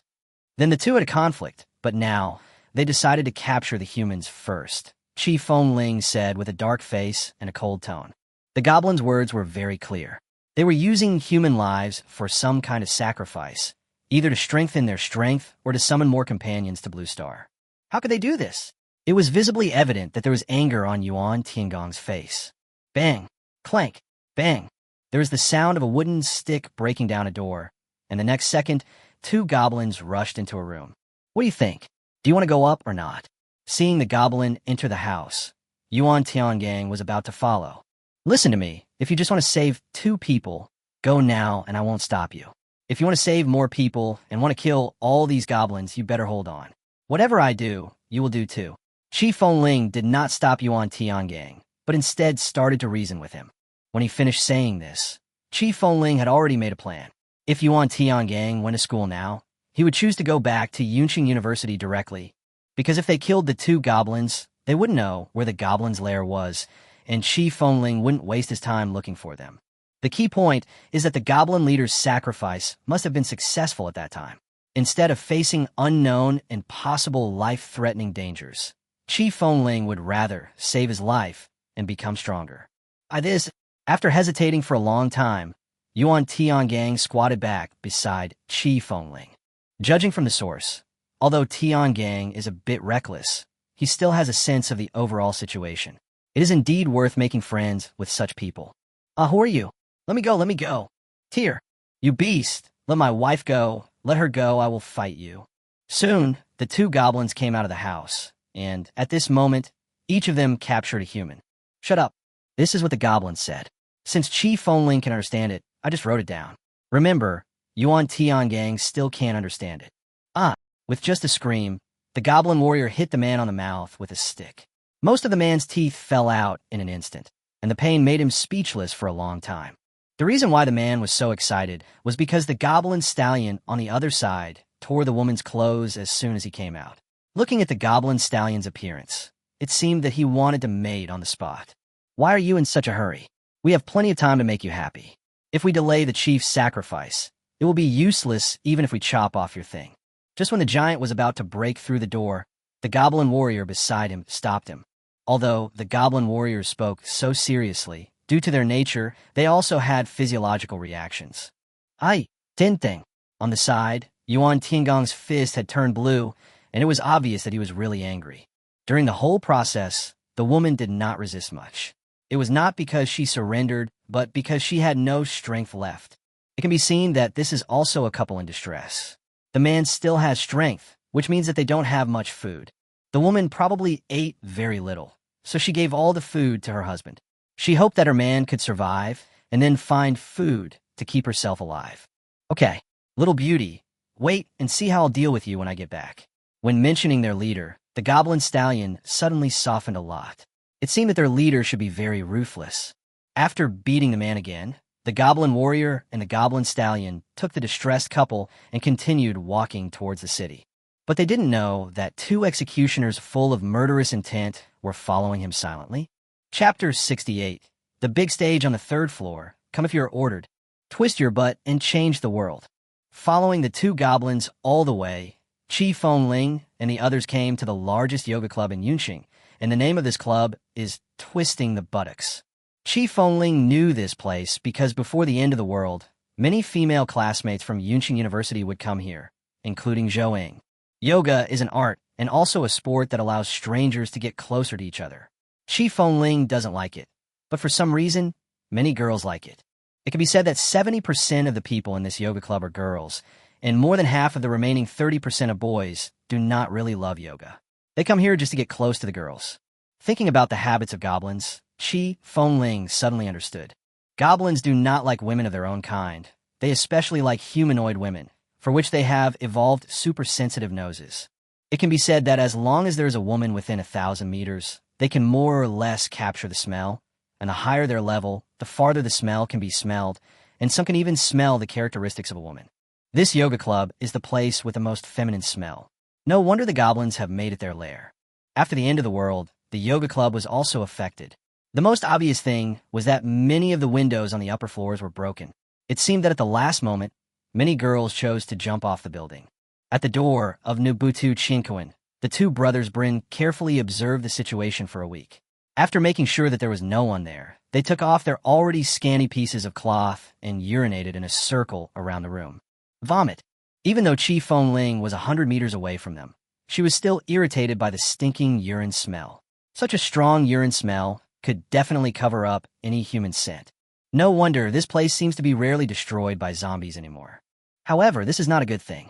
If this place is rarely destroyed by zombies, it means that the goblins may have appeared on Blue Star very early. In addition, the goblins have an extremely fast reproduction speed. If nothing unexpected happens, I'm afraid that human women have already given birth to children for them. After peeing, the two of them no longer hesitated and dragged the human who was taller than them in the yoga club. Comrade Fengling, if we just go over like this, won't we be discovered by them? Seeing Qi Fengling walking over so swaggeringly, Yuan Tiangang was a little panicked. What are you afraid of? Didn't I tell you? They are holding a sacrifice now and will not send anyone to guard. Now we must speed up. After explaining to Yuan Tiangang casually, Qi Fengling quickly walked into the club. Hey, TSK, TSK, TSK. It's really disgusting. Qi Fengling used to come here very often because there are many women here. The hygiene here is very good, and even the air is fragrant. And now, Chi Fengling wished he could seal his nose and mouth completely. Taking one more breath of air would be a blasphemy to his lungs. As soon as he entered the club, Chi Fengling smelled a terrible stench. It was a smell of goblin urine, human feces, rotten meat, bad blood, and a special liquid. How should I put it? It makes me want to die after smelling it.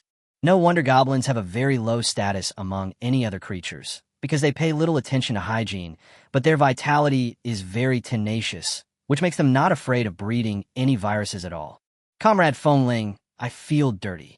Before he had walked for a while, Yuan Tiangang showed an extremely disgusting expression. Damn it, don't say such things to me. It's as if I have done something wrong to you. Hearing this, Chi Fengling unconsciously moved a little further away from Yuan Tiangang. Could it be that this soldier is a sissy? Comrade Fengling, that's not what I meant. What I meant was how miserable those female compatriots are living. Yuan Tiangang is also amazing. His ability to bring suffering to others is second to none. Don't go crazy later. If you want to be a hero, don't kill me. After hearing this, Chi Fengling felt that when Yuan Tiangang saw the tragic scene, he would go crazy and rush forward. Comrade Fengling, don't worry. If you don't go, I won't go either. Never mind, just follow me. Chi Fengling was speechless. This Yuan Tiangang really didn't know how to talk. What he meant was like two people were playing a game. Yuan Tiangang was playing the support role, but Chi Fengling, the center, had to go and explore the bushes. The paths inside the yoga club were very complicated, and there were rooms of varying sizes. Chi Fengling didn't dare to get too close, and the price of doing so was that the two of them had lost track of the goblin. However, Yuan Tiangang was very panicked, but Chi Fengling was not panicked at all. After all, he was very familiar with this place. Chi Fengling could guess where the goblins would be. In the yoga club, there's a very large and well-decorated dance hall. It can be said that the entire third floor is a large dance hall. It seems that, according to rumors, the reason for building this 3-story ballroom was that some leaders particularly liked to watch thousands of charming women, wearing revealing clothes, dancing with them. Soon, under the guidance of Chi Fengling, the two arrived at the door of the third-floor ballroom. Sure enough, Chi Fengling was not wrong, because before entering the door, Chi Fengling smelled an even stinkier odor, as if all the stinky smells here came from here. Great Goblin God King, I am your most devout believer, Brunsduner. Today, on this brand new land, I will offer you my true heart. I will sacrifice my fresh flesh and blood to pave the way for you in this world. Please be gracious to my call. Please devour their souls, slaughter their bodies, and give me and my people a little blessing. I will always submit to you. Comrade Fengling, what are those goblins barking about in there? Outside the door, Yuan Tiangang was stunned because he didn't know what the goblin inside was barking about. Well, how should I put it? It's just those insincere words said before praying to the gods. Chi Fengling didn't have the leisure to reiterate the goblin's words. Anyway, it was just to express sincerity. Chief, we are back, and we have brought new humans with us. Yeah, great, come over here. Wait a minute, you two. Did you only encounter these two humans? Chi Fengling couldn't see what was happening inside, but he could hear that the goblin leader seemed to have discovered something. Thump. Yes, Chief. We only met these two people. All of a sudden, the two Bryn knelt down. Their voices were trembling, and it was obvious that they were very scared. Whoosh. Boom. Careful. After a long period of silence, Chi Fengling seemed to have sensed something and pulled Yuan Tiangang forward. The next second, the place where the two of them had just hidden was bombed by a ball of light. Fortunately, the power of the ball of light was not very great. You two losers, don't you know you are being followed? The goblin leader said angrily, holding up the bone scepter in his hand.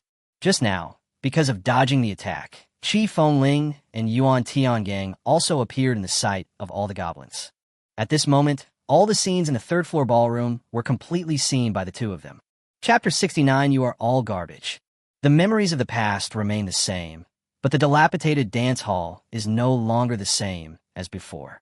Because they were attacked by the goblin leader, the two's vision was exposed to all the goblins, and this also allowed Chi Fengling to see the current scene clearly. The once smooth and shiny floor had long since disappeared, replaced by layer upon layer of thick, paste-like substance. There was no need to think about it. This paste is made up of blood, urine, feces, and special liquids. Chi Fengling felt nauseous just by stepping on it, because the glue is too soft. My shoes have been torn for a long time, and the glue seems to have seeped into the shoes.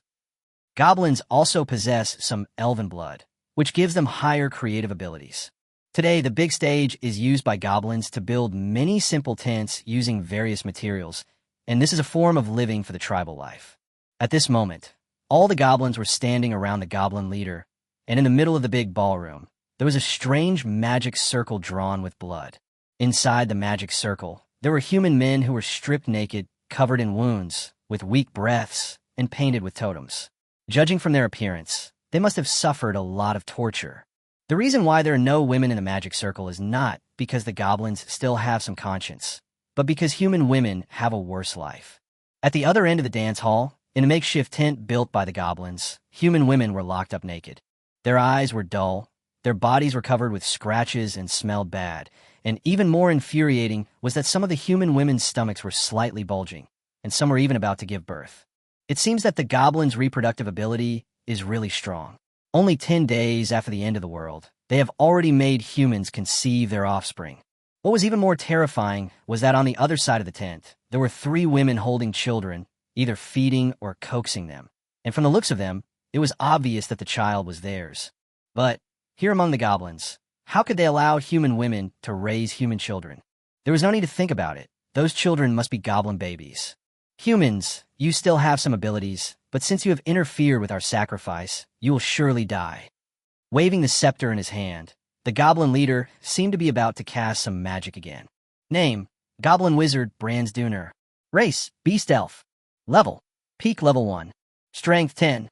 Speed 15. Spirit 65. Constitution 70. Skills, Short and Powerful Super Pregnancy Gene. Low-level magic proficiency. Can use various low-level magic and understand any language. What the goblin leader said was so scary that Chi Fengling had to open his attribute panel. However, when he saw it, Chi Fengling rolled his eyes. He thought this goblin leader was so powerful. Isn't this just a low-profile version of Savoy? Savii himself was barely able to subdue a goblin at the middle level of level 1, let alone this much weaker goblin leader. Apparently, when the end of the world was approaching, a gate to another dimension appeared in the goblin world, and this goblin led his men down. As for the goblin god king that Brunsdener just mentioned, he was obviously a powerful being above the mythical level. A strong man of that level would have innumerable followers. Goblins, creatures that are easy to survive and reproduce, probably have hundreds of billions of them. It would be strange if the goblin god king would pay attention to him. Human, what's with that expression on your face? Are you looking down on me? Or are you blaspheming our god king? The goblin leader was indeed a wizard, and he could easily capture all the micro-expression changes of Chi Fengling. I'm sorry. Don't get me wrong. I'm not targeting you. I mean, all the goblins here, and your goblin god king, are garbage. Chi Fengling stopped pretending and blurted out the sarcastic words. As soon as these words were spoken, all the goblins, including the goblin leader, became angry.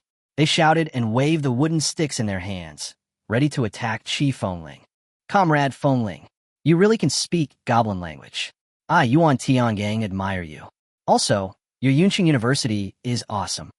Seeing that Chi Fengling really started communicating with the goblins, Yuan Tiangang's eyes were filled with shock and admiration. But Chi Fengling rolled her eyes. Yuan Tiangang was too easy to fool. If there was no apocalypse, Yunqing University would not have taught goblin language, even if it existed for another 100 years. Comrade Fengling, what should we do? I am the one who harmed you. Otherwise, I will hold on and you go first. Although the goblins were weak on average, there were more than 30 of them. With more people around, their morale was boosted. This scene obviously frightened Yuan Tiangang, who had never seen the world. As the saying goes, a person's true character is revealed in times of adversity. Although Yuan Tiangang is a little bit stupid, he is still a very good person. Really? Thank you. But I think I can beat them all alone. Chi Fengling pointed at this group of dwarfs, his eyes full of mockery. What can he do? The strongest goblin leader here is at the peak of level 1, but his strength is only 10 points. I'm afraid Chi Fengling can kill him with one blow from the sword of Divine Demon. Are they so weak? That leader looks okay to me. Yuan Tiangang was also confused at this moment. He thought Qi Fengling would say, let's fight side by side again. My fellow men, can you tolerate the fact that humans dare to insult us and blaspheme our God King? Cannot. Then do you dare to fight to the death? Dare. Okay, then come on and kill them for me. The goblin leader was really powerful. With just a few words, he completely mobilized the emotions of the goblins. After a roar, the goblins rushed over, waving their clubs. Wow. Although humans and goblins do not speak the same language, their cries of pain and death are the same. Qi Fengling swung the demonic sword, and Yuan Tiangang chopped out the bone knife. With just a light blow, the goblin was easily defeated by the two. Comrade Fengling, what are you doing? Are you a little?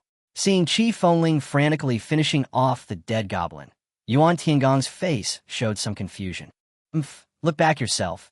Qi Fengling didn't want to explain too much, so he pointed at the goblins that Yuan Tian had just hacked to death. You won't know until you see it. You'll be shocked when you see it. The goblins that were just chopped by Yuan Tiangang's sword seemed to be able to move their body fragments, as if they are about to be put together. No way. The goblin's vitality is so tenacious. Yuan Tiangang widened his eyes upon seeing this scene. What else? Do you think I'm just chopping up corpses here to vent my anger? Qi Fengling shrugged and said calmly, because these goblins are no match for him at all. The reason why goblins are so powerful is because of their endless numbers and tenacious vitality. But now, there are not many goblins, and their individual strength is very weak. So Qi Fengling is not afraid of them at all. All living things are afraid of death, and this of course includes goblins. Seeing Qi Fengling chopping the goblins into pieces with her sword, killing them beyond belief, the goblins were also shocked. The reason they dared to go up just now was, firstly, they were bewitched by the goblin leader, and secondly, they were sure that they still had a chance to resurrect. And now, they saw that Qi Fengling had completely cut off their possibility of resurrection. Warriors, my people, on behalf of the Goblin God King, I will grant you the power of immortality. Now charge. Just when the goblins were shrinking back, the goblin leader spoke again. He just waved his scepter, and green light poured into the bodies of all the goblins. The ability to be immortal? This is so perverted. Chapter 70. I will come even if I die. Many soldiers banged their heads at the roar of their brainless commander. Although the goblin leader is not a brainless commander, his current behavior is almost the same as that of a brainless commander. This group of goblins were like idiots, believing whatever they were told. Now they were no longer afraid of death, and continued to rush towards Qi Fengling and the others with their sticks in hand. Undying blessing? Isn't this bullshit? If there really was such a powerful blessing, how could the goblin chief be so dignified? Moreover, the goblin chief was just a peak-level beast elf, and he only knew low-level magic. How could he have the blessing of immortality? Obviously, the goblin leader deceived these goblins, but the only thing that could make the goblins feel at ease was that their leader did not choose to escape. Damn it! Yuan Tiangang, come and help me. We must kill the goblin leader as soon as possible.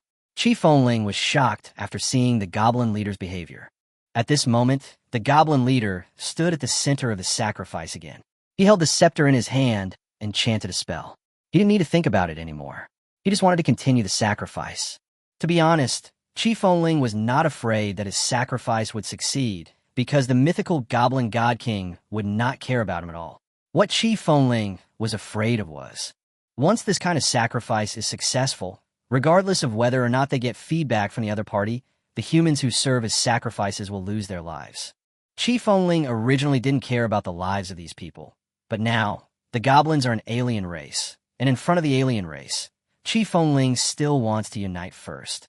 Just like the history of China, it allows the Han people to fight each other for their own territory. But once foreign races invade, the Han people can put aside their past hatreds and work together to fight against the invading foreign race. Except for a few idiots. Okay, leave it to me. Even if I die, I won't let them get close to you.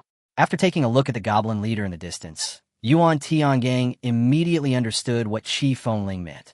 From what he said, we can tell that at this moment, he really admires Qi Fengling. Even though Qi Fengling seems to not care about other people's lives, he will still think about others at the critical moment. Such a person is much better than those who smile, but hide daggers behind their backs and pretend to obey, but actually disobey. Before his eyes, there were groups of goblin warriors who were not afraid of life and death. He could indeed kill them one by one, but the price of doing so would be that the goblin leader would complete the sacrifice. Putting down the yin divine and demonic sword in his hand, Chi Fengling quickly squatted down, and the next second, a sniper rifle made of skeleton appeared in his hand. Bang! Bang! Ah! There was a gunshot, a scream, and the goblin warrior who was standing in front of Chi Fengling was shot in the head. I don't know if it was because the skeleton sniper was too powerful or the ordinary goblin's head was too weak, but with just this one shot, the goblin's head was smashed into powder. It can be said that this goblin no longer needs to be killed because he is already dead enough. Yuan Tiangang, the situation was urgent. Chi Fengling didn't want to say too much. He just hoped that Yuan Tiangang could understand what he meant in seconds. Good. Ooh. Sure enough, Chi Fengling made the right bet. Yuan Tiangang understood Chi Fengling's meaning in seconds. Yuan Tiangang roared loudly, and all the bones in his body flew out. Yuan Tiangang even threw his body directly in front of Chi Fengling. The advantage of doing this is that the goblins that blocked Chi Fengling's vision were completely pulled away by Yuan Tiangang. But the disadvantage is that Yuan Tiangang suffered a lot of damage all at once. Yuan Tiangang worked so hard, Chi Fengling would naturally not let him down. He locked onto the goblin leader's head, pulled the trigger, and shot again. Bang! Snap! Shocked. Chi Fengling had not expected this. The bone bullet was indeed fired, and the target was the goblin leader's head. The goblin leader was so focused on the sacrifice that he didn't notice the bullet. It should have been a one-shot kill, but something unexpected happened. Chi Fengling had never thought that the simple scepter in the goblin leader's hand could actually create a barrier. The flick just happened to break the barrier. What's even more amazing is that Chi Fengling's shot not only broke the goblin leader's barrier, but also blew up the scepter in the goblin leader's hand. The good news is that the goblin leader has no means of defense left. Bad news. The goblin leader discovered that Chi Fengling was locking his head. Everyone, stop him, stop him. Don't worry, I'm here. You're not dead. Come on, everyone. Throwing down the broken scepter in his hand, the goblin leader pointed at Chi Fengling and shouted, Go! Charge! Kill! For the leader! For the Lord God King! It seems that having a small head is good. That means you have no brains. The goblins can't even realize this. The goblin leader doesn't care about their lives at all. Comrade Fengling, shoot quickly. I can't hold on any longer. Among the goblins, Yuan Tiangang was already covered in wounds, but in order to allow Chi Fengling to hit the goblin leader, he did not take a single step back. However, the goblin warriors had already rushed over, and his vision was blocked again. Damn it, never mind. After taking a deep breath, Chi Fengling no longer cared about these disgusting goblins and rushed into the goblin group, like Yuan Tiangang. Sure enough, as soon as he got close to the goblins, Chi Fengling smelled an even stronger stench. Enduring the nausea of saliva flowing down his body and the pain of being bitten, Chi Fengling raised his gun again. Bang! The shot was fired, and it lived up to expectations with a headshot. How? How is it possible? I don't. Bang! Thump! Chi Fengling would not give the goblin leader a chance to say his last words, and shot him in the head again. This goblin leader is worthy of being the leader. Besides being able to use some magic, his head is also harder than other goblins. Even these two shots could not make his head explode. Damn it, get out of here!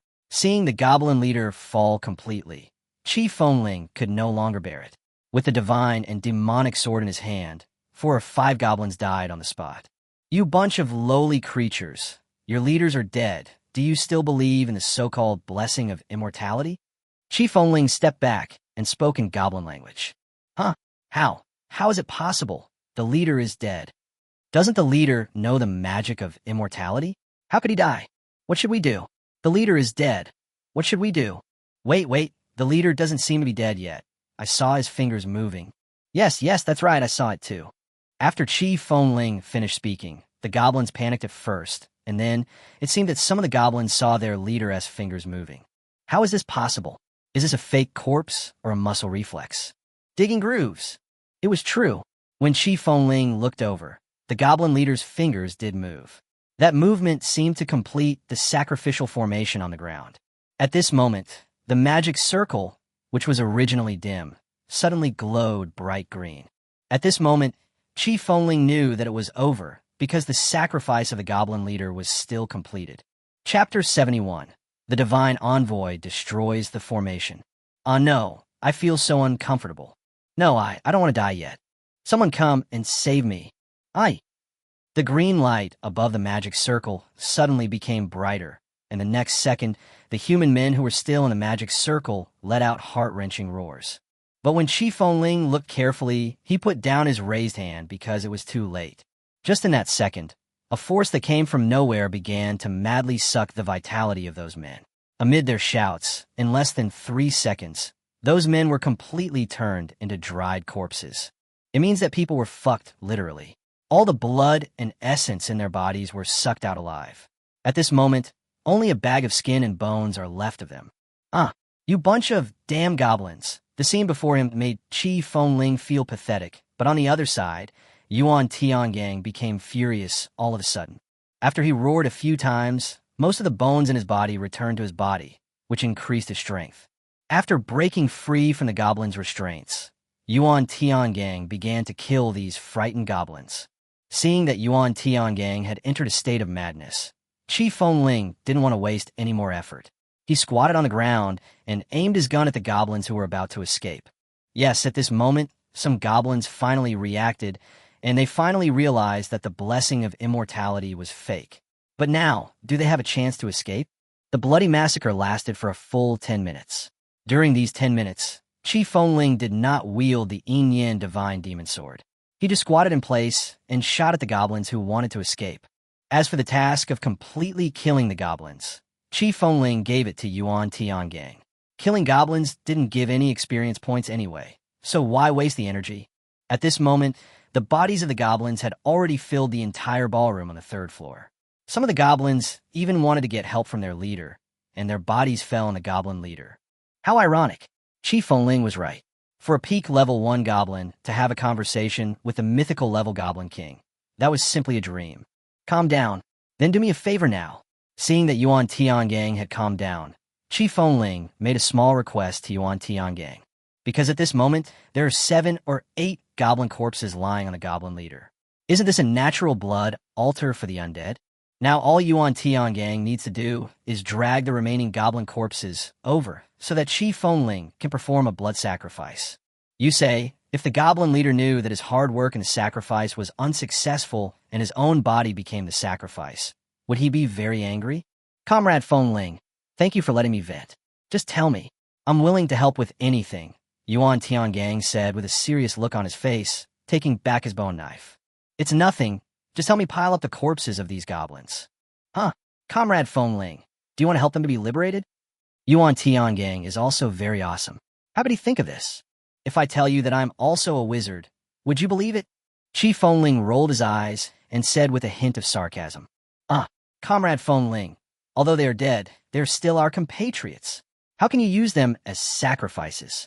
After hearing Chi Fengling's words, Yuan Tiangang stopped his actions in shock. Because the goblin's body was not far from the human man's body, Yuan Tiangang thought that Chi Fengling wanted to sacrifice them all. Buzz. What? I didn't mean that. No, Yuan Tiangang, run. Get out of there quickly. Chi Fengling was about to explain to Yuan Tiangang when she suddenly heard a strange sound coming from the goblin leader's sacrificial array. Although he didn't know what would happen, Chi Fengling's instinct told him that it was not a good sign. What? Yuan Tiangang naturally didn't understand. He wanted to look back, but an invisible force controlled him where he was.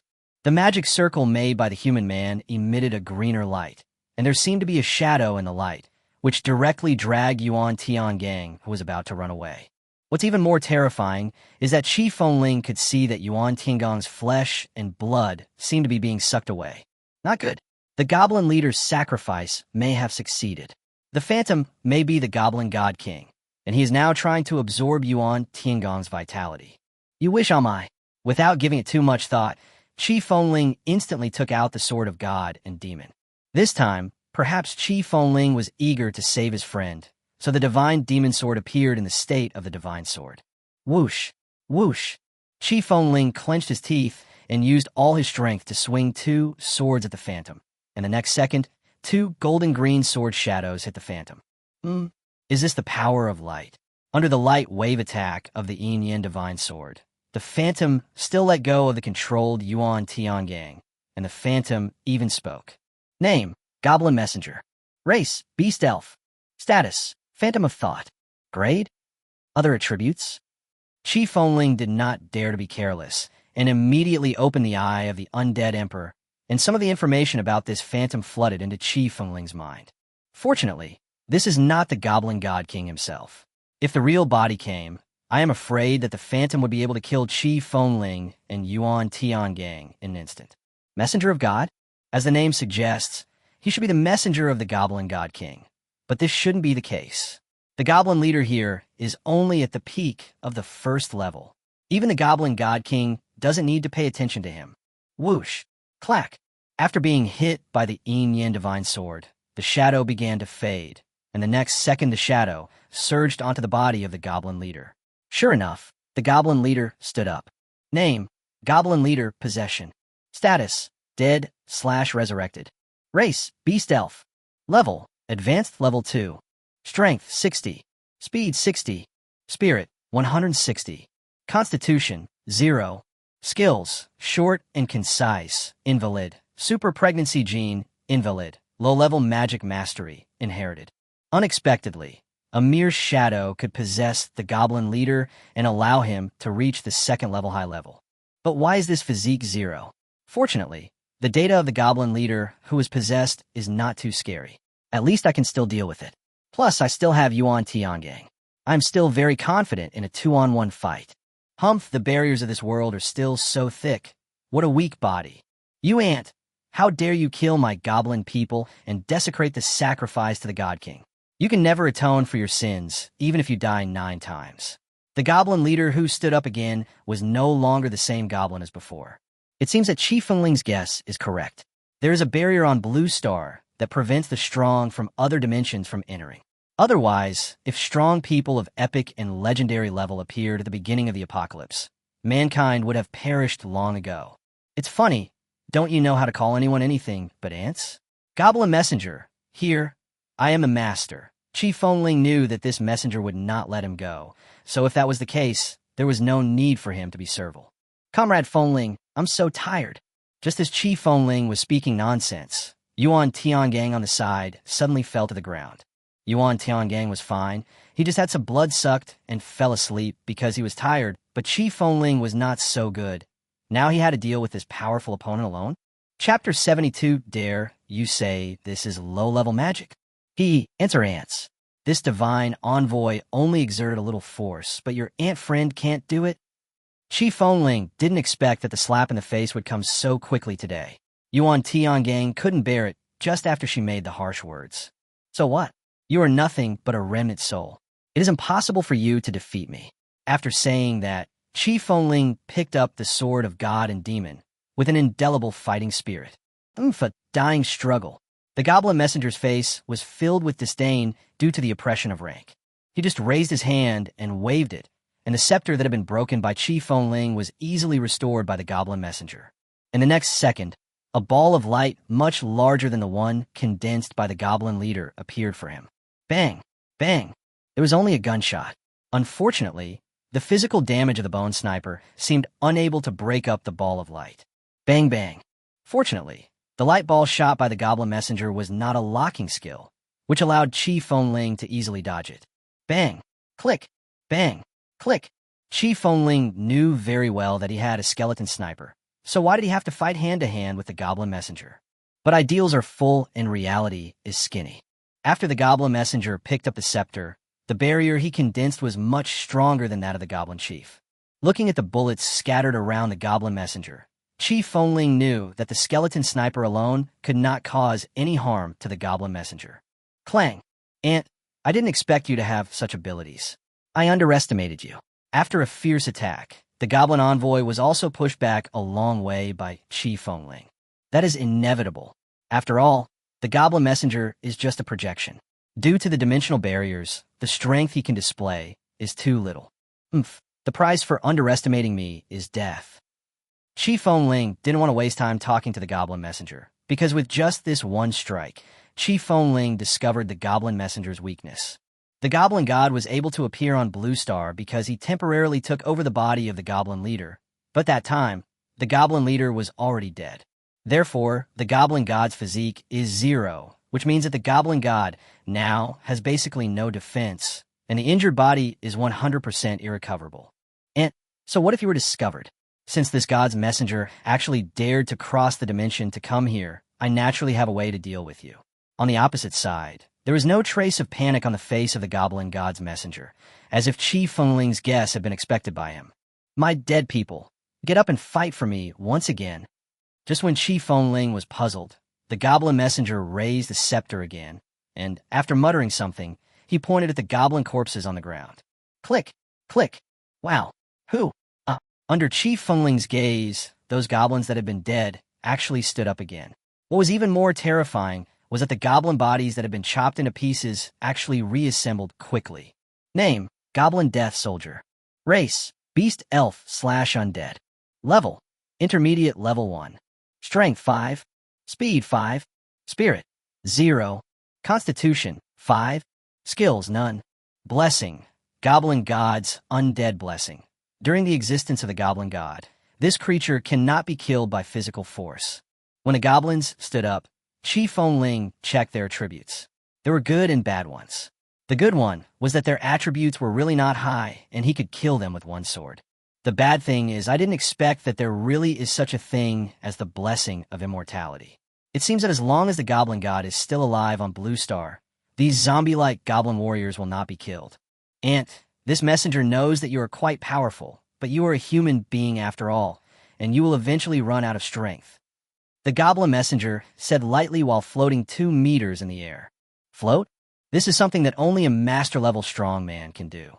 I didn't expect that the Goblin God in the residual soul state could do it. It seems that this Goblin God is much more powerful than I thought. Swish, swish, bang, bang, bang, bang. In a large ballroom on the 3rd floor, the sound of gunfire, the sound of swords swinging, and the sound of light balls exploding continued to ring out. The Goblin messenger was right.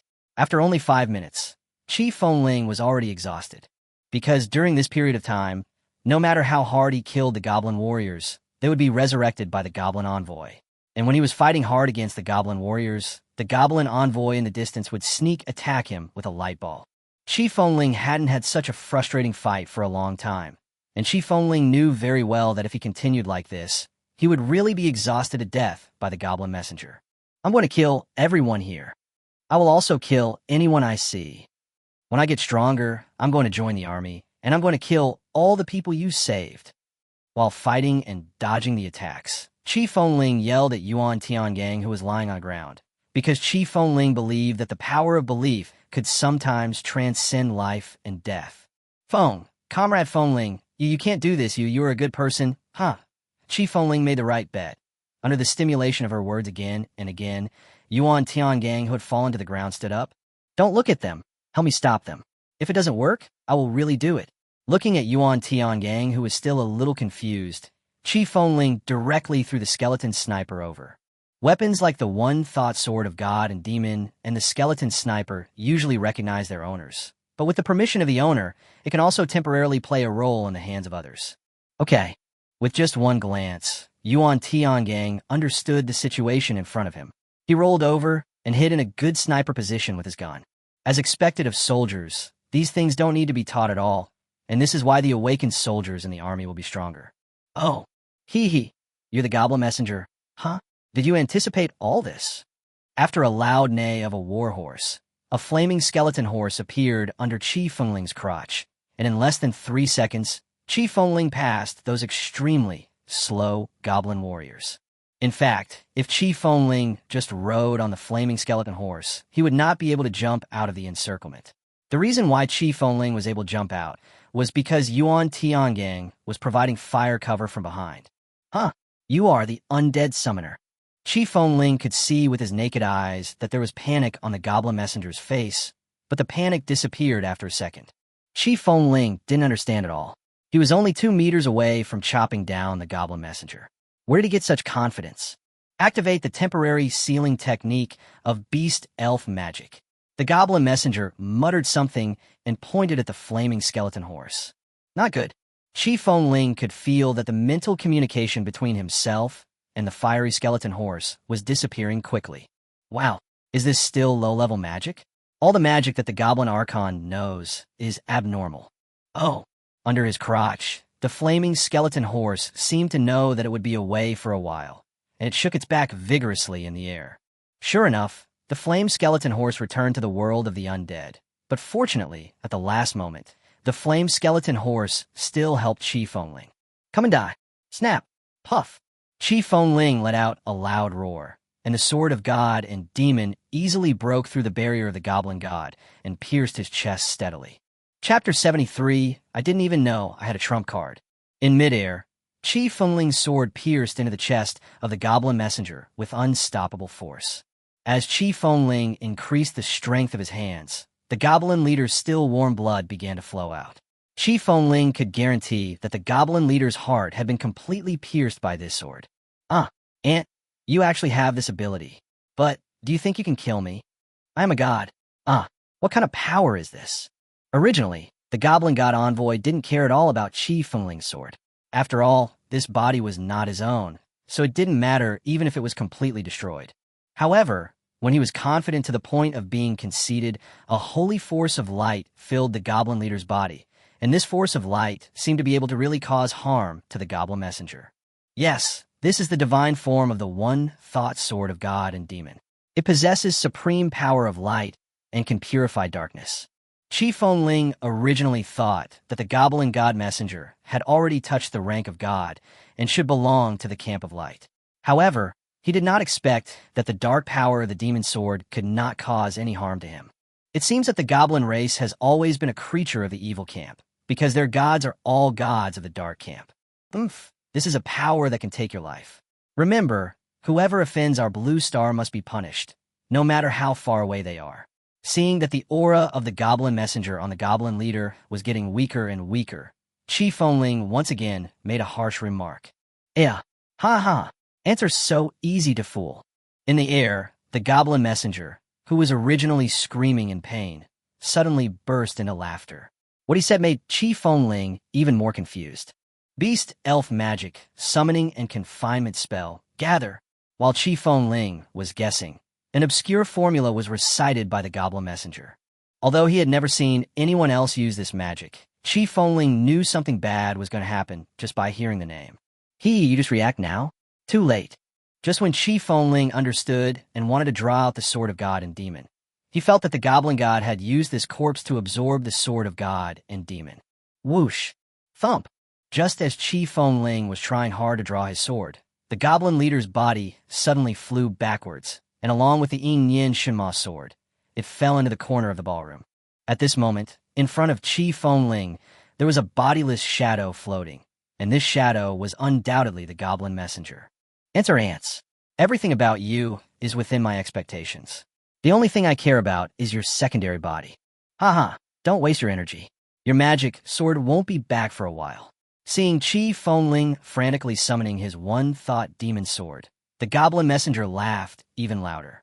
Sure enough, the magic sword that was stuck in the goblin leader's body in the distance was shaking violently, but could not return to Chi Fengling, and even sending it back to the world where it belonged was impossible. At this moment, Chi Fengling finally witnessed the power of the divine messenger. Perhaps when he appeared, he knew that his sword could hurt him with just one thought. He had made 2 preparations beforehand. Either he would not be able to cope with his first wave of attacks, and would be killed by him directly, or, as in the current situation, he would lose the only weapon that could hurt him. What do you want to do? Come out now. At this moment, Chi Fengling was about to go crazy, because the shadow of the goblin messenger actually broke directly into his body. Just be a part of me with peace of mind. The shadow had disappeared, but the voice came from Chi Fengling's body. No, don't. Struggling, Chi Fengling could already feel that his body was becoming more and more out of control, and his mind was becoming more and more confused.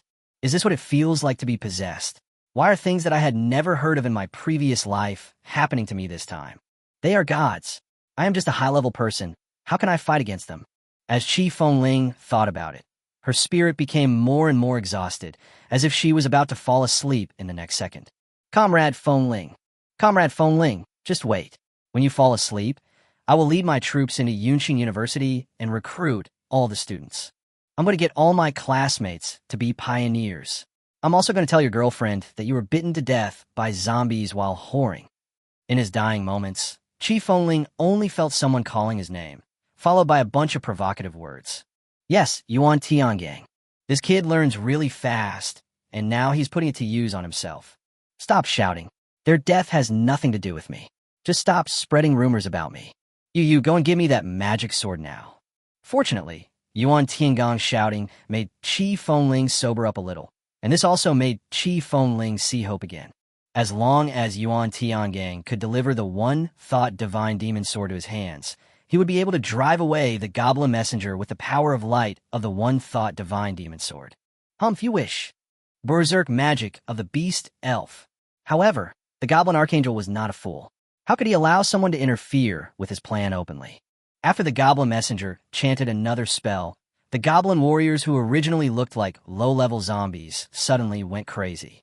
It was visible to the naked eye that their dark green skin began to turn red.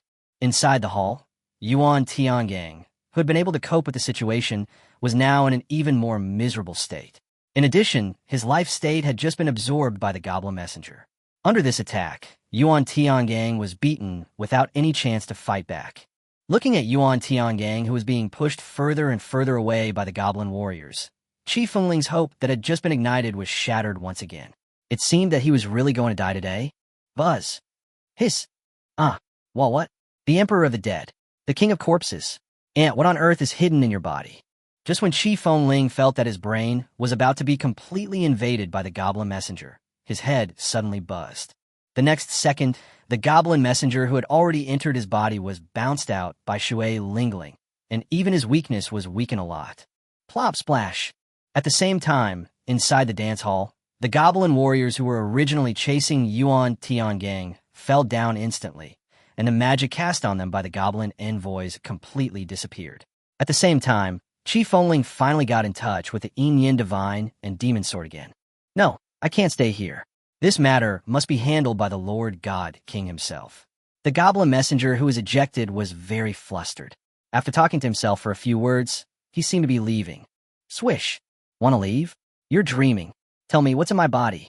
After cutting off the light gate condensed by the goblin messenger with his sword, Qi Fengling pointed his sword at the shadow of the goblin messenger and asked, "The Ghost King failed to take over my body a few days ago, so I can understand that I still have his aura in my body."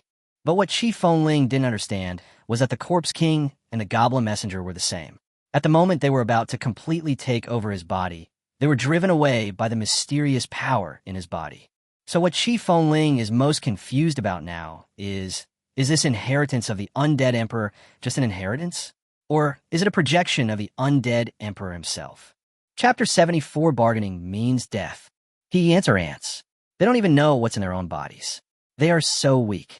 In the air, the goblin messenger was no longer afraid, but instead showed a contemptuous expression. This way, it seemed as if he was not the loser. You damned God's messenger. I didn't keep you here just to watch you show off. Now, either tell me what's in my body or die. Qi Fengling clenched the Yin Divine and demonic sword in his hand and finally gave up being polite to the God's messenger. Damn you? You. The goblin messenger naturally didn't know what this meant, but he could see that Qi Fengling's face was full of contempt, so he concluded that this was not a nice thing to say. What do you mean? I'll give you 3 seconds to think about it. This God's messenger is not one to be threatened. Just go ahead and kill me. By then, you won't know what's in your body. The goblin God's messenger raised his head and counter-threatened. Okay, say goodbye to this world. Qi Fengling really didn't tolerate him. He was just dreaming if he wanted to threaten her. Hey, wait a minute. Isn't bargaining popular among you humans? Why don't you make an offer? Seeing that Qi Fengling's sword was really about to hit him, the arrogant goblin messenger finally panicked. The reaction of the goblin god envoy also made Qi Fengling a little confused because the goblin god envoy only projected a phantom. The death of this phantom would at most only cost him some level or faith power. As a powerful person above the legendary level, there is no need for him to be afraid of himself. If he is like this, he must have a reason to continue staying on Blue Star. Bargaining? Okay, tell me what's in your body, and then let me control your soul imprint. Chi Fengling said jokingly with a slight raise of the corner of his mouth. Human boy, do you call this bargaining? Aren't you robbing? Chi Fengling could see with his naked eyes that the face of the goblin messenger's phantom turned dark. Of course, his request was too much, even though it was just a shadow that was engraved with the soul mark. However, the goblin god envoy is the messenger of the goblin god king. If his soul is branded with his own mark, his body will probably be killed by the goblin god king in the next second. Wow, you haven't been in China for long, but you've learned quickly. So tell me, what is your bargain? Chi Fengling didn't compromise. He did it on purpose. This behavior is like a merchant selling something, first offering a very high price that you will definitely not buy, and then pretending to be embarrassed to lower the price. In the end, the merchant acts like he is losing money, while you think you're making a profit, but the final result is that the merchant actually makes money from you. It's very simple. It's an equal exchange. You let me take over your body, and I'll tell you. Hey, aren't we still discussing it? Why are we fighting again? With a holy sword against his neck, the goblin messenger didn't dare to say anything more. Do you think your jokes are funny? This time, it was Chi Fengling's turn to look unhappy. Okay then, let's each take a step back. I'll tell you what's in my body, and you find someone for me to take over. Then let me go. How about that? The goblin messenger said lightly, raising the corner of his mouth slightly. Oh no, Chi Fengling was indeed no match for these old monsters. He didn't expect that the plan he had used to trick the goblin messenger would be returned to him so quickly. Comrade Fengling, why don't you kill him? He has killed so many of our compatriots. Just as Chi Fengling was thinking, Yuan Tiangang walked over with difficulty. He naturally didn't understand what the two were communicating, but he knew that the goblin messenger was not a good person. Chi Fengling, don't you really want to know what's in your body? Just as the goblin messenger turned his head, Chi Fengling's sword pierced into his shadow. At this moment, the power of light in the phantom was like a fire stick burning meat, constantly making a sizzling sound and making the goblin messenger's expression particularly ugly. Of course I want to know, but I'm not satisfied with your price. Since it's like this, I can only let you die. Chi Fengling held the yin yin divine sword in his hand and had no intention of letting go. Because at that moment, Chi Fengling had a bad feeling in his heart. That is, the goblin god envoy would take advantage of him not paying attention and suddenly attack Yuan Tiangang.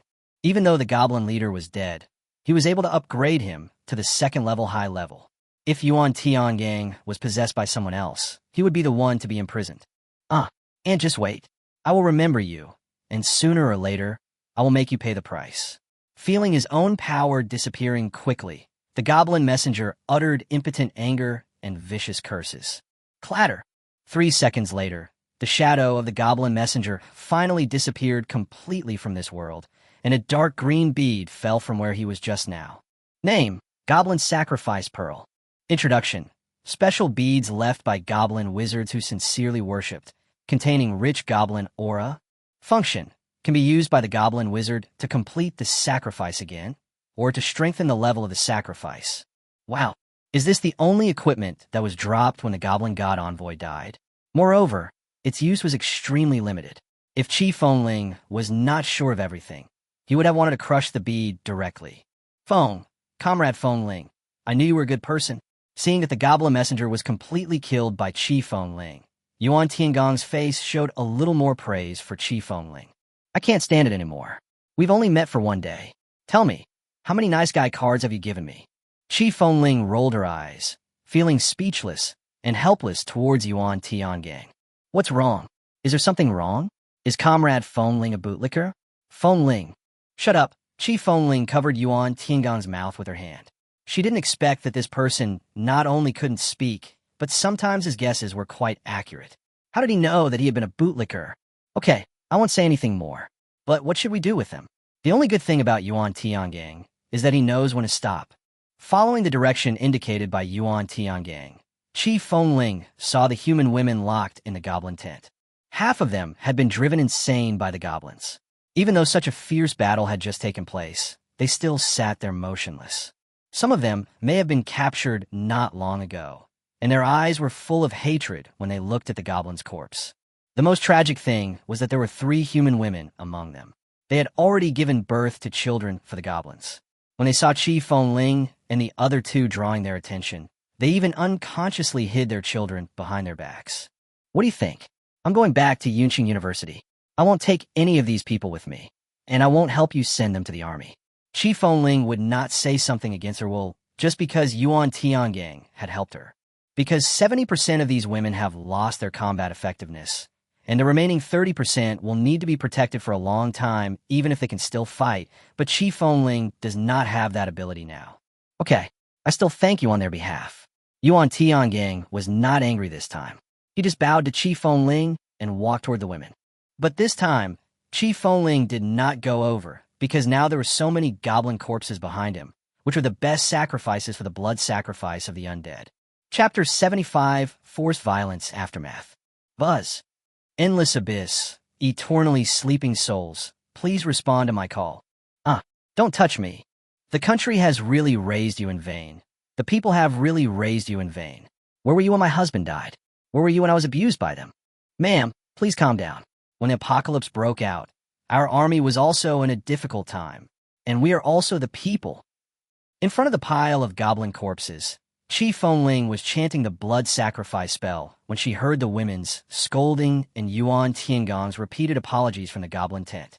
Listening to the woman's unreasonable behavior and Yuan Tiangong's mindless apology, Chi Fengling's spell could not help but be interrupted. Forget it.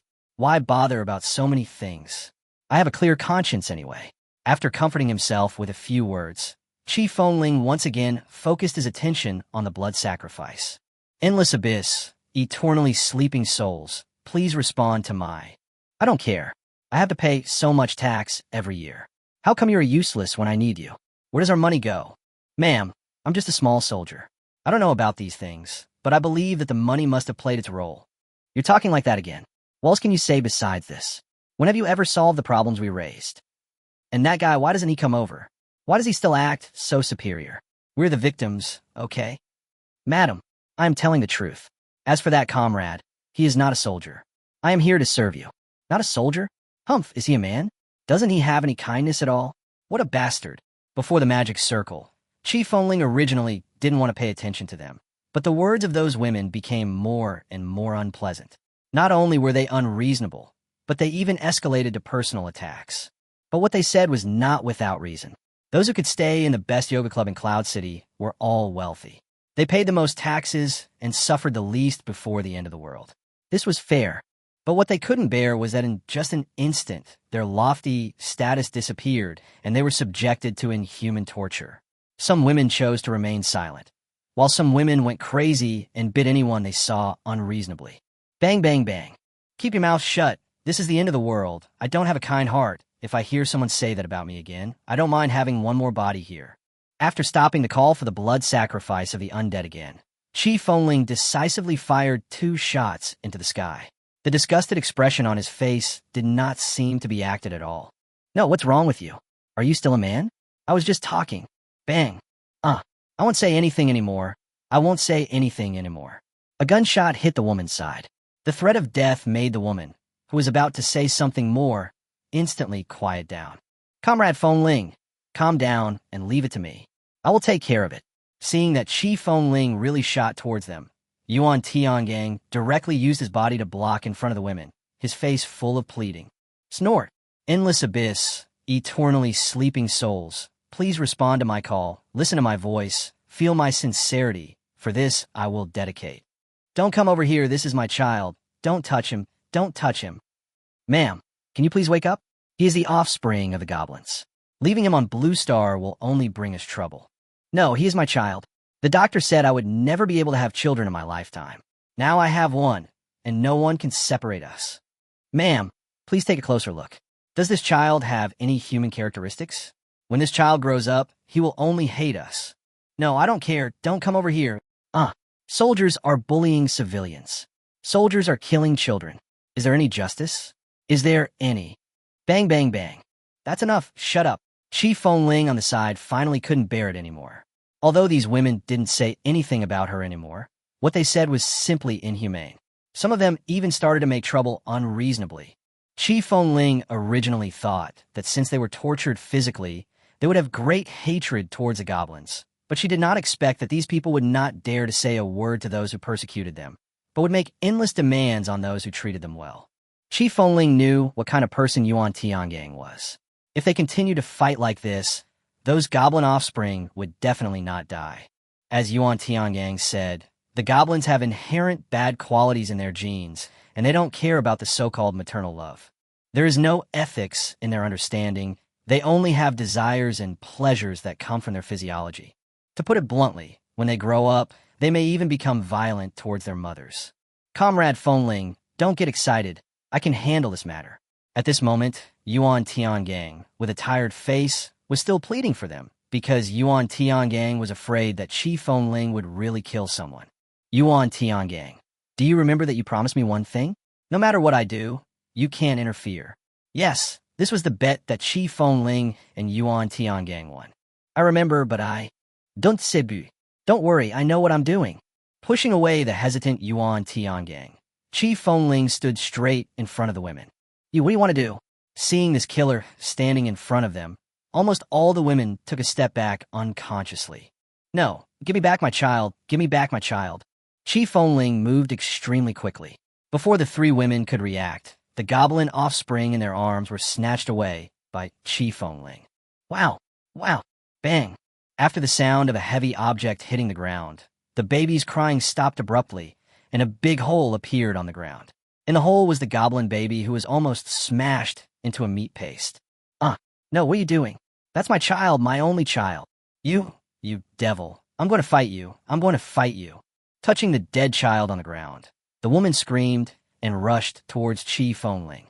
Looking at her eyes, she had completely lost her rationality and was filled with endless hatred towards Qi Fengling, her savior. Bang! It's a pity that after a gunshot, the woman fell unwillingly in a pool of blood. The whole process took less than 2 seconds. On the side, Yuan Tiangang seemed to be hesitant to speak. He knew that Qi Fengling's behavior was too cruel, but he also understood that only in this way could the problem be solved most efficiently. Very good. Now everyone, line up and stand straight. Seeing that no one spoke, Qi Fengling gave them new orders. What are you going to do? You have to kill them all, right? Comrade Fengling, you can't do this. Seeing Qi Fengling pull out the Yin Shima sword, the women who were originally trembling with fear became even more panicked, and even Yuan Tiangang on the side became excited. Brush. I don't want to die, huh? I'm not dead. Okay, you can go through now. Qi Fengling did not explain to them, but just swung a sword at the woman's belly. The sword's shadow passed through the woman's body without causing any harm, which also calmed Yuan Tiangang, who had summoned the bone knife. Qi Fengling was not joking. What he wanted to do was to really eradicate the problem completely. In other words, he was performing an artificial abortion.